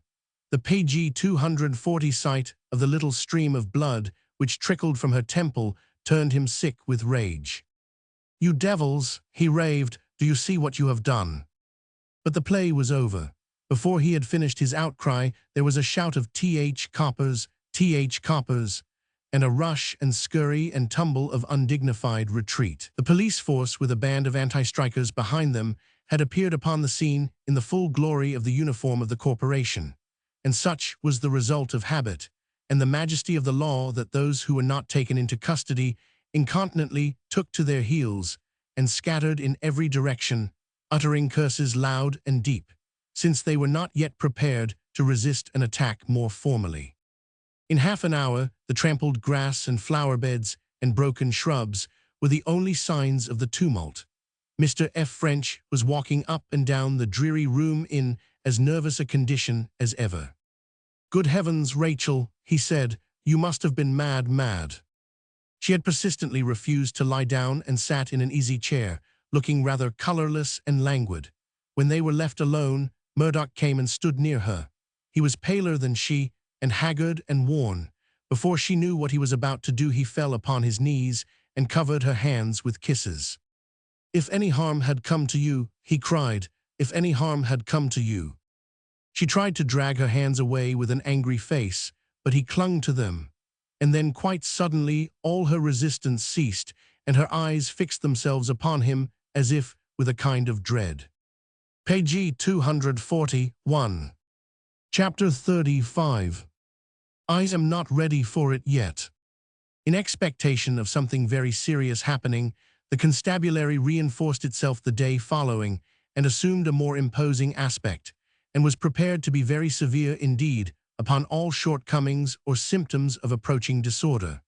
But somewhat to its private disappointment, an unlooked-for quiet prevailed, an almost suspicious quiet, indeed. There were rumors that a secret meeting had been held by the strikers the night before, and the result of it was that in the morning there appeared to have been a sudden dispersing, and only those remained behind who were unavoidably detained by the rather unfortunate circumstance of having before them the prospect of spending a few weeks in the comparative retirement of the county jail. These gentlemen peremptorily refused to give any definite explanation of their eccentricities of conduct of the night before, and were altogether very unsatisfactory indeed, one of them even going so far, under the influence of temporary excitement, as to be guilty of the indiscretion of announcing his intention of doing for one or two enemies of his cause when his term expired, on account of which amiable statement 3 months were added to said term upon the spot. It was Janie Brierly who gave Murdoch his warning, page 242, upon the night of the riot. Just before he left the works she had come into the yard, saying she had a message for Haworth, and on being told that he was away, had asked for Murdoch. "He'll do if I canna see Mester," she remarked. But when she reached Murdoch's room, she stepped across the threshold and shut the door cautiously. "Can't anybody here?" she demanded, with an uneasy glance round. "No," he answered. "Then cut thy stick as fast as thou can and get thee wome and hoid away that thing that mackin. Strikers is after it. Niver mind how I fun out. Cut and run. I axed fur Haworth to throw him off scent. I knowed he werena here. Haste thee." Her manifest alarm convinced him that there was foundation enough for her errand, and that she had run some risk in venturing it. "Thank you," he said. "You may have saved me a great deal. Let us go out quietly as if nothing was in hand. Come along." And so they went, he talking aloud as they passed through the gates, and as it was already dusk, he was out on the Broxton Road in less than half an hour, and when he returned the mob had been to his mother's house and broken a few windows in their rage at his having escaped them, and had gone off shouting that they would go to F. French's. "He'll be fun there," someone said, possibly the cynic. Young woman is a sweetheart his and you'll be like to hear cat weir cream stans." His mother met him on the threshold with the news of the outbreak and the direction it had taken. A few brief page 243 sentences told him all, and at the end of them he left the house at once. "I am going there to show myself to them," he said. "They will not return here. You are safe enough now. The worst is over here, but there is no knowing what they may do there when they find themselves baffled." It was after midnight when he came back, and then it was Christian who opened the door for him. He came into the little dark passage with a slow, unsteady step. For a second he did not seem to see her at all. His face was white, his eyes were shining, and his brow was slightly knit in lines which might have meant intense pain. "Are you hurt?" she asked. It was as if her voice wakened him from a trance. He looked at her for the first time. "Hurt," he echoed. "No, not hurt." He went into the sitting room, and she followed him. The narrow horsehair sofa upon which his father had lain so often stood in its old place. He threw himself full length upon it and lay looking straight before him. Are you sure you are not hurt?" she faltered. He echoed her words again. "Am I sure I am not hurt?" he repeated dreamily. "Yes, I am sure of it." And then he turned slightly toward her, and she saw that the look his face wore was not one of pain, but of strange rapture. "I am not hurt," he said quite slowly. "I am madly happy." Then she understood. She was as ignorant of many things as she was bitterly wise in others, but she had not pg 244 been blind, and she understood quite clearly. She sat down upon a low seat from which she could see him, her hands clasped on her knee. "I knew," she said at last, "that it would come some day. I knew that it would." "Did you?" he answered in the same dreamy way. "I did not. I did not even hope for it. I do not comprehend it even now." "I do," she returned, "quite well." He scarcely seemed to hear her. "I hoped for nothing," he said, "and now I am madly happy." There was nothing more for her to say. She had a fancy that perhaps in the morning he would have forgotten that he had spoken. It seemed as if even yet he was hardly conscious of her presence. But before she went away, she asked him a question. "Where did you put the model?" He gave a feverish start. "Where?" And falling back into his previous manner, "I took it to the chapel yard. I knew they would not go there. There was space enough behind the headstone and the old wall for it to stand, and the grass grew long and thick. I left it there." "It was a safe place," she answered. "When shall you bring it back?" He sighed impatiently. "Not yet," he said. "Not just yet. Let it stay there a while. I am not ready for it. Let it stay." Page 245. Chapter 36. Settling an account. It was not until the week following that Haworth returned, and then he came without having given any previous warning of his intention.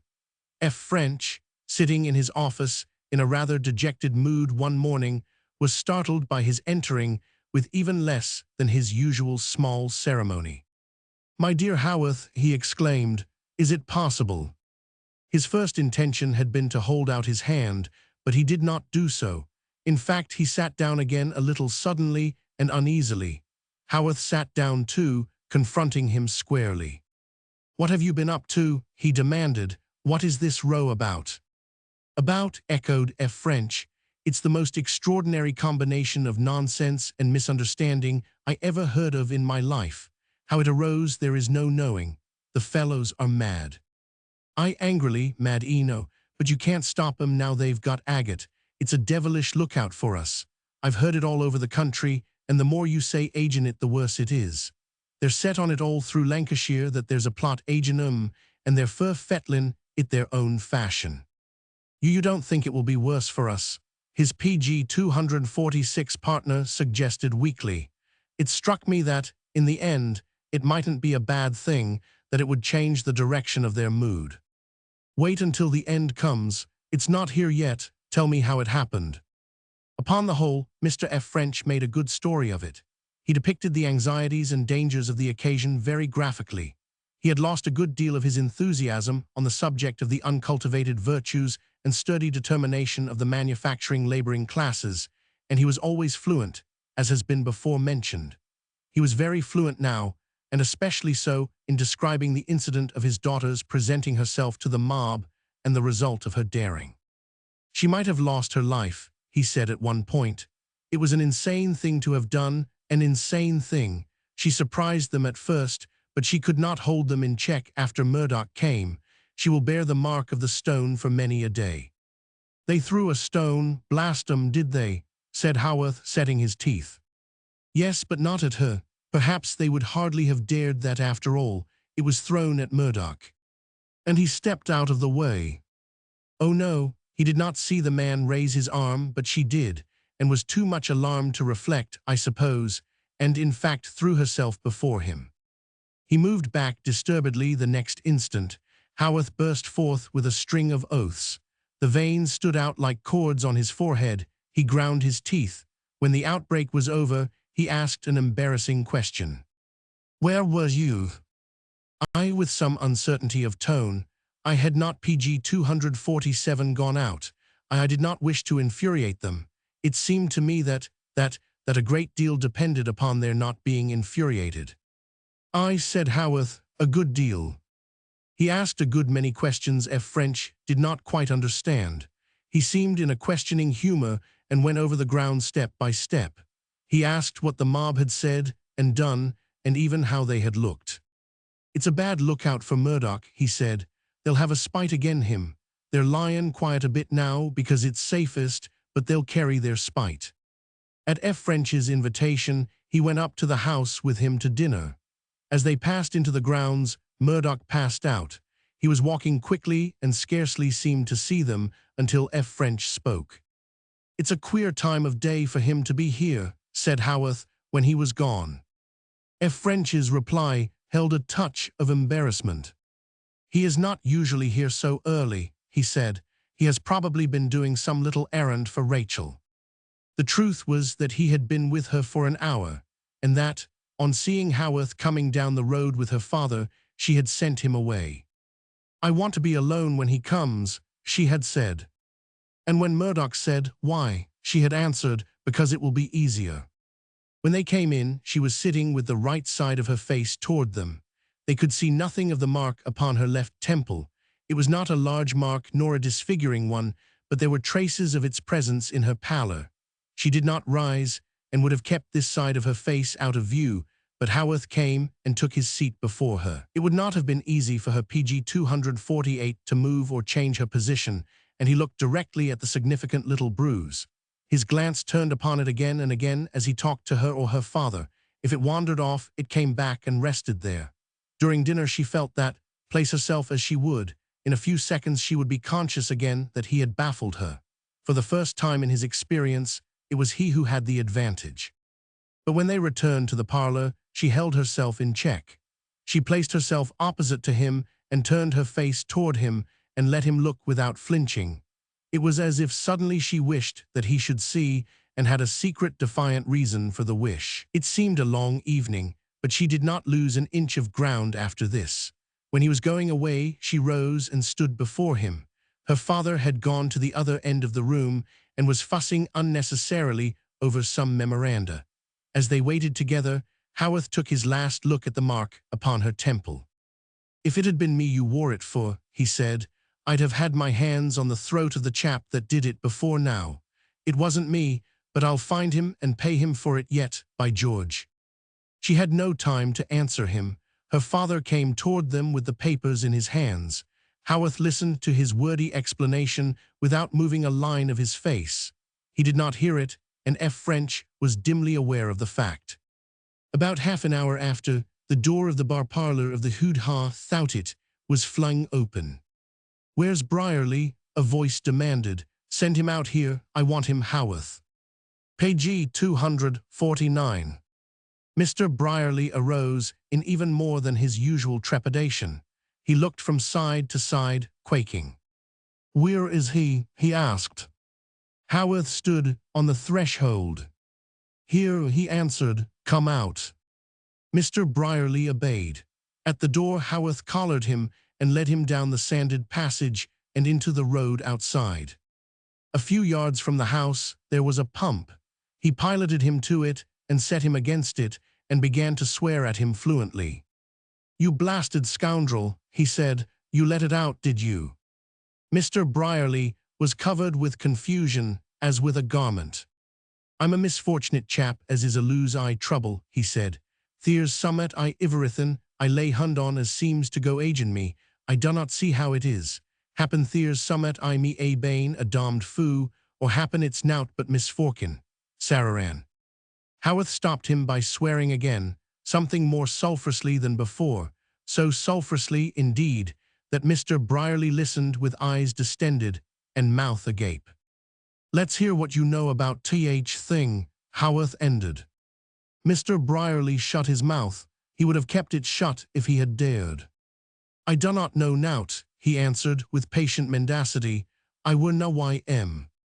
"You know plenty," said Haworth. "Out with it, if you don't want to get yourself into trouble. Who was the chap that threw the stone?" Page 250. I do not know."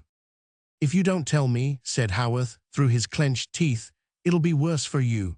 It was you I let the truth slip to. You were the first chap that heard it, and you were the first chap that started the row and egged it on."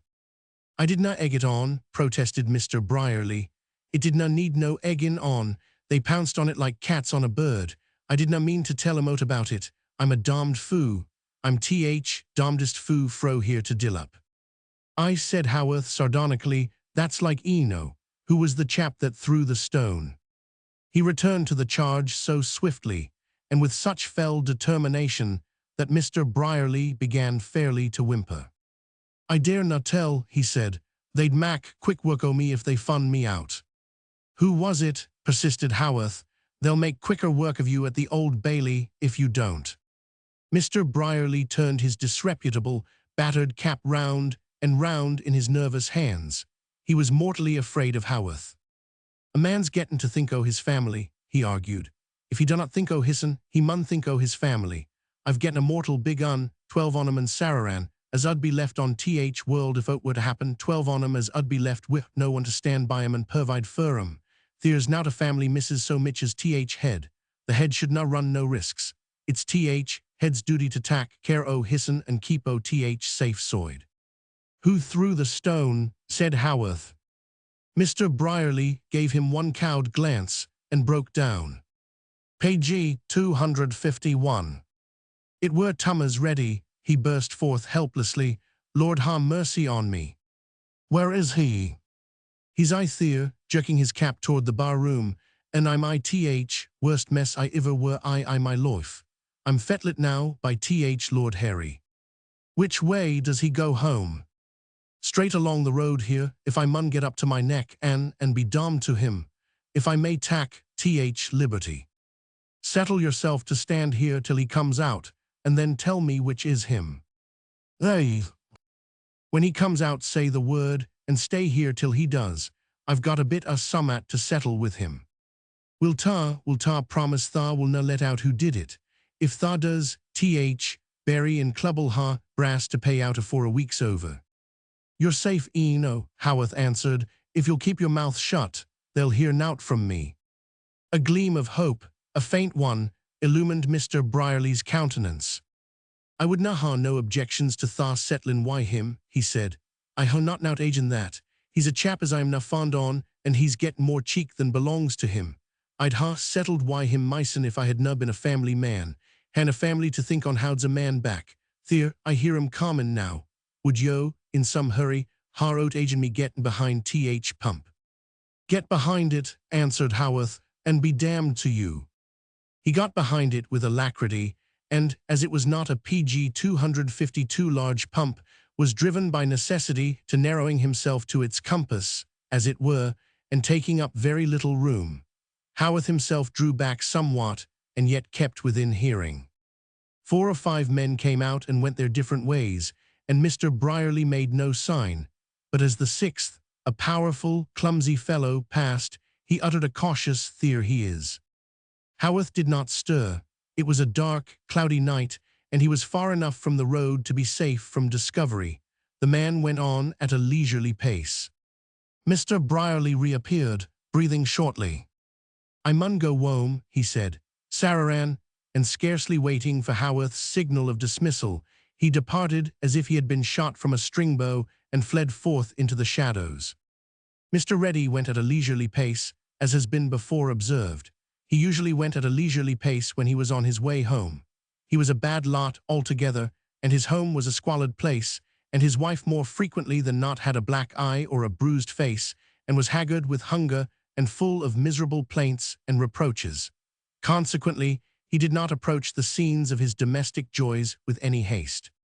He was in a worse humor than usual tonight from various causes, the chief one, perhaps, being that he had only had enough spirituous liquor to make him savage, and to cause him to enliven his way with blasphemy. Suddenly, however, at the corner of a lane which crossed the road, he paused.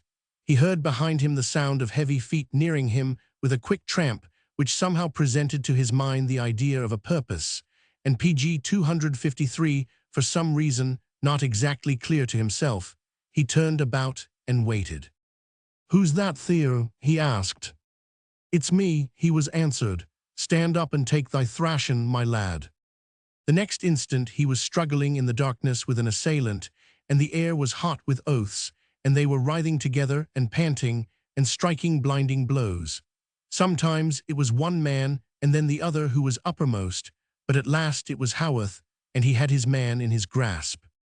"This is because you hit the wrong mark, my lad," he said, "because luck went agin you, and because it's gone agin me."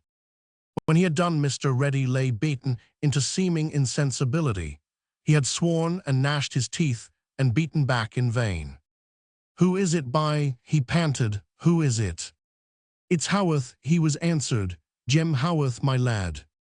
And he was left there lying in the dark, while Haworth walked away, his heavy breathing a living presence in the air until he was gone.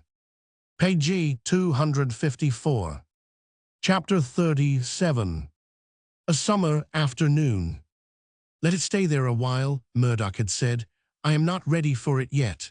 And it stayed there between the headstone and the old stone wall covered with the long grass and closed in by it. He was not ready for it yet. The days were not long enough for him as it was. His mother and Christian rarely saw him, but at such times as they did each recognized in him a new look and understood it. He began to live a strange, excited life.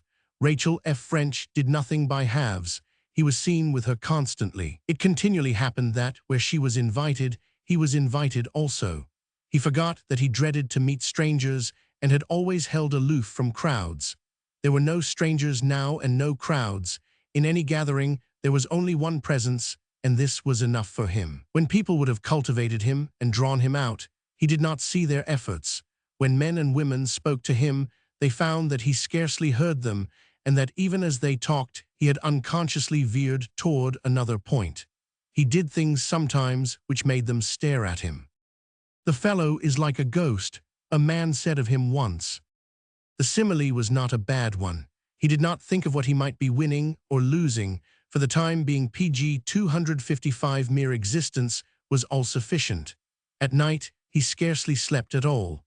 Often he got up and rambled over the country in the darkness, not knowing where he was going or why he walked. He went through the routine of the day in haste and impatience, doing more work than was necessary and frequently amazing those around him by losing his temper and missing his mark. F. French began to regard him with wonder. Divers things were a source of wonder to F. French in these days. He understood Rachel less than ever and found her less satisfactory. He could not comprehend her motives.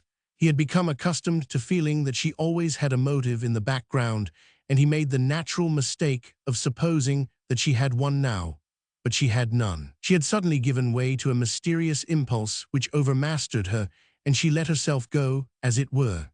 It did not matter to her that the time came when her course was discussed and marveled at. Upon the whole, she felt a secret pleasure in defying public comment as usual and going steadily in her own path. She did strange things too. She began to go among the people who knew Murdoch best, visiting the families of the men who worked under him and leading them on to speak of him and his way of life. It cannot be said that the honest matrons she honored by her visits were very fond of her or exactly rejoiced when she appeared. They felt terribly out of place and awe-stricken when she sat down on their wooden chairs with her rich dress lying upon the pipe-clayed floors. Her beauty and her grandeur stunned them, however much they admired both. "I tell yo she's a lady," they said. "She knows naught about poor folk, bless yo, but she's gettin' brass to jye away, and she jyes it wi'out mackin' a doomant. I mun PG 256 say it puts me out a bit to see her coom in, but she does na go out wi'out leavin' summat." She made no pretense of bringing sympathy and consolation. She merely gave money, and money was an equivalent, and after all, it was something of an event to have her carriage stop before the gate and to see her descend and enter in all her splendor. The general vague idea which prevailed was that she meant to be charitable after the manner of her order, but that was a mistake too. It happened at last that one day her carriage drew up before the house, at whose window Murdoch's mother and Christian sat at work. It was Saturday, and Janie Brierly, in her cleanin'-up apparel, opened the door for her. "They're in th parlour," she answered in reply to her question. "Art thou coom to see 'em?" When she was ushered into the parlour in question, Mrs. Murdoch rose with her work in her hand. Christian rose also and stood in the shadow. They had never had a visitor before and had not expected such a one as this. They thought at first that she had come upon some errand, but she had not. She gave no reason for her presence other than she would have given in making any call of ceremony. As she sat on the narrow sofa, she saw all the room and its meagerness, its smallness, its scant, plain furnishing, its ugly carpet and walls, the straight, black dress of the older woman, the dark beauty of the girl who did not sit down but stood behind her chair, watching. This beauty was the only thing which relieved the monotony of the place, but it was the most grating thing she saw to Rachel F. French. It roused within her a slow anger. She resented PG 257 it and felt that she would like to revenge herself upon it quietly. She had merely meant to try the effect of these people and their surroundings upon herself as a fine experiment, but the effect was stronger than she had anticipated. When she went away, Christian accompanied her to the door. In the narrow passage, Rachel F. French turned and looked at her, giving her a glance from head to foot. "I think I have seen you before," she said. "You know you have seen me," the girl answered. "I have seen you on the continent. Your apartment was opposite to ours in Paris when you were with your mother. I used to watch the people go in and out. You are very like your mother." And she left her, not looking back once, as if there was no living creature behind, or as if she had forgotten that there was one. Christian went back to the room within. She sat down, but did not take up her work again. "Do you know why she came?" she asked. "Yes." "Why?" "She came to look at us, to see what manner of people we were, to see how we lived, to measure the distance between our life and hers. As she went away, she went on, she remembered that she had seen me before. She told me that I was very like my mother." She leaned forward, her hands clasped palm to palm between her knees. "There was a man who did my mother a great wrong once," she said. "They had loved each other in a mad sort of way for a long time, but in the end, I suppose, he got tired, for suddenly he went away. When he was PG 258 gone, my mother did not speak of him, and it was as if he had never lived, but she grew haggard and dreadful and lost her beauty. I was a little child, and she took me with her and began to travel from one place to another. I did not know why at first, but I found out afterward. She was following him. She found him in Paris, at last, after 2 years. One foggy night, she took me to a narrow street near one of the theaters, and after we got there, I knew she was waiting for someone, because she walked to and fro between two of the street lamps, dragging me by the hand. She walked so for half an hour, and then the man came, not knowing we were there. She went to him, dragging me with her, and when she stood in front of him, threw back her veil and let the light shine upon her. She lifted her hand and struck him full upon the face, panting for breath. "I am a woman," she said. "I am a woman, and I have struck you. Remember it to your last hour, as I shall." I thought that he would strike her back, but he did not. His hands fell at his sides, and he stood before her pale and helpless. I think it was even more terrible than she had meant it to be. Mrs. Murdoch stopped her, almost angrily. "Why do you go back to it?" she demanded. "Why should you think of such a story now?" "It came to me," she answered. "I was thinking that it is true that I am like her. I bear a grudge such a long time, and it will not die out. It is her blood which is strong in me." She spoke the truth. Early in the afternoon, Rachel F. French, sauntering about the garden in the sun, saw Murdoch coming down the road toward the house. Not until he had first seen her, however. His eyes were fixed upon her when she PG 259 turned, and it seemed as if he found it impossible to remove them, even for a breath's time. Since his glance had first caught the pale blue of her dress, he had not once looked away from it. All the morning, in the midst of the smoke and din of the workrooms, he had been thinking of the hours to come. The rest of the day lay before him. The weather was dazzling. The heat of summer was in the air. The garden was ablaze with flowers whose brightness seemed never to have been there before. There was here and there the drone of a bee, and now and again a stir of leaves. The day before had been of another color, and so might the morrow be, but today left nothing to be believed in except its own sun and beauty. When at last he was quite near her, he seemed for a little while to see nothing but the faint pale blue of her dress. He never forgot it afterward, and never remembered it without a sense of summer heat and languor. He could not have told what he said to her, or if he at first spoke at all. Soon she began to move down the path, and he followed her, simply followed her, stopping when she stopped to break a flower from its stem. It was as she bent forward once that she told him of what she had done. "This morning," she said, "I went to see your mother." "She told me so," he answered. She broke the stem of the flower and stood upright, holding it in her hand. "You do not ask me why I went." "Why?" he asked. Their eyes met, and she was silent for a moment. Then she said, with perfect deliberateness, Page 260. I have known nothing of the life you live. I wanted to see it for myself. I wanted to bring it near. He drew quite close to her, his face pale, his eyes burning. Near, he repeated, to bring it near. Do you know what you have said? To bring it near, she said again, with no less deliberateness than before, but with a strange softness. Just for today, she had told herself, she would try the sensation of being swept onward by the stream. But she weighed herself as she spoke, and weighed him and his passion and her power against its force. But he came no closer to her. He did not attempt to touch even her hand or her dress. His own hands fell helplessly at his sides, and he stood still before her. "Oh God," he said in a hushed voice, "how happy I am." Page 261. Chapter 38. God bless you.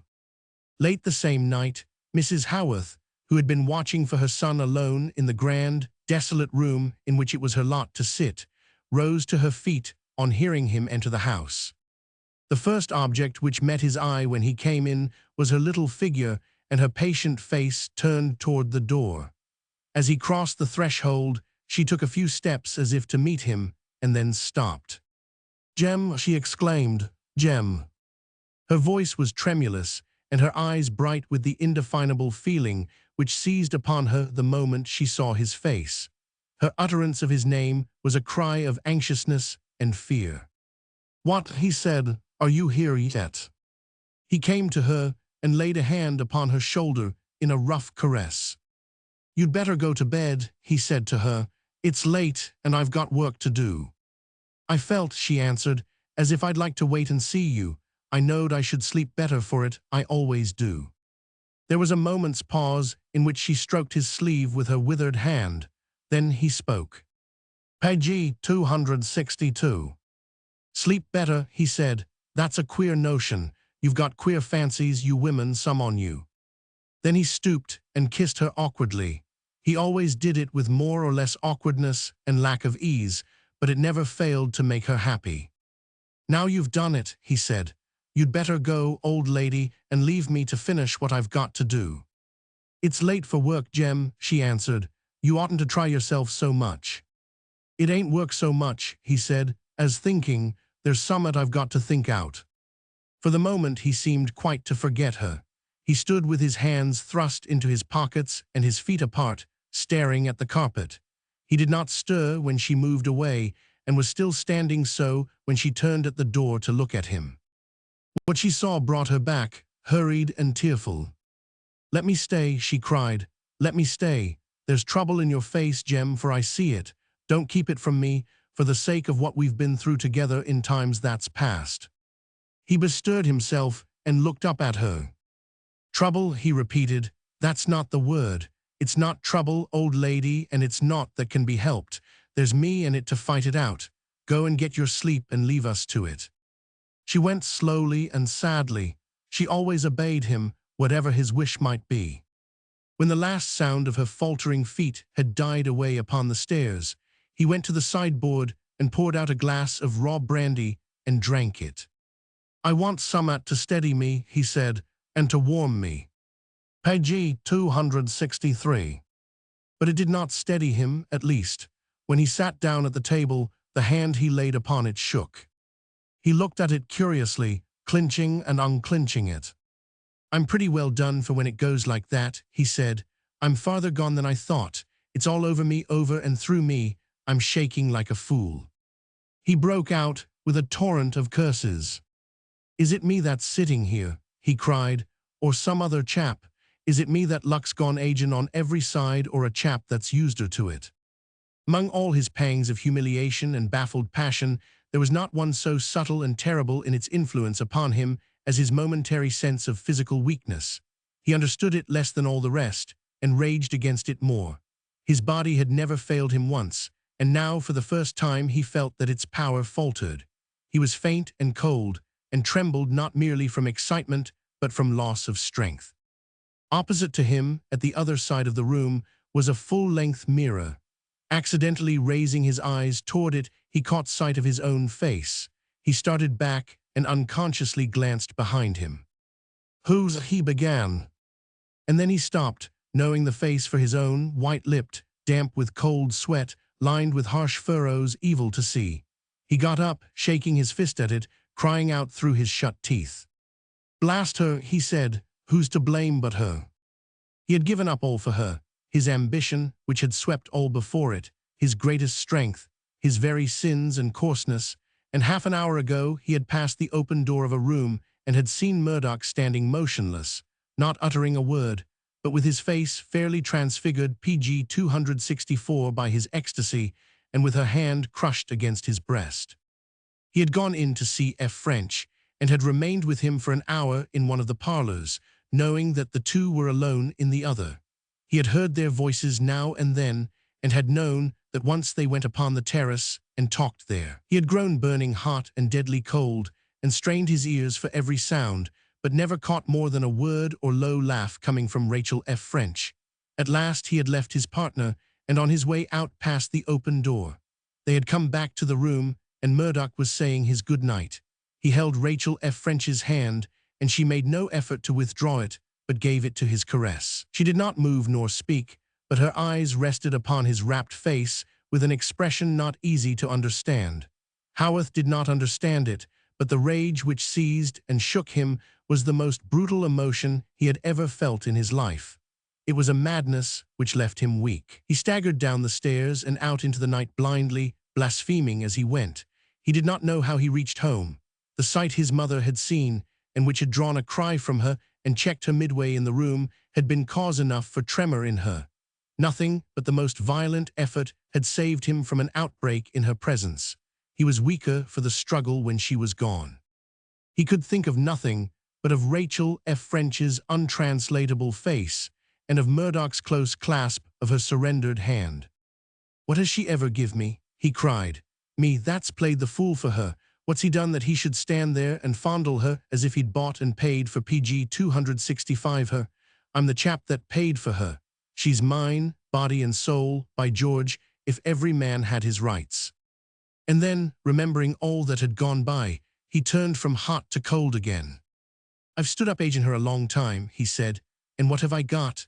I swore I'd make my way with her, and how far have I gone? She's never give me a word, by George, or a look that be what another woman would have give.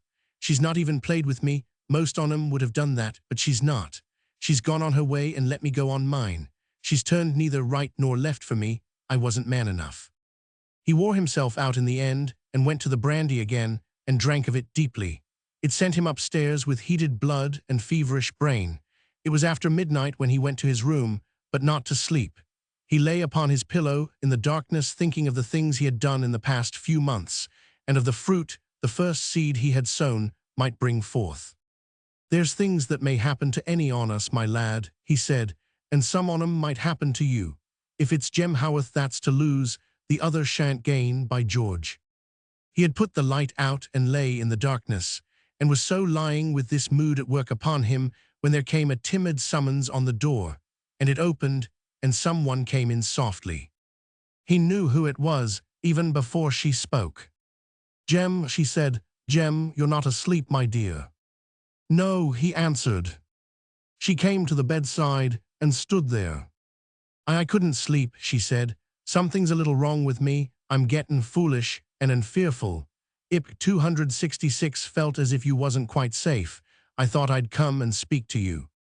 "You're out o' sorts," he answered. "You'll have to be looked after." "It's nothing but my foolish way," she replied. "You're very good to me, and me so full of fancies. Would you mind me kneelin' down and sayin' a prayer here to myself as I used to when you was a boy, Jem? I think it'd do me good. Would you mind it?" "No," he answered hoarsely. "Kneel down." And she knelt and grasped for his hand and held it, and he heard her whispering in the dark as he had been wont to hear her nearly 30 years before. And when it was over, she got up and kissed him on the forehead.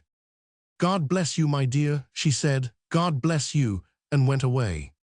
Page 267. Chapter 39. It is done with. After the departure of Haworth and Murdoch, Mr. F. French waited for some time for his daughter's appearance. He picked up a pamphlet and turned over its leaves uneasily, trying to read here and there and making no great success of the effort. He was in a disturbed and nervous mood. The evening had been a trial to him, more especially the latter part of it, during which Haworth sat on the other side of the table in his usual awkwardly free and easy posture, his hands in his pockets, his feet thrust out before him. His silence and the expression he wore had not been of a kind to relieve his companion of any tithe of the burden which had gradually accumulated upon his not too muscular shoulders. At the outset French had been simply bewildered, then somewhat anxious and annoyed, but today he had been stunned. Haworth's departure was an immense relief to him. It was often a relief to him in these days.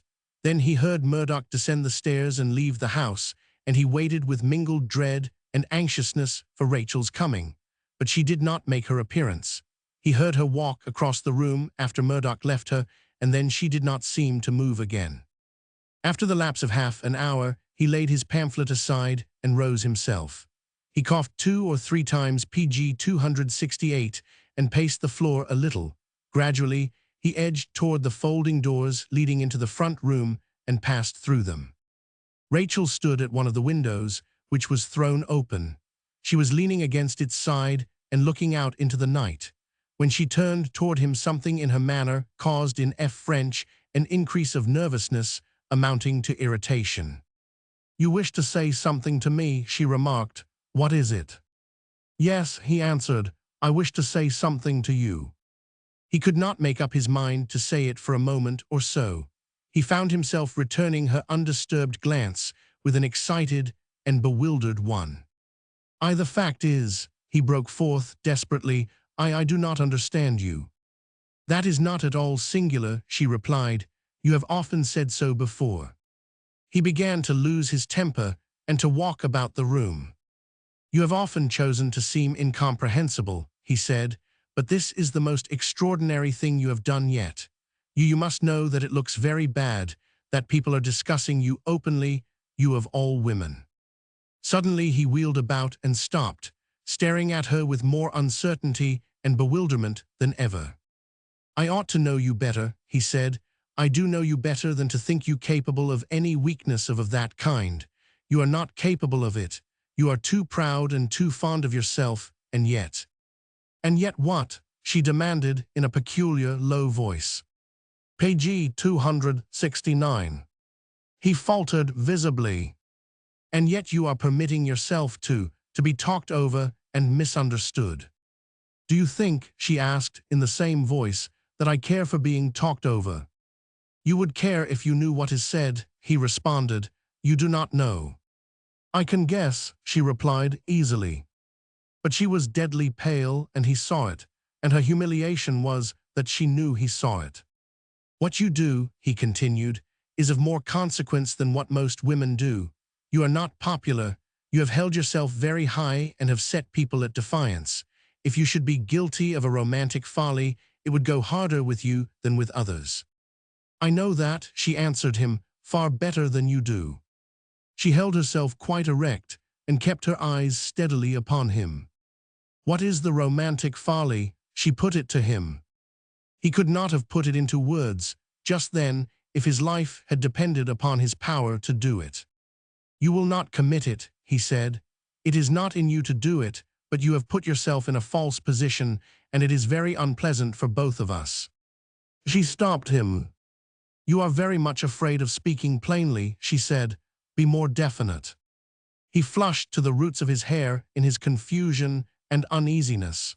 There was no way out of the difficulty. "You have adopted such a manner with the world generally," he floundered, "that a concession from you means a great deal. You have been making extraordinary PG 270 concessions.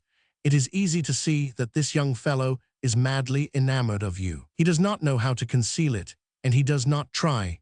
You have not seemed to demand that he should. You have let him follow you and come and go as his passion and simplicity prompted him. One might say you had encouraged him, though encouraged seems hardly the word to use." "No," she interrupted, "it is not the word to use. He has made himself conspicuous, and you too, and you have never protested by word or deed.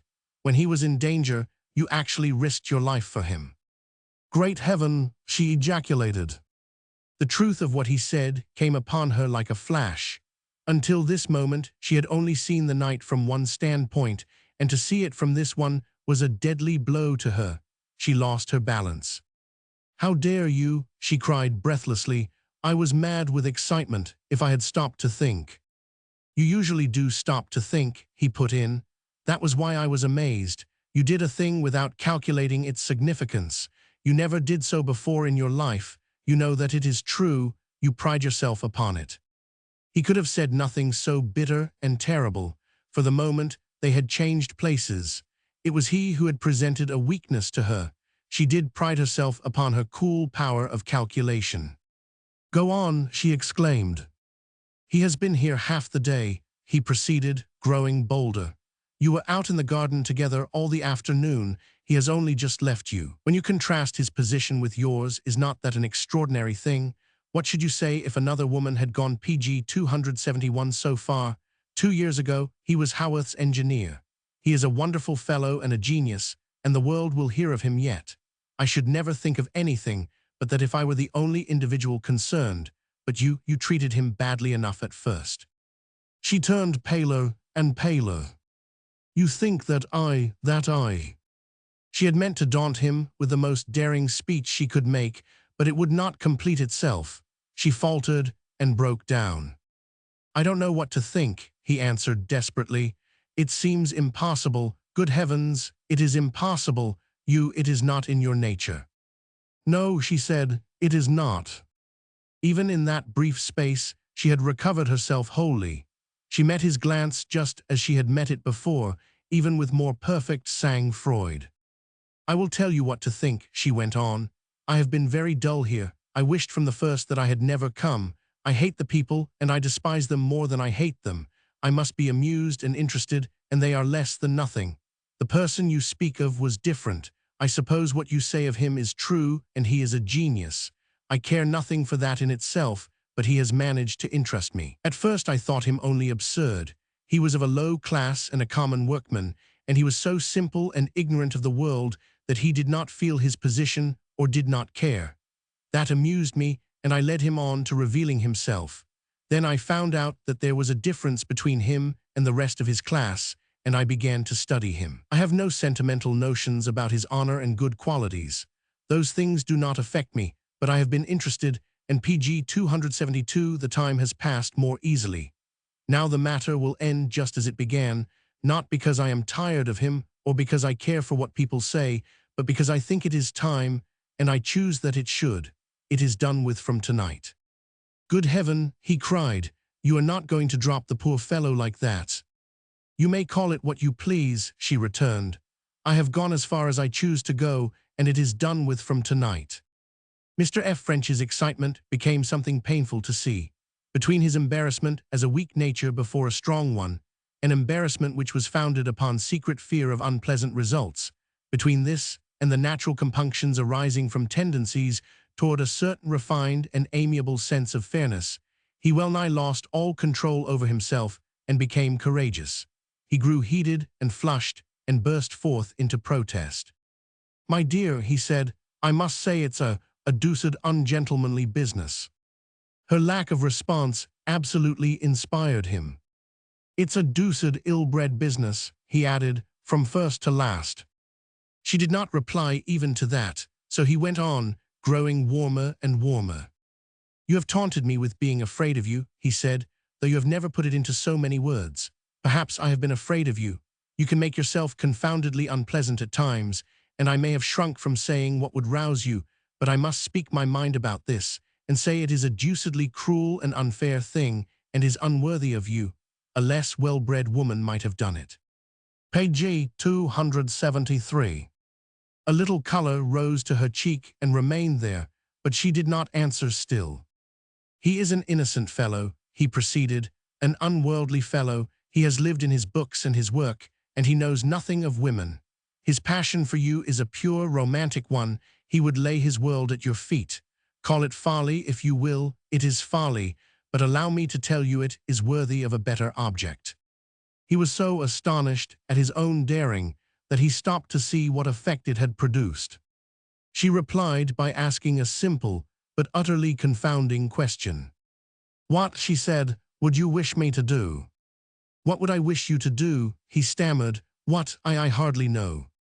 And after regarding her helplessly a little longer, he turned about and left the room. Page 274. Chapter 40. Look out. The next morning F. French rather surprised Murdoch by walking into his cell with the evident intention of paying him a somewhat prolonged visit. It was not, however, the fact of his appearing there which was unusual enough to excite wonder, but a certain degree of mingled constraint and effusiveness in his manner. It was as if he was troubled with some mental compunctions which he was desirous of setting at rest. At times he talked very fast and in a comparatively light and jocular vein, and again he was silent for some minutes, invariably rousing himself from his abstraction with a sudden effort. Several times Murdoch found that he was regarding him with a disturbed air of anxiety. Before going away, he made an erratic and indecisive tour of the little room, glancing at drawings and picking up first one thing and then another. "You have a good many things here," he said, "of one kind and another." "Yes," Murdoch answered, absently. F. French glanced around at the jumble of mechanical odds and ends, the plans and models in various stages of neglect or completion. "It's a queer place," he commented, "and it has an air PG 275 of significance. It's crammed with ideas of one kind and another." "Yes," Murdoch answered, as before. F. French approached him and laid his hand weakly on his shoulder. "You are a fellow of ideas," he said, "and you have a good deal before you. Whatever disappointments you might meet with, you would always have a great deal before you. You have ideas. With apparent inconsequence, I haven't, you know." Murdoch looked somewhat puzzled, but he did not contradict him, so he repeated his statement. "I haven't, you know, I wish I had." Then he dropped his hand and looked indefinite again. "I should like you to always remember that I am your friend," he said. "I wish I could have been of more service to you. You are a fine fellow, Murdoch. I have admired you, I have liked you, don't forget it." And he went away carrying the burden of his indecision and embarrassment and good intention with much amiable awkwardness. That day Murdoch did not see Rachel F. French. Circumstances occurred which kept him at work until a late hour. The next day it was the same story, and the next also. A series of incidents seemed to combine against him, and the end of each day found him worn out and fretted. But on the fourth he was free again, and early in the evening found himself within sight of the iron gates. Every pulse in his body throbbed as he passed through them. He was full of intense expectation. He could scarcely bear to think of what was before him. His desperate happiness was a kind of pain. One of his chief longings was that he might find her wearing the pale blue PG 276 dress again, and that when he entered, she might be standing in the center of the room as he had left her. Then it would seem as if there had been no nights and days between the last terribly happy moment and this. The thought which flashed across his mind that there might possibly be someone else in the room was a shock to him. "If she is not alone," he said to himself, "it will be unbearable." As he passed up the walk, he came upon a tall white lily blooming on one of the border beds. He was in a sufficiently mystical and emotional mood to be stopped by it. "It is like her," he said, and he gathered it and took it with him to the house. The first thing upon which his eye rested when he stood upon the threshold of the room was the pale blue color, and she was standing just as he had left her, it seemed to him, upon the very same spot upon which they had parted. His wish had been realized so far at least. He was obliged to pause a moment to regain his self-control. It was an actual truth that he could not have trusted himself so far as to go in at once. It was best that he did not. The next instant, she turned and spoke to a third person at the other side of the room, and even as she did so caught sight of him and stopped. "Here is Mr. Murdoch," she said, and paused, waiting for him to come forward. She did not advance to meet him, did not stir until he was scarcely more than a pace from her. She simply waited, watching him as he moved toward her, as if she were a little curious to see what he PG 277 would do. Then she gave him her hand, and he took it with a feeling that something unnatural had happened or that he was suddenly awakening from a delusion. He did not even speak. It was she who spoke, turning toward the person whom she had addressed before he entered. "You have heard us speak of Mr. Murdoch," she said, and then to himself, "This is M. St. Maron." M. St. Maron rose and bowed profoundly. He presented, as his best points, long, graceful limbs and a pair of clear grey eyes, which seemed to hold their opinions in check.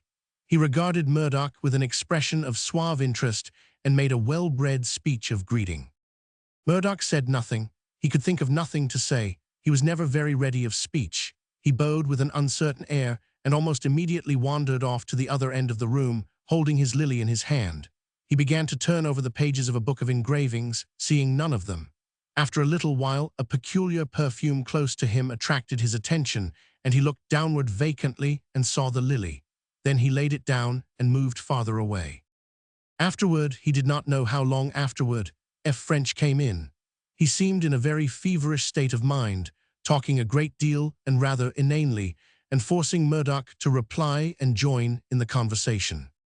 M. St. Maron held himself with a graceful air of security and self-poise, and made gentle efforts at scientific remark, which should also have an interest for genius of a mechanical and inventive turn. But Murdoch's replies were vague. His glance followed Rachel F. French. He devoured her with his eyes, a violence which she PG 278 bore very well. At last, he had not been in the house an hour. He left his chair and went to her. "I am going away," he said in an undertone. "Good night." She did not seem to hear him. She was speaking to St. Maron.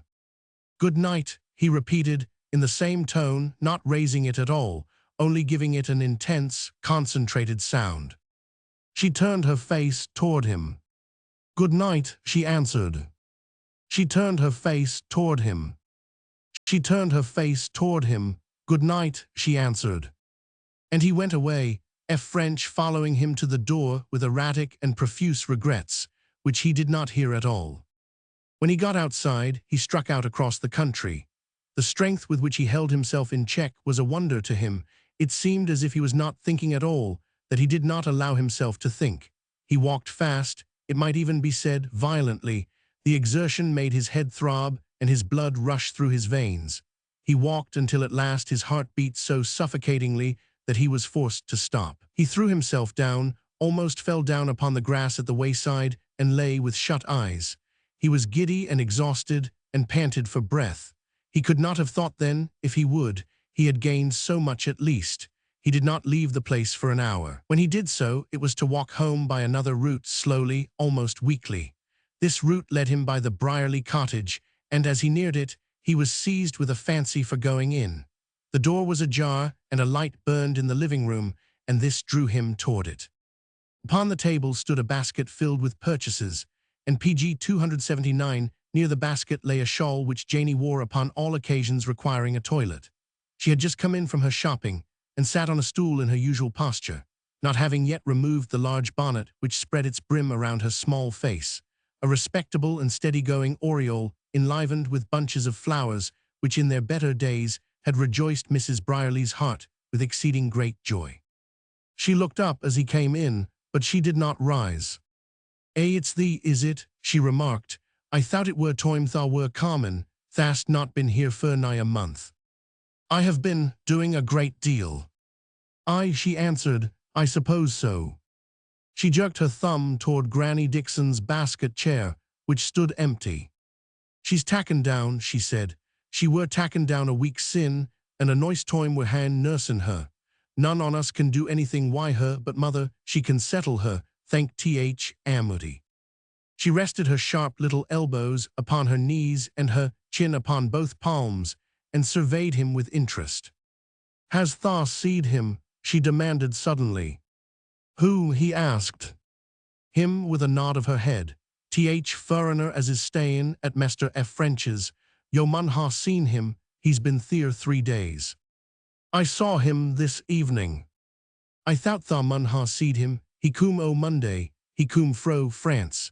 I should na," with a tone of serious speculation, "I should na ha thought she'd ha had a Frenchman." Page 280. She moved her feet, and settled herself more conveniently without moving her eyes from his face. "I do not think much o' Frenchman Myson," she proceeded, "and neither does mother, but they say as this is a rich un and a grand un. She's lived I France a good bit, and happen she does no mind their ways. She's knowed him afore." "When?" he asked. "When she were there. She lived there, yo know." Yes, he remembered she had lived there. He said nothing more, only sat watching the little stunted figure and sharp small face with a sense of mild fascination, wondering dully how much she knew and where she had learned it all and what she would say next. But she gave him no further information, chiefly because she had no more on hand, there being a limit even to her sagacity. She became suddenly interested in himself. "You're as pale as if you'd had whooping cough," she remarked. "What's wrong? Why, yo?" "I am tired," he answered, "worn out." That was true enough, but it did not satisfy her. Her matter-of-fact and matronly mind arrived at a direct solution of the question. "Did yo ever think," she put it to him, "as she'd yo?" He had no answer to give her. He began to turn deathly white about the lips. She surveyed him with increased interest and proceeded. "Mother and me's talked it over," she said. "We tack, halfpenny reader, and there were a tale in it as told one o' nobility as wed a workin' chap, and mother she said as happen she were like her and ud do it, but I said she would na. Chap tale turned out to be a PG 281 Earl, as ud been kidnapped by gypsies, but yo niver were kidnapped, and she's known o' soft coined. Lady Geraldine were a different mac. There were na mich I her to my mind. She were a loose mackin out as brass were nout, and talkin about humble virtue as if there were nout like it. Yo would not catch her talkin I that road. Mother she'd sit and cry until Babby's bishop were wet through, but I niver seed nout to cry about myson. She gettin chap eend, and he turned out to be a earl after all. But I told mother as Marion, a workin' man were na I her loin." Murdoch burst into a harsh laugh and got up. "I've been pretty well talked over, it seems," he said. "I didn't know that before." "I's," replied Janey coolly. "We've talked yo o'er a good bit. Are yo goin'?" "Yes," he answered, "I am going." He went out with an uncertain movement, leaving the door open behind him. As he descended the steps, the light from the room, slanting out into the darkness, struck athwart a face, the body pertaining to which seemed to be leaning against the palings, grasping them with both hands. It was the face of Mr. Brierly, who regarded him with a mingled expression of anxiety and desire to propitiate. "Is it yo?" he whispered as Murdoch neared him. "Yes," he was answered, somewhat shortly. Mr. Brierly put out a hand and plucked him by the sleeve. "I've been waitin' fer yo," he said in a sonorous whisper which only failed to penetrate the innermost recesses of the dwelling through some miracle. Murdoch turned out of the gate. "Page 282. "Why?" he asked. Mr. Brierly glanced toward the house uneasily, and also up and down the road. "Let's get out way a bit," he remarked. Murdoch walked on, and he shuffled a few paces behind him. When they got well into the shadow of the hedge, he stopped. Suddenly he dropped upon his knees, and crawling through a very small gap into the field behind, remained there for a few seconds. Then he reappeared panting. "There's no one there," he said. "I would na risk their bane, one on 'em lyin' under hedge." "One of whom?" Murdoch inquired. "I did not say who," he answered. When he stood on his feet again, he took his companion by the button. "There's a friend o' moine," he said, "as sent a message to yo. This here's it, look out." "What does it mean?" Murdoch asked. "Speak more plainly." Mr. Brierly became evidently disturbed. "Nay," he said, "that there's plain eno for me. It 'ud do my business I quick toime if I—" He stopped and glanced about him again, and then, without warning, threw himself, so to speak, on Murdoch's shoulder and began to pour a flood of whispers into his ear. "There were a chap as were a foo," he said, "and he was drawed into bane a bigger foo than common. It were him as gettin' yo I trouble strikers. He did na mean no ill, and he says, I'll tell him to look out. I'll run risk. He knowed what were goin' on, and he says, I'll tell him to look out." Page 283. Who was he? Murdoch interposed. Mr. Brierly fell back a pace, perspiring profusely and dabbing at his forehead with his cap. He were a friend o' moine, he stammered. A friend o' moine as has getten away a gettin' his'n I trouble, and he says, I'll tell him to look out. Tell him from me, said Murdoch, that I am not afraid of anything that may happen. It was a rash speech, but was not so defiant as it sounded. His only feeling was one of cold carelessness. He wanted to get free and go away and end his night in his silent room at home, but Mr. Brierly kept up with him, edging toward him apologetically as he walked. Yower set agent th chap furbane a foo, he persisted breathlessly, and I do not blame yo. He set agent hisson. He's a misfortunate chap as is a lose-eye trouble. It set heavy on him, and says he, I'll tell him to look out. At a turn into a by-lane, he stopped. I'll go this road, he said, and I'll tell him as I've done it. Page 284. Chapter 41. It has all been a lie. In a week's time, St. Maron had become a distinct element in the social atmosphere of Broxton and vicinity. He fell into his place at Rachel F. French's side with the naturalness of a man who felt he had some claim upon his position. He was her father's guest. They had seen a great deal of each other abroad. Any woman might have felt his well-bred homage a delicate compliment. He was received as an agreeable addition to society. He attended her upon all occasions. From the window of his workroom, Murdoch saw him drive by with her in her carriage, saw him drop into the bank for a friendly chat with F. French, who regarded him with a mixture of nervousness and admiration. Haworth, having gone away again, had not heard of him. Of late, the works had seen little of its master. He made journeys hither, and on his return from such journeys invariably kept the place in hot water. He drove the work on and tyrannized over the hands from foremen to puddlers. At such times, there was mysterious and covert rebellion and some sharp guessing as to what was going on, but it generally ended in this. Upon the whole, the men were used to being bullied, and some of them worked the better for it.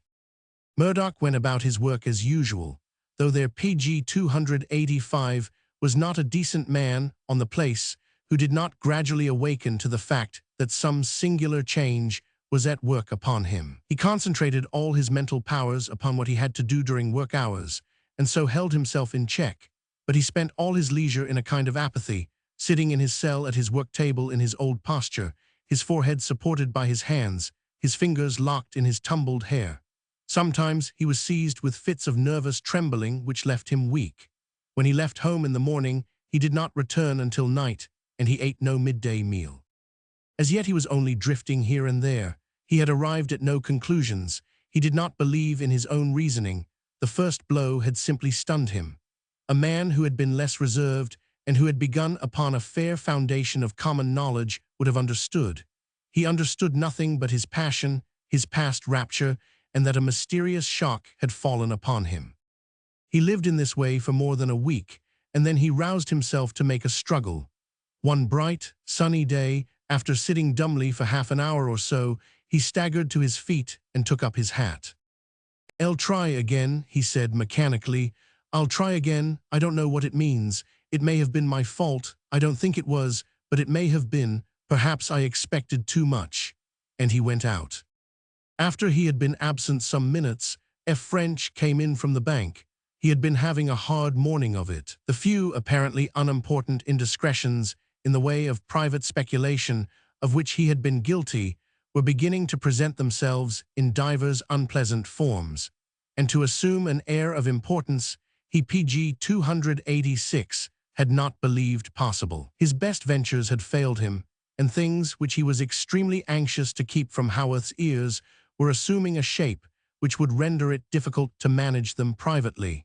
He was badgered and baited on all sides, and naturally began to see his own folly. His greatest fear was not so much that he should lose the money he had risked, as that Haworth should discover his luckless weakness and confront and crush him with it. As he stood in fear of his daughter, so he stood in fear of Haworth, but his dread of Haworth was, perhaps, the stronger feeling of the two. His very refinement added to it. Having gained the object of his ambition, He had found it not exactly what he had pictured it. Haworth had not spared him. The very hands had derided his enthusiastic and strenuous efforts. He had secretly felt that his position was ridiculous and provocative of satire among the unscientific herd. When he had done anything which should have brought him success and helped him to assert himself, it had somehow always failed, and now. He sat down in the managerial chair before Haworth's great table, strewn with papers and bills. He had shut the door behind him and was glad to be alone. "I am extremely unfortunate," he faltered aloud. "I don't know how to account for it." And he glanced about him helplessly. Before the words had fairly left his lips, his privacy was broken in upon. The door was flung open and Murdoch came in. He had evidently walked fast, for he was breathing heavily, and he had plainly expected to find the room empty. He looked at F. French, sat down and wiped his lips. "I want you," he began with labored articulation, "I want you to tell me what I have done." Page 287. F. French could only stare at him. "I went to the house," he said, "and asked for her." He did not say for whom, nor was it necessary that he should. F. French understood him perfectly. "I swear I saw her standing at the window as I went up the path. She had a purple dress on and a white flower in her hair, and Saint Maron was at her side. Before, the man at the door never waited for me to speak. This time he stood and looked at me. I said, 'I want to see Miss F. French.' He answered, 'She is not at home.' Not at home," breaking into a rough laugh, "not at home to me." He clenched his fist and dashed it against the chair. "What does it mean?" he cried out. "What does it mean?" F. French quaked. I don't know," he answered, and his own face gave him the lie. Murdoch caught his words up and flung them back at him. "You don't know?" he cried. "Then I will tell you. It means that she has been playing me false from first to last." F. French felt his position becoming weaker and weaker. Here was a state of affairs he had never seen before.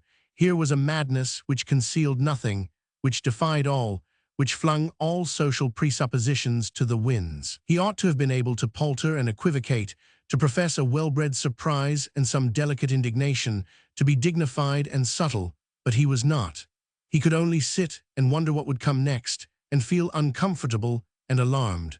The thing which came next he had not expected any more than he had expected the rest of the outbreak. Page 288. Suddenly a sullen calmness settled upon the young fellow, a calm which spoke of some fierce determination. "I don't know why I should have broken out like this before you," he said. "Seeing you here when I expected to fight it out alone surprised me into it. But there is one thing I am going to do. I'll hear the truth from her own lips. When you go home, I will go with you. They won't turn me back then, and I'll see her face to face." I began F. French, and then added, completely overwhelmed, "Very perhaps it would be best." "Best," echoed Murdoch with another laugh. "No, it won't be best. It will be worst, but I'll do it for all that." And he dropped his head upon the arms he had folded on the chair's back, and so sat in a forlorn, comfortless posture, not speaking, not stirring, as if he did not know that there was any presence in the room but his own. And he kept his word. As F. French was going out into the street at dusk, he felt a touch on his shoulder, and turning, found Murdoch close behind him. "I'm ready," he said, "if you are." When they reached the house, the man who opened the door stared at them blankly, which so irritated F. French that he found an excuse for administering a sharp rebuke to him about some trifle. "They are always making some stupid blunder," he said to Murdoch as they passed upstairs to the drawing-room. But Murdoch did not hear. It was one of the occasions on which Rachel F. French reached her highest point of beauty. Her black velvet dress was almost severe in its simplicity, and her one ornament was the jeweled star in her high coiffure. M. St. Maron held his place at her side. He received Murdoch with empressement and exhibited much tact and good PG 289 feeling, but Murdoch would have none of him. He had neither tact nor experience. His time did not come until the evening was nearly over, and it would never have come if he had not at last forced her to confront him by making his way to her side with a daring which was so novel in him that it would have mastered another woman. Near her he trembled a little, but he said what he had come to say. Today, he said, when I called, your servant told me you were not at home. She paused a moment before answering, but when she did answer, he trembled no more. That was unfortunate, she said. It was not true, I saw you at the window. She looked him quietly in the face, answering him in 2 words. Did you? He turned on his heel and walked away. His brain whirled. He did not know how he got out of the room. He was scarcely conscious of existence until he found himself out of doors. He got beyond the gate and into the road, and to the end of the road, but there he stopped and turned back. He went back until he found he was opposite the house again, looking up at the lighted window. He did not know why. A sharp rain was falling, but he did not feel it. He stood staring at the window, mechanically plucking at the leaves on the hedge near him. He scarcely knew whether it was a curse or a sob which fell from his lips and awakened him at last. Am I going mad? He said. Do men go mad through such things? God forbid. It has all been a lie, a lie, a lie. Page 290. Chapter 42. Another man's. In 2 days Haworth returned. He came from the station one morning, not having been home. He did not go to the works, but to the bank, and straight into F. French's private room. The look this unhappy gentleman gave him when he saw him was a queer mixture of anxiety, furtive query, and amiably frank welcome. The frank welcome a very faint element indeed, though it was brought to light by a violent effort. Haworth shut the door and locked it, and then turned upon him, his face black with rage. Say summat, he ground out through his teeth. Say summat, as'll keep me from smashing every bone in your body. F. French gave him one hopeless glance, and wilted into a drooping, weakly protesting, humiliated figure. Don't be so severe, Haworth, he said. Aye. Blast you, burst in Haworth pitilessly, you've ruined me. He spoke under his breath. No one in the room beyond could hear a word, but it was 1,000 times more terrible than if he had roared at the top of his voice, as was his custom when things went amiss. Page 291. You've ruined me, he repeated. You, a chap that's played gentleman manufacturer, a chap I've laughed at, a chap I took in to serve my own ends, ruin me by. Oh no, the culprit cried out. My dear fellow, no. Haworth strode up to him and struck his fist against the table. Have I ever told you a word of what was going on? He demanded. No. Have I ever let you be aught but what I swore you should be at first, a fellow to play second fiddle and do what he was told? F. French turned pale. A less hard nature would have felt more sympathy for him. No, he answered, you have not, and his chin dropped on his breast. Haworth shook his fist in his face. He was in a frenzy of rage and despair. It's been going from bad to worse for 6 months, he said, but you are not up to seeing it stare you in the face. Strikes are the things for trade to thrive on. One place after another gone down, and Jem Haworth stood up. Jem Haworth's outdone 'em all. I've not slept for 3 months, my lad. I've fought it like a tiger. I've not left a stone unturned. I've held my mouth shut and my eyes open. Aye, and held my breath too. I've swore every time I saw daylight that I'd hold it out to the end and show 'em all what Haworth was made of, and how he stood when Knobs went down at the first drive. I'd sooner have held them what's bound to come now, and it's you that's done it. You've lost me 20,000 PG £292, 20,000, when 10's worth more to me than 100 was a 12 months since. F. French quailed like a woman. Are you going to murder me? He said. You look as if you were. Haworth turned on his heel. You're not worth it, he answered, or I'd do it by the Lord Harry. Then he came back to him. I've paid Eno for what I've never had, by George, he said, with bitter grimness. For what you have, F. French began. Haworth stopped him by flinging himself down in a chair near him, so near that their faces were brought within uncomfortably close range of each other. There was no avoiding his eye. You know what, he sneered, none better. F. French faltered. Blast you, said Haworth, you played her like bait to a fish in your gentleman's fashion. F. French felt a little sick. It was not unnatural that he should. A man of refined instincts likes less than any other man to be confronted brutally with the fact that he has, however delicately, tampered with a coarseness. Haworth went on. You knew how to do it, and you did it, gentleman way. You knew me and you knew I was hard hit, and you knew I'd make a big throw. That was between us two, though we never said a word. I'd never give up a thing in my life before, and I was mad for her. She knew how to hold me off and gave me plenty to think of. What else had you, my lad? Haworths didn't want a gentleman, Haworths didn't want brass, and you'd none to give if PG 293 it did. It wasn't you who was took in partner, it was what Jem Haworth was aiming at, and has missed, by. He got up and, pushing his chair back, made a stride toward the door. F. French was sure he was going away without another word, but he suddenly stopped and turned back. I'd sooner take hell than what's common, he repeated in a hoarse whisper. And it's you that's brought it on me, but if I'd got what I aimed at, it might have come and welcome. Then he went out.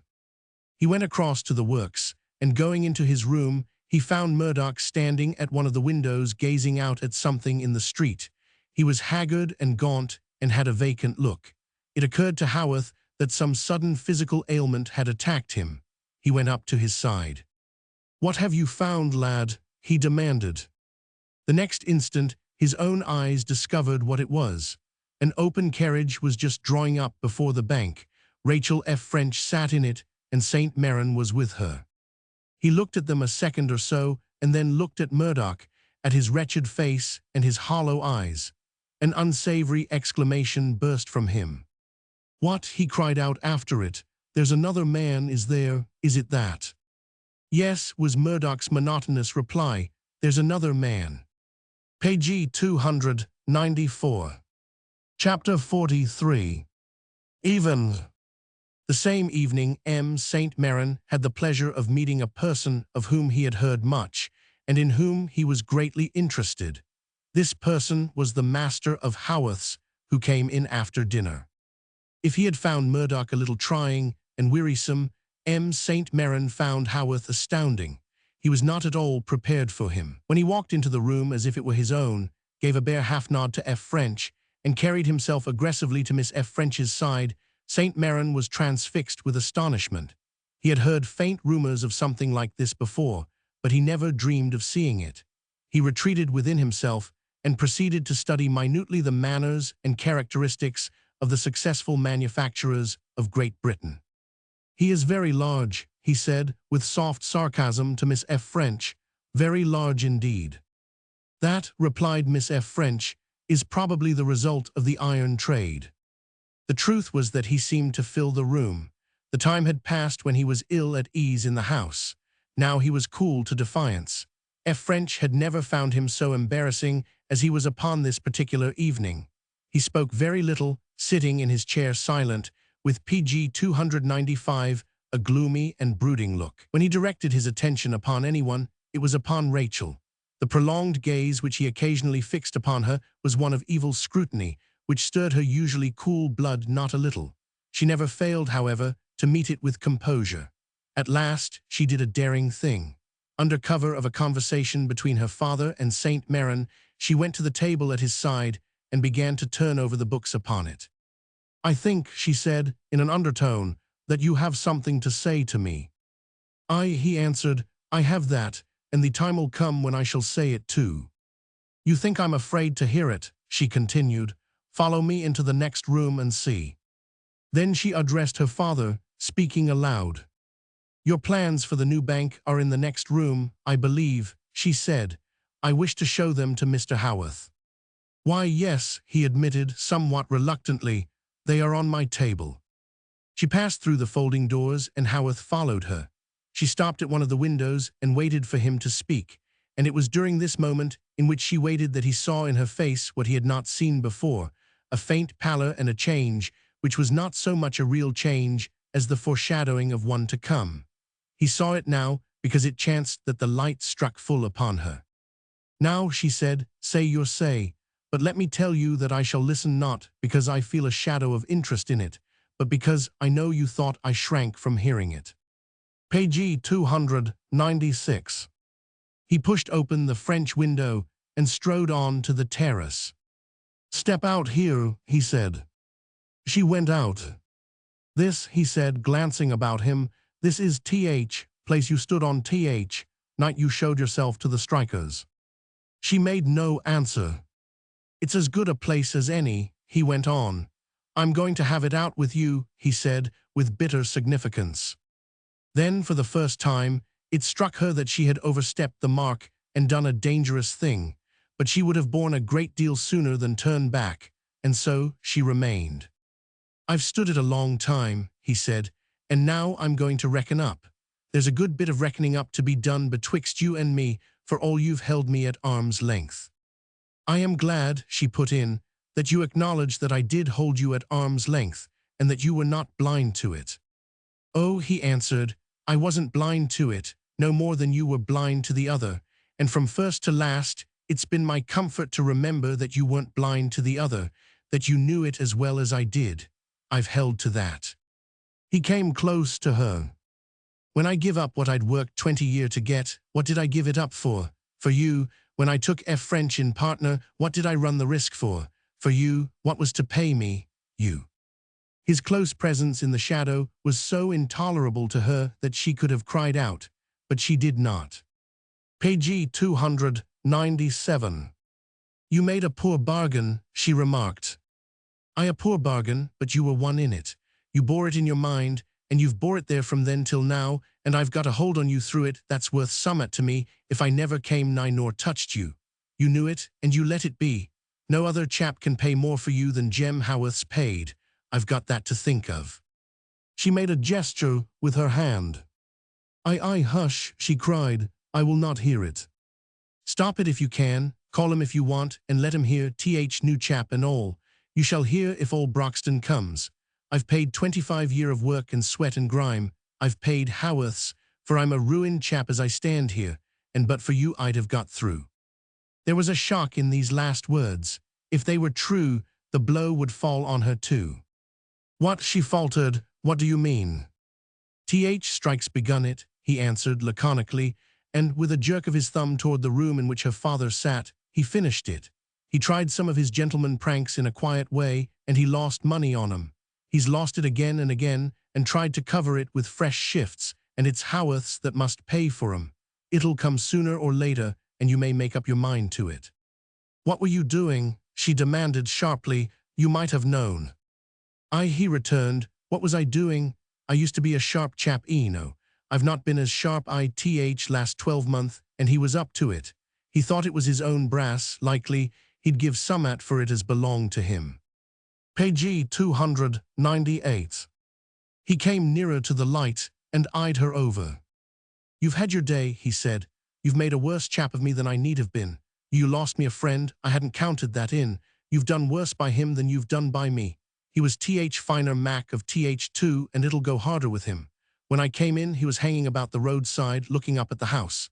He didn't see me, but I saw him. He'll be there many a night, I dare say. I'd be ready to swear he's there now." "Whom do you mean?" "I mean Murdoch." The very sound of his own voice seemed to fire him with rage. She saw a look in his eye which caused her to shrink back, but she was too late. He caught her by the arm and dragged her toward him. A second later, when he released her, she staggered to one of the rustic seats and sank crouching into it, hiding her face in the folds of her dress. She had not cried out, however, nor uttered a sound, and he had known she would not. He stood looking down at her. "A gentleman wouldn't have done it," he said hoarsely. "I'm not a gentleman. You've held me off and trampled me underfoot. That'll leave us a bit even." And he turned on his heel and walked away into the darkness. Page 299. Chapter 44. Why do you cry for me? When he said that he had seen Murdoch standing in the road before the house, he had spoken the truth. It was also true that even as they stood upon the terrace, he was there still. He was there every night. Where he slept or when, or if at all, his mother and Christian did not know. They only knew that he never spent a night at home. They barely saw him from day to day. When he came home in the morning and evening, it was to sit at the table, rarely speaking, scarcely tasting food, only drinking greedily the cup of strong coffee Christian always had in readiness for him.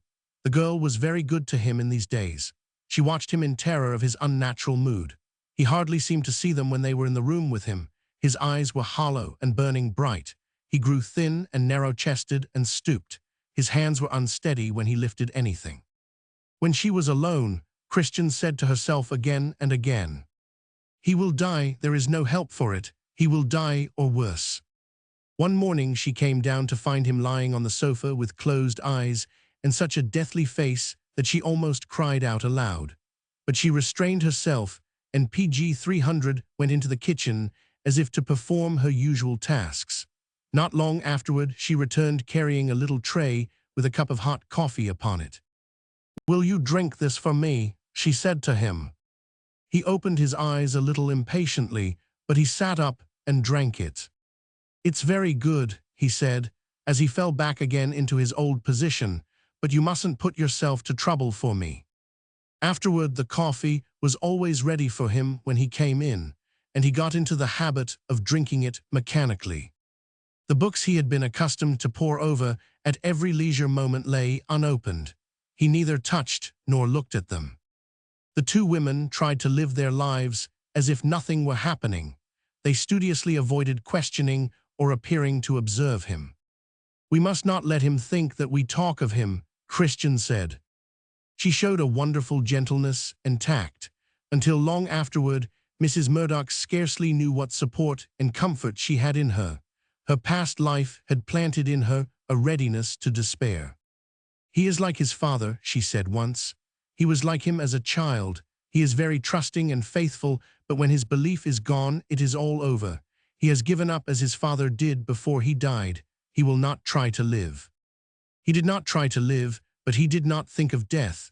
He was too full of other morbid thoughts. He could not follow any idea far. 1,000 of them came and went, and in the end were as nothing. Why, he kept saying to himself weakly and wearily, PG 301, why was it? What had I done? It was a strange thing to choose me out of so many. I was hardly worth it. To have chosen another man would have served her better. He did not know how the days passed at the works. The men began to gaze at him askance and mutter when he went by. "Th Father went daft," they said. "Is this chap goin' th same way?" It was only the look of his face which made them say so. He got through his work one way or another, but the days were his dread. The nights, strange and dreadful enough, were better than the broad daylight, with the scores of hands about him and the clangor of hammers and whir of machinery. He fell into the habit of going to the engine room and standing staring at the engine, fascinated by it. Once he drew nearer and nearer with such a look in his eye that Floxam began to regard him stealthily. He went closer, pace by pace, and at last made a step which brought a shout from Floxam, who sprang upon him and tore him away. "What art at tha foo?" he yelled. "Does tha want to go wome on a shutter?" Wakening, with a long breath, he said, "I forgot, that was it. I was thinking of another thing." The time came at length when he had altered so that when he went out his mother and Christian often sat up together half the night trembling with a fear neither of them would have put into words. As they sat trying to talk, each would glance at the other stealthily, and when their eyes met, each would start as if with some guilty thought. Page 302. On one of the worst and most dreadful of nights, Christian suddenly rose from her seat, crossed the hearth, and threw herself upon her knees before her companion. "I am going out," she said. Don't try to keep me." "It is midnight," said Mrs. Murdoch, "and you don't know where to go." "Yes," the girl returned, "I do. For God's sake, let me go. I cannot bear it." The woman gave her a long look, and then said a strange and cruel thing. "You had better stay where you are. It is not you he wants." "No," she said bitterly, "it is not I he wants, but I can find him and make sure that he will come back, and then you will go to sleep."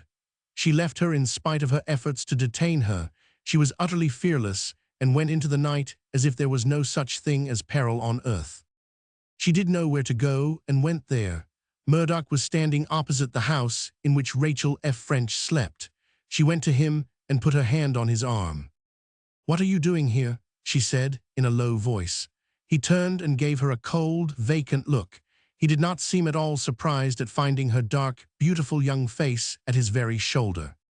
"I don't know, can you tell me?" "We have been waiting for you," she said. "We cannot rest when you are away." "Do you want me to go home and go to bed decently and sleep?" he said. "Do you suppose I would not if I could? I always start from here and come back here. I say to myself, it will take me an hour to reach PG 303, the place where I can see her window. It is something to hold one's mind in check with. This rambling and forgetting what one has meant to think about is a terrible thing." "Come home with me," she said. "We will not talk. You can lie on the sofa and we will go away. I want your mother to sleep." Something in her presence began to influence him to a saner mood. "What are you doing here?" he asked. "It is midnight." "I am not afraid. I could not bear to stay in the house. We sit there." An idea seemed to strike him suddenly. He stopped her and asked deliberately, "Did you come because you thought I might do myself harm?" She would not answer, and after waiting a second or so, he went on slowly. "I have thought I might myself, sometimes, but never for long. You have no need to fear. I am always stopped by the thought that perhaps it is not worth it after all. When things look clearer, I shall get over it. Yes, I think I shall get over it, though now there seems to be no end. But some day it will come and I shall get over it. Don't be afraid that I shall do myself harm. If I am not killed before the end comes, I shall not kill myself. I shall know it was not worth it after all." The tears had been running down her cheeks as she stood, but she bit her lip and forced herself to breathe evenly so that he might not find her out. But just then, as he moved, a great drop fell upon the back of his hand. He stopped and began to tremble. Page 304. "Good heavens," he cried. "You are crying. Why do you cry for me?" "Because I cannot help it," she said in a half-whisper. "I do not cry often. I never cried for anyone before." "I'll take you home," he said, moving slowly along at her side. "Don't cry." Page 305. Chapter 45. It is worse than I thought. A week or so later, St. Maron went away. F. French informed his partner of this fact with a secret hope of its producing upon him a somewhat softening effect. But Haworth received the statement with coolness. "He'll come back again," he said. "Let him alone for that." The general impression was that he would return. The opinion most popular in the more humble walks of Broxton society was that he had gone to get Hisson ready and th papers drawed up, and that he would appear some fine day with an imposing retinue, settle an enormous fortune upon Miss F. French, and having been united to her with due grandeur and solemnity, would disappear with her to indefinitely foreign parts. There seemed to be little change in Rachel F. French's life and manner, however. She began to pay rather more strict attention to her social duties and consequently went out oftener. This might possibly be attributed to the fact that remaining indoors was somewhat dull. Haworth and Murdoch came no more, and after St. Maron's departure, a sort of silence seemed to fall upon the house. F. French himself felt it when he came in at night, and was naturally restless under it. Perhaps Miss F. French felt it, too, though she did not say so. Page 306. One morning, Janie Brierly, sitting nursing the baby in the doorway of the cottage, glanced upward from her somewhat arduous task to find a tall and graceful figure standing before her in the sun. She had been too busily engaged to hear footsteps, and there had been no sound of carriage wheels, so the visitor had come upon her entirely unawares. It cannot be said she received her graciously. Her whilom admiration had been much tempered by sharp distrust very early in her acquaintance with its object. "Art thou comin' in?" she asked unceremoniously. "Yes," said Miss F. French, "I am coming in." Janie got up and made room for her to pass, and when she had passed, gave her a chair, very much overweighted by the baby as she did so. "Does thou want to see mother?" "If your mother is busy, you will serve every purpose. The housekeeper told me that Mrs. Dixon was ill, and as I was passing I thought I would come in." Janie's utter disbelief in this explanation was a sentiment not easily concealed, even by an adept in controlling facial expression, and she was not an adept. But Miss F. French was not at all embarrassed by any demonstration of a lack of faith which she might have perceived. When Janie resumed her seat, she broke the silence by an entirely unexpected observation. She touched the baby delicately with the point of her parasol, very delicately indeed. "I suppose," she remarked, "that this is an extremely handsome child." This with the air of one inquiring for information. "Nay, he is na," retorted Janey unrelentingly. "He's good eno, but he niver were hurt why good looks. None PG 307 on 'em were, and he's fowest o' th lot. I should think tha could see that fur thyson." "Oh," replied Miss F. French, "then I suppose I am wrong. My idea was that at that age children all looked alike." "Like him," said Janey dryly. "Did tha think as tha did?" As the young Brierly in question was of a stolid and unornamental type, uncertain of feature and noticeable chiefly for a large and unusually bald head of extraordinary phrenological development, this gave the matter an entirely novel aspect. "Perhaps," said Miss F. French, "I scarcely regarded it from that point of view." Then she changed the subject. "How is Mrs. Dixon?" she inquired. "She's neither better nor worse," was the answer, "and a mort o' trouble." "That is unfortunate. Who cares for her?" "Mother, she's anyone as can do ot why her." "Is there no one else she has a fancy for, your father, for instance?" inquired Miss F. French. "She can't abide sight o' him, and he's feart to go nigh her. Ony man as she iver looked at were Murdoch," answered Janey. "I think I remember his saying she had made friends with him. Is she as fond of him now?" "I do not know as I could ca' it bane fond on him. She is na fond o' nobody, but she says he's getting a bit more sense than common run. It is rather good-natured on his part to come to see her." "He does not come to see her. He has na been nigh PG 308 house for a month. He's been ill hisson or summat. He's up and about, but he'd getting a face like death last time I seed him. Happen he's goin' off like his father." "How is that?" "Did not tha know," with some impatience, "as he went crazy over summat he were mackin', indeed 'cause he could na mac out to finish it. It's very thing Murdoch took up hisson and strikers were so set agin." "I think I remember. There was a story about the father. Do you think he is really ill?" "Murdoch, I do. Mackless noise Tummos Henry, this to the child." "That is a great pity. Ah, there is the carriage." One of her gloves had been lying upon her lap. When she stood up, it dropped. She bent to pick it up, and as she did so something fell tinkling upon the flag floor and rolled under a table. It was one of her rings. Janey brought it back to her. "It mun ha' been too large for thee," she said, "or that gettin' thin. Seems like that a bit different to what tha were," with a glance at her. "Never mind that," she answered sharply as she handed her some money. "Give this to your mother."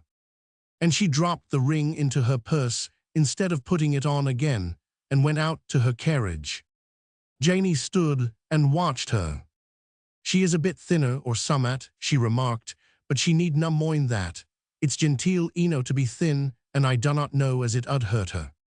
Rachel F. French went home, and the same afternoon Murdoch came to her for the last time. He had not intended to come. In his wildest moments PG 309, he had never thought of going to her again, but as he passed along the road, intending to spend the afternoon in wandering across the country, he looked up at the windows of the house, and a strange fancy seized upon him. He would go in and ask her the question he had asked himself again and again. It did not seem to him at the time a strange thing to do. It looked wonderfully simple and natural in his strained and unnatural mood. He turned in at the gate with only one feeling, that perhaps she would tell him, and then it would be over. She saw him come up the path, and wondered if the man at the door would remember the charge she had given him. It chanced that he did not remember, or that he was thrown off his guard. She heard feet on the stairs in a few seconds, and almost immediately Murdoch was in the room. What she thought when, being brought thus near to him, she saw and recognized the dreadful change in him, God knows. She supported herself with her hand upon the back of her chair as she rose. There was a look in his face almost wolfish. He would not sit down, and in 3 minutes broke through the barrier of her effort at controlling him. It was impossible for her to control him, as she might have controlled another man. "I have only a few words to say," he said. "I have come to ask you a question. I think that is all, only to ask you a question." "Will you tell me," he said, "what wrong I have done you?" She put her other hand on the chair and held it firmly. "Will you tell me," she said, almost in a whisper, "what wrong I have done you?" She remained so, looking at him and he at her, with a terrible helplessness, through a moment of dead silence. Page 310. She dropped her face upon her hands as she held the chair, and so stood. He fell back a pace, gazing at her still. "I have heard of women who fancied themselves injured," he said, planning to revenge themselves upon the men who had intentionally or unintentionally wounded their pride. "I remember such things in books I have read, not in real life, and once or twice the thought has crossed my mind that at some time in the past I might, in my poor ignorance, have presumed or blundered in some way to anger you, and that this has been my punishment. It is only a wild thought, but it was a straw to cling to, and I would rather believe it, wild as it is, than believe that what you have done has been done wantonly. Can it be? Is it true?" "No." But she did not lift her face. "It is not." "No." "Then it is worse than I thought." He said the words slowly and clearly, and they were his last. Having said them, he went away without a backward glance. Page 311. Chapter 46. Once again. In half an hour's time, Murdoch had left Broxton far behind him. He left the open road and rambled across fields and through lanes. The people in the farmhouses, who knew him, saw him pass looking straight before him and walking steadily like a man with an end in view. His mind was full of one purpose, the determination to control himself and keep his brain clear. "Now," he said, "let me think it over. Now let me look at it in cold blood." The effort he made was something gigantic. It was a matter of physical as well as mental force. He had wavered and been vague long enough. Now the time had come to rouse himself through sheer power of will, or give up the reins and drift with the current, a lost man. At dusk he reached Dillop and roamed about the streets, half conscious of his surroundings. The Saturday night shopping was going on, and squalid women hurrying past him with their baskets on their arms glanced up, wondering at his dark face and preoccupied air. "He's known Dillop," they said, one good woman going so far as to add that she did not like looks on him neither, with various observations upon the moral character of foreigners in general. He saw nothing of the sensation he created, however. He rambled about Page 312 erratically until he felt the need of rest, and then went into a clean little shop and bought some simple food and ate it sitting upon the tall stool before the counter, watched by the stout, white-aproned matron in charge. "Tha looks poorly, Mester," she said, as she handed him his change. He started a little on hearing her voice, but recovered himself readily. "Oh no," he said, "I'm right enough, I think. I'm an American, and I suppose we are rather a gaunt-looking lot as a rule." "'Merican art tha?" she replied. "Well, to be sure, happen that's it, good-naturedly. I've always heard they were a poor colour. 'Merican, well, sure lie." The fact of his being an American seemed to impress her deeply. She received his thanks. She was not often thanked by her customers, as a mysterious though not disagreeable result of his nationality, and as he closed the door after him, he heard, as an accompaniment to the tinkling of the shop bell, her amiably surprised ejaculation, "American, well, sure lie." A few miles from Broxton, there was a substantial little stone bridge, upon which he had often sat. In passing it again and again, it had gradually become a sort of resting place for him. It was at a quiet point of the road, and sitting upon it he had thought out many a problem. When he reached it on his way back, he stopped and took his usual seat, looking down into the slow little stream beneath and resting against the low buttress. He had not come to work out a problem now. He felt that he had worked his problem out in the past 6 hours. "It was not worth it," he said. "No, it was not worth it after all." Page 313. When he went on his way again, he was very tired, and he wondered drearily whether, when he came near the old miserable stopping place, he should not falter and feel the fascination strong upon him again. He had an annoying fear of the mere possibility of such a thing. When he saw the light striking slantwise upon the trees, it might draw him toward it, as it had done so often before, even in spite of his determination and struggles. Half a mile above the house, a great heat ran over him, and then a deadly chill, but he went on steadily. There was this for him, that for the first time he could think clearly and not lose himself. He came nearer to it and nearer, and it grew in brightness. He fancied he had never seen it so bright before. He looked up at it and then away.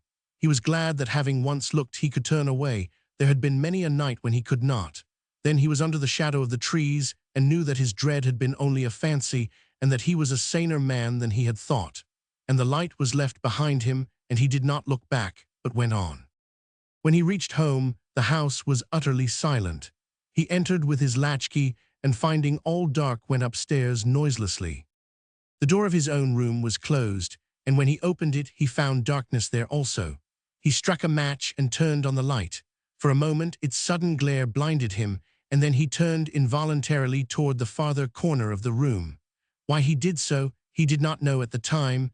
The movement was the result of an uncontrollable impulse, but after he had looked he knew. The light shone upon the empty chair in its old place, and upon the table, and upon the model standing on it.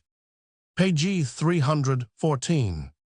He did not utter any exclamation. Strangely enough, he did not at first feel any shock or surprise.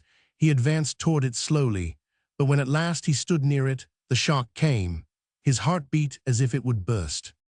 "What falseness is there in me," he cried, "that I should have forgotten it?" He was stricken with burning shame. He did not ask himself how it was that it stood there in its place. He thought of nothing but the lack in himself, which was so deep a humiliation. Everything else was swept away. He sank into the chair and sat staring at it. "I had forgotten it," he said, "forgotten it." And then he put out his hand and touched and moved it and drew it toward him.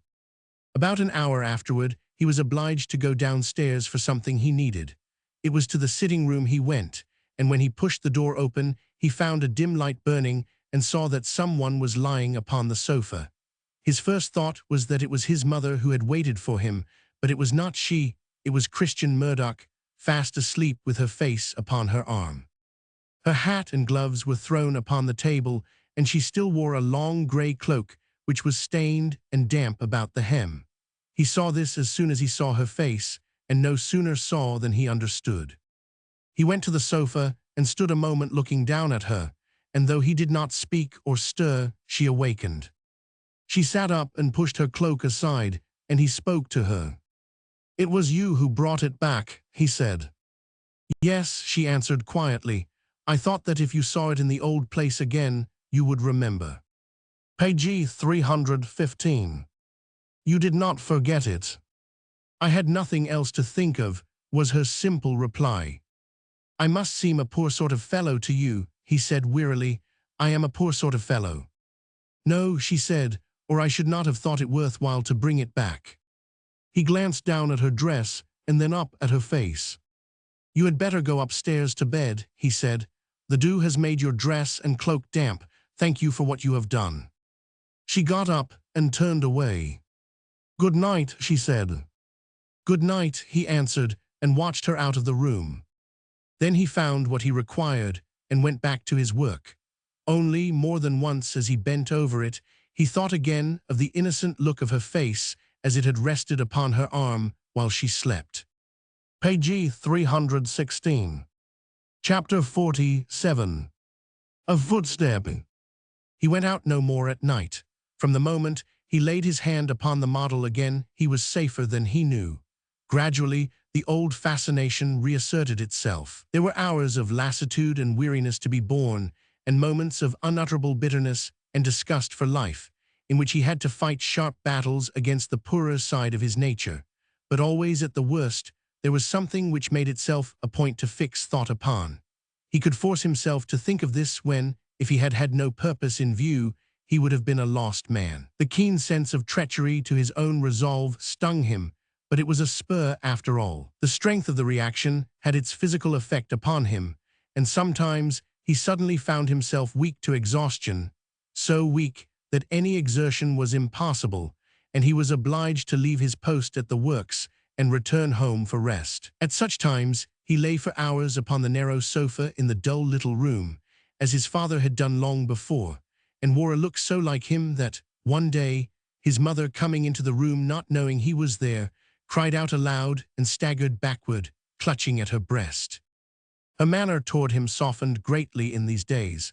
It was more what it had been in his boyhood, when she had watched over him with patient and unfailing page 317 fondness. Once he awakened to see her standing a few paces from his side, seeming to have been there some moments. "If I have seemed hard to you in your trouble," she said, "forgive me."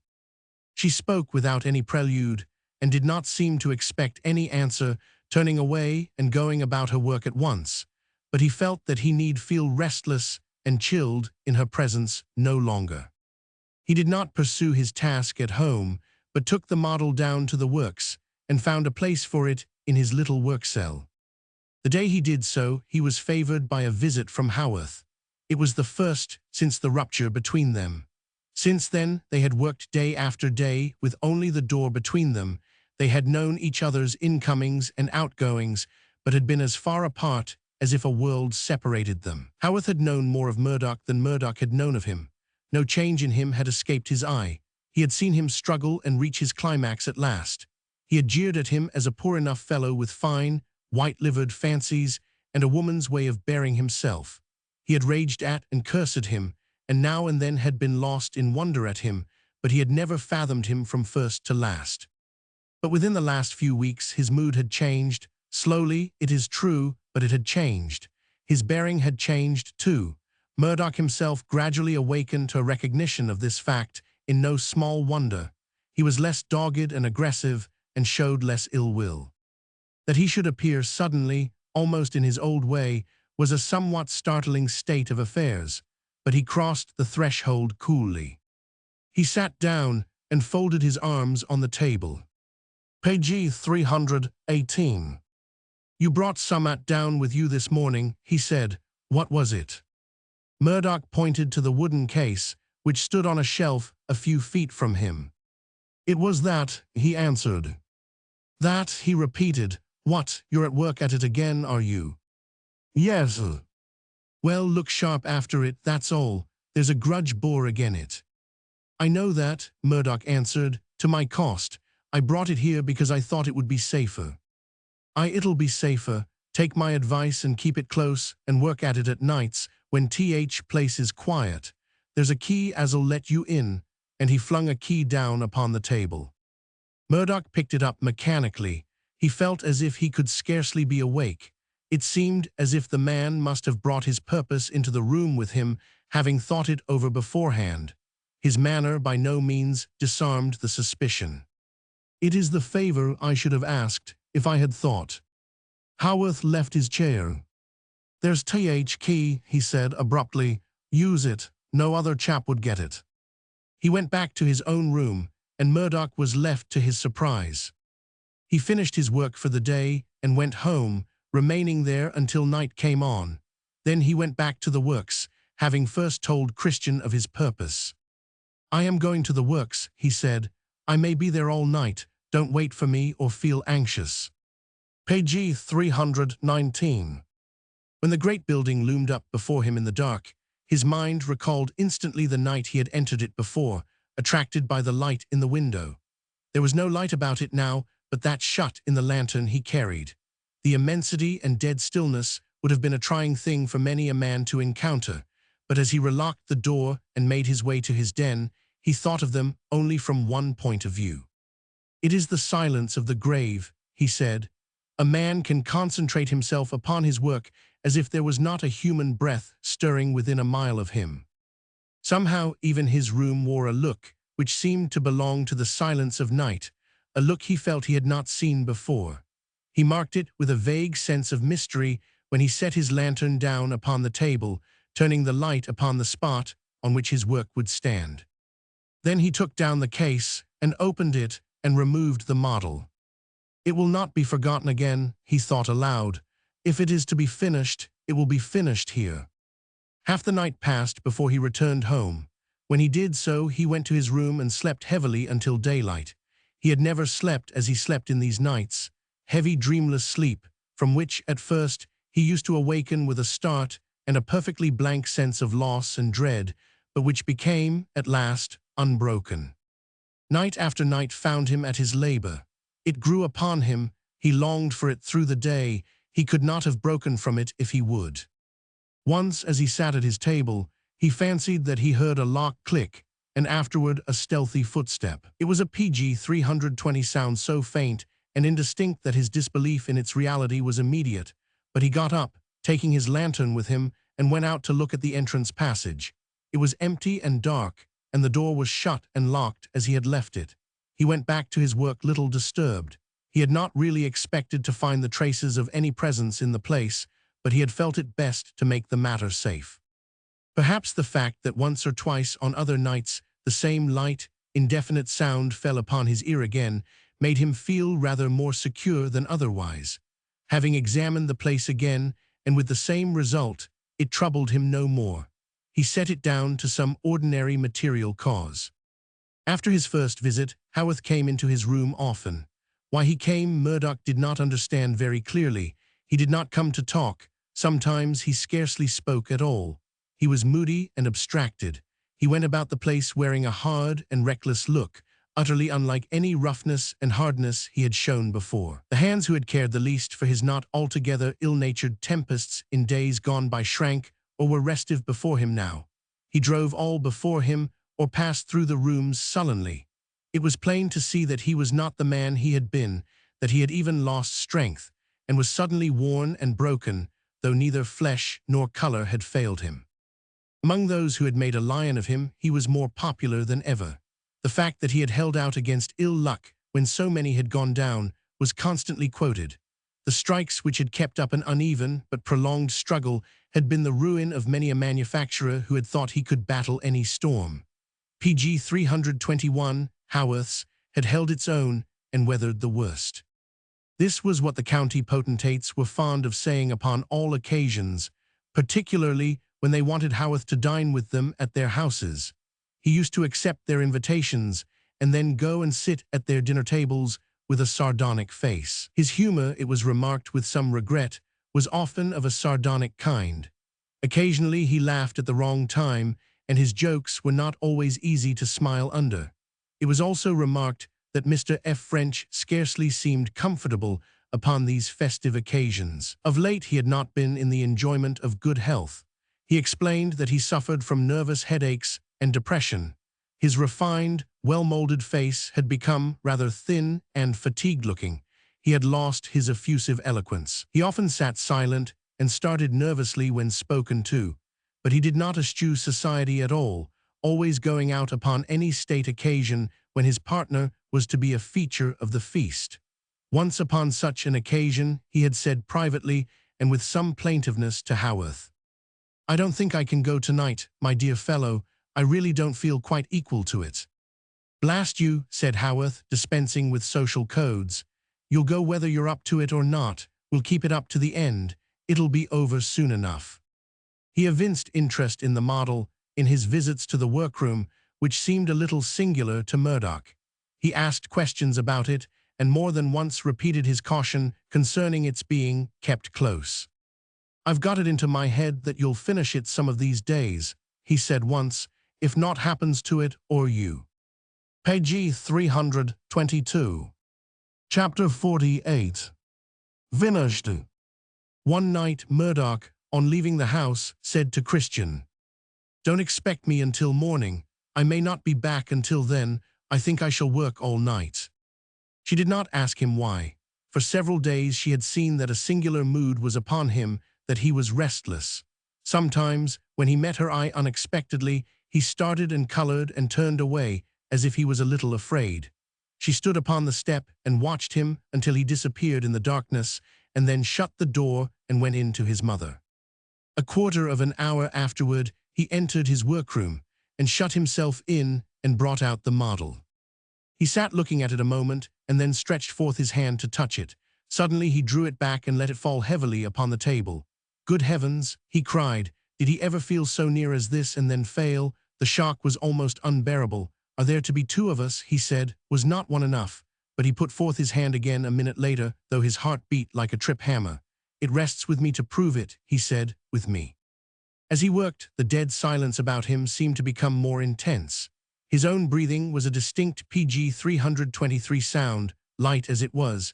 The accidental dropping of a tool upon the table was a jar upon him.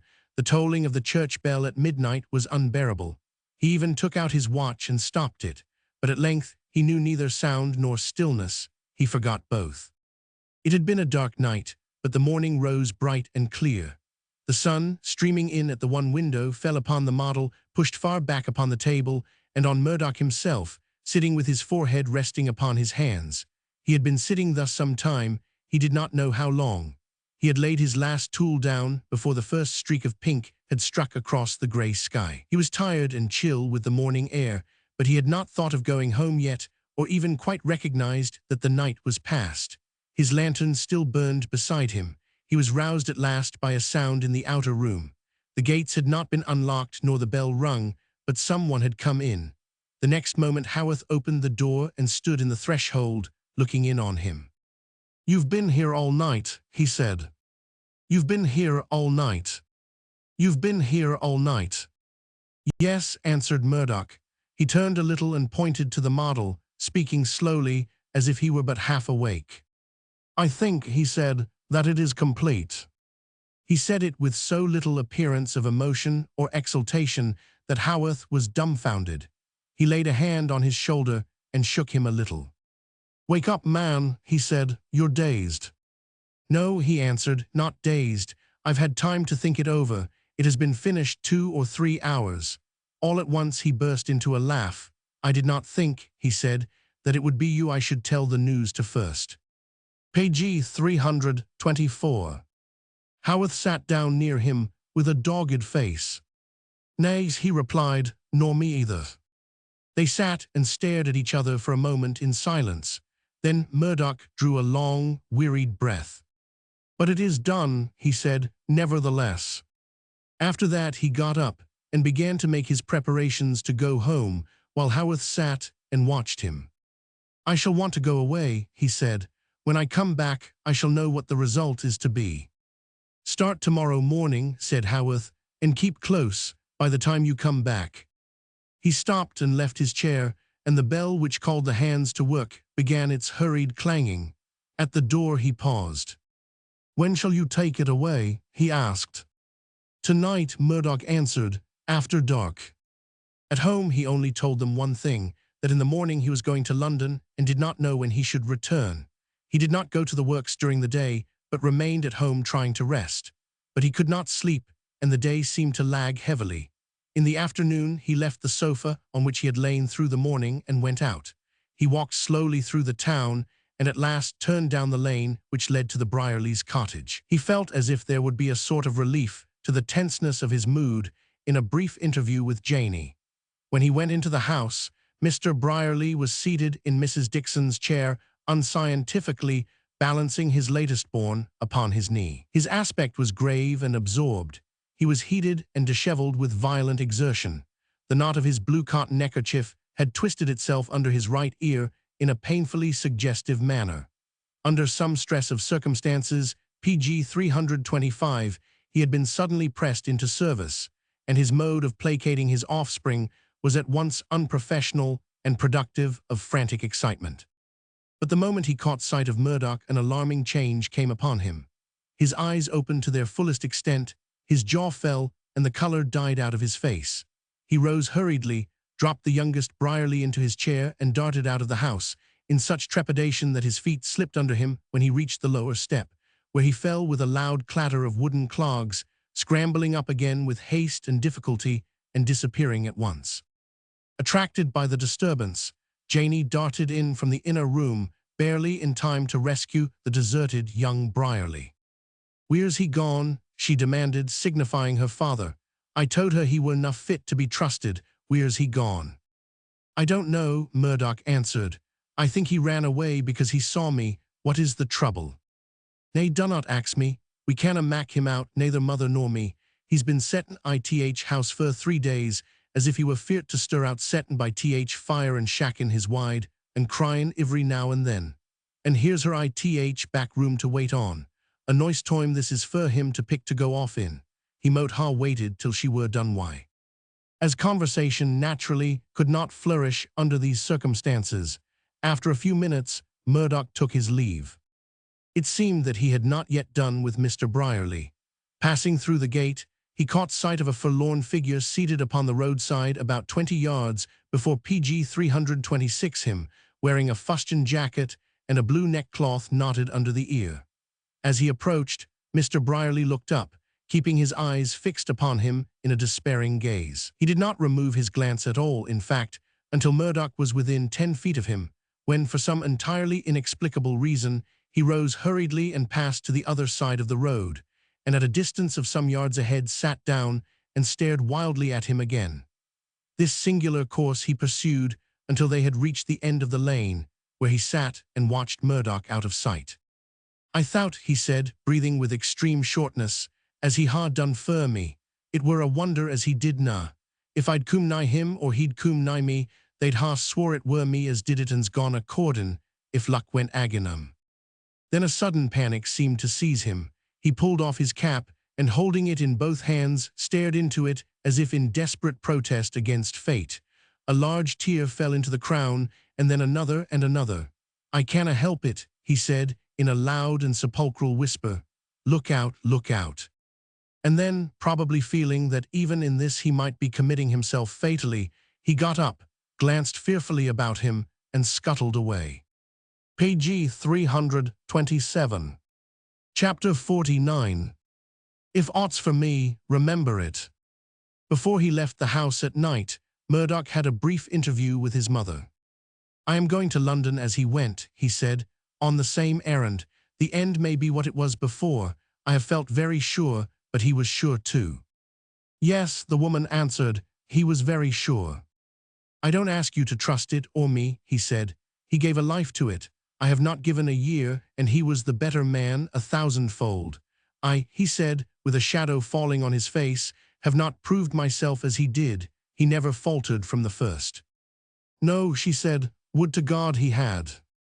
But when he went, she followed him to the door, and said the words she had refused him when he had first told her he had taken the burden upon his shoulders. "God speed you," she said. "I will try to believe." His plan was to go to his room, pack his case securely, and then carry it with him to the station in time to meet the late train he had decided on taking. He let himself into the works as usual and found his way along the passage in the darkness, though he carried his lantern. He knew his way so well that he did not need it there. But when he reached Haworth's room and put out his hand to open the door, he stopped. His touch, PG 328, met no resistance, for the door was wide open. The discovery was so sharp a shock to him that for a few seconds he remained motionless. But he recovered himself in a second or so more. It might have been the result of carelessness, after all, so he turned on his light and went into his cell and began his task. It did not take him long. When he had finished, the wooden case was simply a solid, square brown parcel which might have contained anything. He glanced at his watch and sat down a minute or so. "There is no use in going too early," he said. And so he waited a little, thinking mechanically of the silence inside and the darkness out, and of the journey which lay before him. But at last he got up again and took his burden by the cord he had fastened about it. "Now," he said, "it is time." At the very moment the words left his lips, there was a sound outside the door and a rush upon him. He was seized by the throat, flung backward into the chair he had left, and held there. He made no outcry. His first thought when he found himself clutched and overpowered was an incongruous one of Brierly sitting on the roadside and looking up at him in panic-stricken appeal. He understood in a flash what his terror had meant. The fellow who held him by the collar, there were 3 of them, and one was ready, shook him roughly. "Where is it?" he said. "You know whatten we've come for, my lad." Murdoch was conscious of a little chill which passed over him, but otherwise he could only wonder at his own lack of excitement. No better place to finish a man than such a one as this at dead of night, and there was not one of the 3 who had not evil in his eye, but he spoke PG 329 without a tremor in his voice. with the calmness of being utterly without stay or help. "Yes, I suppose I know," he said. "You came to me for it before. What are you going to do with it?" "Smash it to H," said one concisely, and the two. It was not a pleasant thing to hear by the half-light of a lantern in a place so deadly still. Murdoch felt the little chill again, but he remembered that after all, he had one slender chance if he could make them listen. "You are making a blunder," he began. Reddy stopped him by addressing his comrades. "What art thou standen hearkening to him for?" he demanded. "Smack him ith mouth and stop him." Murdoch gave a lurch forward, which it gave his captor some trouble to restrain. He turned dangerously white, and his eye blazed. "If you do, you devil," he panted, "I'll murder you." "Where is thing we come for?" said the first man, and then he caught sight of the package which had fallen upon the floor. "Happen it's I there," he suggested. "Open it, chaps." Then all at once Murdoch's calmness was gone. He shook in their grasp. "For God's sake," he cried, "don't touch it, don't do it a harm, it's a mistake. It has nothing to do with your trade. It would be no hurt to you if it were known to the whole world. For God's sake, believe me." "We've heard a different Mac, tale fro that," said Reddy, laughing. "It's a lie, who told it?" Page 330. "Jem Haworth," he was answered, "Jem Haworth, as it were made fur." He began to struggle with all his strength. He cried out aloud and sprang up and broke loose and fought with the force of madness. "You shall pay for it," he shrieked, and 3-to-1 as they were, he held them for a moment at bay. "Gie him knobstick," cried one, "at him Wyatt." It was Reddy who aimed the blow at him, a blow that would have laid him a dead man among them, but it never fell, for he sprang forward with a mighty effort and struck the bludgeon upward. And as it fell with a crash at the opposite side of the room, they heard, even above the tumult of their struggle, a rush of heavy feet, a voice every man among them knew, and the sound they most dreaded, the sharp report of a pistol. It was Reddy who aimed the blow. It was Reddy who aimed the blow. "It's Haworth," they shouted, "Haworth," and they made a dash at the door in a body, stumbling over one another, striking and cursing, and the scoundrel who first got through and away was counted a lucky man. Murdoch took a step forward and fell, so close to the model that his helpless hand touched it as it lay. It was not long before he returned to consciousness. His sudden loss of strength had only been a sort of climax. Body and mind had reached together. When he opened his eyes again, his first thought was a wonder at himself and a vague effort to comprehend his weakness. He looked up at Haworth, who bent over him. "Lie still a bit, lad," he heard him say. "Lie and rest thee." He no sooner heard his voice than he forgot his weak PG 331 wonder at himself in a stronger wonder at him. He was ashen pale, and a tremor shook him as he spoke. "Lie still and rest thee," he repeated, and he touched his head with an approach to gentleness. "They thought there was more than me," he said, "and they're not fond of powder and lead. They're better used to knobsticks and vitriol in the dark." "They meant to murder me," said Murdoch. "I make sure o' that. They weren't for play. They've had their minds on this for a month or two, if I'd been a minute later." He did not finish. A queer spasm of the throat stopped him. He rose the next instant and struck a match and turned the gas on to full blaze. "Let's have light," he said. "There's a look about place I can't stand." His eyes were bloodshot, his face looked grey and deeply lined, and his lips were parched. There was a new haggardness upon him, and he was conscious of it and tried to bear it down with his old bravado. "They'll not come back," he said. "They've had enough for tonight. If they'd known I was alone, they'd have made a stand for it. They think they were in luck to get off." He came back and sat down. "They laid their plans better than I thought," he added. "They got over me for once, devil take 'em. How art thou now, lad?"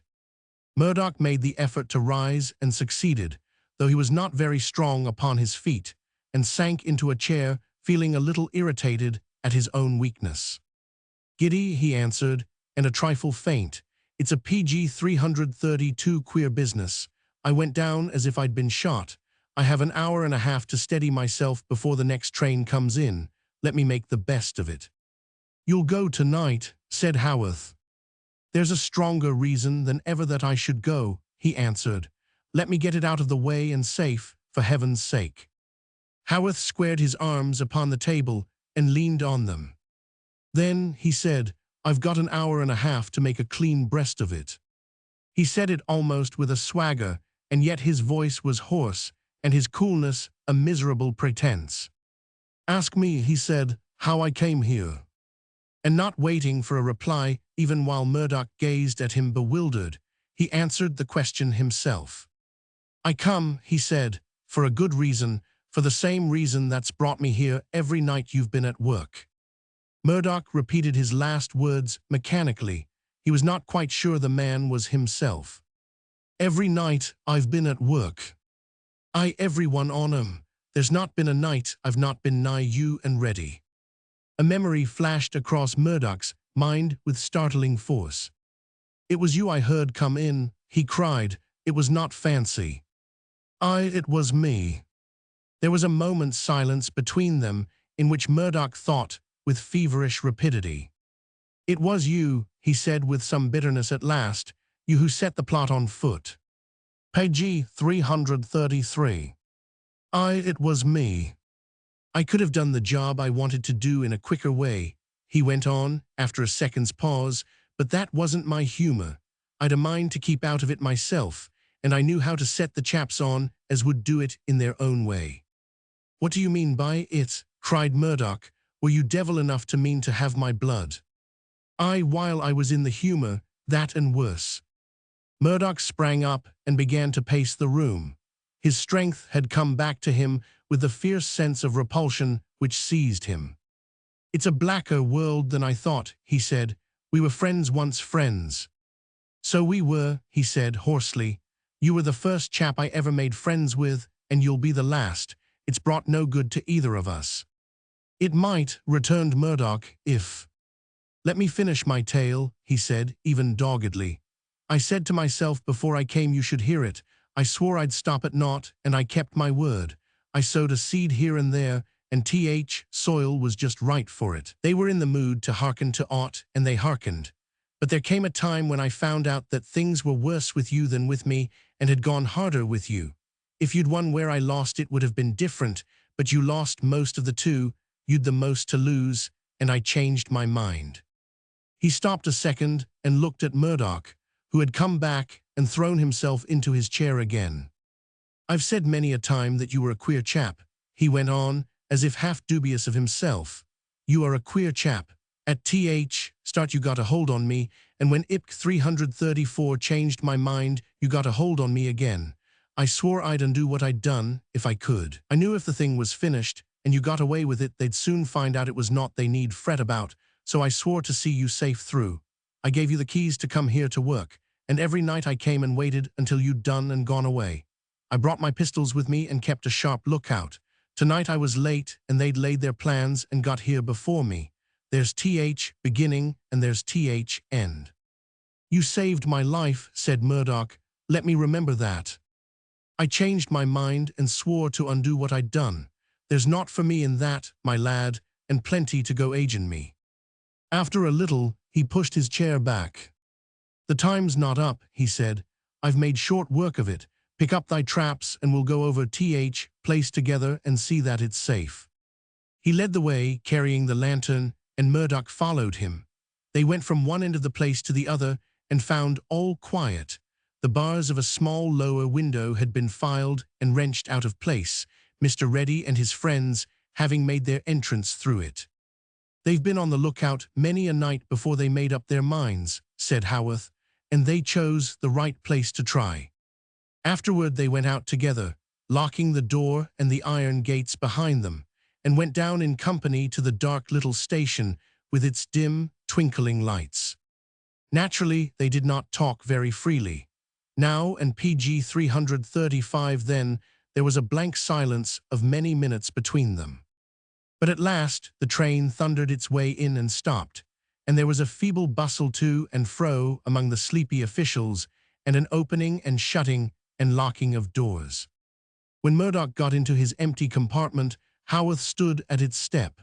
At the very last, he spoke in a strange hurry. "When you come back," he said, "when you come back, perhaps." There was a porter passing with a lantern, which struck upon his face and showed it plainly. He shrank back a moment as if he feared the light, but when it was gone, he drew near again and spoke through the window. "If there's aught in what's gone by, that's for me," he said. "Remember it." And with a gesture of farewell, he turned away and was gone. Page 336. Chapter 50. An after-dinner speech. At dinner the next evening, Mr. F. French had a story to tell. It was the rather exciting story of the completion of Murdoch's labor, the night attack, and his sudden departure. Exciting as it was, however, Mr. F. French did not relate it in his most vivid manner. His nervous ailments had increased of late, and he was not in a condition to be vivacious and dramatic.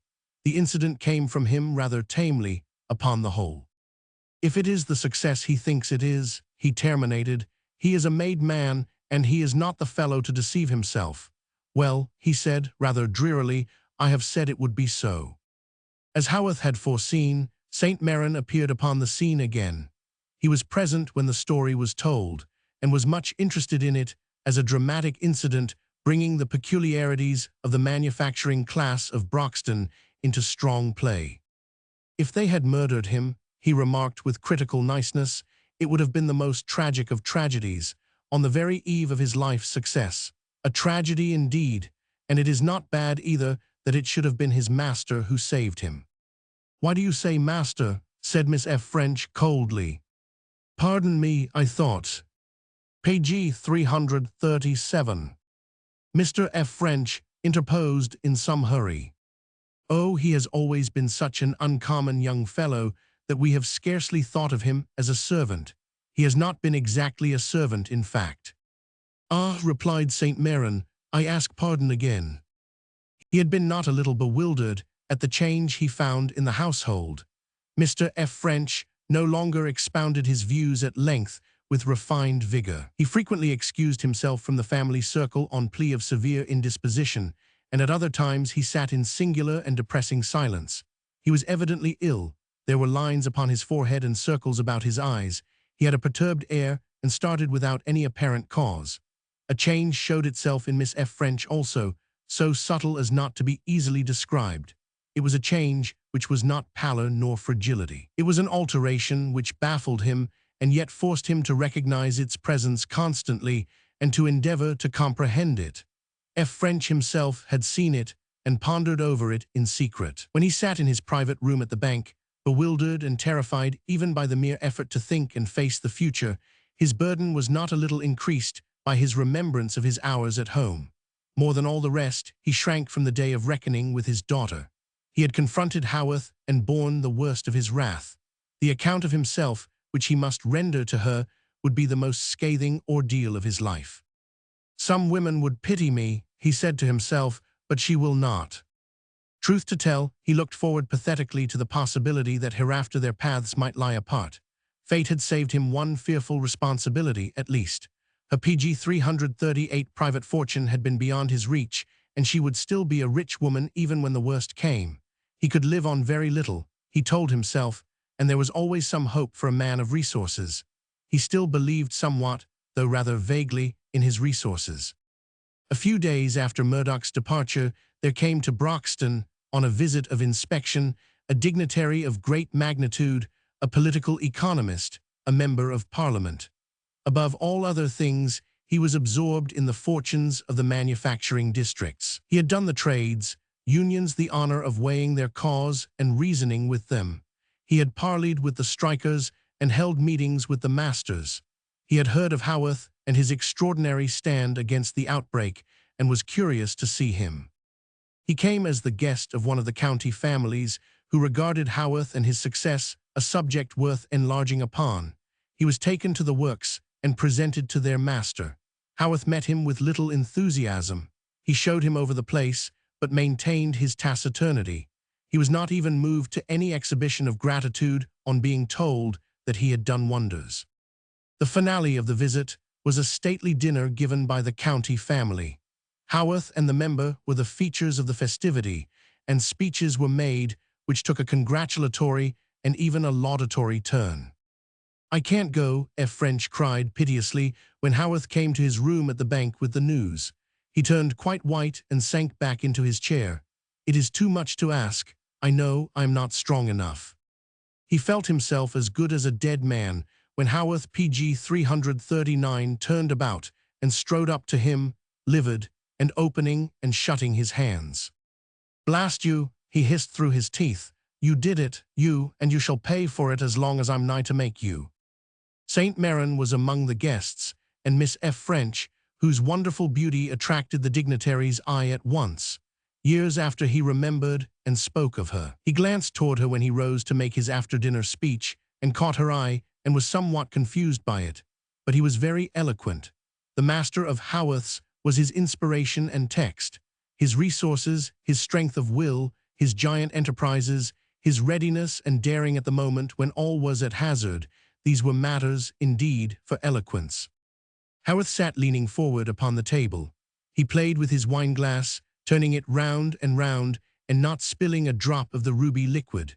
Sometimes he glanced at the orator with a smile which no one exactly understood. Oftener he kept his eyes fixed upon the full wine-glass. When at length the speaker sat down with a swift final glance at Rachel F. French, there was a silence of several seconds. Everybody felt that a reply was needed. Haworth turned his wine-glass 2 or 3 times without raising his eyes, but at last, just as the pause was becoming embarrassing, he looked across the table at F. French, who sat opposite. "I'm not a speech-making chap myself," he said. "My partner is. He'll say my say for me." He gave F. French a nod. That gentleman had been pale and distracted through all the courses. Now he became paler than ever. He hesitated, glanced around him, PG 340 at the waiting guest, and at Haworth, who nodded again, and then rose. It was something unusual that Mr. F. French should hang back and show himself unready. He began his speech of thanks in his partner's name falteringly and as if at a loss for the commonest forms of expression. He replied to the members' compliments with hesitation. He spoke of the difficulties they had encountered with a visibly strong effort. He touched upon their success and triumph with such singular lack of exultation that those who listened began to exchange looks of questioning. And suddenly, in the midst of his wanderings and struggles at recovering himself, he broke off and begged leave to sit down. "I am ill," he said. "I have been indisposed for some time. I must crave your pardon and my partner's for my inability to say what I would wish." He sat down amid many expressions of sympathy. The plea accounted for his unusual demeanor, it was thought. The member himself sought an interview with him, in which he expressed his regret and his sense of the fact that nothing was more natural than that the result of so long bearing a weight of responsibility should be a strain upon the nervous system and a consequent loss of physical strength. "You must care for yourself, my dear sir," he added. "Your firm, nay, the country, cannot afford to lose an element like yourself at such a crisis." On the morning following, the member left Broxton. On his way to the station, he was moved to pay a final visit to Haworth at the works. "I congratulate you," he said, with much warmth on shaking hands with him. "I congratulate England upon your determination and indomitable courage, and upon your wonderful success." Page 341. There was a good deal of talk about Murdoch during his absence. The story of the attack and of Haworth's repulse of the attacking party became a popular incident. Mr. Reddy and his companions disappeared from the scene with promptness. Much interest was manifested in the ultimate success of the model, which had previously been regarded with a mingling of indifference and disfavor as not like Tecum to Oat. The results of its agreeably disappointing people by coming to Oat were estimated at nothing short of $1 million per annum. "Th Chapel roll I brass," it was said. "Haworth'll be no here. Happen lad'll coom back and set up a works agent him, and he coom here nout but a workin' chap a few years sin." The two women in the little house in the narrow street heard the story of the attack only through report. They had no letters. "I won't write," Murdoch had said. You shall not be troubled by prospects that might end in nothing. You will hear nothing from me till I come and tell you with my own lips that I have won or failed. In the days of waiting, Christian proved her strength. She would not let her belief be beaten or weighed down. She clung to it in spite of what she saw hour by hour in the face of the woman who was her companion. I have lived through it before. It was not put into words, but she read it in her eyes and believed in spite of it. He had been away 2 weeks, and he returned as his father had done at night. The women were sitting together in the little inner room. They were not talking or working, though each PG 342 had work in her hands. It was Christian who heard him first. She threw down her work and stood up. "He is here," she cried. "He is coming up the step." She was out in the narrow entry and had thrown the door open before he had time to open it with his key. The light fell upon his dark, pale face and showed a strange excitement in it. He was disheveled and travel-worn, but his eyes were bright. His first words were enough. "It is all right," he said in an exultant voice. "It is a success. Where is my mother?" He had taken her hand, as if without knowing what he did, and fairly dragged her into the room. His mother had risen and stood waiting. "It is a success," he cried out to her. "It is what he meant it to be. I have finished his work." She turned from him to the girl, uttering a low cry of appeal. "Christian," she said, "Christian." The girl went to her and made her sit down and knelt before her, clasping her arms about her waist and uplifting her glowing young face. At the moment, her beauty became such a splendor that Murdoch himself saw it with wonder. "It is finished," she said, "and it is he who has finished it. Is not that enough?" "Yes," she answered, but. And the words died upon her lips, and she sat looking before her into vacancy and trembling. Murdoch threw himself on the sofa and lay there, his hands clasped above his head. "I shall be a rich man," he said, as if to himself, "a rich man, and it is nothing, but it is done." Page 343. Chapter 51. Th anyone as is nara fu. The next day, all Broxton knew the story. "Well, he were not so soft after all," more than one excellent matron remarked. Mr. F. French heard the news from his valet in the morning. He had been very unwell for several days. He had eaten nothing and slept very little, and had been obliged to call in his physician, who pronounced his case the result of too great mental strain and prescribed rest. He came down to breakfast with an unwholesome face and trifled with his food without eating it. He glanced furtively at Rachel again and again. "I shall not go to the bank today," he said timorously at last. "I am worse than ever. I shall remain at home and try to write letters and rest. Or are you going out?" "Yes," she answered. "Oh, then," after a pause, he said, "I saw Brierly yesterday, and he said Mrs. Dixon was very ill. You sometimes go there, I believe." "Yes."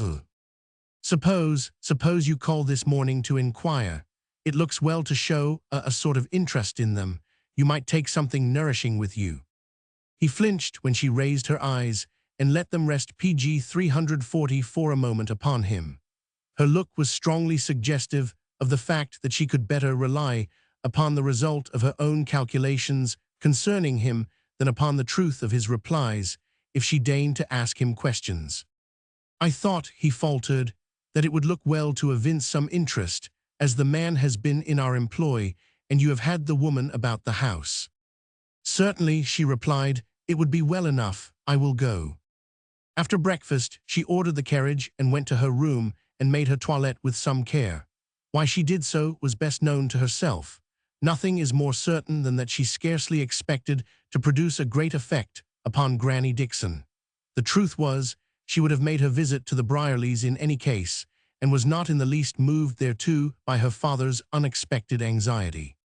But when she reached the cottage and entered it, she began immediately to repent having come. A neighbor woman sat nursing the youngest Brierly. There was a peculiar hush upon the house, and the windows were darkened. She drew back with a feeling of alarm and annoyance.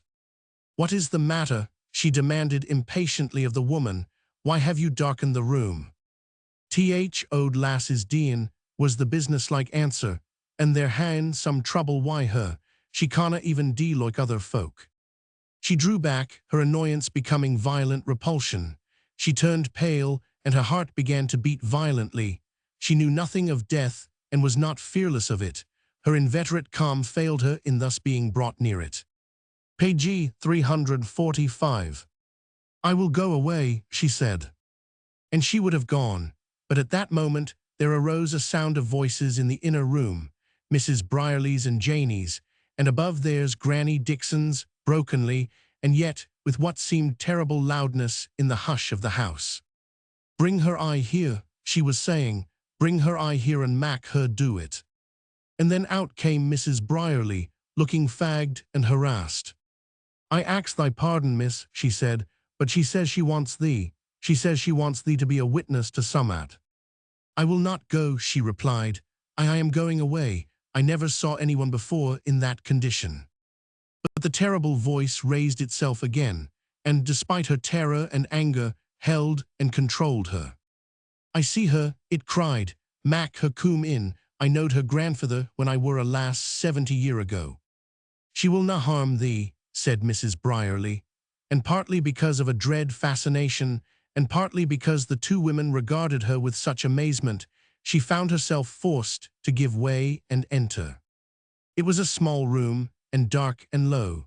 The bed was a huge four-poster which had belonged to Granny Dixon herself in her young days.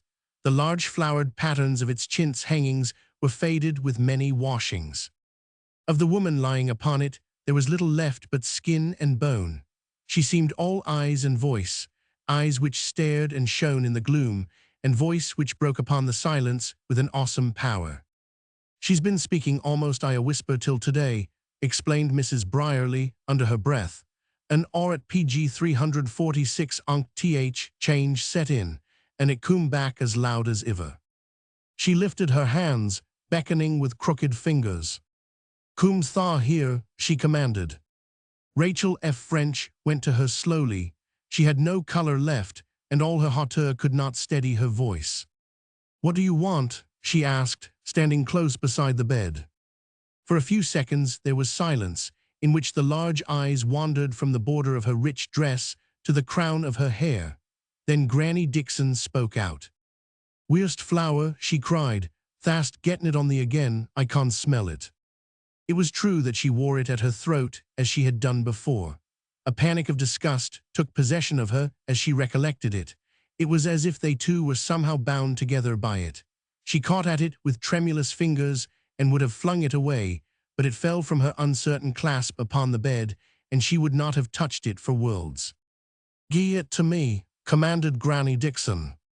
Pick it up for her, she said, turning to Mrs. Brierly, and it was done, and the shriveled fingers held it, and the old eye devoured it. He used to wear his buttonhole, proclaimed the voice, and he were a handsome chap 70 year ago. Did you send for me to tell me that? Demanded Rachel F. French. Granny Dixon turned on her pile of pillows. Nay, she said, and I'm forgettin'. There was a gasp between the two last words, as if suddenly her strength was failing her. Page 347. Get thee a pen, and write summat, she ordered. Get it quickly, said Rachel F. French, and let me humor her and go. She noticed the little gap between the words herself, and the next instant saw a faint grey pallor spread itself over the old woman's face. Get the pen and paper, she repeated, and call in the woman. They brought her the pen and paper and called the woman, who came in stolidly, ready for any emergency. Then they waited for commands, but for several seconds there was a dead pause, and Granny Dixon lay back, staring straight before her. Quick, said Rachel F. French, what do you want? Granny Dixon rose by a great effort upright from her pillows. She pointed to Mrs. Brierly with the sharp, bony forefinger. I leave it all to her, she proclaimed. Ivery penny, she's ony one among 'em as is na a foo. And then she fell back, and panted and stared again. Mrs. Brierly lifted her apron and burst into tears. She means brass, she wailed. Poor old lass who'd half thought it. Do you mean, asked Rachel F. French, that you wish her to have your money? A nod was the answer, and Mrs. Brierly shed sympathetic tears again. Here was a reward for her labors indeed. What she wrote Miss F. French scarcely knew. In the end, there was her own name signed below, and a black, scrawling mark from Granny Dixon's hand. The woman who had come in made her mark also. Page 348. Mac a black un, said the testatrix, let's haw it plain. Then, turning to Rachel. Does ta want to know where th money come fro? Fro, will F French fro him. He were one o th gentry when all were said and done, and I were a handsome lass. When it was done they all stood and looked at each other. Granny Dixon lay back upon her pillows, drawing sharp breaths. She was looking only at Rachel F. French. She seemed to have forgotten all the rest of them and what she had been doing. All that was left of the voice was a loud, halting whisper. Where's th flour, she said. I canna smell it. It was in her hand. Rachel F. French drew back. Let me go, she said to Mrs. Brierly. I cannot stay here. He used to wear his buttonhole, she heard, 70 year ago, and she's very moral on him. And scarcely knowing how, she made her way past the women and out of the house and into the fresh air and sunshine. Drive home, she said to the coachman, as quickly as possible. She leaned back in a corner of the carriage, shuddering. Suddenly, she burst into wild tears. But there were no traces of her excitement when she reached home. She descended from the carriage looking quite herself, and after dismissing, it went up to her own room. About half an hour later, she came down and went into the library. Her father was not there, and on inquiring page 349 as to his whereabouts from a servant passing the open door, she was told that he had gone out. He had been writing letters, it was evident. His chair stood before his desk, and there was an addressed envelope lying upon it. She went to the desk and glanced at it without any special motive for doing so. It was addressed to herself. She opened and read it. My dear Rachel, it ran. In all probability, we shall not meet again for some time. I find myself utterly unable to remain to meet the blow which must inevitably fall before many days are over. The anxiety of the past year has made me a coward. I ask your forgiveness for what you may call my desertion of you. We have never relied upon each other much, and you at least are not included in my ruin. You will not be called upon to share my poverty. You had better return to Paris at once, with a faint hope that you will at least pity me. I remain your affectionate father, Gerard F. French. Page 350. Chapter 52. Haworth's is done with. Almost at the same moment, Haworth was reading, in his room at the works, the letter which had been left for himself. I have borne as much as I can bear, it ended. My punishment for my folly is that I am a ruined man and a fugitive. My presence upon the scene when the climax comes would be of no benefit to either of us. Pardon me, if you can, for the wrong I have unintentionally done you. My ill luck was sheerly the result of circumstances. Even yet, I cannot help thinking that there were great possibilities in my plans, but you will not believe this, and I will say no more. In haste. F. French. When Rachel F. French finished reading her note, she lighted a taper and held the paper to it until it was reduced to ashes, and afterward turned away merely a shade paler and colder than before. Haworth, having finished the reading of F. French's letter, sat for a few seconds staring down at it as it lay before him on the table. Then he burst into a brutal laugh. After that he sat stupefied, his elbows on the table, his head on his hands. He did not move for half an hour. Page 351. The works saw very little of him during the day. He remained alone in his room, not showing himself, and one of the head clerks, coming in from the bank on business, went back mystified and remarked in confidence to a companion that things had a queer look. He did not leave the works until late, and then went home. All through the evening his mother watched him in her old tender way. She tried to interest him with her history of the Brierlys' bereavement and unexpected good fortune. She shed tears over her recital. So old, my dear, she said, old enough to have outlived her own, and her ways a little hard, wiping her eyes. I'd like to be grieved for more, Jem, though perhaps it's only natural as it should be so. She hadn't no son to miss her as you'll miss me. I shouldn't like to be the last, Jem. He had been listening mechanically, and he started and turned to her. The last, he said, it's a bit hard. It was as if she had suggested a new thought to him of which he could not rid himself at once. He kept looking at her, his eyes wandering over her frail little figure and innocent old face, restlessly. But I haven't no fear, she went on, though we never know what's to come. But you're a strong man, and there's not like to be many more years for me, though I'm so well and happy. You might live a score, he answered in an abstracted way, his eyes still fixed on her. Not without you, she returned. It's you that's life to me, and strength and peace. The innocent tears were in her voice again, and her eyes were bright with them. Page 352. He lay down a while, but could not lie still. He got up and came and stood near her and talked, and then moved here and there, picking up one thing and another, holding them idly for a few seconds, and then setting them aside. At last she was going to bed, and came to bid him good night. He laid his hand on her shoulder caressingly.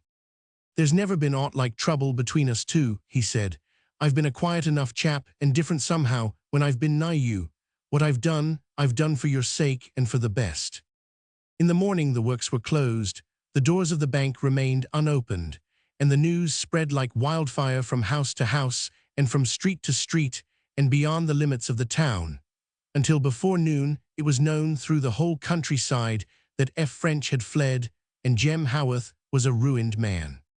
It reached the public ear, in the first instance, in the ordinary commonplace manner, through the individuals who had suddenly descended upon the place to take possession. A great crowd gathered about the closed gates, and murmured, and stared, and anathematized. There's been summat up for money a month, said one sage. I've seed it. He were na hisson, were na Haworth. Nay, said another, that he were na. Chap has na been a decent spree sin F. French coom. Happen, added a third, that were what started him on road downhill. A chap is na good for much as has na reglar habits. I and Haworth were reglar eno when he set up. Good Lord, who'd ha thought that chap I bankruptcy. At the outset the feeling manifested was not unamiable PG 353 to Haworth, but it was not very long before the closing of the bank dawned upon the public in a new light. It meant loss and ruin. The first man who roused the tumult was a burly farmer who dashed into the town on a sweating horse, spurring it as he rode and wearing a red and furious face. He left his horse at an inn and came down to the bank, booted and spurred and whip in hand. "Where's F. French?" he shouted to the smaller crowd attracted there, and whose views as to the ultimate settlement of things were extremely vague. "Where's F. French and where's Haworth?" Half a dozen voices volunteered information regarding F. French, but no one knew anything of Haworth. He might be in a dozen places, but no one had yet seen him or heard of his whereabouts. The man began to push his way toward the building, swearing hotly. He mounted the steps and struck violently on the door with his whip. "I'll mack him here if he's shut his'n eye here," he cried. Shifty villains got ivery shillin'.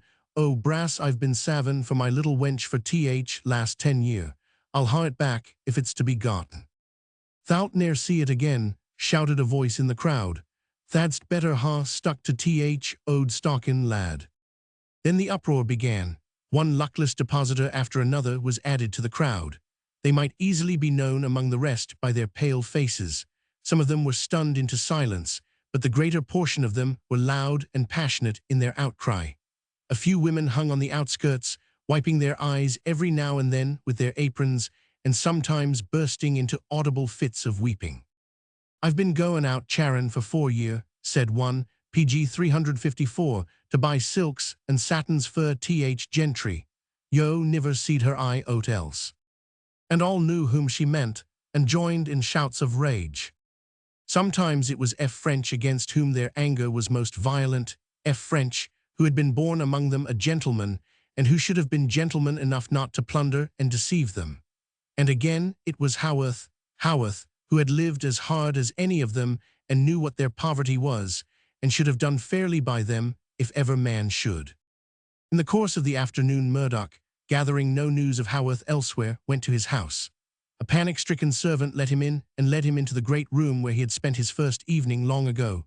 Despite its splendor, it looked empty and lifeless, but when he entered, there rose from a carved and satin-upholstered chair in one corner a little old figure in a black dress, Jem Haworth's mother, who came to him with a white but calm face.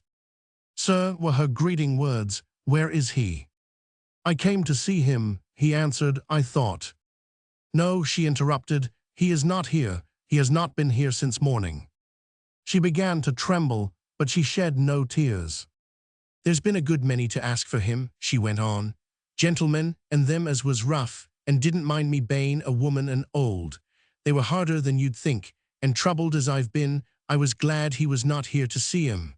But I'd be more comfortable if I could rightly understand."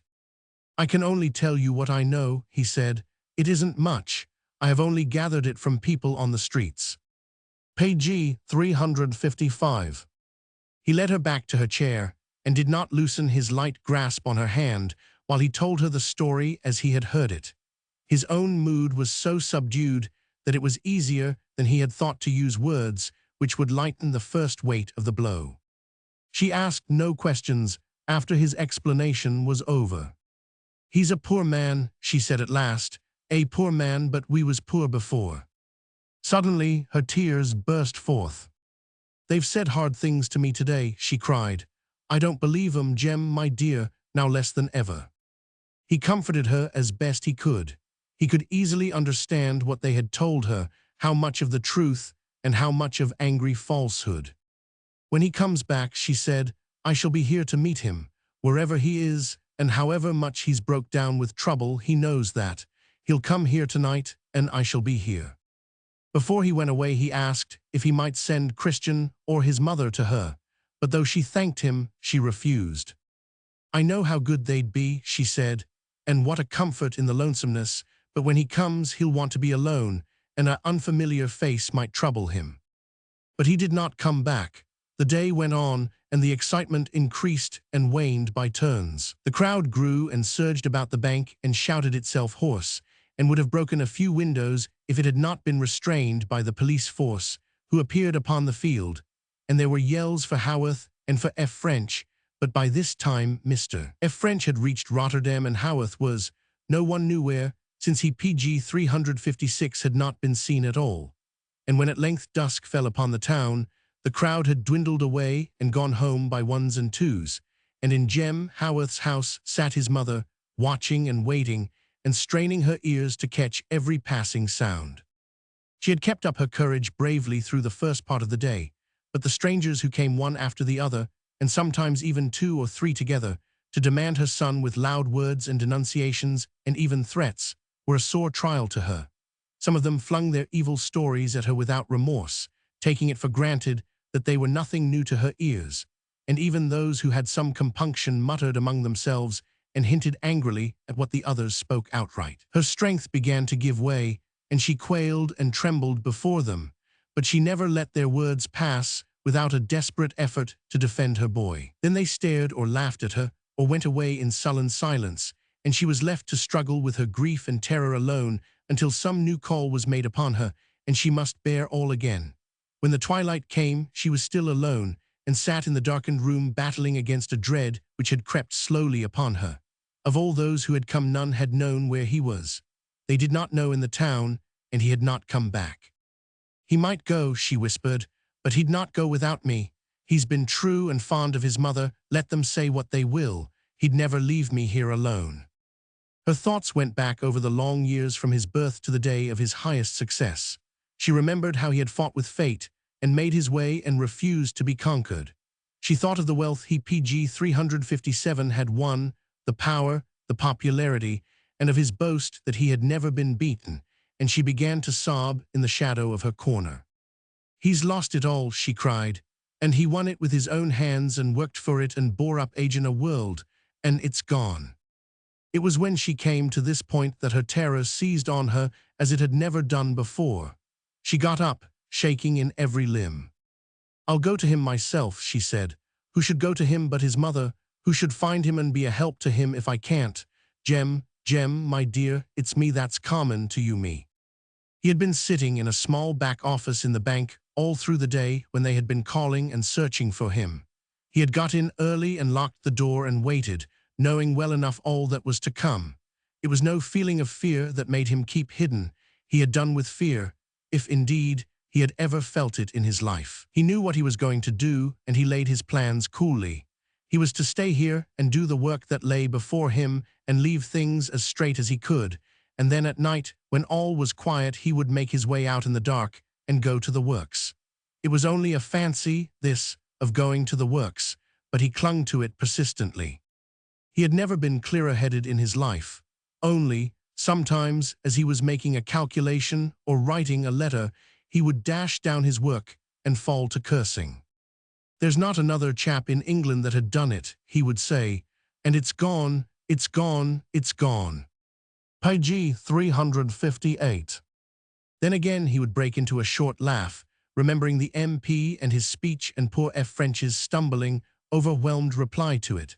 When he heard the crowd shouting and hooting at the front, he went into a room facing the street and watched them through a chink in the shutter. He heard the red-faced farmers' anathemas and swore a little himself, knowing his story was true. "Thou shalt have all Haworth can give, chaps," he muttered, "and welcome, he'll tak' nowt with him." He laughed again, but suddenly stopped, and walked back into the little office silently and waited there. At nightfall he went out of a back door and slipped through unfrequented byways, feeling his heart beat with heavy thuds as he went. Nothing stood in his way, and he got in, as he believed he should. The instant his foot crossed the threshold, a change came upon him. He forgot all else but what lay before him. He was less calm and in some little hurry. He reached his room and lighted the gas dimly, only so that he could see to move about. Then he went to his desk and opened it and took out one of a pair of pistols, speaking aloud as he did so. "Here," he said, "is the end of Jem Haworth." He knew where to aim. The heavy thuds marked the spot for him. "I'll count 3, he said, "and then—" He began slowly, steadily, but in a voice that fell with a hollow sound upon the dead stillness. "1, he said, "2, and his hand dropped at his side with his weapon in it, for at the door stood his mother. In an instant she had fallen upon her knees and dragged herself toward him and was clinging to his hand. Page 359. "No, Jem," she panted. "No, not that, my dear, God forbid." He staggered back, though she still clung to him. "How," he faltered, "how did you come here?" "The Lord led me," she sobbed. "He put it into my heart and showed me the way, and you had forgot the door, Jem, thank God. You saw what I was going to do. What you was going to do, but what you'll never do, Jem, and me to live and suffer when it's done me as you've been so good and such a comfort to." In the dim light, she knelt sobbing at his feet. "Let me sit down," he said, "and sit down nigh me, I've summat to tell you." But though he sank into the chair, she would not get up, but kept her place in spite of him and went on. "Today there have been black tales told you," he said. "Yes," she cried, "but—" "They're true," he said, worst on 'em." "No, no." He stopped her by going on monotonously, as if she had not spoken. "Think of the worst you've ever known. You've not known much, and then say to yourself, he's worse 100 times. Think of the blackest you have ever known to be done, and then say to yourself, what he's done's blacker yet. If any chap has told you I've stood at naught until there was next to naught I'd left undone, he spoke true. If there was anyone told you I set decent ones by the ears and laughed 'em in the face, he spoke true. If any o' 'em said I was a dread and a byword, they spoke true, too. The night you came there, PG 360, were men and women in house that couldn't look you in face, and that felt shame for first time in their lives, mayhap, because you didn't know what they were, and took 'em to be as innocent as yourself. There's not a sin I haven't tasted, nor a wrong I've not done. I've had murder in my mind and planned it. I've been mad for a woman not worth even what Jem Haworth had to give her, and I've won all I'd swore I'd win and lost it. Now tell me if there's aught else to do but what I've set my mind on." She clung to his heavy hand as she had not clung to it before, and laid her withered cheek upon it and kissed it. Bruised and crushed as she was with the blows he had dealt, she would not let it go free yet. Her words came from her lips, a broken cry, with piteous sobs between them, but she had her answer ready. "That is, I've thanked God for all my life," she said. "He'll surely give me in the end. He couldn't hold it back. I've so believed and been grateful to him. If there hadn't been in you what would make a good man, my dear, I couldn't have been so deceived and so happy. No, not deceived. That ain't the word, Jem. The good was there. You've lived 2 lives, maybe, but one was good, thank God. You've been a good son to me. You've never hurt me, and it was your love as hid from me the wrong you did. You did love me, Jem. I won't give that up, never. There's nothing you've done as can stand age in that, with her as is your mother. You loved me and was my own son, my boy, as was a comfort and a pride to me from the first." He watched her with a stunned look.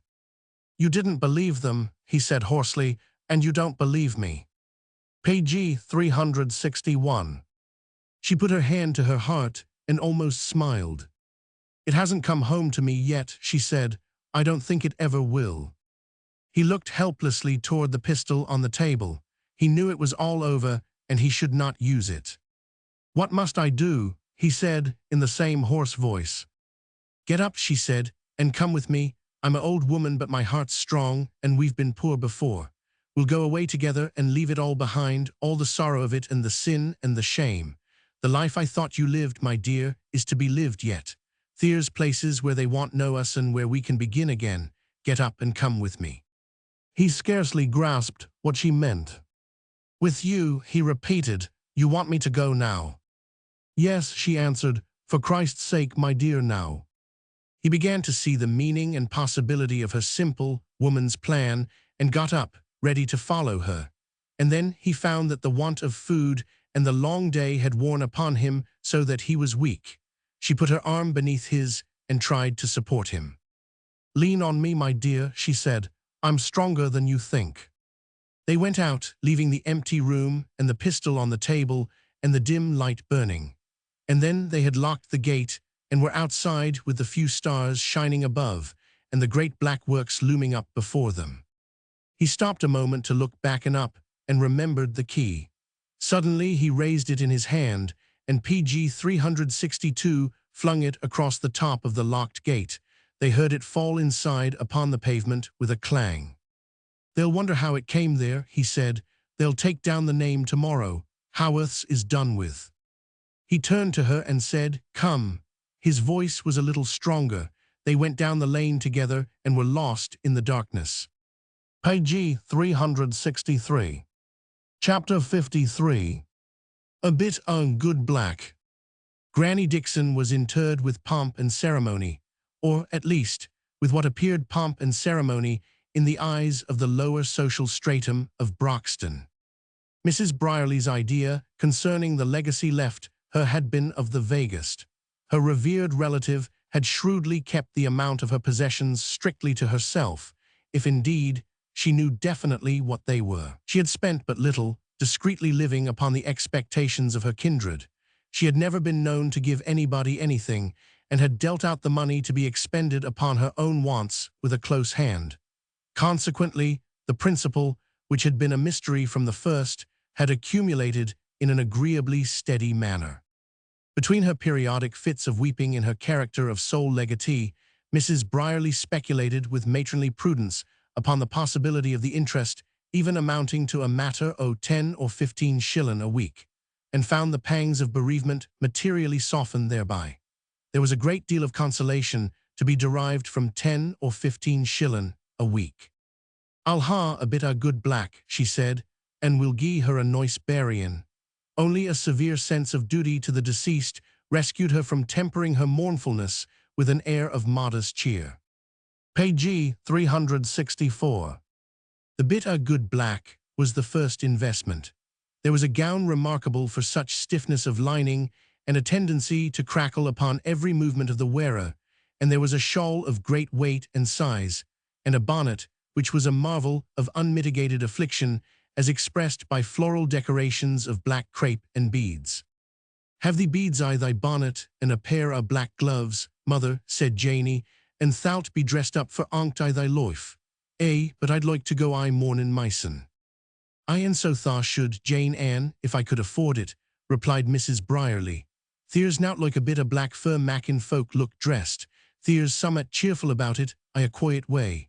But niver thee moind, thou'lt get these here things moin when I'm done and happen thou'lt ha growed up to fit bonnet by then. The occasion of the putting on of the festive garb was Mrs. Brierly's visit to Manchester to examine into the state of her relatives' affairs, and such was the effect produced upon the mind of Mr. Brierly by the air of high life surrounding him that he retired into the late Mrs. Dixon's chair and wept copiously. I niver thought to see thee dressed up I so much luxury, Sararan, he said, and it sets me back. Tha does na look like thyson. Tha looks as though tha might be one o' th nobility goin' to Duke o' Wellington's funeral to ride behind hearse. I'm not worthy o' thee. I've niver brought thee luck. I'm a misfortunate cha. If tha'd shut thy mouth and keep it shut till some one axes thee to open it, tha'd do well eno, interposed page 365 Mrs. Brierly, with a manifest weakening toward the culprit even in the midst of her sternness. He is na so bad, she used to say leniently, if he hadna been born a foo. But this recalled to Mr. Brierly such memories as only plunged him into deeper depression. There is na many as axes me to open it I these days, Sararan, he said, with mournfulness. It has na opent to mich purpose for money a day. Even hospitablest on 'em, gets tward a chap as sees nowt but misforkin. I mote as well turn teetotal and git credit on it. Happen there's a bit o' pleasure to be gettin' out o' staggerin' through streets way, a banner I wit weak possession. I do not know. I've thought myson as happen a chap has to drink when excitement's o'er, and speeches a most be a drawback even to that, but I mun say I've thought o' tryin'. It may be here remarked that since Mrs. Brierly's sudden accession to fortune, Mr. Brierly's manner had been that of an humble and sincere penitent, whose sympathies were slowly but surely verging toward the noble cause of temperance. He had repeatedly deplored his wanderings from the path of sobriety and rectitude with tearful though subdued eloquence, and frequently intimated a mournful inclination to join teetotals. Though strange to say, the effect of these sincere manifestations had not been such as to restore in the partner of his joys and sorrows that unlimited confidence, which would allow of her confiding to his care the small amount he had once or twice feebly suggested her favoring him with, to settle a violent and not to be pacified creditor of whom he stated he stood in bodily fear. Page 366. I do not know as I iver seed a chap as were as desprit or a little, he remarked. It is na but 18 pence, and he says he'll ha it, or see about it. He stands at Street corner, near who'd ha thought it, and he will na listen to oat. He says a chap as has cum I to property can pay 18 pence. He wannot believe me, he added weakly, when I say as it is na me as has getten brass, but it maks him worse to try to mak him understand. He will na believe me, and he's a chap as would na stand back at oat. There were a man I marfort as owed him thrippence, as he mashed I to a jelly Sararan, and it were fur thrippence. I said Mrs. Brierly dryly, and there's no knowin' what he'd do fur 18 pence. There's a bad lookout fur thee, sure eno. Mr. Brierly paused and surveyed her for a few seconds in painful silence. Then he looked at the floor, as if appealing to it for assistance, but even here he met with indifference, and his wounded spirit sought relief in meek protestations. "Tha has no confidence in me, Sararan," he said. "Happen teetotals would na ha neither, happen they wouldn't, and where's use a chap thinkin' o' ginnin' and when they mote ha no confidence I him. When a moan's family mistrusts him and has no belief in what he says, he canna help feelin' as he is na encouraged. Thar is na encouragin', Sararan, there's where it is." But when, after her visit to Manchester, Mrs. Brierly returned, even Mr. Brierly's spirits rose, though under stress of circumstances and in private. On entering the house, Mrs. Brierly sank into a chair, breathless and overawed. Page 367. "It's £2.10 a week, Janie," she announced in a hysterical voice, And tha can ha thy black as soon as tha wants it, and Mrs. Brierly burst at once into luxurious weeping. Janie dropped onto a stool, rolled her arms under her apron, and sat gasping. £2.10 a week, she exclaimed. I do not believe it. But she was persuaded to believe by means of sound proof and solid argument, and even the proprieties were scarcely sufficient to tone down the prevailing emotion. There's a good deal to be gettin' why £2.10 a week, soliloquized Mr. Brierly in his corner. I've heard a heads o' families as were lowest. Some at could be done why 3 shillin' a week, why 4 shillin' a chap could be I paradise. But this, be it observed, was merely soliloquy, timorously ventured upon in the temporary security afforded by the prevailing excitement. At the funeral, the whole family appeared clothed in new garments of the most somber description. There were 3 black coaches, and Mrs. Brierly was supported by numerous friends who alternately cheered and condoled with her. "Tha mun remember," they said, "as she's better off, poor thing." Mr. Brierly, who had been adorned with a hatband of appalling width and length, and had been furthermore inserted into a pair of gloves some inches too long in the fingers, overcame his emotion at this juncture sufficiently to make an endeavor to ingratiate himself. He withdrew PG 368 his handkerchief from his face and addressed Mrs. Brierly. "Aye," he said, "tha mun bear up, Sararan. She is better off, happen, and so are we." And he glanced round with a faint smile which, however, faded out with singular rapidity and left him looking somewhat aghast. PG 369. Chapter 54. It will be to you.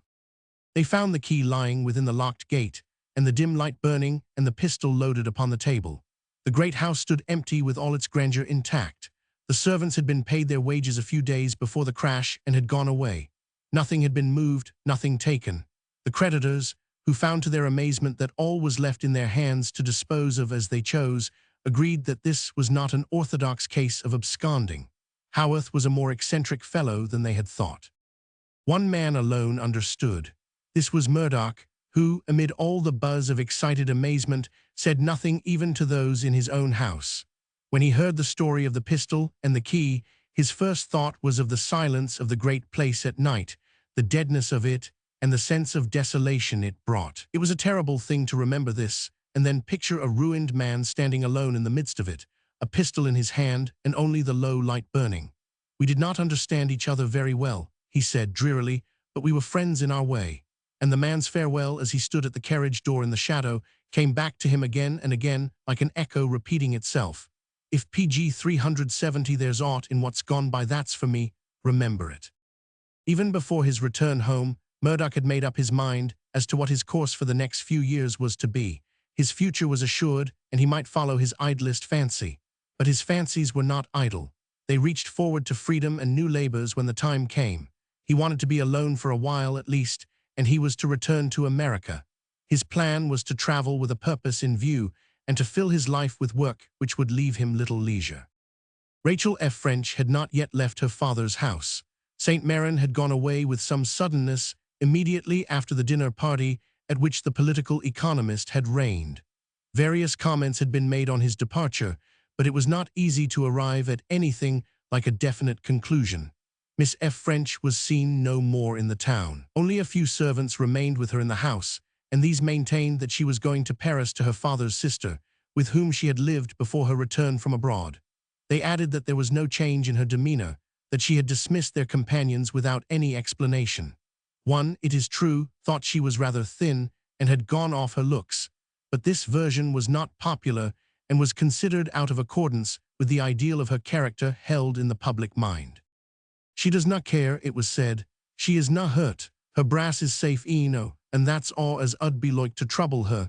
Pale ideed, she's too high and mighty." Murdoch made his preparations for departure as rapidly as possible. They were rather for his mother and Christian than for himself. They were to leave Broxton also PG 371, and he had found a home for them elsewhere. One day, as they sat in the little parlor, he rose hurriedly and went to Christian and took both her hands. "Try to be happy," he said. "Try to be happy." He spared no effort to make the future bright for them. He gave no thought to himself. His every hour was spent in thinking for and devising new comfort for them. But at last all was ready, and there was but one day left to them. The works were still closed, and would not be reopened for some weeks, but he had obtained permission to go down to his room and remove his possessions if he chose.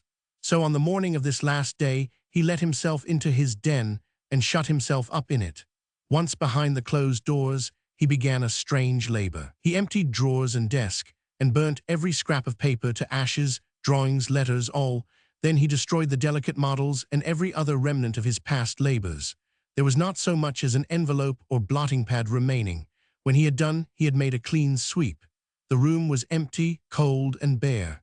He sat down, at last, in the midst of its desolate orderliness.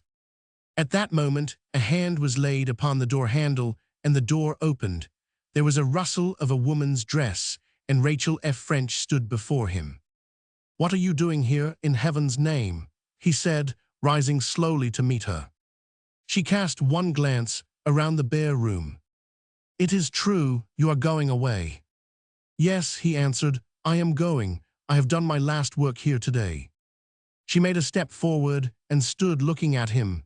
She spoke under her breath. Page 372. "Everyone is going. My father has left me." A scarlet spot came out on her cheek, but she did not withdraw her eyes. "Saint Maron has gone also." Gradually, as she looked at him, the blood receded from her face and left it like a mask of stone. She began in a sharp whisper, "Do you not see? Do you not understand? Ah, my God." There was a chair near her, and she fell into it, burying her face in the crushed velvet of her mantle as she bowed herself upon the table near. "Hush," she cried, "do not speak to me, that it should be I who stooped, and for this, that having battled against my folly so long, I should have let it drag me to the dust at last." Her passionate sobs suffocated her. She could not check or control them. Her slender fingers writhed in their clasp upon each other. "I never thought of this, God knows," he said hoarsely, "though there have been hours when I could have sworn that you had loved me once. I have thought of all things, but never of this, never that you could repent." She lifted her head. "That I should repent," she cried, "repent like this." "No," he returned, "I never thought of that, I swear." "And it is you," she cried with scorn, "you who stand there and look at me and tell me that it is all over." "Is it my fault that it is all over?" he demanded. "Is it?" "No," she answered, "that is my consolation." Page 373. He drew nearer to her. "You left me nothing," he said, "nothing. God knows what saved me, I do not. You loved me, you battled against your love." He laughed aloud. "I was a madman under your window night after night. Forget it if you can, I cannot. Oh, that I should have stooped for this, you say. No, it is that I who have loved you should stand here with empty hands." She had bowed her face and was sobbing again, but suddenly she rose. "If I did not know you better," she said, "I should say this was revenge." "It would be but a poor one," he answered her coldly. She supported herself with one hand on the chair. "I have fallen very low," she said, "so low that I was weaker than I thought. And now, as you say, it is over. Your hands are empty. Oh, it was a poor passion, and this is the fitting end for it." She moved a little toward the door and stopped. "Goodbye," she said. In a moment more all that was left was a subtle breath of flower-like fragrance in the atmosphere of the bare room. It was an hour before he passed through the iron gates, though there had been nothing left to be done inside. He came out slowly, and having locked the gate, turned toward the Broxton Road. He was going to the little graveyard. It had been a dull gray day, but by the time he reached the place, the sun had crept through the clouds and brightened them, and noting it, he felt some vague comfort. It was a desolate place when there was no sun. Page 374. When he reached the mound, he stood looking down. Since the night he had lain by it looking up at the sky and had made his resolve, the grass had grown longer and thicker and turned from green to brown. He spoke aloud, just as he had done before. "It is done," he said. "Your thought was what you dreamed it would be. I have kept my word." He stopped as if for an answer, but it was very still, so still that the silence was like a presence, and the mound at his feet lay golden brown in the sunlight, even its long grass unstirred. They left Broxton the next day, and in a week he set sail. As the ship moved away, he stood leaning upon the taffrail watching a figure on the shore. It was a girl in a long cloak of grey, almost the color of the mist in which she stood, a slender, motionless figure, the dark young face turned seaward. He watched her until he could see her face no longer, but still she had not stirred. "When I return," he said, scarcely conscious that he spoke, "when I return, it will be to you." Then the greyness closed about her, and she faded slowly from his sight.